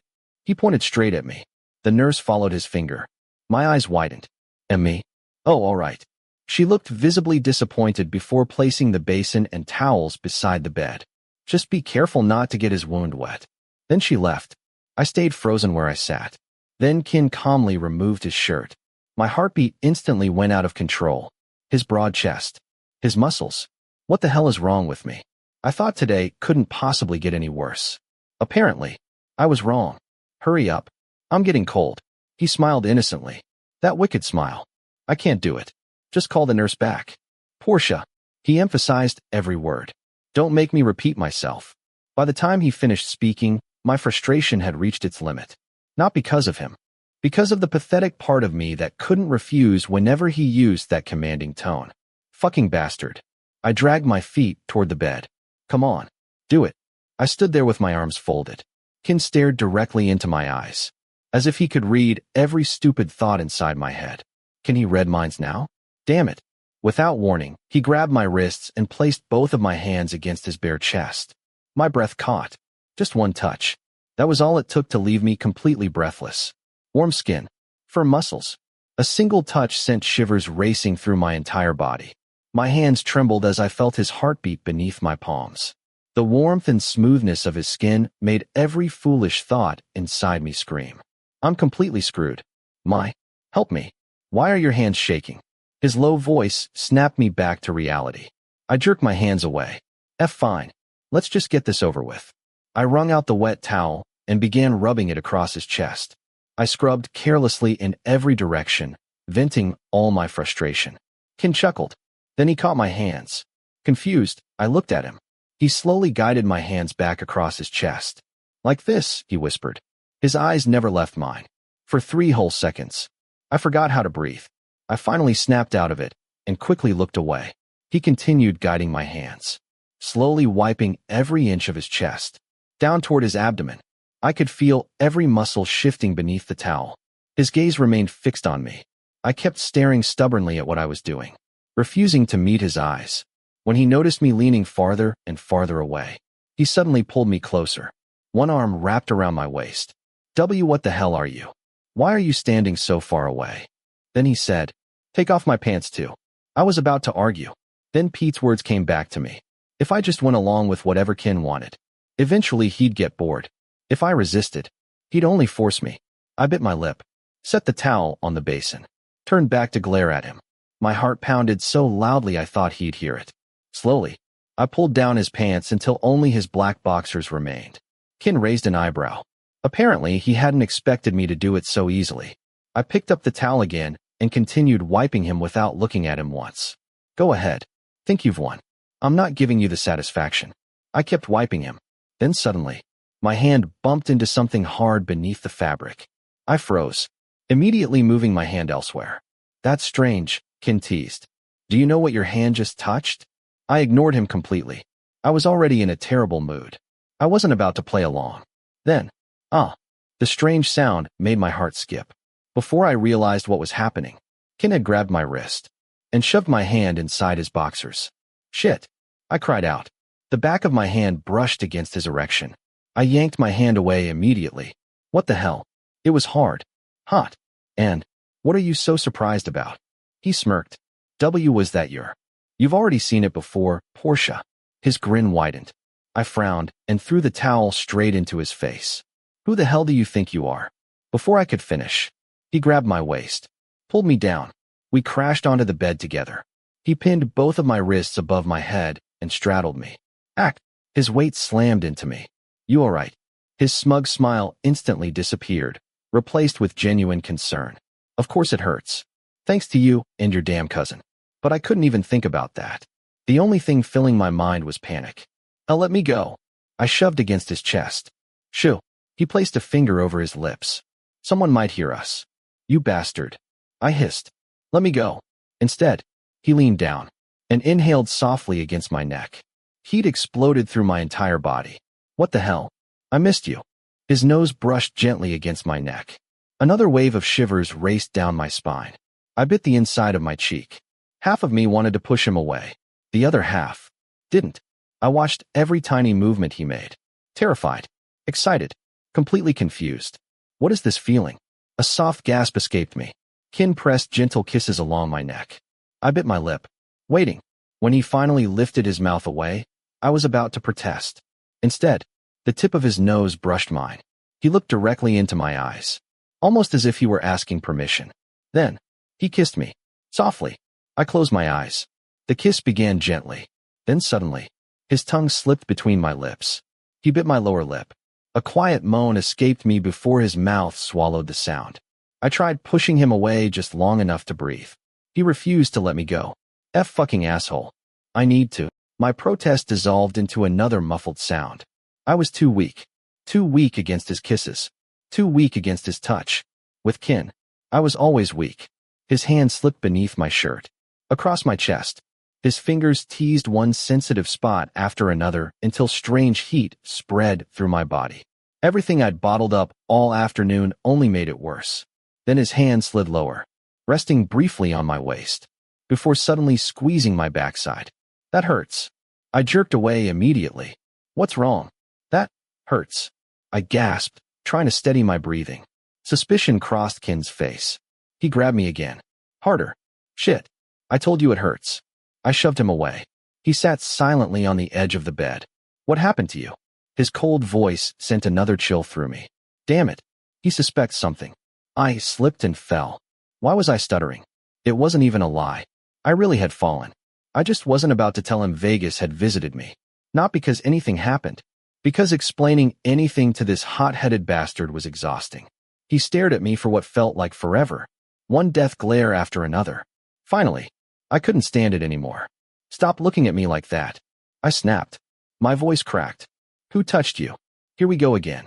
What the hell are you talking about? I already told you I fell. Answer me. I am a man, Kinn. I'm not gay. Stop acting like I'm your damn possession. I met his glare head on. You're mine. His voice exploded through the room. No one else is allowed to touch you. He swept the basin off the table. Water splashed across the floor. What the fuck are you talking about? I stared at him in disbelief. You've already slept with me. His eyes burned into mine. You don't get to go showing yourself off to anyone else. Everything inside me froze. What? Did he just call me? I'm not a whore. My voice shook with fury. Just remembering sleeping with an asshole like you makes me sick. I kicked the bed as hard as I could, then stormed out. Kinn shouted after me. I never looked back. I didn't know what hurt more, being accused, or realizing he still saw me as nothing more than his toy. I stormed out of the room and ran into Pete, who was carrying bags of food. He was about to greet me, but I walked right past him and headed as far away from the room as I could. My emotions were completely out of control. I hailed a taxi and went straight to Tim's condo to clear my head. Have some water. Tim poured a glass of water and handed it to me. At first, he was confused about why I was there, but after a while, he simply let me in. How are you doing? I asked my friend, who looked like he was questioning every decision he'd ever made while sitting on his sofa. This bastard. Try living my life for a while, and you'll regret it for the rest of your days. I'm fine. How about you? I'm not. Can I stay here for a while? I asked him directly, using a tone I'd never used with my friends before. Tim looked a little shocked after seeing my expression. He simply nodded and didn't ask any more questions. Right now, I didn't want to go back and see anyone connected to Kinn. I just wanted to get away from all of them for a while and cool my head. I wasn't being weak or anything, but at the very least, I wanted him to apologize for everything he'd said and all the bullshit he'd dragged me into. Go take a shower. I'll lend you some clothes too. Tim tossed me a towel before going to get a change of clothes. I went into the bathroom, stripped off my clothes, and turned on the shower.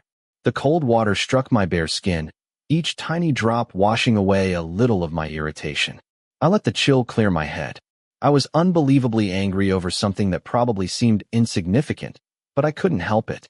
Kinn irritated me so much. Everything about him was so damned annoying. His accusing eyes, the pain on his face, the way his jaw clenched in anger. What the hell was I supposed to say? That Vegas had visited me and almost kissed me, but nothing actually happened? Fuck him. Fuck his cousin. Fuck his whole family. I vented my frustration by scrubbing my body so hard it almost hurt. After I finished showering, I stepped onto Tim's balcony and lit a cigarette. With every drag, I remembered Kinn's terrible attitude, not just today, but everything he'd done before. Was there any chance he'd ever change? I mean, he was better than he used to be. That thought only made me feel even more conflicted. I called Arm and asked him to look after my little brother while I stayed away from that damn house.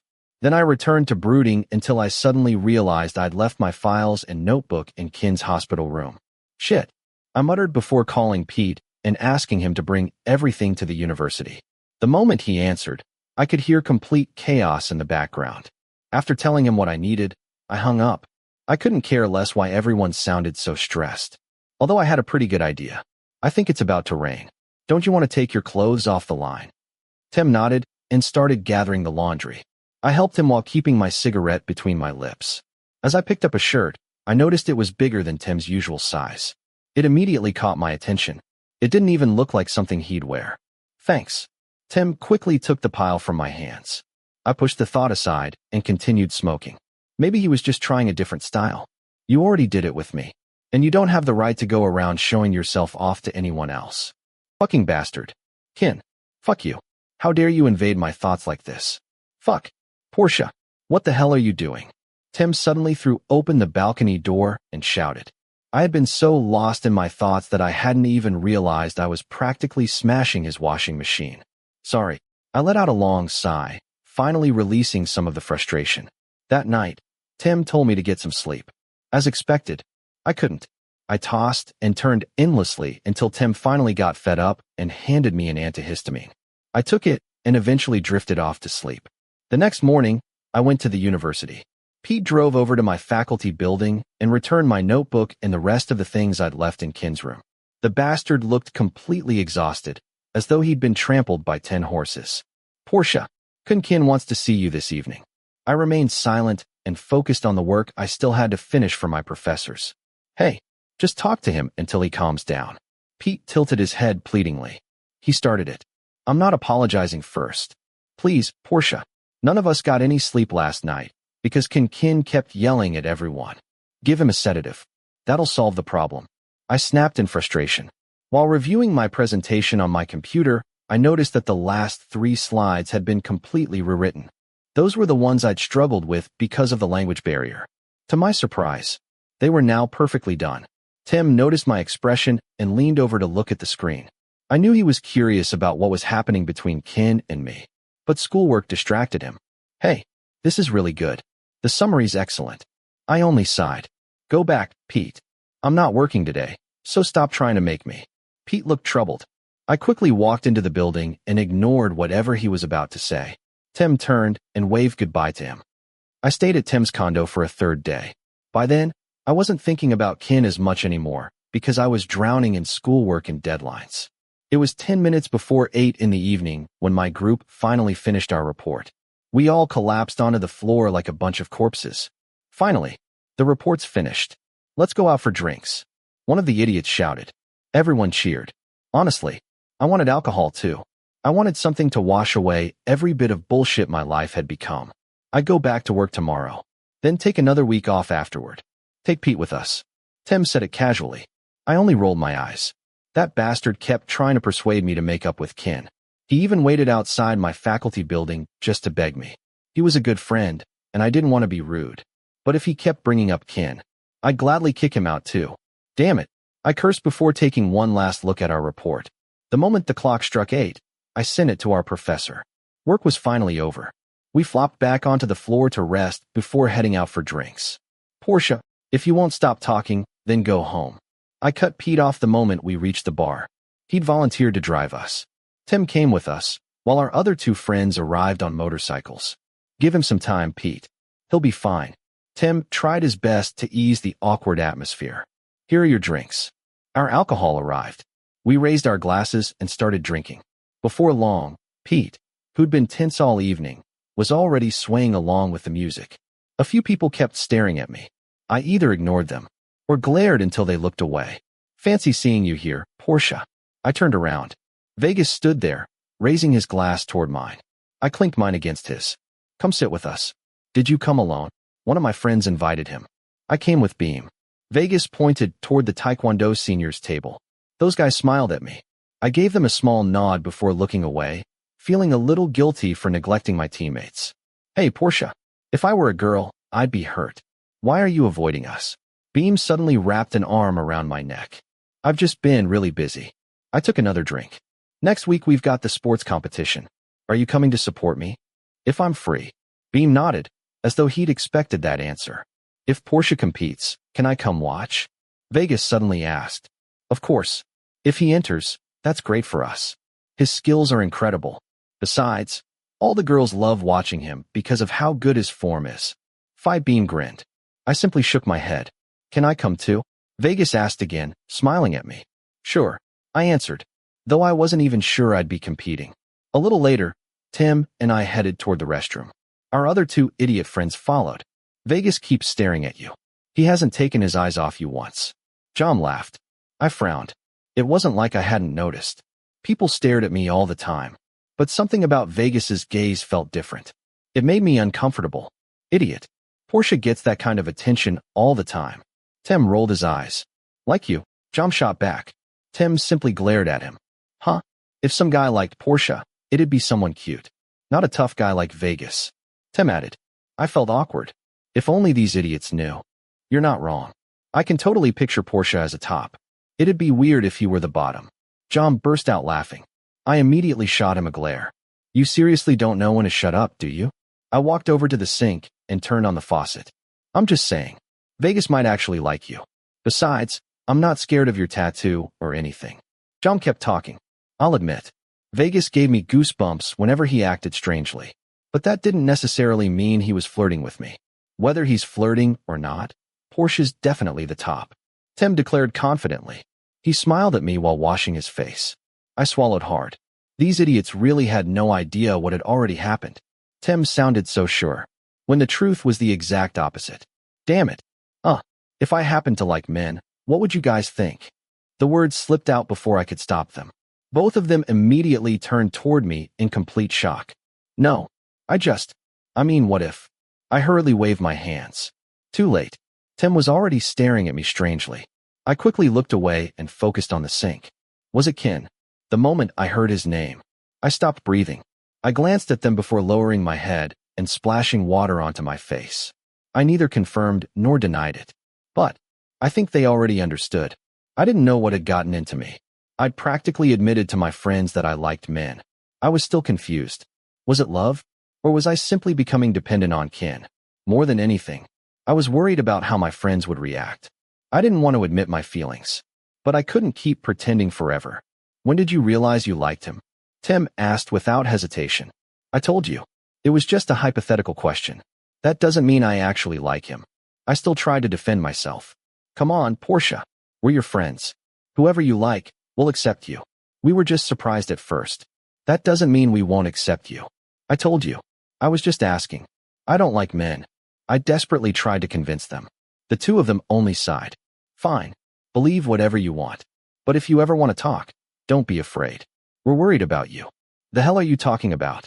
I stormed out of the restroom. I didn't know whether they believed me or not. But I was relieved by how they'd reacted. Even so, I still refused to accept it.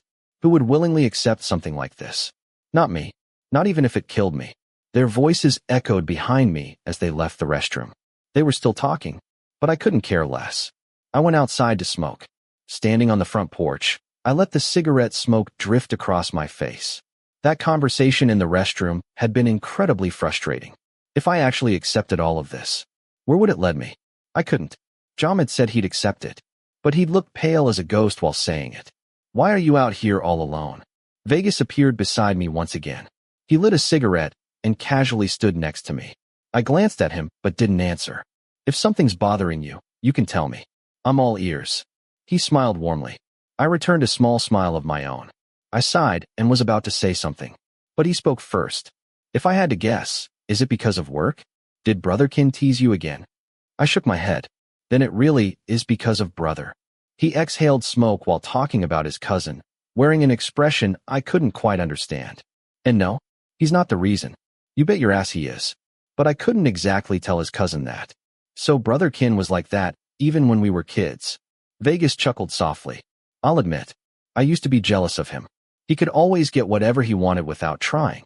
He paused. Not just things, people too. The moment he said that, the tension inside me rose. So my suspicions were right. But of everyone he's ever been with, I've never seen him get serious about anyone. Vegas looked straight at me. So you should be careful around him too. You never know what he might do if he gets the chance. Fuck. For a second, I almost wanted to grab a gun and shoot Kinn. I was fuming. Then Vegas suddenly laughed. Hey, were you really getting worked up over what I said? He grinned. I was kidding. Don't worry, Porsche. Brother has a different type. You don't need to be scared. Relief washed over me. At the same time, disappointment settled in. Was I disappointed because Kinn might be doing the same things to someone else? Or because he might be making someone else feel everything I was feeling? Whatever the reason, the thought of him with someone else made me furious. Damn it, Porsche. Can't you just figure yourself out already? Let's head back. It's getting late. I tried changing the subject. Suddenly, a shadow appeared in the corner of my vision. Porsche, watch out. A gunshot exploded through the night. Instinctively, I grabbed Vegas's arm and shoved him behind me. Shit. I quickly scanned the area while shielding him. He wasn't my responsibility, but he was still Kinn's family. The bar erupted into chaos. People screamed and ran in every direction. The music stopped. Only panic remained. Are you okay? Vegas asked anxiously. Fuck. Someone suddenly kicked me in the back. I stumbled forward into Vegas. Pain shot through my back as I struggled to regain my footing. The crowd was in complete chaos. I couldn't even tell who had attacked me. Then several men emerged from different directions. Vegas reacted immediately when one of them lunged at him. He kicked the attacker away without hesitation. The idiots came at us one after another. I dealt with them as easily as breathing. Run! Vegas grabbed my arm and dragged me away. We fought through the crowd. Vegas kicked anyone who blocked our path. We sprinted toward the parking lot. Just as we reached his car, several more men chased after us. Get in, Porsche. I climbed inside without hesitation. Vegas started the engine and sped out of the parking lot. Once we were far enough away, he finally relaxed. Are you okay? He asked softly. I was still checking behind us to see whether anyone was following. No. I slumped back in my seat and let out a frustrated sigh. Today was supposed to be peaceful. Couldn't I have just one day without someone trying to beat me up or kidnap me? Do you know those people? Vegas asked. No. Shit. I answered honestly. This was getting ridiculous. It wasn't even the first time someone had tried to abduct me, and now I dragged someone else into it. I didn't know why they kept targeting me, but it had gone too far. You've got a cut above your eyebrow. Vegas pulled the car over. I touched my eyebrow and found fresh blood on my fingertips. I was about to ask for a tissue. He'd already taken one out. I reached for it. Instead, he gently held the back of my neck, brushed my hair aside, and dabbed at the wound. Don't worry. I'll clean it up.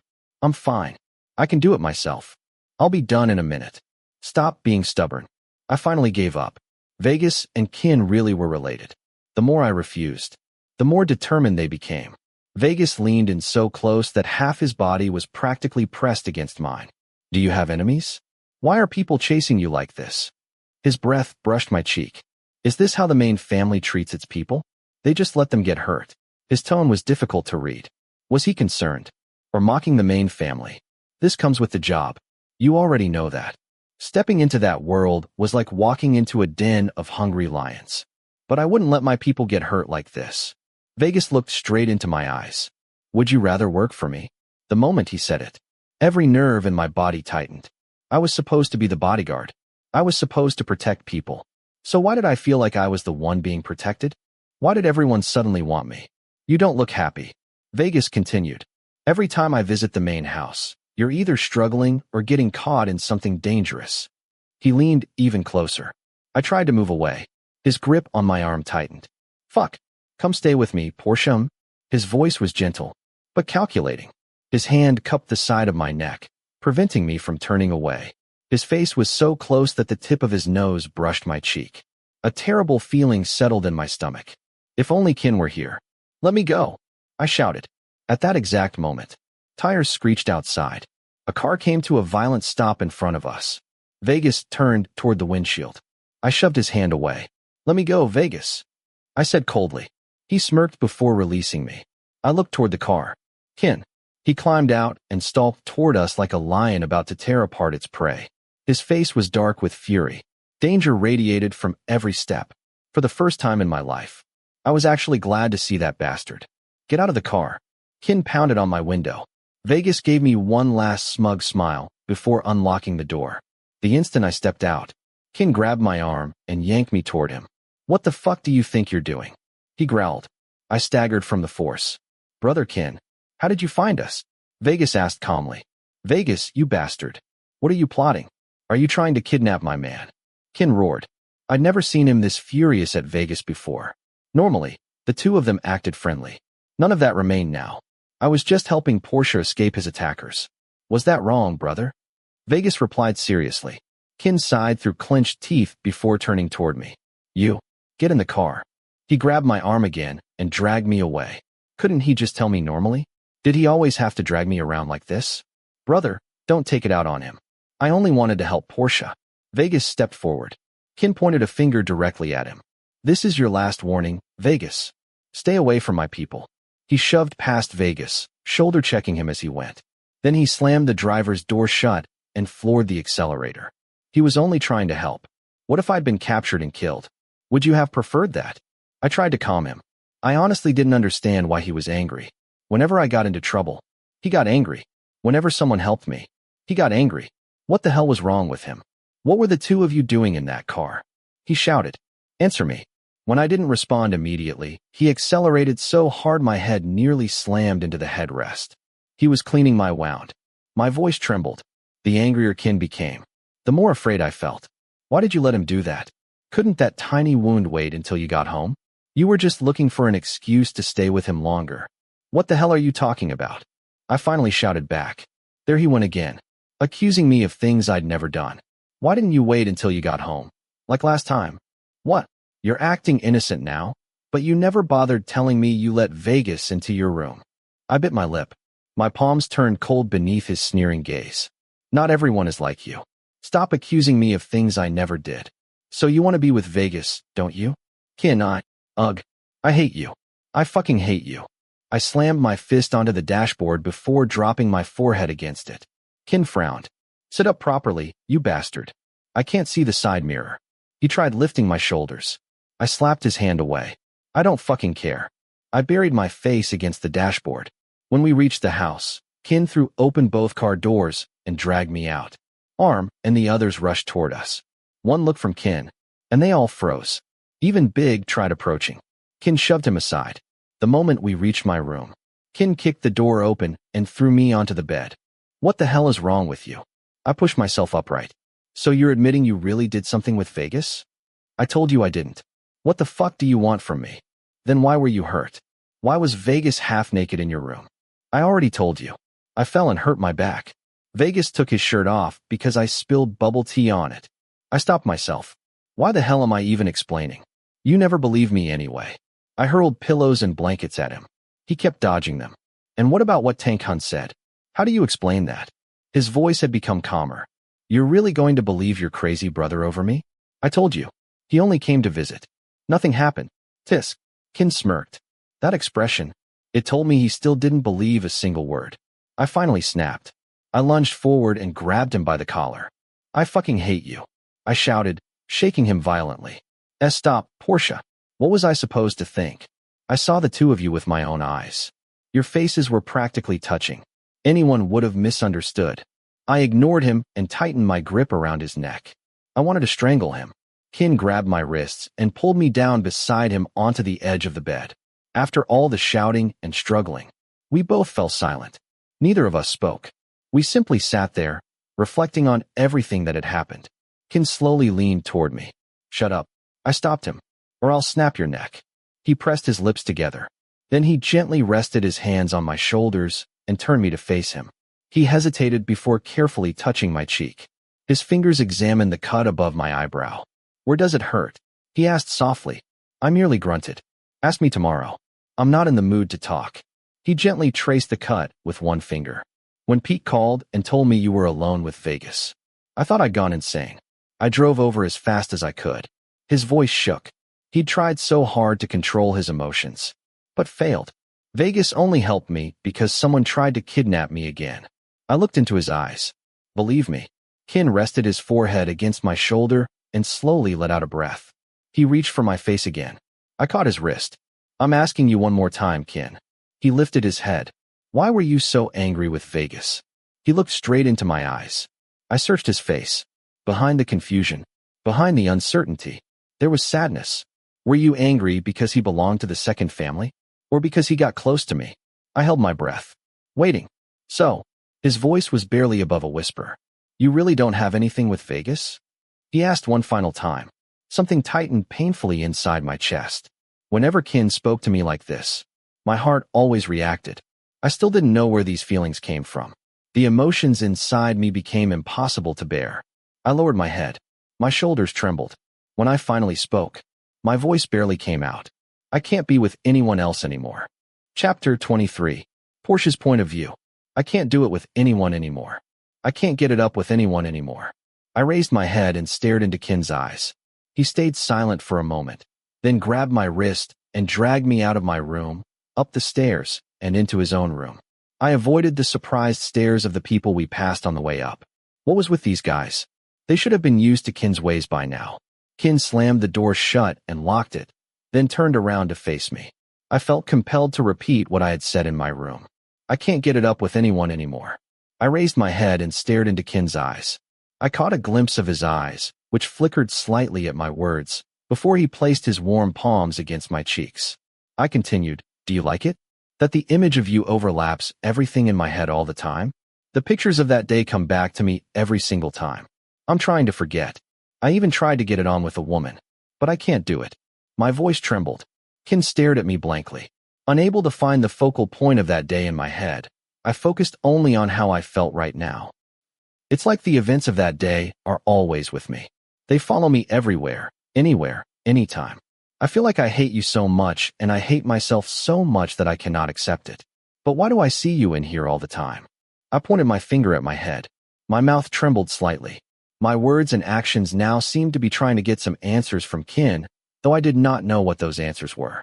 "Porsche," Kinn's voice called softly. "And then the more I see you, the more the feelings repeat. I don't understand why. I get hurt by your words and actions, and I hate that you cause me to lose control. And you're still not satisfied, right?"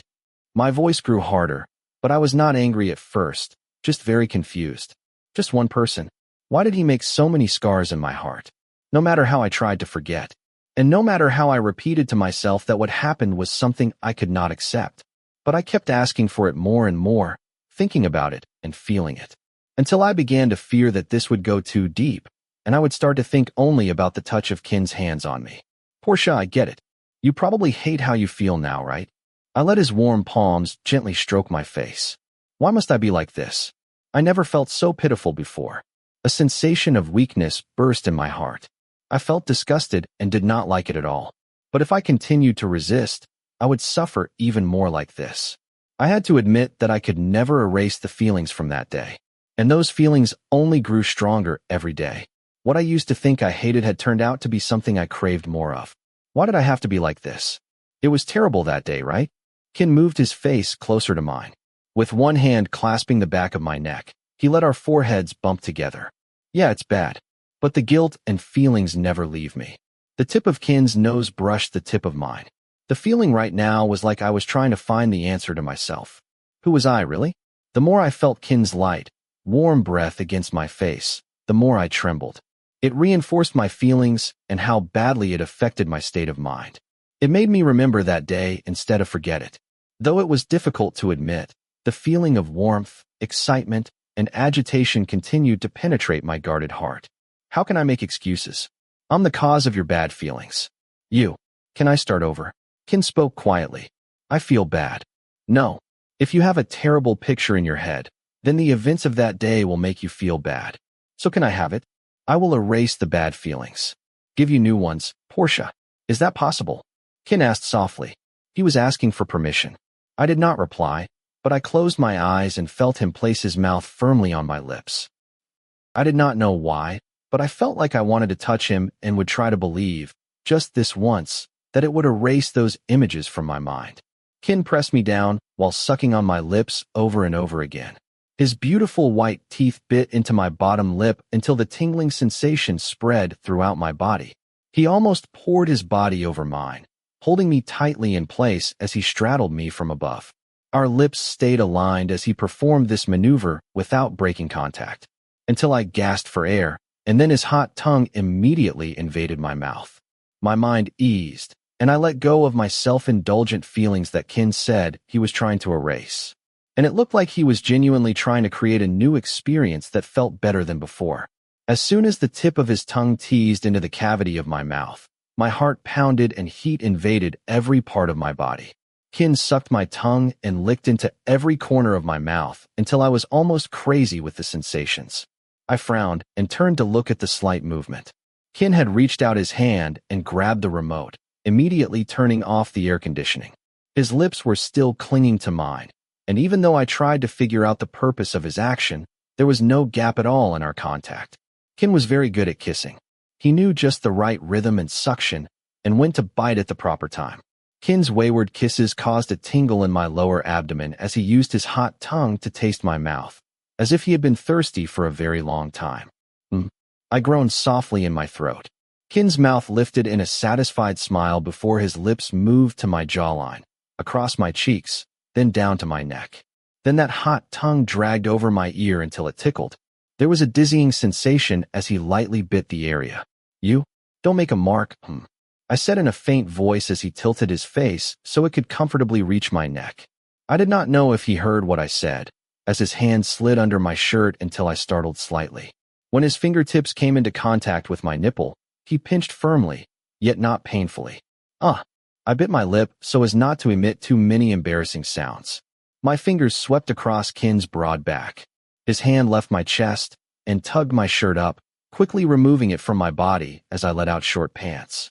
His eyes narrowed a little, and a moment later he suddenly dropped his face down and dragged his hot tongue across my chest, sucking and biting gently in places until my scalp tingled and goosebumps rose all over my throbbing body.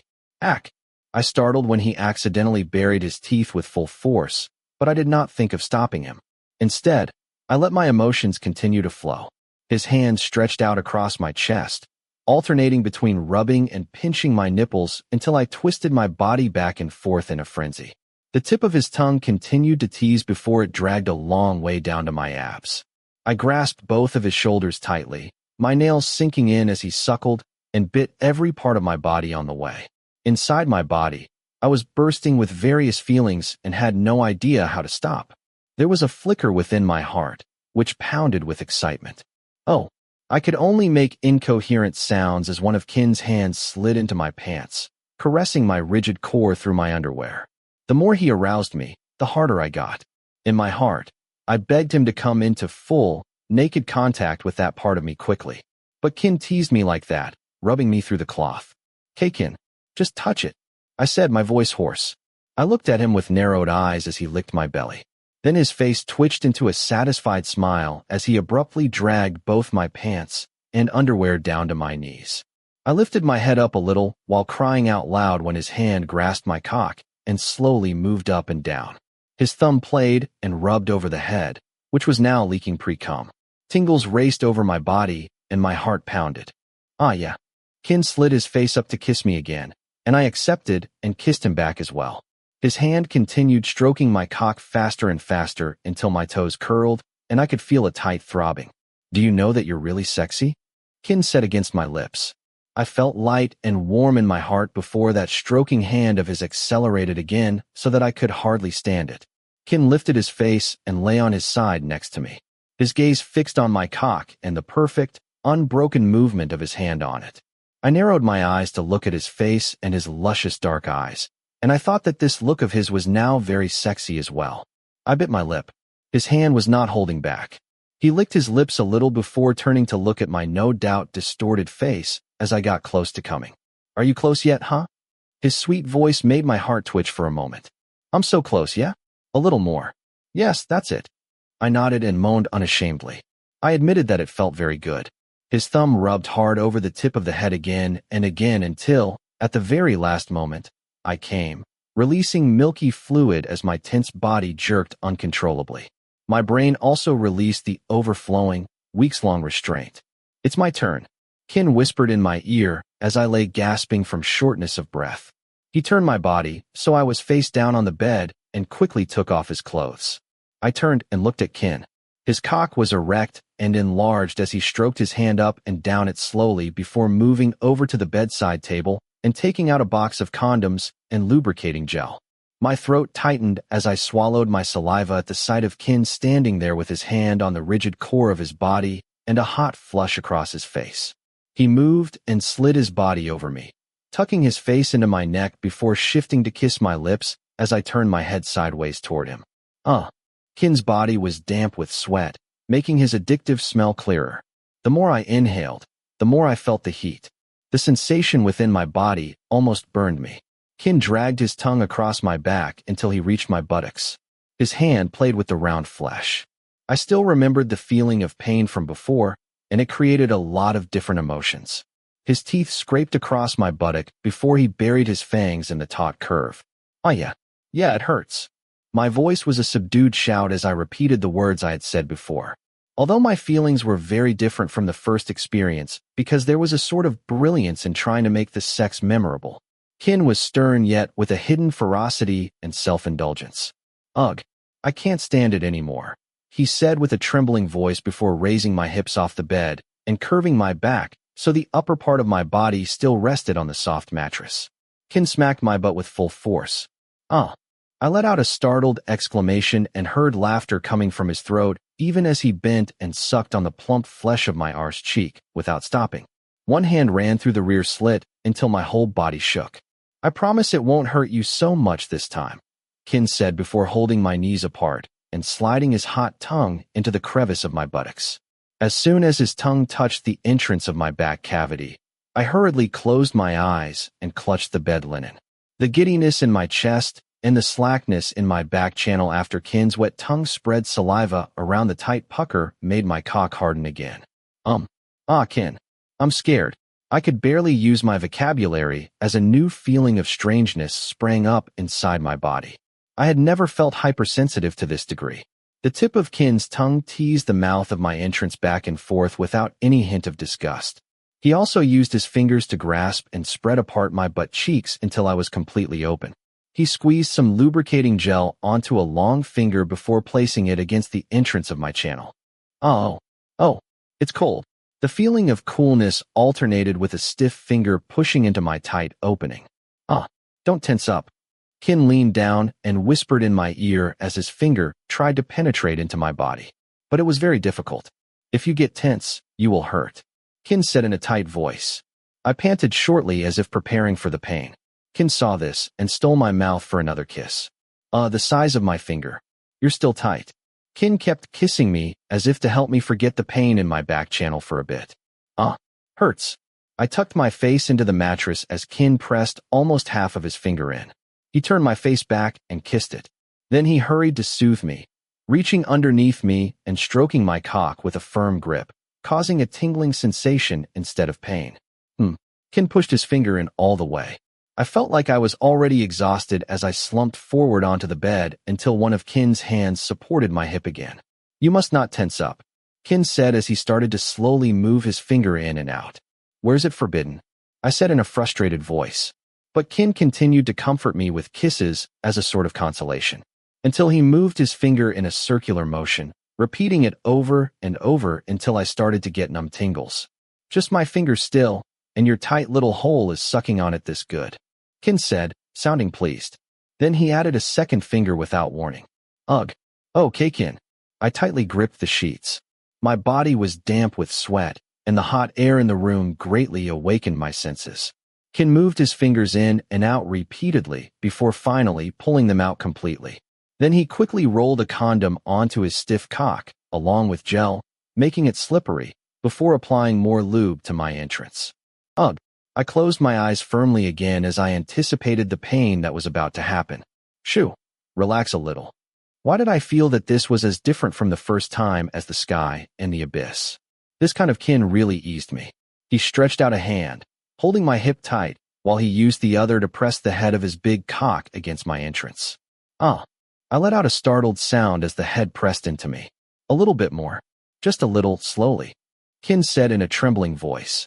The mood in the room right now was that Kinn was just as overwhelmed as I was by the sensation of our bodies joining. I bit the bed linen as Kinn pressed further in, his sweat dripping down as much as mine. I felt the cock inside me was so hot that I could hardly bear it.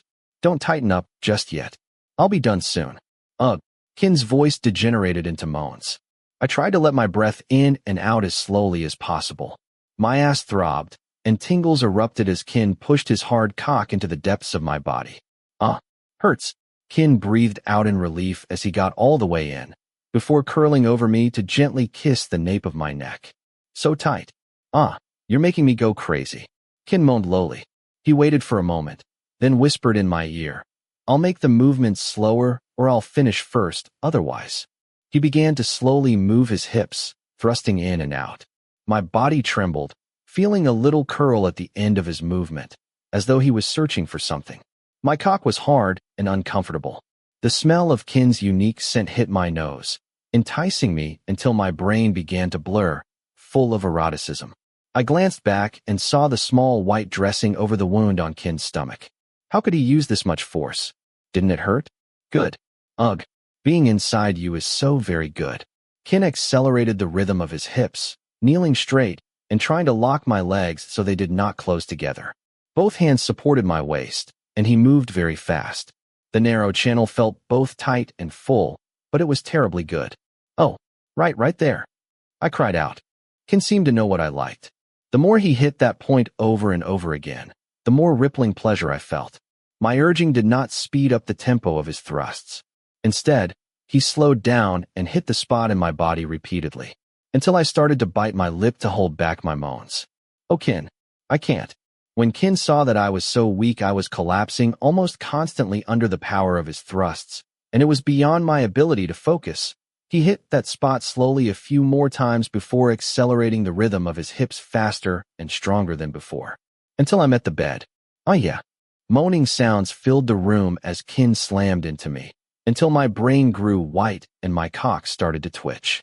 Then I was coming without even a hand on me, white fluids spurting out like thick ropes. I'm so close. Arg. Porsche. Kinn clenched his teeth tightly, and his hips snapped forward, then stilled. It took me a moment to realize that Kinn's huge cock was twitching inside me and releasing as well. Ugh. A satisfied sound came from Kinn's mouth as he released my waist, and both of us collapsed on the bed, with his body on mine. We stayed like that for a few minutes until Kinn eased out of my body. Kinn flipped me onto my back, which he did very easily. Then he did something that made my breath catch. He took off the used condom and, without pause, rolled a new one down the hot bar of his cock, which was still erect. His sexy mouth lifted into a smile as I frowned and narrowed my eyes in fear. One more time. I want to see your face. He would not listen to any objection from me, and I did not have the strength to stop it either. Kinn lifted my hips, tucking his legs under my thighs to lift me into the correct position before applying more soothing gel to his rigid core.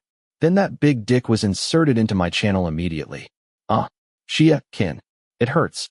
My face distorted with pain, although I had to admit it was much easier than the first time.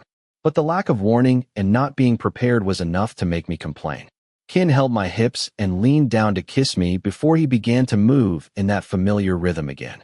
Kinn started in a slow rhythm, pushing into me in a very specific way, concentrating on a certain spot in my body until my senses were overloaded and tingling pleasure spread throughout my whole body. I'm sorry.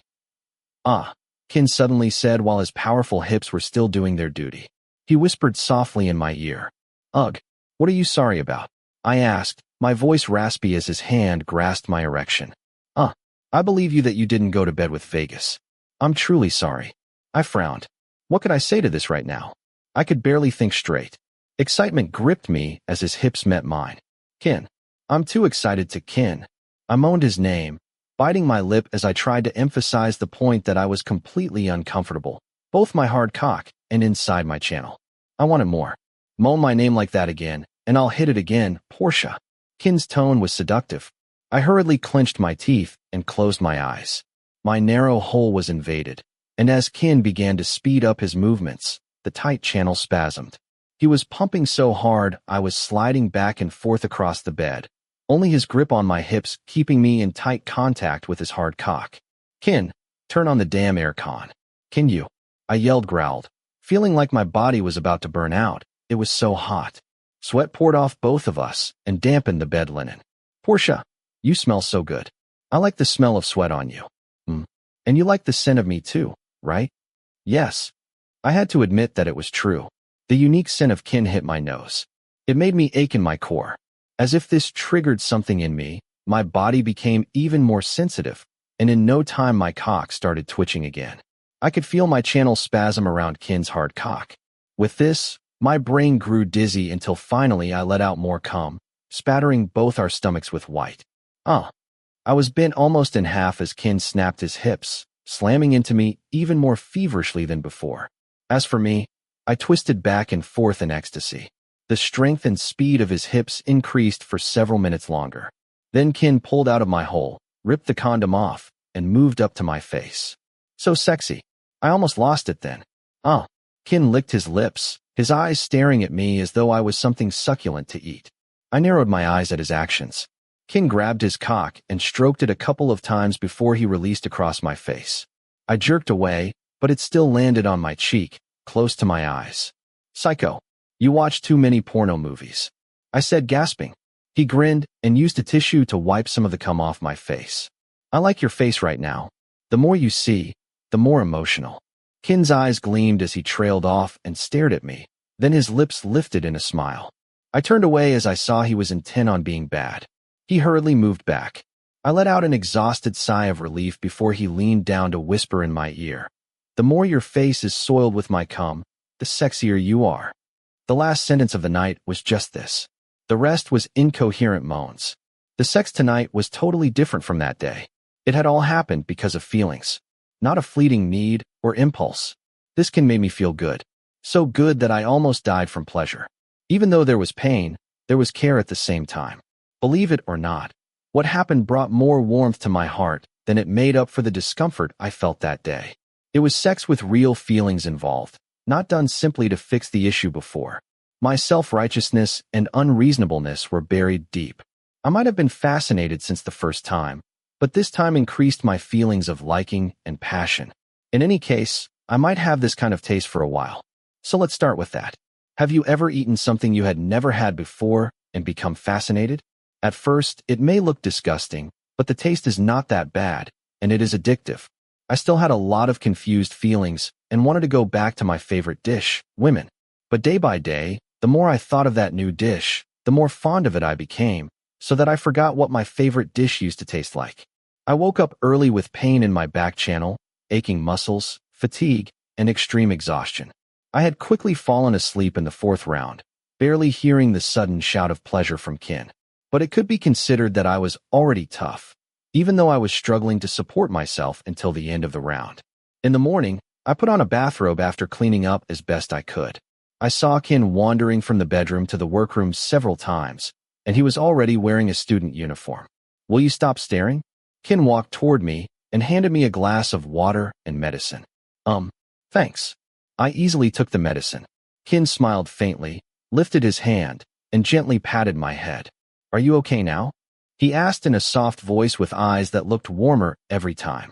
I hurriedly turned away a little. I answered in my throat and drank the rest of the water. Go get dressed and wait for me, Kinn said, standing to put on a watch in front of the mirror. I'll drive by myself, I said in a smooth voice. In your state, you're probably not going to be able to go and move properly. Do not be stubborn and go take a bath. Kinn's voice grew a little stronger. I made a small sound in my throat before I got off the bed, picked up yesterday's clothes that had been folded neatly, and immediately walked into the bathroom. My legs were stiff, shaking a little, and I was walking strangely, but it did not hurt as much as the first time. Give me 20 minutes, then go and wait at the front of the house. I nodded in response and opened the bedroom door. I looked left and right, seeing no one, and hurriedly walked to my own room. Help! Why did we have to do something secretly in the bedroom, and then act stealthy about it? Phew, there was no one in my bedroom. I felt guilty too for not seeing my younger brother at all. I hurriedly showered, dressed, and walked over to wait for Kinn in front of the house. I saw a luxury brand black sedan car already waiting, with bodyguards standing around. I walked over and stood at the front of the house. Arm walked over and hugged my neck. Are you okay? He asked in a worried tone. He must have seen the events of last night. It's nothing. Are you taking good care of Che? I stood with my arms folded and asked. Arm nodded. He has become Master Kim's favorite person. I saw that the conversation was not right, and I immediately tensed up. I felt pity for my own situation. Really? My brother is still happy, right? I asked in an anxious voice as I thought. Your bastard is crazy. I was afraid if we stayed here for too long our minds would break, just like theirs. Okay. They're just watching movies. You're going to study with Mr. Kinn. I nodded in response to Arm, who looked a little surprised but did not ask any further questions because Big, who was standing not far away, suddenly walked toward me with a face full of rage. Before I realized it, he had walked over and hit my shoulder until I staggered. Wait. I did not let it go easily. I immediately turned around and looked at the back of Big. He stopped, so I brushed off Arm's hand and walked over and pushed Big with full strength so that he crashed to the ground face first. Porsche. Big raised his head to look at me with eyes gone green with hate. The other bodyguards hurriedly moved out of sight. Arm simply raised his hand to cover his mouth and giggled. You walked up and hit my friend first. Arm said to Big as he got up, rushed over to me, and pulled at the collar of my student uniform. His face trembled, indicating his anger. I lifted my lips in a slight smile and pulled the neck of my shirt back from his grip. Why? I asked in a stiff voice. Will you sit back and take it? Yes, you will. Big's face was red, his eyes bloodshot. Try it, I said. Then I swung Big around, slamming him into the front pillar of the house with full force. Ugh, Big cried out, his face distorted with pain. He reached for my hand on his collar and tried to remove it. My body had started to recover, and with it my strength as well. Even though it was exhausting, it was not difficult to contend with Big, this sparrow. Let me be. I pulled the collar of his shirt until he was suspended off the ground. It would be better if you were busy rather than constantly bothering me. Cuckoo. It's different this time. Don't mess with my friends again, Arms said, laughing and stopping the other subordinates from helping Big. You're just his latest toy, Big said in a hard voice. I frowned tightly, tugged his shirt, and swung him back to hit the pole again. What did you say? I yelled, enraged. Today I would not let this bastard Big off so easily. I wanted to strike his face.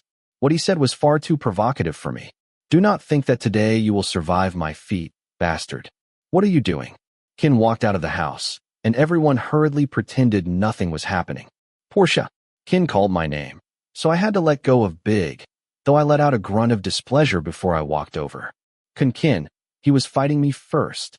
His subordinates hurriedly came over to support Big, who immediately opened his mouth to Kinn. Exhaustion filled me, and I turned to look at Kinn. You can go and get in the car, or we won't get to school in time. Kinn looked at my face, then walked over to open the driver's door. I followed and sat next to him in the passenger seat. I put on my seatbelt and glanced at Kinn, who was already accelerating out the gate. I did not get to look at Big's face as we left, but I imagined the rage on it would be very satisfying to see. Don't I drive? I asked in a smooth voice. I forgot to consider that I deserved to be the driver. Kinn shook his head a little and said with a smile, I don't want to use you. I used you a lot last night. What the fuck? I quickly turned my face away to stare outside with my elbow placed on the edge of the window. What happened just now? Kinn asked, his eyes on the road. Big intentionally hit me. I told Kinn and cursed softly. Damn. I could not help it that I was good at fighting. Kinn was quiet for a little while. I became even angrier. You think I was wrong again? I said with dissatisfaction. Usually, when there was something like this, Kinn always blamed me. No. Sloppy. Kinn braked at a red light. He lifted his arm and hooked the nape of my neck, tugging me toward him to place a quick kiss on my forehead. What the heck are you doing? I hurriedly freed myself and pushed lightly on his shoulder. I'll pick you up this evening. Wait with the group. Kinn said with a smile. No. I'll go back by myself. I said stubbornly. Shit. I cried softly. Kinn had flicked my forehead with his finger. I put my hand on my head lightly. I should not have agreed to this setup today. You? Don't be so stubborn, Kinn said before accelerating again. I argued about this evening and him picking me up in front of the faculty building, but Kinn still won. In the end, he was persistent about coming and getting me. I was too lazy to continue the argument. I knew how spoiled you were, Kinn, but I was still crazy enough to argue about it. There's P-Beam, Tim said as he sat down at the wooden table with the group. Jomfat. I hurriedly diverted their attention. I'm waiting for Kinn in the cafeteria, so I just got rice as well. I handed over the plates, nodded, then sat down next to Tim. Last night, I was badly worried about you. When there were gun sounds, the two of us were looking for you everywhere in the bar, Jom said with a mouthful of rice. Tim snapped at him. Chew it all up before you speak. So, are you guys all right? I asked worriedly. Yes. Pete hurriedly ran in and sent us to the dormitory. At first, we were not going to give up, but he said you were at home, so I relaxed. Tim said with a serious expression. Well, everyone is okay, so that's fine. I was relieved. I did not want people close to me getting involved in this either. Maybe it was those guys who followed you in the forest, Jom said. I don't know, I said as I scooped up some rice. Be careful. Let's get around safely, okay? Tim still had a worried expression. I nodded in response. Here I was, starting to worry about them. I did not know who it was who wanted me. What did they want from me? I had a feeling that whoever had done this to me would not stop. They had been fucking with me without slacking. But for once I just wanted to sit down to eat rice and talk about trivia with my friends for a while. I got a line notification, so I quickly took my phone out of my pocket. Kinn, what are you doing? I raised my eyebrows a little when I saw the name Kinn. What the hell was he asking for? Porsche, eating rice. Kinn, are you going to eat Japanese food with me this evening? Porsche, will you share? Kinn, I don't share my food. Porsche, then I won't go. Kinn, just kidding. I'll feed you as much as you want, give you so much nourishment, and make you so exhausted you can't get up. Porsche, bastard. Porsche? Porsche? Porsche. The sound of Tim's yelling startled me, and I quickly looked up from my phone. He immediately raised his eyebrows. What? I tried not to sound defensive. Who are you talking to? I called you many times. Tim stared at me intently with a curious expression. No one. I stuffed my phone into the pocket of my pants, then picked up my spoon to scoop the rice on the plate. You have a lover? Both Tim and Jom did not stop looking at me. What lover? I immediately knocked it back. Then I hurriedly sipped at a glass of sparkling water. Well, you play with your phone and smile. You're talking to someone. Tim put down his spoon and turned to look at me with an analytical expression. Hey, you were also smiling. What was it when I smiled too? Messy. I snapped in frustration and pointed, turning his attention to the rice on the plate. Your skin looks more radiant, looks bright and soft, just like a young lady's. It's a waste of time pretending. As soon as Jom finished speaking, I immediately choked on the rice in my mouth. I slapped my chest because rice was stuck in my throat, and Tim quickly gave me water to drink. What did you lose, and to whom? Jom said anxiously. What the hell? Stop talking about it. Go to study now, damn it. I quickly diverted the issue, got up from the table, and hurriedly collected the plates. The two of them did not give up on their efforts and asked me all day who my lover was. But I evaded and made an irritated face and shouted until they finally ceased. Will you go to the gym for a while? Tim asked as we walked out of the classroom. I can't wait for next week. I said, it's still okay, even if you go for 10 minutes. Lately P-Beam's been busy auditioning someone to take your place. I'm afraid people will come and tell you that you don't care at all, Tim said in a stressed voice.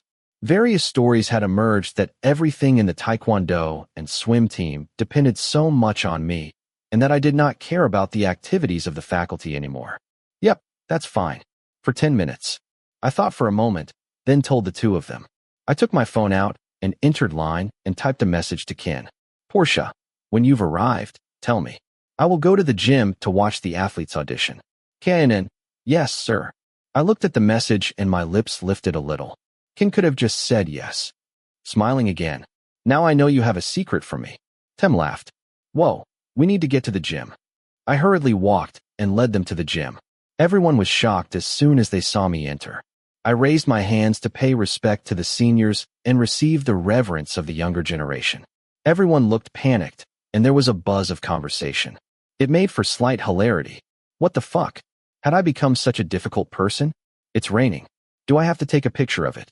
I stood with my arms folded to look at the youngsters who were taking turns throwing each other on the mats. Summary of the race for next week. P-Beam walked over and hooked an arm around my neck as he spoke in a hopeful voice. Think first. If you don't get stuck, anything will go down. I said in a smooth voice. AI. P-Beam sighed a little, then allowed me to stand and watch the juniors continue to practice their taekwondo. Ah, Vegas.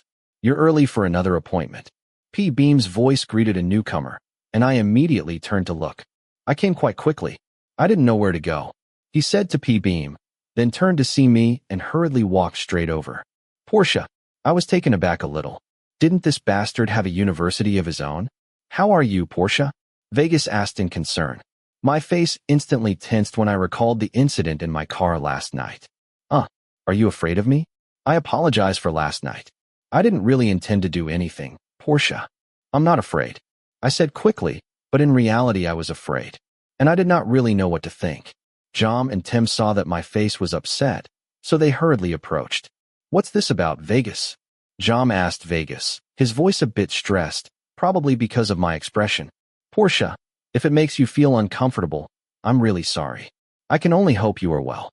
I saw Vegas frown for the first time, because usually he would smile brightly all the time. What's the matter? Porsche, Tim turned to ask me. You can say anything. You can hit me, curse me, but don't hate me. Vegas came close to me again. I took another step back. Then I let out a breathless sigh.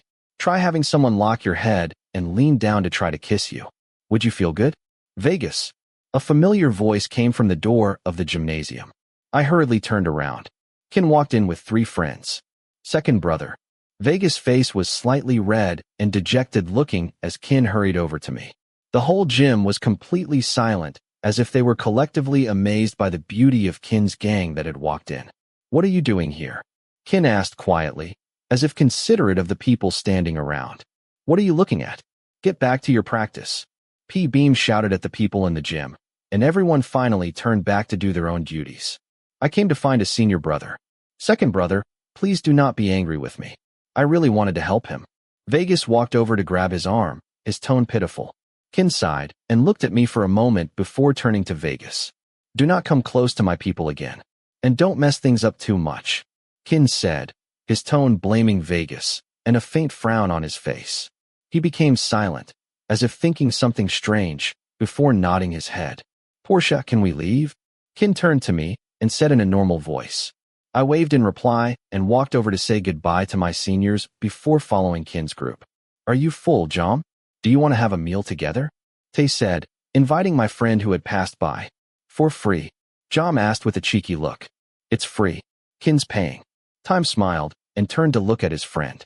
They're going too. Kinn turned to me, and I was a little puzzled as to why he would tell me. But I nodded in response. In conclusion, all of us were going together. Kinn's friends and mine went to another car. I was about to follow them, but Kinn stopped me and in the end stuffed me into the car with him. We arrived at a Japanese restaurant in an alley in the center of the city. It looked very mysterious, but Kinn said that the food in it was delicious. It had already earned a Michelin star, yet was very private as well. It seemed like Kinn had already reserved everything, and when we entered the place, both the staff and the chefs flocked to greet Kinn. Hello, Kinn Kinn, Kun Tay, Kun Time, Kun Mu. The food that has been ordered is in the room. There was no need to say anything further. The three of us, Jom, Tem, and me, stood a little awkwardly off to the side. The people here looked very considerate of Kinn and his friends. The service was like walking the red carpet. I was a little awkward to have people pouring hot water and asking all the time if I wanted anything, whether I had enough. How could I sit still, and how should I dare to move?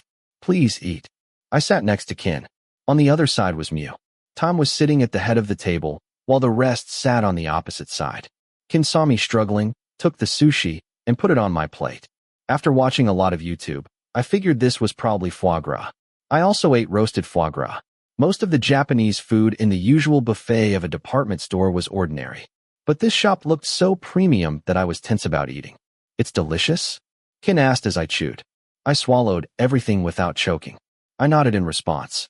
He was very attentive and put more on my plate.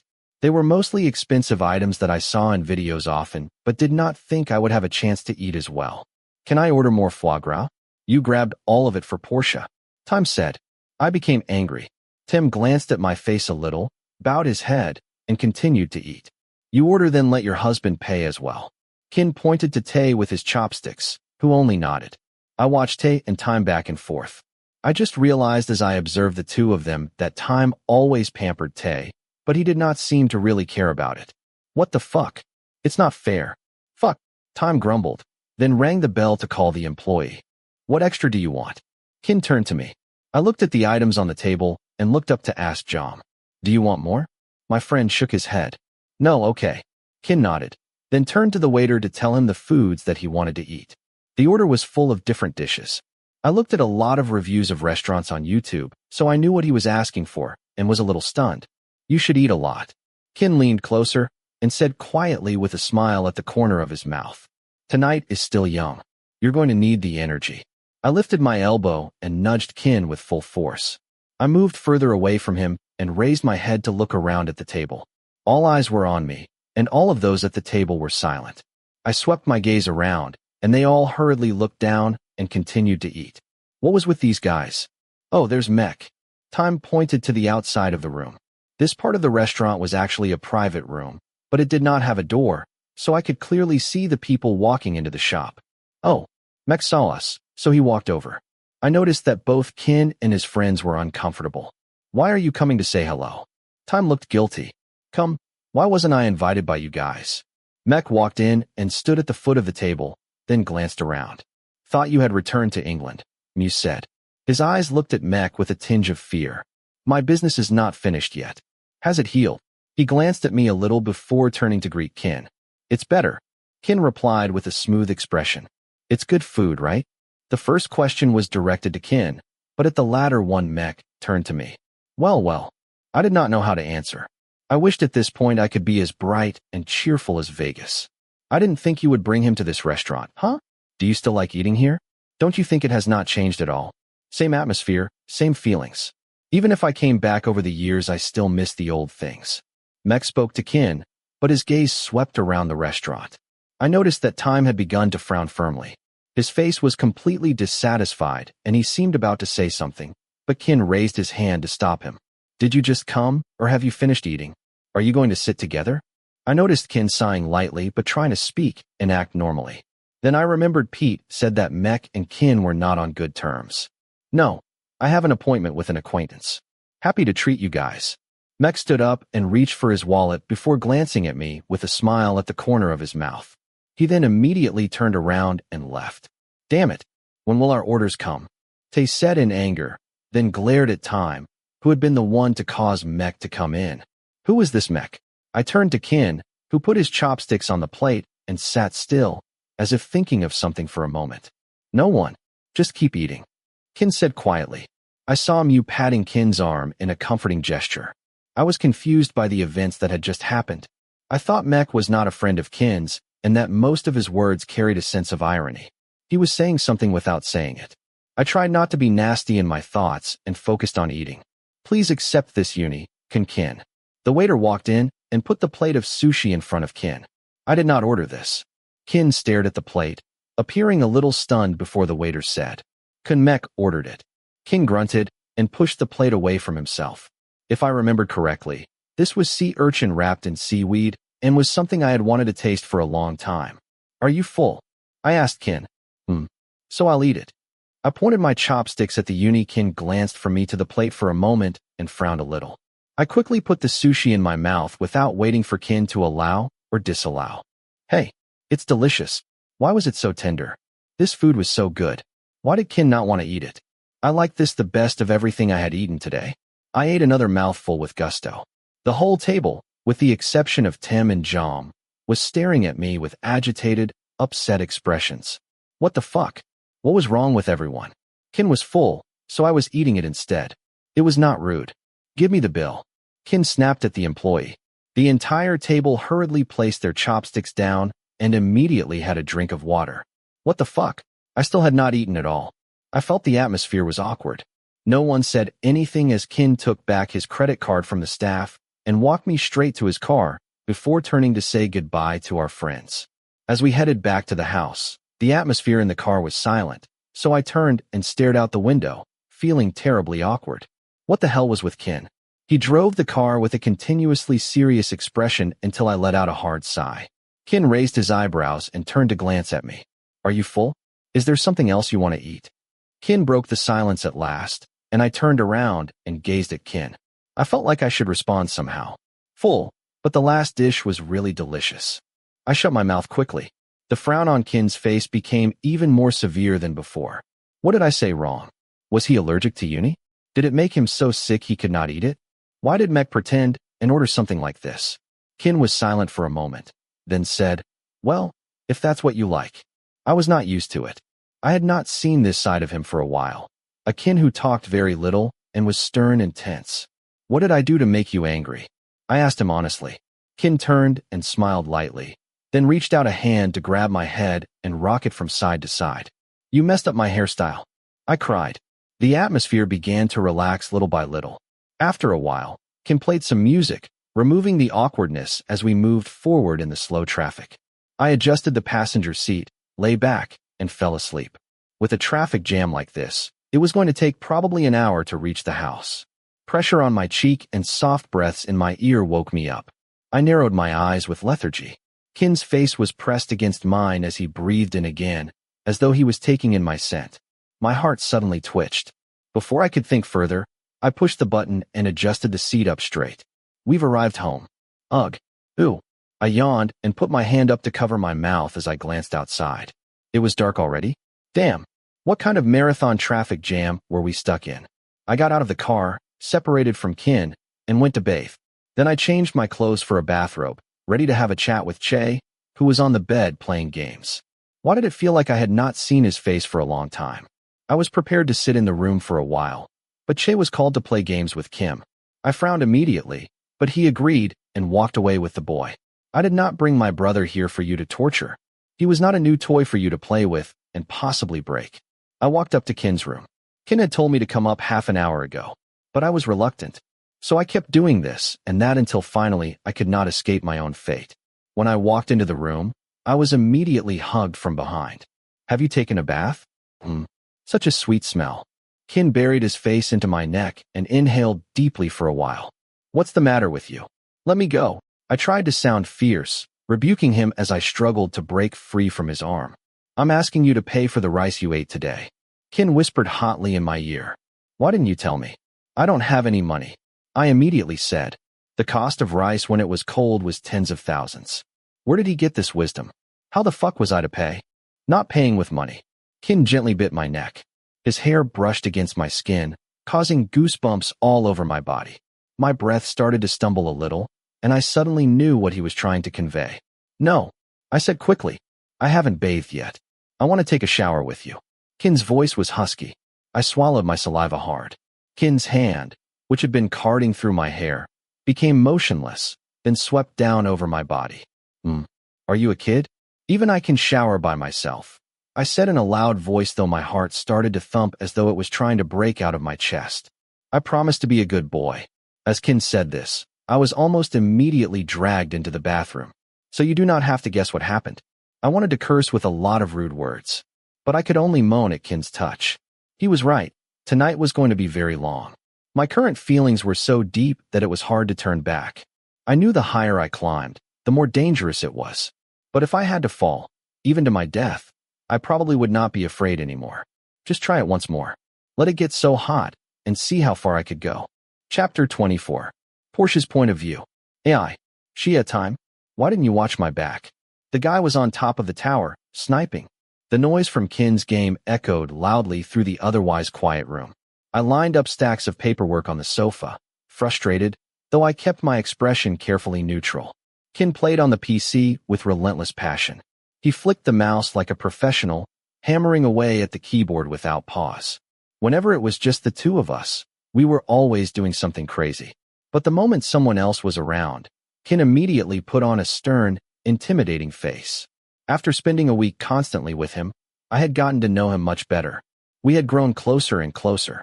It made me realize that Kinn had two completely different sides to him, and somehow, he was incredibly good at switching between them. A loud knock sounded before the door slowly opened, and one of the bodyguards stepped inside. I glanced over just long enough to see him pour himself a glass of water. Pretending to ignore the interruption, I waited for him to explain why he was here. He finally spoke. Kinn, I'm here to remind you that in 2 days you'll need to inspect the accounts at the office. Kinn simply nodded calmly. The subordinate shot me a dissatisfied look before quietly leaving the room. I raised an eyebrow at his attitude and watched him until the door closed. Lately, I had become the only person constantly staying in Kinn's room. People were beginning to wonder what was going on because my work schedule had become anything but normal. Some days I managed to return to my own room to eat, shower, and sleep beside Cha. Maybe it was because I kept trying to maintain the boundaries that Kinn insisted on crossing, or maybe because I still wasn't completely willing to obey him all the time. It didn't stop him. Whenever I stayed downstairs, Kinn simply came down himself, dragged me back upstairs, and ignored whatever anyone else thought. Every day continued much the same. I still did the same work, but saying everything else stayed the same would be a complete lie. The moment Kinn saw my face, he'd throw me onto the bed and have me, at least twice a day.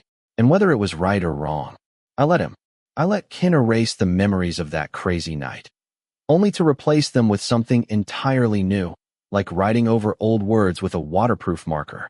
I allowed these new emotions to cover everything that had happened before.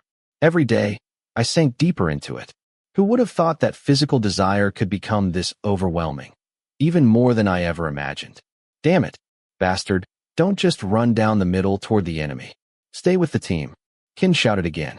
Living with him really felt like living with someone who had two completely different personalities. I looked up from the pile of documents. These days he barely checked anything anymore, leaving everything to me. The workload was still just as heavy as before. Most bosses would at least review their own accounts. But what the hell did I know? Paperwork wasn't exactly my strength. I could easily make mistakes, yet Kinn never seemed to care. You bastard Mew. You're the guard, not the attacker. Do your job. Oh, I stole the buff. Blind her. Yeah. Damn it. I was getting seriously annoyed. I wanted to yell that I was trying to balance columns of numbers here, making sure every single calculation was correct. Can you keep it down? I slammed the stack of papers onto the table. Kinn looked over at me. The corner of his mouth twitched before he calmly exited the game and returned to the home screen. Still hungry? He asked casually. I ignored him and looked at the wall clock instead. 3 o'clock in the afternoon. No. Today's Saturday, so I'm sleeping in his room tonight. As I'd already discovered over the past week, Kinn hardly let me out of his sight. The only times I saw my younger brother were during meals or if we happened to cross paths in the garden. It felt like I'd completely disappeared from everyone else's lives. I'd even started missing my friends. I told everyone I was busy studying because final exams were approaching and that Kinn had kindly offered to tutor me. Just thinking about that excuse made me want to die from embarrassment. Oh, you can go. I blinked. Was it really going to be that easy? Okay, but don't keep spamming me online or I'll turn my phone off. I caught the tiny smile tugging at Kinn's lips. He simply returned to his game. I organized the documents and continued checking the revenue reports. Silence filled the room. Several minutes passed. Then, something felt wrong. If Kinn was letting me leave this easily, then he was definitely planning something. Damn it. Sure enough. A few minutes later, Kinn removed his headset, shut down the computer, and stood up. I glanced over. He removed his wristwatch and placed it on the desk. Honestly, I still didn't understand why he wore a watch inside the house. Then, he slowly began unbuttoning his black shirt. One button, then another, until his shirt hung completely open, exposing the firm muscles of his chest. I quickly looked away. My heartbeat instantly became uneven. Goosebumps spread over my skin the moment I realized he was walking straight toward me. The air caught in my throat. I couldn't breathe. Before he could reach me, I hurried to my feet. I'm suddenly hungry. I'm going downstairs to eat. I grabbed the documents and headed toward the door. I barely made it 2 steps. Strong arms wrapped tightly around me from behind. Let me go. I struggled against him. I didn't know why. The more Kinn touched me, the weaker I became. Whenever he was close, my body simply melted. Why are you struggling? He buried his face against my neck and inhaled deeply. Shia Kinn. It's broad daylight. I tried pulling away again. He refused to let go. You're not sleeping with me tonight. His lips brushed softly across my shoulder. So I have to stock up first. If you don't see me for one day, will you die? I deliberately made my voice as rude as possible. Kinn laughed against my neck. His soft lips began sucking at my skin. Each kiss crept higher. Then, he gently bit my ear. Heat exploded through my entire body. My head spun. I'll let you go today, he whispered against my ear. But give me 1 round first. I tilted my head away. Unfortunately, that only gave him better access to my neck. And no, let me go. I'd completely lost my strength. Even while protesting, I stood perfectly still, feeling the softness of his hair brushing against my cheek. Kinn gently turned me around until I was facing him. I frowned. He leaned closer, inhaled beside my cheek, then lightly kissed my lips. Pulling back slightly, he looked into my eyes with obvious satisfaction. I want it slow and sweet. His low voice sent heat racing through me. No matter what expression Kinn wore, whether angry, serious, or even praying, I still found him fascinating. From the very first day until now, I had never once been able to resist that look of desire in his eyes. Hurry, lock the door. I nudged his chest. Kinn grinned happily before pushing me gently down onto the sofa. I blinked in surprise. I'd expected him to take me into the bedroom. Wait a minute. He kissed my forehead before walking toward the door. Over his shoulder he said, "Stay there." Oh. I looked back and forth between him and the bedroom, completely confused. You don't have to make love on a bed. He smiled, then walked over and switched off the air conditioner. We're not doing it on the balcony. I blurted out. The sofa's fine. The deep, husky tone of his voice made my heart pound. Okay. He disappeared into the bedroom. Moments later, he returned carrying a box of condoms and lubricant. My face instantly grew hot. My heart pounded even harder. Kinn walked over, gently cupped my face, and smiled down at me. I had no idea what expression I should make, or what I should even do. There I was, actually sitting there, waiting for whatever he wanted to do next. What the hell was wrong with me? Why wasn't I running out the door, Porsche? After a moment, Kinn pushed me down, so I was lying along the length of the sofa. I swallowed nervously and stared up at him. Supporting himself with both arms, he cupped my face before leaning down and capturing my lips in a heated kiss. He pressed our bodies tightly together until there wasn't any space left between us. His body was warm, his breathing uneven. His hair brushed lightly across my face as he kissed me. His lips stayed on mine until I finally had to gasp for air. Then his tongue slipped into my mouth, meeting mine in slow, lingering kisses. A pleasant tingling spread through my body as his hand slowly caressed my chest before trailing down over my abdomen. His fingers rested lower, making my breath catch. He left my lips to kiss along my jaw before moving to my neck, sucking and biting gently until I grew nervous. Hey, don't leave any marks. My voice came out hoarse, even though I already knew there were several. Like always, Kinn completely ignored me. His kisses traveled lower, across my collarbone, while he tugged my shirt upward. He lavished attention across my chest, leaving affectionate bites and kisses wherever he pleased. By the time he finally stopped, he'd left enough marks from my chest all the way down my thighs to make me groan. Ugh, that hurts. I complained as he returned to my chest once more. Instead of listening, he only smiled. His hand wandered lazily, deliberately teasing me until my patience finally snapped. Stop pretending, and just do it. I frowned, grabbed his wrist, and guided his hand where I wanted it. You're getting impatient. Kinn chuckled. You're developing nicely. He continued kissing lower while I tangled my fingers in his hair. Kinn. He seemed intent on savoring every inch of me, as though I were the only thing he wanted. The rhythm of his touch matched the pounding of my heartbeat. Oh, gently, I murmured, lifting my head slightly to watch him. His pace only grew steadier. Damn it. Kinn, that hurts. I protested again. It only made him grin. Eventually his attention shifted lower, and I gripped the sofa cushions tightly, struggling to keep quiet. Argo. My breathing became shorter and shorter. Kinn. My body trembled uncontrollably. Everything became overwhelming. I could barely think straight anymore. When he finally paused, he reached for the lubricant before preparing me with practiced patience. Ugh. Kinn. I can't take any.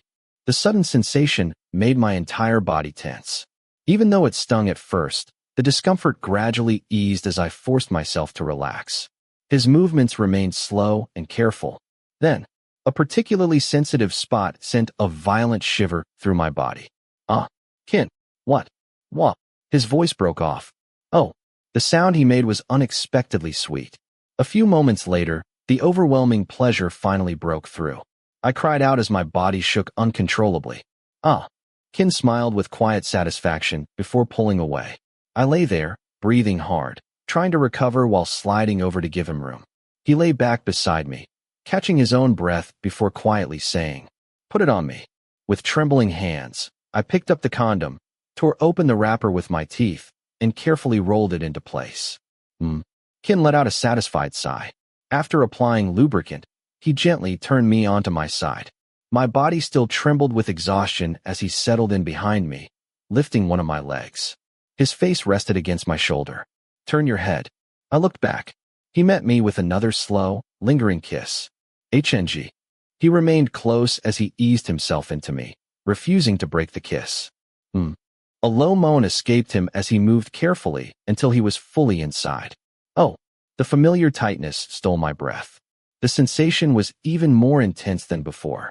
For a while, neither of us spoke. Only our uneven breathing filled the room. "So beautiful," Kinn murmured roughly. "So unbelievably beautiful." Still lying behind me, he held my hip, guiding my movements while watching us with unmistakable admiration. Kinn. I whispered his name without thinking. Hearing myself say it only made everything feel even stronger. "Porsche." He closed his eyes. "You're so tight." His breathing grew ragged as he gradually increased his pace before slowing again, finding the rhythm that made my entire body tremble. Go. Every movement stole another breath from me. Finally, he turned me gently onto my back. holding my knees. He repositioned himself before entering me again in one smooth motion. I gasped. Kinn, that's too much. The sofa shifted beneath us. Our breathing became faster.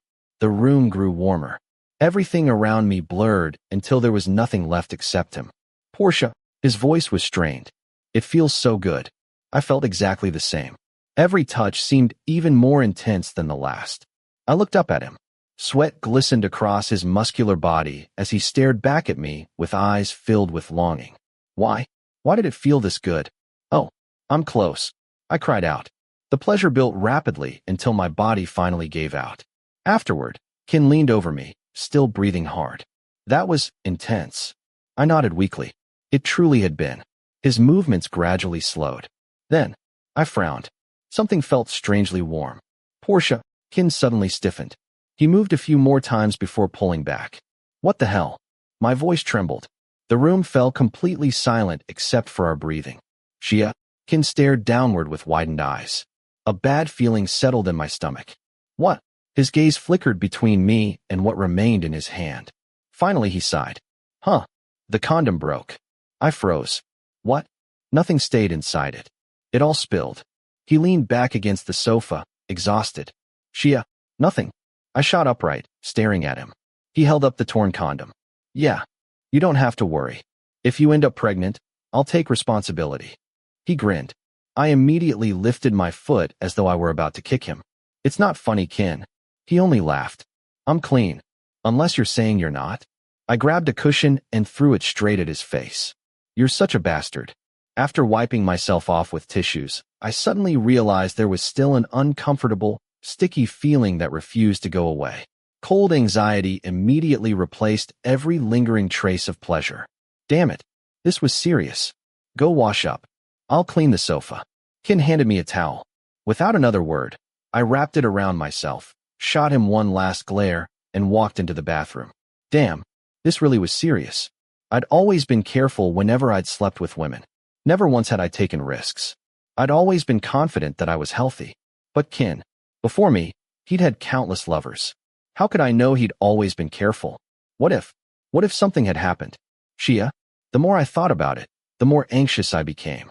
After washing up, I grabbed my phone and searched online about broken condoms. The advice was almost unanimous.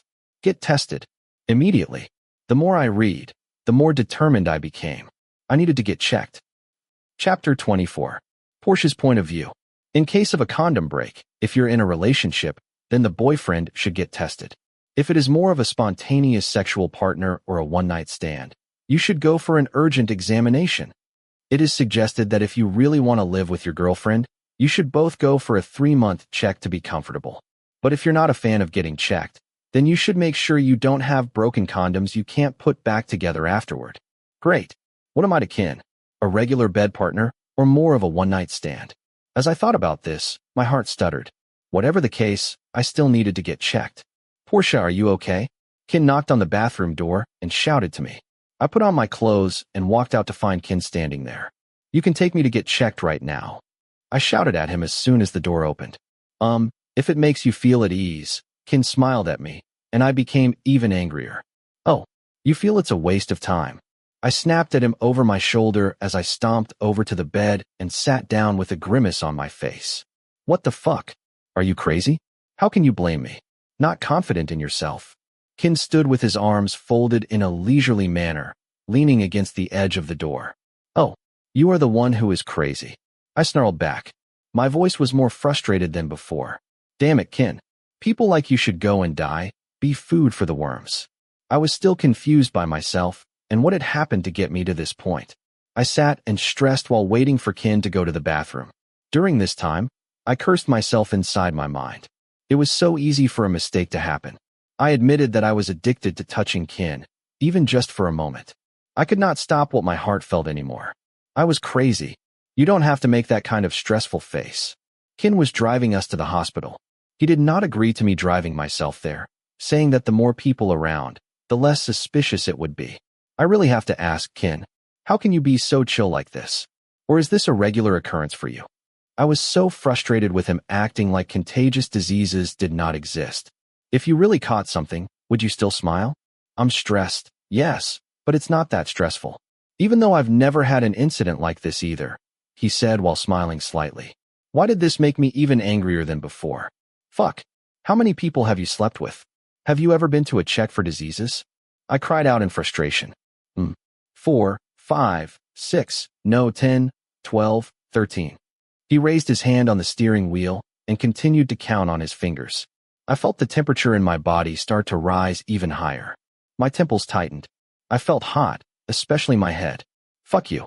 You're so promiscuous. I interrupted. Kinn turned and gave me a grin. It's fine. All of those people have been checked by me every time. Kinn glanced at me again, then back at the road. Oh yeah? I felt so frustrated and angry that I wanted to kick Kinn out of the car. I sat with a frown all the way to the hospital. My face was numb from maintaining an indifferent expression while I did my medical history and told the nurse why I was here.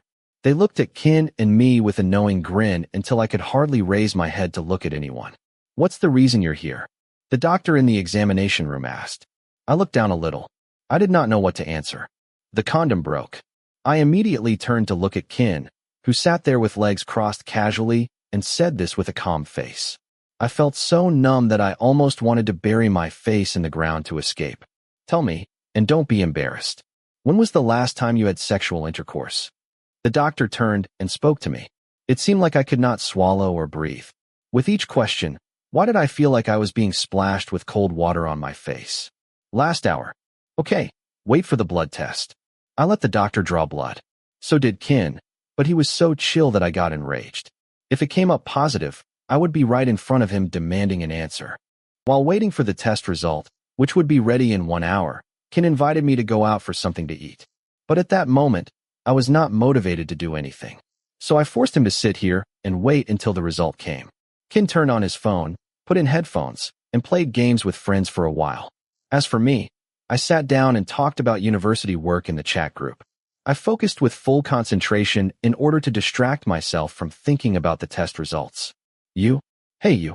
I called Kinn, who could not hear me, so I reached out to take out his headphones. He raised his eyebrows and turned to look at me questioningly. I have to leave the house tomorrow. I've got to go to Tim's dormitory to work on a project, I told him. No. Kinn turned back to his phone. I closed my eyes and gave a hard sigh. It's not going to work this way. I have to help them do it, I said reasonably. This bastard was getting more and more annoying. So have your friends come and do it at home. Why? I asked, frustrated. Come and do it at home. I don't want you to leave. Another issue will happen. It's nothing, right? I can go to university for a week.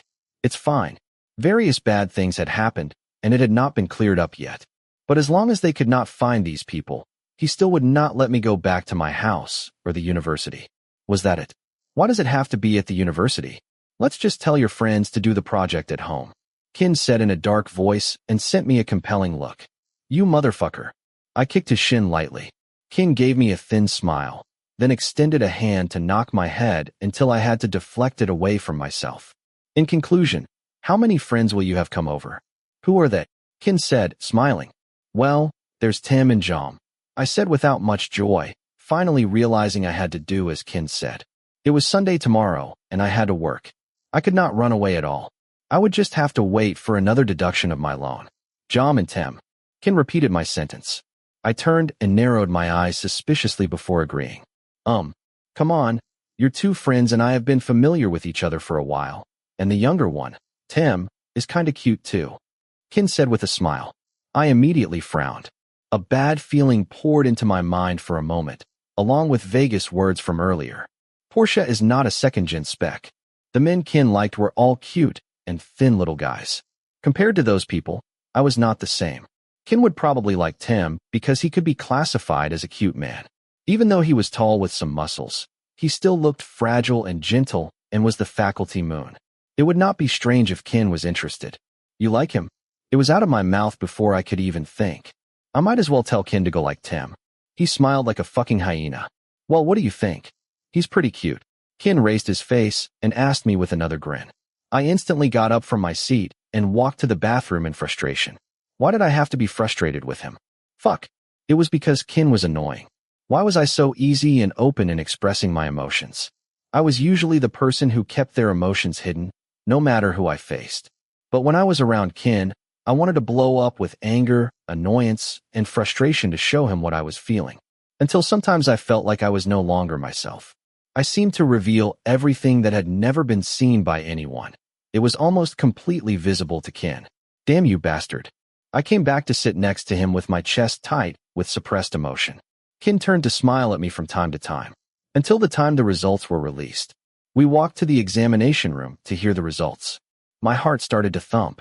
I felt a sudden sense of panic. Kinn received his blood results first. I stared at his face intently. Negative, Kinn said. I frowned. What does that mean? I had little knowledge of these kinds of medical tests. I had never studied and never tried to understand them. I'm infected, Kinn shouted in alarm. My face went numb immediately. Shock came so quickly that I was stunned, unable to act normally. Not really, right? He was just kidding, right? Hey, I'm kidding. Negative means I'm clean. He hooked an arm around my neck and pulled me toward him as he spoke in an amused tone. I snapped out of my shock when it was obvious he was joking, so I rammed my elbow into his side with full force. Bastard. I'm totally frustrated. I cried out. The nurses were smiling. I turned my face away, a little embarrassed. It's okay. Check it too, like this. Kinn said with a smiling face, then paused. What? Like this I can come in you anytime. Kinn whispered into my ear with a low voice. I suddenly raised my head and kicked him with full force. Dream on. I pushed him away from me, then hurriedly walked out of there. Shia. Damn. In Kinn's head there were only these sorts of thoughts? I was relieved, but there was still a lot of indignation toward Kinn, and the fact that it all bothered me so much. When I got in the car, I sat in the front, stressed, not speaking. Are you okay? Kinn started driving. His eyes kept glancing at me all the time. I played a little bit. It's not funny. Kinn must have thought that I was angry about the results that he teased me over. But really, I was mad at him for everything. Damn it. What the fuck is wrong now? So touchy. I did not get complacent over this bullshit. I hated you. I am not touchy. I snapped back. Kinn only laughed, and the more I saw this, the more annoyed I became. You don't have to worry. I'm hungry, and we still need to eat. I'll let you choose. I thought for a moment. Now it was time for dinner. That I was very frustrated may be because of anger and hunger. In any case, what had happened today consumed a lot of energy. I could choose the restaurant. It was going to be very expensive. Pay attention to the fact that you bother me. The same shop that you took me to eat last time, I answered in a whine. Kinn went from smiling to frowning little by little. It was expensive. That day, I saw he paid tens of thousands. Today I would break that record. I would eat every single thing that I wanted. Could it be another restaurant? Kinn turned to me and said in a smooth voice, I want to eat uni. I said in a serious tone, staring back at him. Then we can go to another place. It's just as delicious there too. I began to wonder if it was or not. As soon as I spoke about that restaurant, Kinn seemed to have changed. But he was the one who had taken me to that restaurant in the first place. No, I'll eat at that restaurant. You said it's up to me, Kinn. I was not going to let him annoy me alone. I would bother him by playing a little too. I wanted to know why it was so bad to go to this restaurant. Choose another restaurant, and I'll take you there immediately. Kinn said tiredly. I said I wanted to eat at that restaurant. If you don't take me, turn the car around and go back home. I'm not dealing with you. I snapped. But in my heart, I secretly smiled a little to see Kinn getting upset. Oh my gosh. I could not resist smiling. Kinn was really frustrated. Kinn turned the car into the alley next to the restaurant. He was the one who was taking me to eat. He could not get frustrated because it was expensive. The car moved and stopped in front of the slightly old-fashioned Japanese restaurant. And as usual, when we entered the place, everyone greeted Kinn with good service and we were seated instantly. Bring 10 uni for me. I ordered the staff. Kinn turned to look at me a little. He sat with a sullen face, saying nothing for a while. I did not care. Today he had to be ruined because of me. I had been angry from the time the condom broke until he deceived me at the hospital. I would pay it back. Yes, Kinn. Do you want the same? The female employee said, smiling. If there was something very expensive on the menu, I intended to order them all. Yes. You order just enough to eat. Kinn said to the waiter and turned to me, urging me to stop dipping into the menu. I was not going to be like that day where I was too nervous to order much. Today, I had learned how this went. You're going to eat it all? Kinn asked again. Yes. I grinned in satisfaction. Then I sat and waited for the employee to serve the food. I managed to eat the food in front of me. Kinn complained that I ordered a lot, But it was a little too late, and I turned a deaf ear anyway and continued eating. You want some? I put a plate of uni in front of myself and offered one to Kinn. In all, there were 10 plates, with 2 on each plate. Kinn looked at the plate quietly, then shook his head in refusal. You don't like it? Or are you allergic? I asked curiously. No. He acted like he thought of something and then secretly sighed. Even though I wondered at Kinn's attitude, the beauty of the food in front of me was more interesting. I ordered a pan-type takoyaki, and I had to drop it in the batter and cook it myself. I started thinking about the games on my old computer. One of them was a game where you open a takoyaki shop and have to compete against a set timer. I thought it was fun at the time and did not consider it weird. So when I had the opportunity to experience new things, I wanted to try them. Damn it. I put the batter on and dropped it into the pan, but it became misshapen almost instantly. I did not want to worry about it. Kinn looked over with a smile. I know the way how to do it. I've seen it before. I was very fond of new toys. But this was not fun. I could not seem to get the knack of doing it properly. Kinn used the utensils to flip them over to make them round one at a time. This one is a good one. What the hell? Kinn used a chopstick to point at one of the distorted, shaped takoyaki. I had a slight frown because it was certainly weird enough. I turned the takoyaki back and forth, and when I was sure it was cooked, I poked it and blew on it to cool it down. When it felt warm, I extended it to Kinn's mouth. Huh. You want me to be the taster, dummy? Kinn raised his eyebrows and grinned before accepting the takoyaki. Can you eat it? I asked seriously. I let him eat it first for fear that I would not be able to eat it the correct way. Even if the ingredients were not made by myself, they were sure to taste delicious. But the shape scared me. It's okay, Kinn said before picking up the tea to drink. It's almost burning. I'll help you with the rest, the employee said with a smile. He then picked up the wooden utensils to help make the takoyaki properly. Thank you, I said in a polite tone. I thought it had to be twisted in a crooked way. I can remember when Kinn had ordered Kinn to try this dish. That time it turned out the same way. Kinn, who was smiling at me, suddenly had a tense face. I looked from him to the employee alternately. Sorry, I shouldn't have said that. The employee hurried to finish the takoyaki. Kinn's face had an even more stressed look, and he sat very still. Until I did not dare to ask the question on the tip of my tongue. Who was Tawan?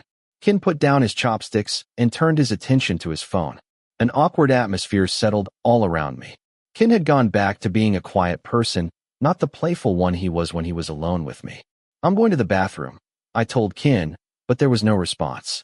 I walked along the path to the bathroom, did my business, washed my hands, and then walked to the smoking spot the place had prepared.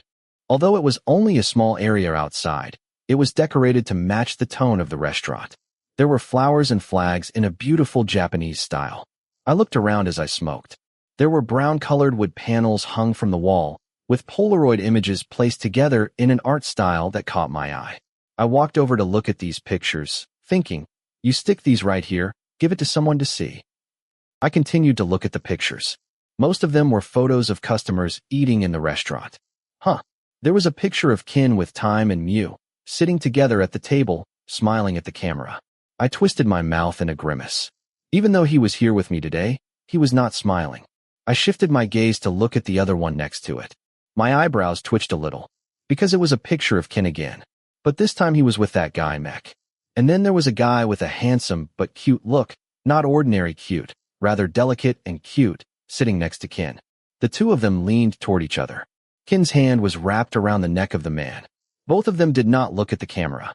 They looked at each other and smiled at each other.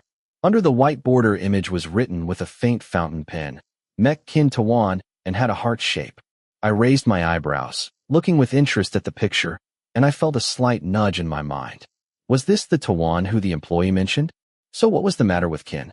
KinnPorsche, Kinn asked me to check if there's nothing you need and lead you back to your table.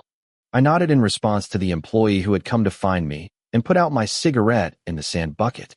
I pondered the whole way back over that picture with the same questions circling in my head. Upon arriving back at the table, I saw that Kinn was still as sullen as before. You were gone for a long time. Went for a smoke. Hurry up and eat so we can quickly return, Kinn said in a cold tone. I could not help but feel frustrated. In the photo, he could still smile. Now that I was here with him, it was different.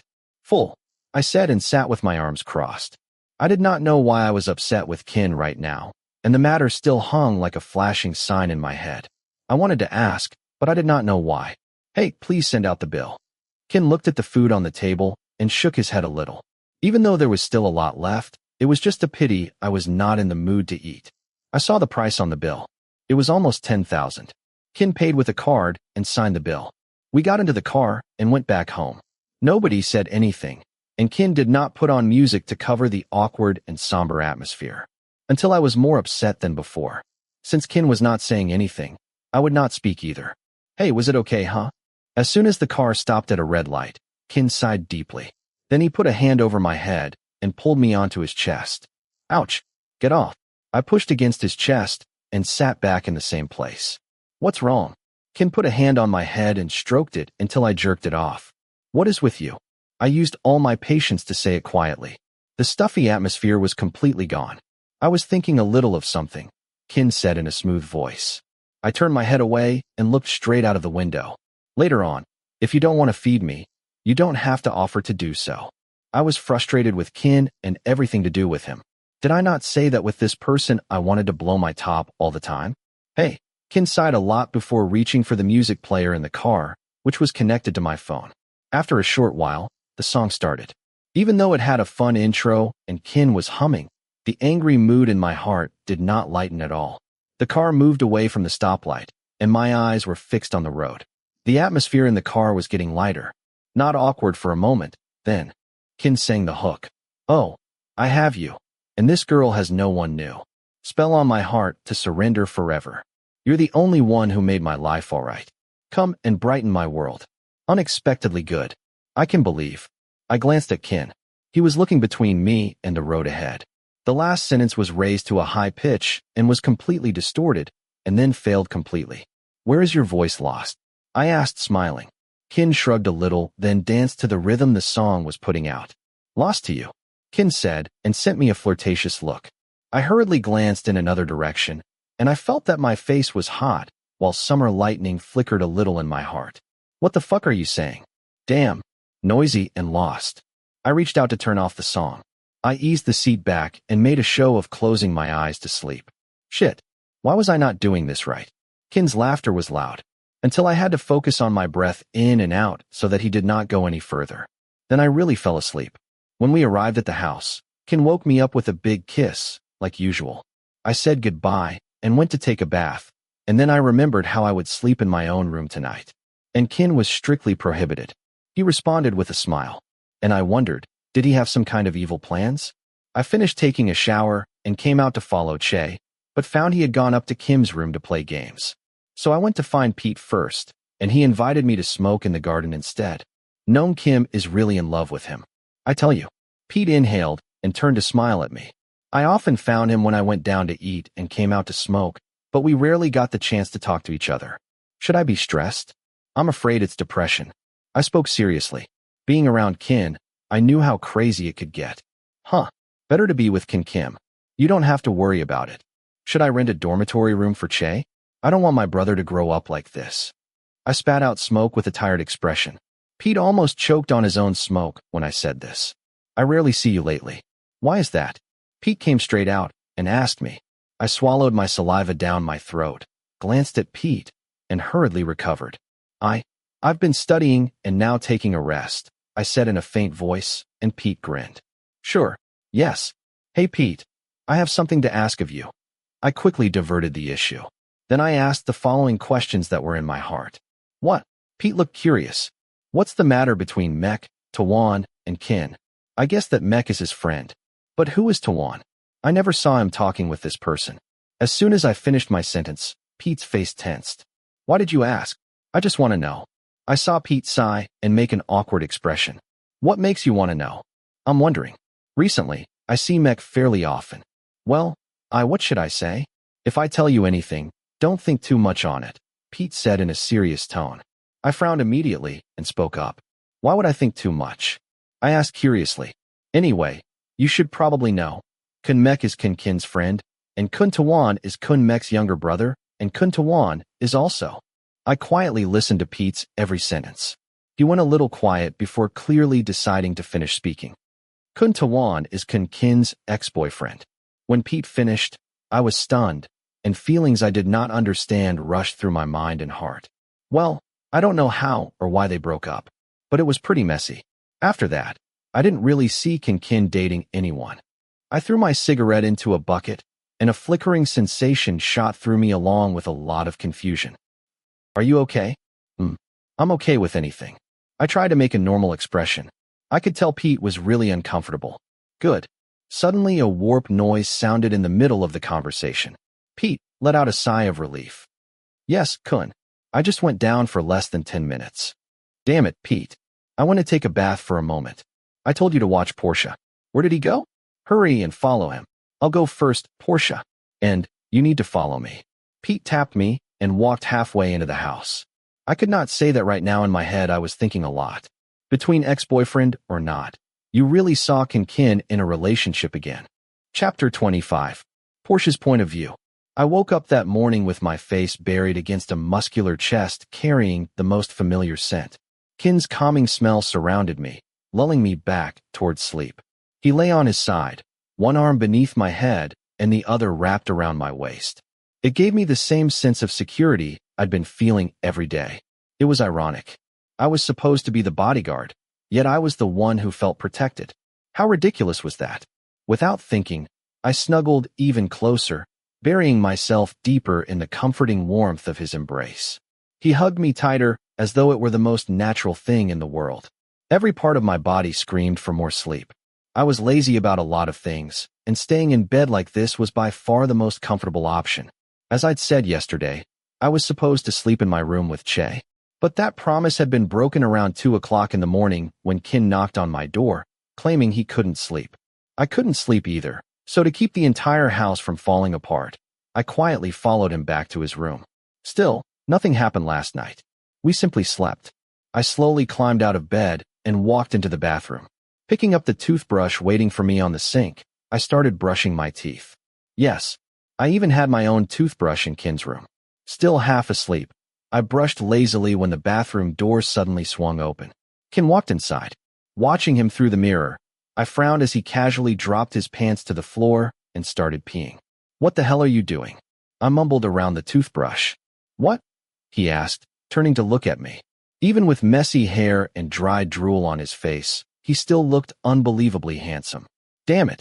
Have some manners, I muttered after rinsing my mouth. What a shameless bastard. Rolling my eyes, I focused on washing my face. Why are you embarrassed? Kinn asked casually. We've already seen each other's bodies. You should be used to it by now. You're seriously comfortable doing that? Of course. This is my house. I can do whatever I want. He grinned. Look. I turned away from the faucet just in time to see him swinging his dick from side to side while he was still peeing. My eyes widened in disgust. Damn it. That's disgusting. You got pee all over the toilet. I shouted. A deep laugh rumbled from his throat as he picked up the spray hose and started cleaning the mess. I dried my face with a clean towel, staring at my reflection and refusing to acknowledge Kinn's ridiculous behavior. A moment later, I felt his muscular chest pressed gently against my back. His arms wrapped around my waist. Then he turned me around, lowered his head, and placed a quick kiss on my lips. Fuck. The unexpected kiss startled me, making me stumble backward. Morning kiss, he murmured before casually walking out of the bathroom. I stood there speechless, flustered. My heart pounded with an unfamiliar rhythm, as though 1,000 butterflies had suddenly taken flight inside my stomach. Slowly, a small smile spread across my lips. Bastard. Afterward, I went back to my room to shower and get dressed, ignoring the curious stares from the bodyguards along the way. Their resentment and displeasure no longer bothered me the way they once had. Once I finished changing, I headed to the dining room for breakfast. Che, Pete, Arm, and Fawn were already there. What's wrong? I asked as I sat beside my little brother. Che immediately glared at me. You left again last night. Everyone at the table looked at me. I instantly became stiff. Looking around innocently, I pretended not to hear him. Damn it. Did you really have to ask that in front of everyone? Ugh. I hate Kim. I hate him. I really hate him. Che furiously stabbed his spoon into his omelet over and over. What did he do? I asked, completely confused. He stared into my eyes as though he wanted to explain, but in the end, he simply sighed. I hate him for no reason. He stood, picked up his plate, and stomped out of the dining room. What the hell was that? I watched him leave. The others also looked after him while pretending they hadn't been paying attention. Porsche, eat something. You'll like today's food, Fawn said. I glanced across the table. Almost everything being served was something I actually liked. Where had all the vegetables gone? Oh, these are all your favorites, Arm teased. If you want something, the whole house changes for you. I narrowed my eyes. Then I remembered complaining to Kinn about how every meal in the mansion was full of vegetables and spicy dishes I couldn't stand. For days I'd survived on plain rice and omelets until I felt like I was turning into one. Only recently had the menu suddenly changed.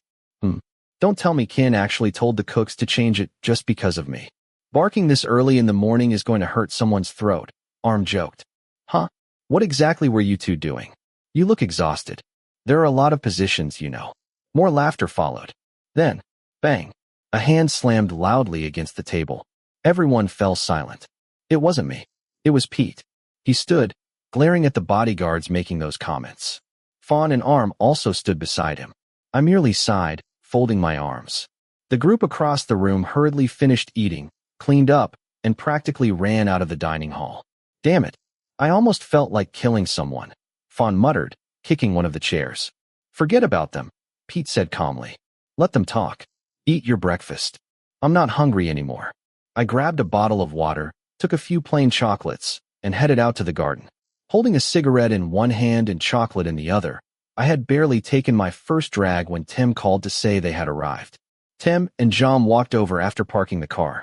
I sat at the garden table with our project papers spread across it while Pete joined us for a while.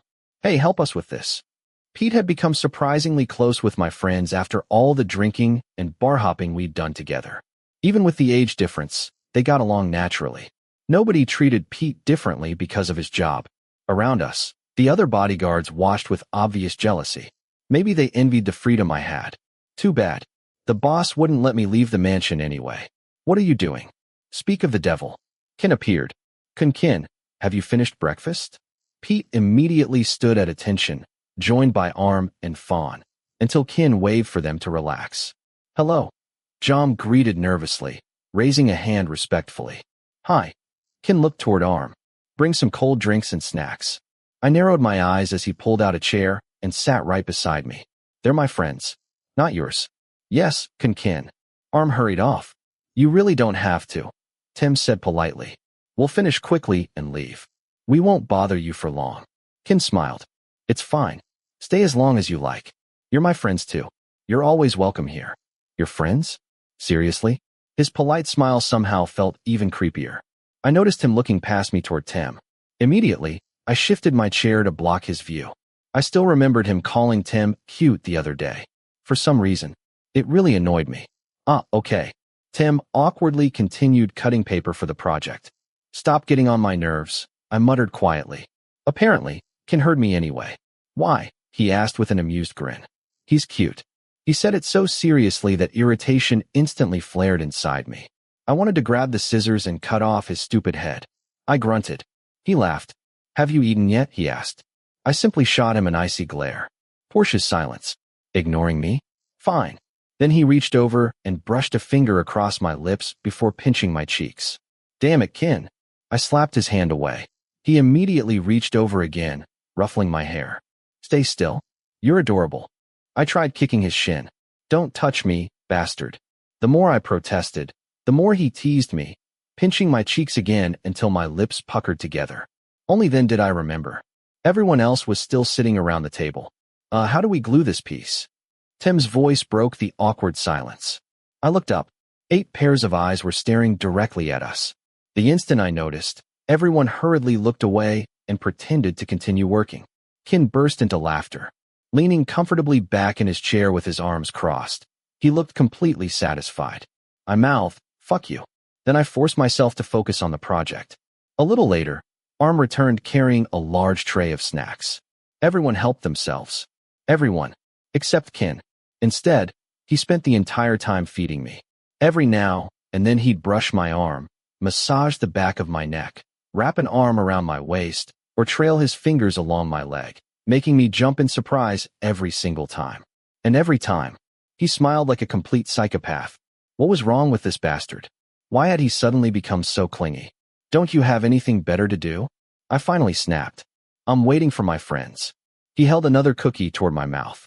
Then wait somewhere else. You're not welcome here. I spoke firmly while chewing the cookie anyway. I'm trying to work here. It's my house, he replied smugly. I'll wait wherever I want. Fine. If he wasn't moving, then I would. I stood, picked up my chair, and carried it over beside Pete and Fawn. Move. The two of them looked at me, then at Kinn, then back at me. Move your asses. I'm sitting here. They immediately shifted over to make room. Tim passed the plate of snacks to Jom. Already full, Jom asked as he picked up a cookie. Tim simply glanced at me with an unreadable expression. Oh, you're all here too. Tay walked over cheerfully with Time and Mew. Everyone except me greeted them respectfully. I didn't hate them. I just didn't particularly like them either. We're working here? Mew asked, placing a notebook on the table. Apparently, they were doing their report too. Yep. Right here, Kinn answered. Arm quickly brought over more chairs. Tay leaned toward Tem. You guys are working on the report too? Tem nodded. Then once we're done, let's all go get something to eat. Finish the report first, Mew reminded everyone. I lowered my head and returned to my notes. Still, I couldn't concentrate. Kinn kept staring at me from across the table. What are you looking at? I mouthed silently. He simply shrugged. Is this report ever going to be finished? Kinn suddenly asked. Everyone looked up. It'll be done soon, Jom answered stiffly. We'll finish quickly and head back. I'm not chasing you away, Kinn said with a laugh. I was thinking that after we're done, we could all go out for drinks. Jom glanced awkwardly at me. Porsche, what do you think? Tem asked carefully. I stared straight at Kinn. He merely grinned. And you, Tem? Kinn asked directly. Where do you want to go? Tem practically shrank into his chair. What kind of pressure is this? He muttered under his breath. Hey, Kinn. Tom suddenly interrupted while looking down at his phone. Have you watched Noam Marsh's new drama yet? I frowned. Even though he'd spoken quietly, I heard every word. Kinn immediately stiffened. What do you mean? He asked. It's Noam Marsh. His new drama just aired. He's the lead actor. Tom held up his phone. He looks really cute. Kinn looked even more uncomfortable. What are you talking about? Tay elbowed Time in the side and glanced nervously between Kinn and me. Time remained completely oblivious. Oh, don't you know him? He's the one Kinn said was the best out of everyone he'd ever been with. I froze. My heart clenched painfully. What the hell are you saying? Shut up. Tay wrapped an arm around Time's neck and slapped a hand over his mouth. Ow. I just saw it on Facebook. Time struggled while Kinn silently reached for his glass of water. His face remained unreadable. As for me, the uneasy feeling inside my chest continued to grow. First Tawan, now Marsh. And according to them, Marsh had been the best lover Kinn had ever had. Why did every new thing I learned about him hurt so much? My heart hurt. My pride hurt. I couldn't stay there any longer. I'll be right back. I'm going to the bathroom. I told Tim before walking away. I needed to clear my head. As much as I hated admitting it, there was only one explanation for what I was feeling. I was fucking jealous. I walked back into the house, returned to my room, and splashed cold water onto my face. Tawan, Marsh. I needed to prepare myself if I was really going to accept that my feelings for Kinn had grown this deep. Sometimes it felt like my heart stopped working altogether. All I could think about was him. It was insane. Whenever he was around, I forgot everything else. Little by little, the pain and confusion began to fade. In their place came something deeper. A strange tingling feeling spread through my stomach, as though thousands of tiny ants were crawling inside me. This was more than simple lust. I was sure of it. I hated this version of myself. I'd become so attached to Kinn that I was actually jealous of his past lovers. I shouldn't feel this way. So, how was I supposed to deal with it? Are you okay? The moment I stepped outside, Kinn's voice startled me. He was leaning against the wall beside my door with his arms folded, obviously waiting for me. What? I answered shortly, avoiding his eyes. I'll finish the report quickly, then I'll take you out to eat. He reached over and ruffled my hair. I'm not going. I stepped away, glaring at him. I'm not in the mood. Don't tell me you're thinking about what Time said. He reached for my neck, trying to pull me closer, but I immediately dodged his hand. Chapter 26. You're the one who sent these pictures to my brother, aren't you? An angry voice echoed throughout the rented house on the outskirts of the city. Calm down, Kunmek. You've got a twisted sense of humor, Big. And you actually had the nerve to send all of this to my brother. Do you have any idea what Tawan went through just to forget that bastard? Mech's anger continued to boil. Someone had secretly been sending Tawan photos and even videos of Kinn's daily life. It had been over a year since Kinn and Tawan broke up, yet the wound in his brother's heart had never healed. The pain still haunted Tawan in his sleep, and Mech couldn't bear watching him suffer any longer. What hurt the most was that the person who had broken his precious brother's heart had once been Mech's best friend, someone who had treated him like a younger brother. But, Mech, if you really want to help Tawan, wouldn't it be better to give him what he wants? Big spoke calmly, masking his true intentions beneath his words. Mech stared coldly into his eyes. Watch your mouth, Big. My brother may still have feelings for Kinn, but I know damn well you see Kinn differently too. So stop hiding behind my brother, or I'll make you regret it. Calm down, Mech. What are you talking about? Big casually took a drag from his cigarette. Mech narrowed his eyes. You fucking psycho. He shouted without the slightest fear of the men standing nearby. Big slowly smiled. Then I'm no different from your brother. The wicked grin on his face made Mech glare at him even harder. Mark my words, Big. Stay away from my brother. But, Mech, shouldn't you ask Tawan what he wants first? Big lazily brushed a finger across his lower lip. If Tawan still wants Kinn back, then I'd be more than happy to take Porsche for myself. Mech looked between the two men in disgust. One was supposed to be Kinn's trusted subordinate. The other, no, he was nothing but a venomous snake waiting for the perfect chance to strike. Mech knew the two of them were plotting something behind the scenes. He wanted to warn Kinn, but he had no idea how. Come on, Mech. Think about it. Big continued trying to persuade him. Instead of answering, Mech kicked the base of the sofa with all his strength. Several men stepped forward to restrain him, but Big raised a hand to stop them. Mech shoved their hands away and stormed outside. He climbed into his car and slammed both fists against the steering wheel. Shit. He ran a hand through his hair. A few moments later, his phone rang. An international call. Yes, His voice immediately softened. Did you find him? I just left. I need you to do me a favor, Mech. But shouldn't everything already be over, I thought you knew me better than that. I won't settle for an ending like this. But, I don't want you getting dragged back into this nightmare. You have to help me, Mech. Because if you don't, I'll do everything myself. Mech sighed. Then, when are you coming back to Thailand? Now. Kinn's point of view. Porsche.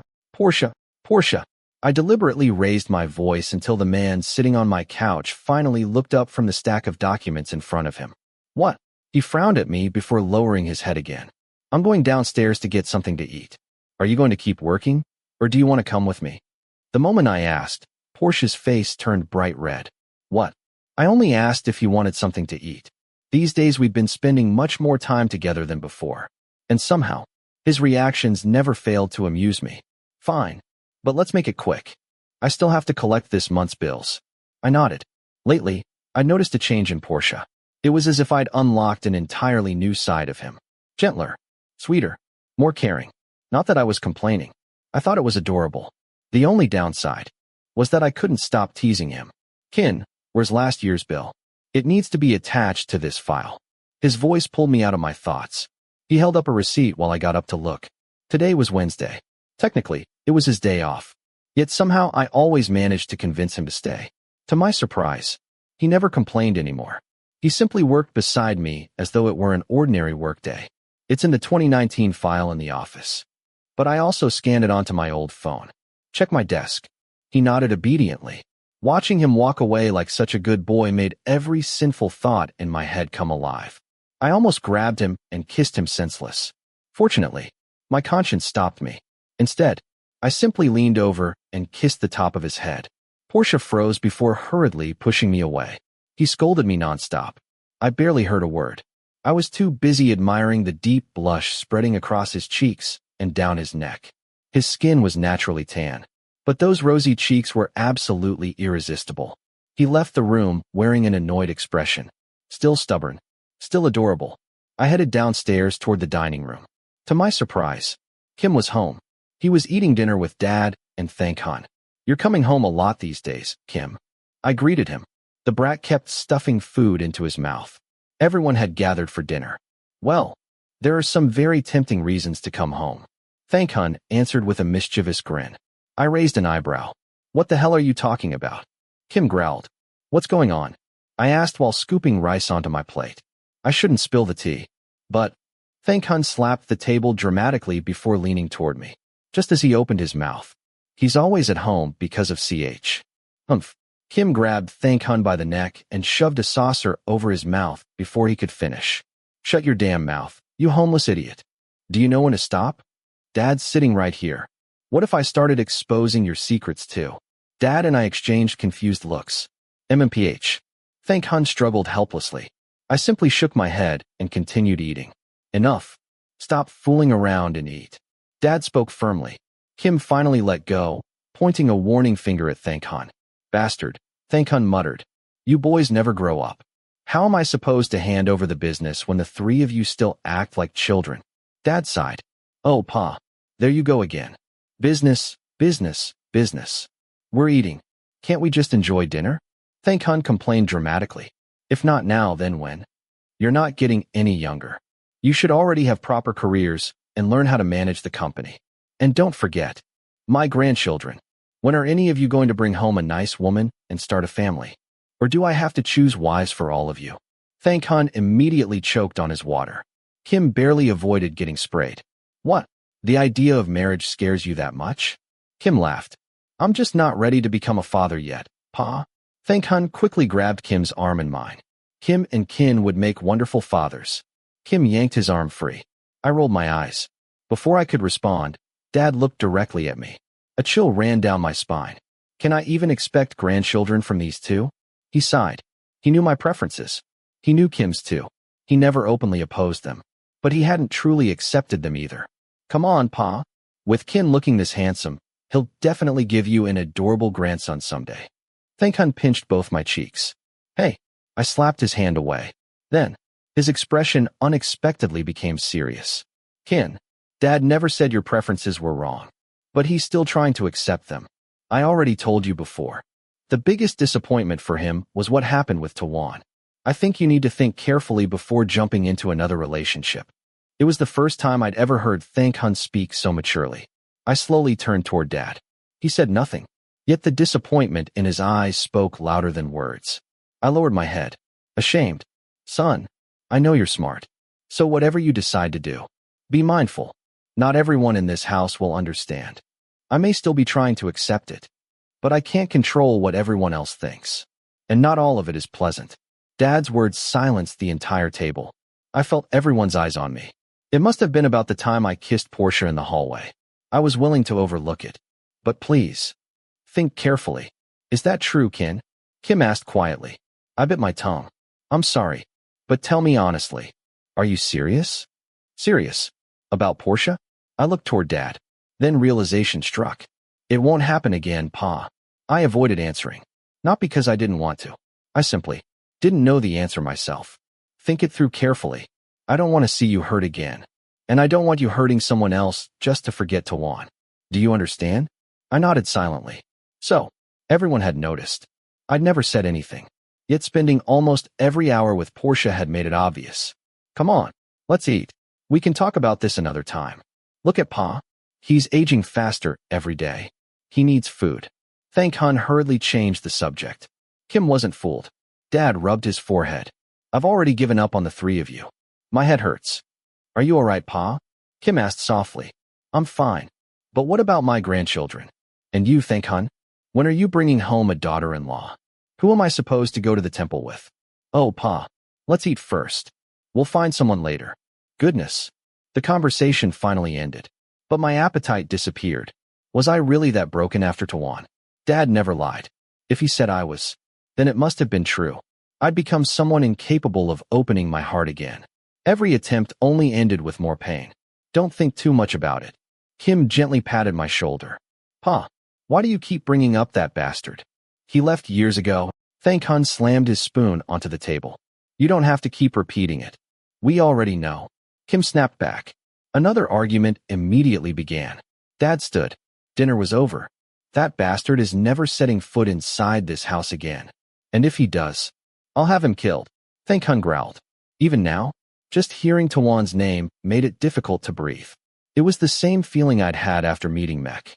Everything about that relationship still haunted me. I'll head upstairs. I quietly excused myself. Meeting Porsche had felt like a blessing. He'd slowly pulled my attention away from Tawan. But lately, the closer I grew to Porsche, the more frightened I became. It felt as though he was gradually replacing Tawan inside my heart. That terrified me. As I reached my room, a familiar voice drifted from my office. My eyes were not yet weary. The sky without the sun was blurry. But my life without you was much scarier. The moment I heard it, I froze. Then I rushed into the office and snatched my old phone from Porsche's hands. And not that one. The other phone. I hurriedly grabbed the correct phone and handed him another instead. Porsche blinked in surprise. Sorry. There were 2 drawers. I mixed them up. He took the phone back without meeting my eyes. You can stop working. We'll finish tomorrow. He looked frustrated. Still, he quietly cleaned up before leaving the room. I watched him disappear down the hallway. Then I sank onto the sofa. The old phone rested silently in my hand. I'd forgotten to hide it. It still held countless memories of Tawan. More than a year had passed since we broke up. Yet every memory still hurt. Our 3 years together hadn't ended beautifully. At first, everything had been wonderful. Eventually, we only hurt each other. Our relationship became unbearably toxic. Even so, I couldn't completely erase those memories. He had once been the person I loved the most. He'd also become the greatest pain of my life. After him, I became terrified of commitment, terrified of loving someone again, because the person I trusted most had betrayed me. He'd been seeing someone else throughout our relationship. I was the fool who believed every lie. Love turned out to be nothing more than an illusion. He tried contacting me afterward. I blocked every possible way he could reach me. Back then, I couldn't even bear seeing him. I desperately tried to erase him by throwing myself into meaningless relationships. A different partner every day. Anything. Just to fill the emptiness he'd left behind. I never imagined I'd take anyone seriously again. Then, I met Porsche. Every time he was near, breathing became difficult. But I still couldn't understand where these feelings were leading me. That uncertainty terrified me. The thought of falling in love with Porsche, the same way I'd once loved Tawan, only to lose everything again. It scared me more than anything. I knew I was falling for him. I wanted to hold him, kiss him, see him every day. Yet something inside me kept resisting. I was afraid. For weeks I tried keeping my distance. But I couldn't. Absence truly made the heart grow fonder. And it was driving me insane. I pressed play on the old video again. The memories flooded back. Then I finally understood. I wasn't only afraid of commitment. I was afraid of turning Porsche into nothing more than a rebound. Even that Japanese restaurant. Porsche's favorite dish had been Tawan's favorite too. It had been our restaurant. Our memories. Everything felt frighteningly familiar. Their stubbornness. Their childish complaints. Their unexpectedly adorable sides. Porsche looked tough. Yet deep down he was just a soft-hearted fool. He wasn't someone I'd intended to fall for. Yet every single day, he stole my breath away. I kept scrolling through old photos, old videos, old messages, one after another. It had taken me so long to move on. Yet one careless mistake had reopened everything. The painful memories refused to stop. Eventually, without realizing it, I fell asleep.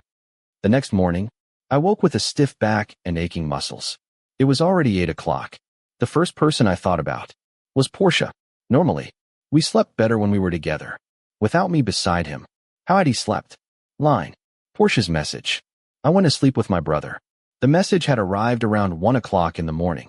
Still half asleep, I replied. Kinn's message. Sorry, I fell asleep. A few moments later, Porsche's message. Yeah, it's fine. I'm already at school. Kinn's message. How did you get there? Porsche's message. Tem picked me up. I had an exam this morning, so I had to leave early. Kinn's message. Okay. I closed our chat and opened my friends group conversation. The nonstop notifications immediately annoyed me. After reading a few messages, I swore. Shit. Today was our high school reunion. I'd completely forgotten. Everyone was discussing clothes and food, while I was still rotting on my sofa. Kinn's message. I can't make it. Totally forgot. Time's message. Stop joking. We've planned this for months. Kinn's message. Too lazy. Tay's message. Just show up and eat. Mew's message. If Kinn isn't going, I'm not going either. Time's message. You bastards. Everyone's coming. People have been planning this for months. Don't ruin it. Tay's message. I already made the reservation. You don't have a choice. I dropped my phone beside me. Damn it. I really didn't want to go. Still, they'd already arranged everything. It wasn't even an official gathering. Just dinner with old classmates. But after everything that had happened, it couldn't have come at a worse time. I felt exhausted. Completely drained. After lying around for a while, I checked Facebook. Porsche wasn't very active online. But today, I noticed he'd been joking around with Tim and Jom in the comments. Reading their exchange made me smile. Porsche could bully anyone, except his own friends. Watching them tease each other warmed my heart. Seeing Porsche happy made me happy too. Yet, the more I let him believe there might be something between us, the greater the chance I'd eventually destroy that happiness. I couldn't keep doing this. I needed clarity before taking another step. As arrogant as it sounded, I knew Porsche liked me. His eyes, his reactions, the way he always found me in a crowd. He wore his feelings openly. Porsche was as clear as a calm lagoon. I was a stormy sea. Before I stepped into another relationship, I needed to clear the water first. Honestly, Porsche wasn't even my usual type. Yet somehow, without trying, he'd made me fall for him. Everything about him felt effortless, natural. That only made me love him more. Maybe it was selfish, but I needed to be absolutely certain. That evening, I went to the reunion. Porsche had asked for the night off because of a judo competition. I agreed immediately, so Big accompanied me instead. The reunion was held at an upscale restaurant inside one of Bangkok's famous hotels. The atmosphere was lively. Old friends laughed and chatted around the large table. Some former roommates had brought their partners too. Oh my God, you're finally back from England. Everyone stood to welcome a newcomer. Fidawan invited me. I only found out yesterday. Mech. He nodded at me before looking for a seat. You can sit beside Kinn. Someone offered. My throat instantly went dry. The whole table welcomed Mech warmly. It had been years since he'd returned from England. Meanwhile, I sat silently beside my ex-boyfriend's younger brother. Mech and I had once been close. We'd attended elementary school and high school together. Everything ended the day I broke up with Tawan. He blamed me. I never got the chance to explain. Hey, why didn't you invite me? Mech smiled. I forgot about it too. I only remembered this morning. I forced myself to stay calm. My head pounded. When are you going back to England? Tay asked. Mech raised an eyebrow. Excuse me. I'm just asking. Tay shrugged. Everyone knew what had happened between me and Tawan. They also knew Mech once came looking for me to settle the score. I'll stay a little longer. I still have unfinished business. What business? Tay asked again. Mech smirked. Why are you suddenly so interested in me? Bored of your husband already? Careful. You might catch an STD if you keep sleeping around. Watch your mouth. Time slammed the table before things escalated further. One of our classmates quickly changed the subject. Soon, Time and Tay stepped outside to take pictures. Didn't your favorite bodyguard come today? Mech suddenly asked. I frowned. Who? Porsche. The one you brought last time.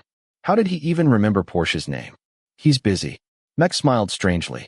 A chill crawled down my spine. Why? Why was he asking about Porsche? Not long afterward, Mech stepped outside to answer a phone call. When he returned, he wasn't alone. Kinn. Mew quietly grabbed my arm. His face had gone pale. I looked toward the entrance. Everyone, this is my brother. Come join us. Mech announced. My entire body froze. Time stopped. Then, our eyes met. Hey, that familiar voice. The voice I'd spent years trying to forget.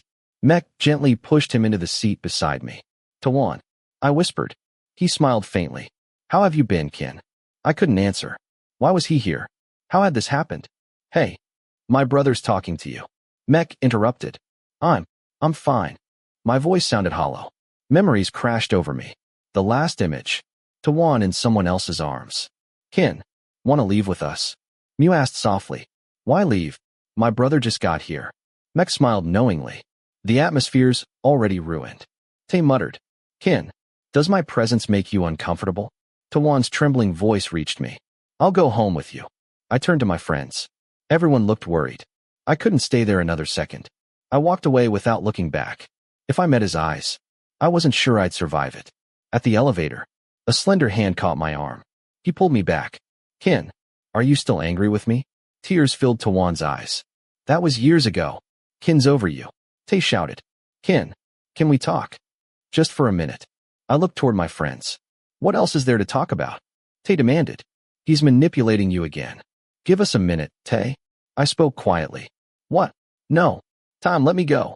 We'll wait downstairs. Tom finally said. The elevator doors closed. What is it, Phi? I pulled my arm away. Why are you calling me that? Are you still angry? No. I miss. When did you come back? I interrupted him. I couldn't hear those words. Not again. 3 or 4 days ago. I wanted to see you. Please. Let me apologize. It's been too long. I don't even remember anymore. Kinn, don't say that. His eyes desperately searched mine. Enjoy your stay in Thailand. I have to go. The elevator arrived. I stepped inside.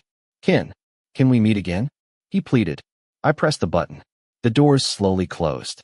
I smiled faintly, but I never answered. The moment the doors shut, tears spilled down my face.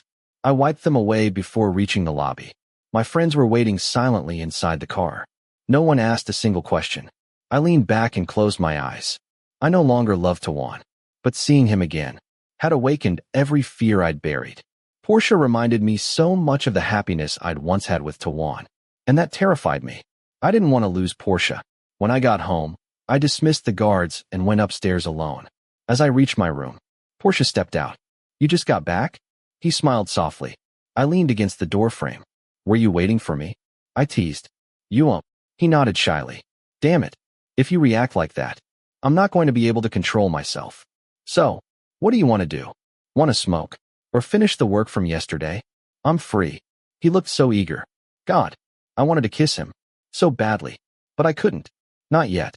Kinn, are you okay? Are you sick? He stepped closer. I instinctively stepped back. His expression fell. You should go rest. You've had a long day. There's no more work. You can go. Confusion filled his face. Okay. I'm going inside. I turned away before I could change my mind. Even though all I wanted was to pull him into my arms. I had to sort out my feelings first, leading him on, only to realize I couldn't move forward. Would only hurt him. I knew I liked Porsche. The thought of losing him terrified me, but I needed time. I refused to hurt Porsche or relive the nightmare Tawan had left behind. As soon as I entered my room, I sat heavily on the sofa and pressed both hands against my temples. If Tawan hadn't returned, making a decision would have been so much easier. But seeing him again had reopened wounds I thought had healed, leaving me more cautious, more afraid than ever before. I believed I was finally ready to love again. Now, I wasn't sure I ever would be. Chapter 27. Porsche's point of view. Is the tournament already over? Do you have any plans after this? Jom asked as I lounged lazily on the long wooden bench inside the judo club. I gave them a bored look as Jom and Tim sat down beside me. What's with that face, man? You won. Shouldn't you be happy? Tim asked, throwing an arm around my shoulders. I stared at him for a moment before letting out what had to be my 100th sigh of the day. I never expected my feelings to run this deep. Kinn's sudden change in attitude had completely thrown me off balance and sent my mind spiraling. I didn't want to be some pathetic idiot wallowing over something this stupid, but damn it, I couldn't help it anymore. We'd barely spoken over the past few days. Whenever we did, it was only about work or school, nothing else. He'd even stopped teasing me about sleeping with people. He'd simply gone cold, and I had no fucking idea why. It had been 2 days since I'd accidentally seen that video on Kinn's phone. He'd asked me to find a document, so I'd opened his phone without thinking, only to stumble across an album full of pictures and videos of him and his ex. The moment I saw them, something twisted painfully inside my chest, as if hundreds of needles had pierced my heart all at once. The Kinn everyone feared, the man who almost never smiled, looked unbelievably happy in those pictures. I knew I shouldn't feel this way, so why the fuck was I so irritated? He looked so carefree. Of course I should be annoyed. Shouldn't I? I tried looking at it rationally, but seeing him so happy with his ex, and knowing he'd kept all those photos and videos, it could only mean one thing. What they had was real, deep.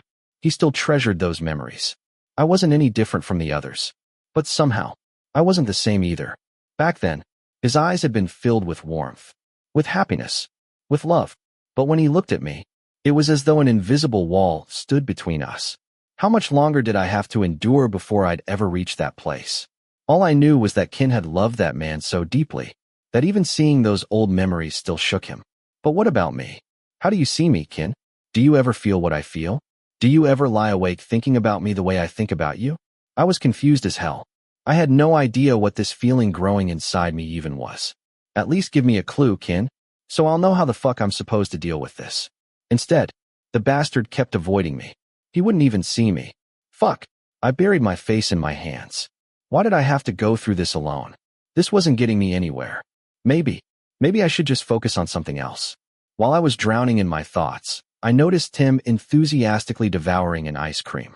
An idea suddenly flashed through my mind. Tim.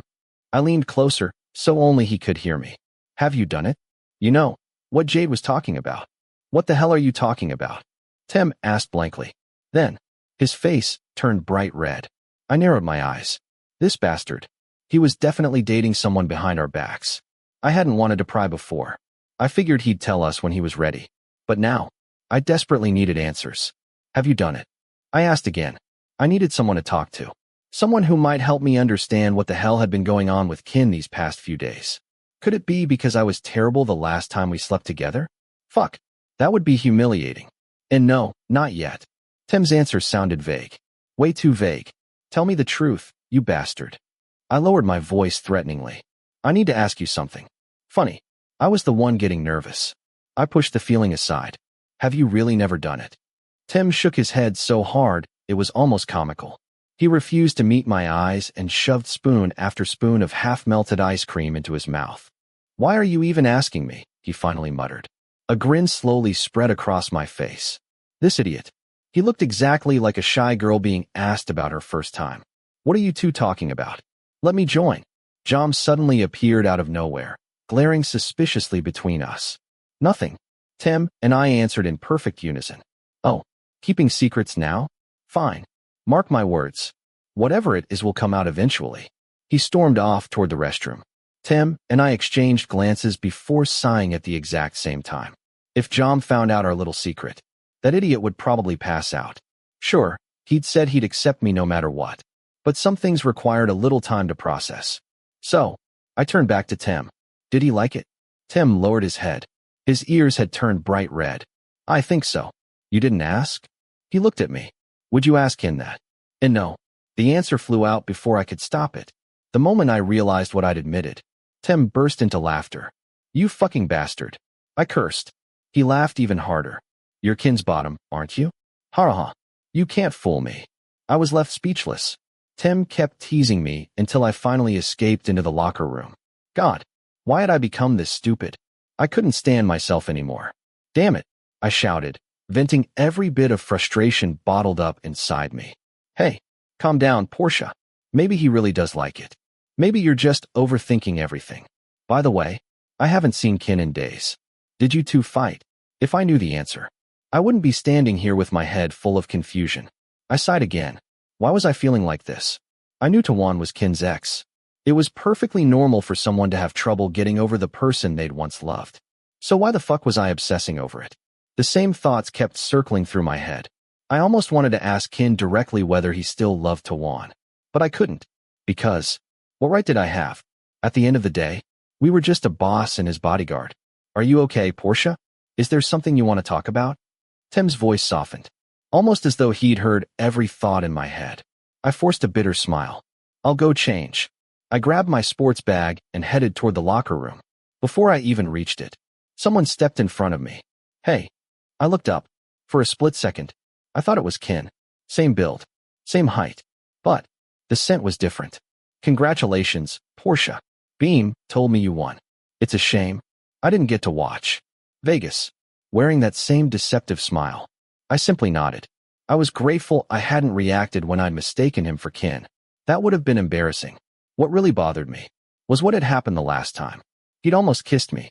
If Kinn hadn't shown up at the bar like the possessive bastard he was, I didn't even want to imagine what would have happened. Were you heading to change? Vegas asked. I felt so awkward that I couldn't answer. Porsche, I know you're angry, but please don't look at me like that. Please, don't hate me. He sounded almost desperate. I kept my eyes forward. Vegas seemed to realize I wasn't going to give in so easily. I really didn't mean to offend you. Please. I'm sorry. He stepped closer. I instinctively stepped back. Shit. What was I supposed to do? His eyes looked genuinely remorseful, but his actions always contradicted his words. He'd tried convincing me to leave Kinn. He'd offered to take me away. He'd even saved me from my attacker. Nothing about him ever made sense. It's fine. I don't even remember it. I tried brushing the whole thing aside. I'm really sorry, Porsche. He ignored what I'd said and apologized again. His eyes never left mine. Fuck, Vegas. What do you actually want? Unable to endure the awkwardness any longer, I raised my hands and gave him a why. I should get going. Without waiting for another response, I walked into the locker room. Thankfully, he didn't follow me. After changing back into my university clothes, I stared at myself in the mirror. I'd won today's judo tournament. Instead of celebrating, I was acting like someone carrying the weight of the world. This tournament had been the qualifying event for a university relationship building program. It should have been one of the best days of my university life. Instead, I'd spent the entire day thinking about someone who probably didn't care about me at all. I'd even secretly hoped Kinn would come to the gym. Maybe congratulate me. Maybe tease me. Maybe anything. But he never showed up. Beam had practically paraded me around campus after I won. Yet none of it felt satisfying. My mind had been somewhere else. It had been days since Kinn started playing hide-and-seek with me. Every time I walked into his room, he'd suddenly become busy playing games on his phone. Or he'd conveniently go take a shower. Or wander downstairs to grab food himself. Do you really think I'm that stupid, Kinn? Did you honestly think I wouldn't notice you were avoiding me? To make things worse, the bastard had even started going out without a single bodyguard. If someone attacks you again, I don't fucking care. Stupid idiot. I was angry and worried. Why was Kinn acting like this? I kept telling myself, boss and bodyguard, that's all we are. So why the fuck was I acting like this? Had Big been right all along? Was I really just another one of Kinn's toys? Nothing more than something to play with. Fuck, I muttered as I tried starting my motorcycle again. Nothing. The hell's wrong with you? I'd been trying for ages. It still wouldn't start. Perfect. Just perfect. What's wrong, Porsche? Vegas appeared beside me again. I climbed off my bike and crouched beside the engine. Come on. What's wrong with you today, my son? Of all days. Why today? My battery's probably dead. I pulled out my phone and immediately called Tim. Vegas walked back to his car. I barely paid attention. Where are you? I asked as soon as Tim answered. We'd only separated a little while ago. The university pool. What? Don't tell me you're swimming again. It'll be freezing. I've got a race tomorrow. I need the practice. I sighed. Tim really took swimming seriously. I wasn't complaining. I was just worried about the idiot. What about Jom? Probably went home. I saw him eating at a fast food place. He even bought food to take away. Why? I rolled my eyes. Of course. Both of my friends were busy. Nothing. See you. I hung up, staring helplessly at my motorcycle. Then Vegas returned. I've already called my men. They'll take your bike to a garage. You really don't have to. I already called a friend. I lied. I already knew neither of those idiots was coming. I simply didn't want to owe Vegas anything. I've already arranged everything. If it's only the battery, it'll be fixed by tomorrow. You really don't have to, Vegas. Consider it an apology for making you uncomfortable the other day. He cut me off before I could refuse again. Seriously, this guy never listened. You really don't have to. I can handle it. Even as I said it, I knew he'd ignore me. People like Kinn. People like Vegas. They really were relatives. Come on. Let the mechanic handle it. I promise you won't regret it. But I was about to argue again when a thought suddenly crossed my mind. What if Kinn heard about this? He'd definitely lose his temper. He'd start accusing me of all kinds of things. Actually, I kind of wanted to see that. Fine. But tell them to be careful with my son. Vegas smiled immediately. If anything ever happens to your bike again, just tell me. I'll take care of everything. For now, let me drive you home. I shook my head. It's okay. I can get home myself. I knew he was only trying to be nice.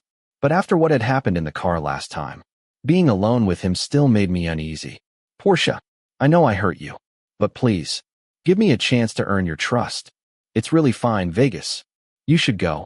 If you keep refusing me, I'll start believing you never really forgave me. Please let me take you home. I promise I won't do anything. Vegas. I still hesitated. But somewhere in the back of my mind, I wondered how Kinn would react if he saw us together. You said you didn't mind. So let me do this for my own peace of mind. I just want to know you don't hate me. I looked into his eyes. He'd already done so much trying to make up for before. Maybe accepting one ride wouldn't hurt. Besides, it was already getting late. Fine. But don't do this again. I got into his car.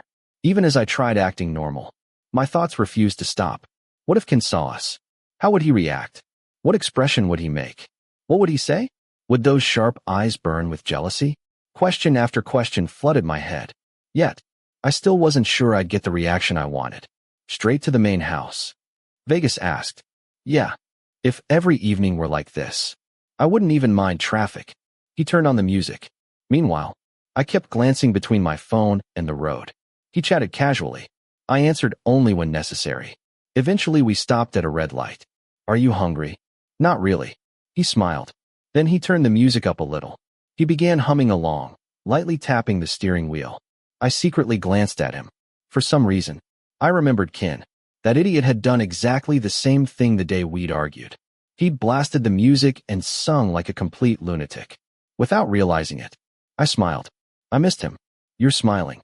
Do you like this song? Vegas looked at me. His eyes sparkled strangely. I gave him a small apologetic smile and turned toward the window. He chuckled softly before singing along again. I'll shower you with my love until you accept it. I'll keep telling you I love you until you give in. I lowered my eyes and opened my chat with Kinn. It was painfully empty. The last message he'd sent me was from the day I'd gotten sick. I'd already told him I'd be at university early this morning. He hadn't even bothered replying. Fuck. I was bored. Frustrated. Then one sentence drifted through my mind. I don't like eating the same thing over and over. The words he'd once said. It felt like lightning struck me. What if he'd really gotten bored of me? Maybe he'd realized I was annoying. Maybe that's why he'd started avoiding me. Fuck. I was so deep in thought that I didn't even realize we'd reached the main gate of the Anakinn estate. KinnPorsche stood on the porch. The moment he saw us, he hurried over and opened the gate. Vegas parked nearby. He simply returned KinnPorsche's why and stayed inside the car. Thanks for the ride. I reached for the door. Suddenly, Vegas grabbed my arm. Can you add me online? I looked at him. So I can let you know when your bike is finished. I hesitated. Did he really need my line ID? But if I refused, this would just drag on forever. So I took his phone, entered my line ID, and handed it back. Thanks. If you ever need help, just message me. I enjoy spending time with you, Porsche. He smiled and waved goodbye. I nodded before stepping out. As I turned toward the mansion, I froze. This time, there was no mistaking him. Kinn, still wearing his university uniform. He stepped out of his own car. His eyes moved from Vegas' vehicle to me. We stared at one another. Then, he straightened his posture. Come to my room. We need to talk. His calm voice made me even more nervous. His gaze pierced straight through me. I could feel both anxiety and anticipation building inside me. I dropped my bag in the room I shared with Cha before heading straight into the bathroom. I splashed cold water over my face again and again. Then I stood in front of the mirror. Why was I trembling? Was I really afraid? No. This felt more like excitement. After a week of silence, we were finally going to talk. I took several deep breaths, trying to calm myself. But it didn't work. That bastard was definitely going to scold me about Vegas. Still, if he got angry, didn't that mean he still cared? Hiya, can I stay with my friends from Friday to Sunday? The moment I stepped out of the bathroom, Cha asked while stuffing clothes into a bag.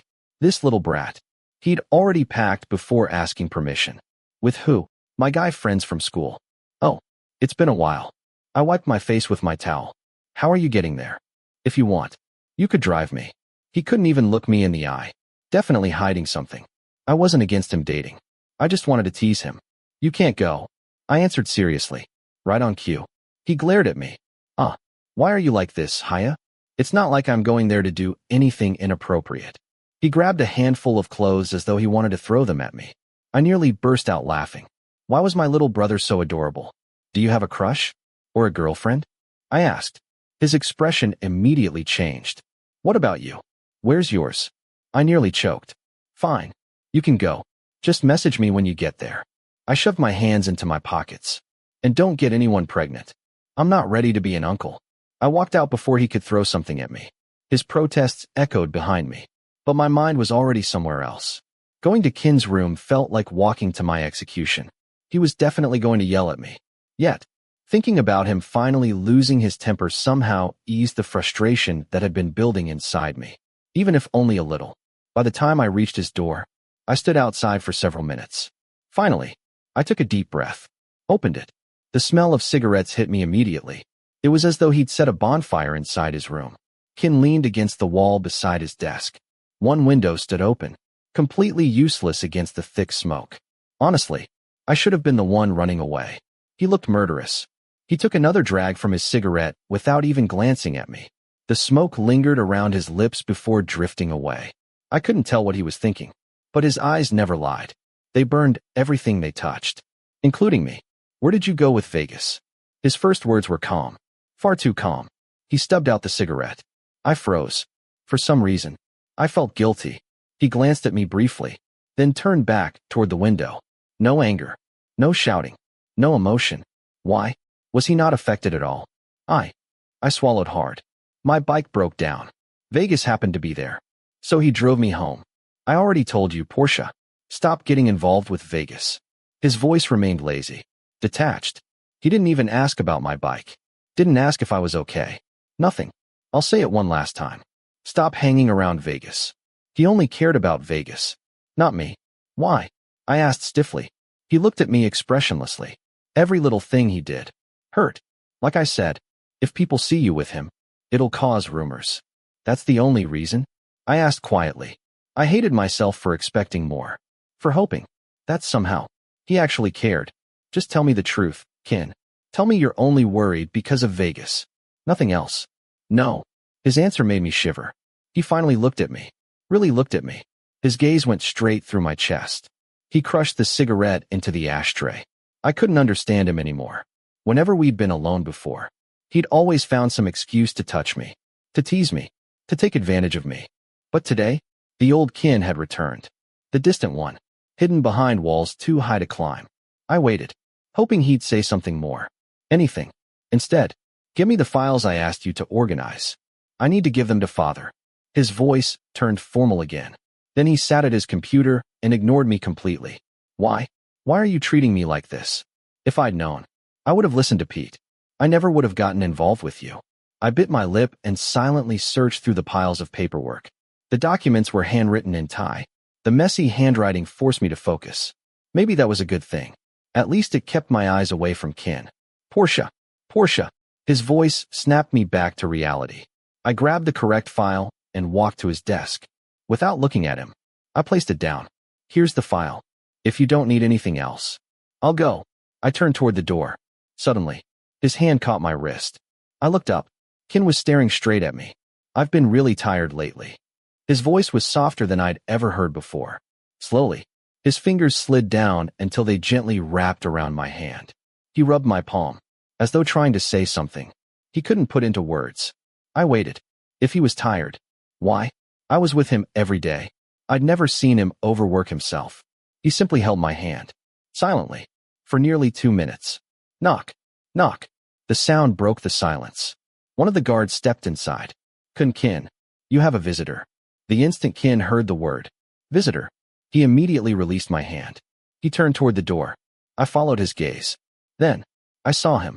My heart stopped. Every question I'd been asking myself suddenly had an answer.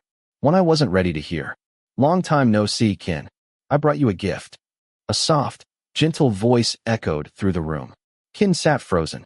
The newcomer glanced at me before turning back toward him. Tawan, Kinn's ex-boyfriend. Don't you like it? Tawan asked with a small pout. I bit the inside of my cheek. Fuck. Even his face was adorable. How the hell was I supposed to compete with someone like that? Wait. Why was I even comparing myself to him? I stood there silently, trying to steady my breathing. Thank you. Kinn finally answered. He stood, walked over, accepted the gift. I watched every movement. Tawan's shy smile. Kinn's inability to meet his eyes. Everything about them felt familiar, comfortable, like two people who knew each other inside and out. Was Tawan trying to win him back? And was Kinn trying to resist? Because if he truly felt nothing, he wouldn't be acting like this. The intimacy between them was overwhelming. It was like they'd entered a world where only the two of them existed. I didn't belong there. Not even a little. The room suddenly felt too small.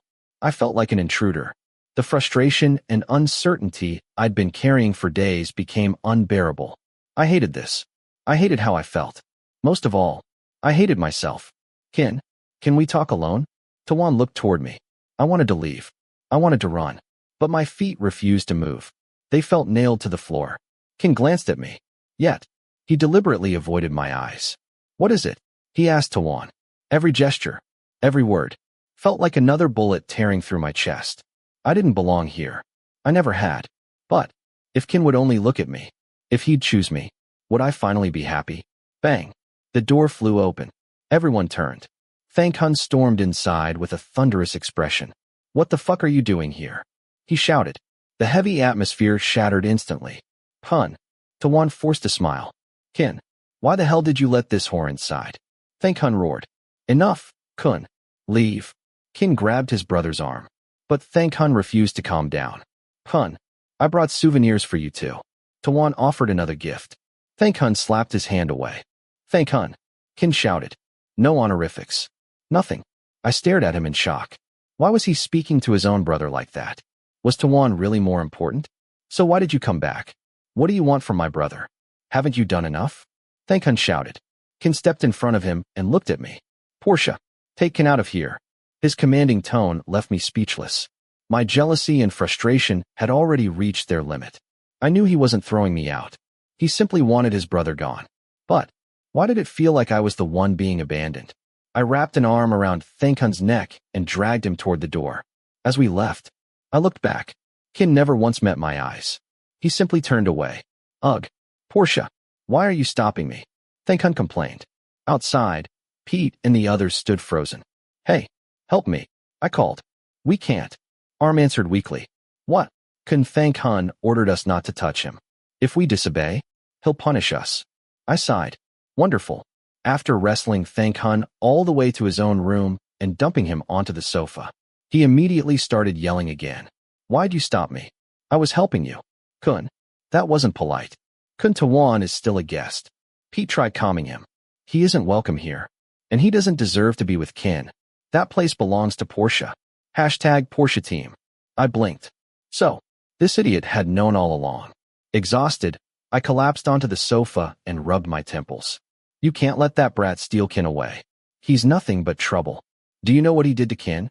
Kinn, Pete warned. When they were dating, he kept cheating on Kinn. Kinn forgave him over and over. That idiot suffered because of him. He was traumatized.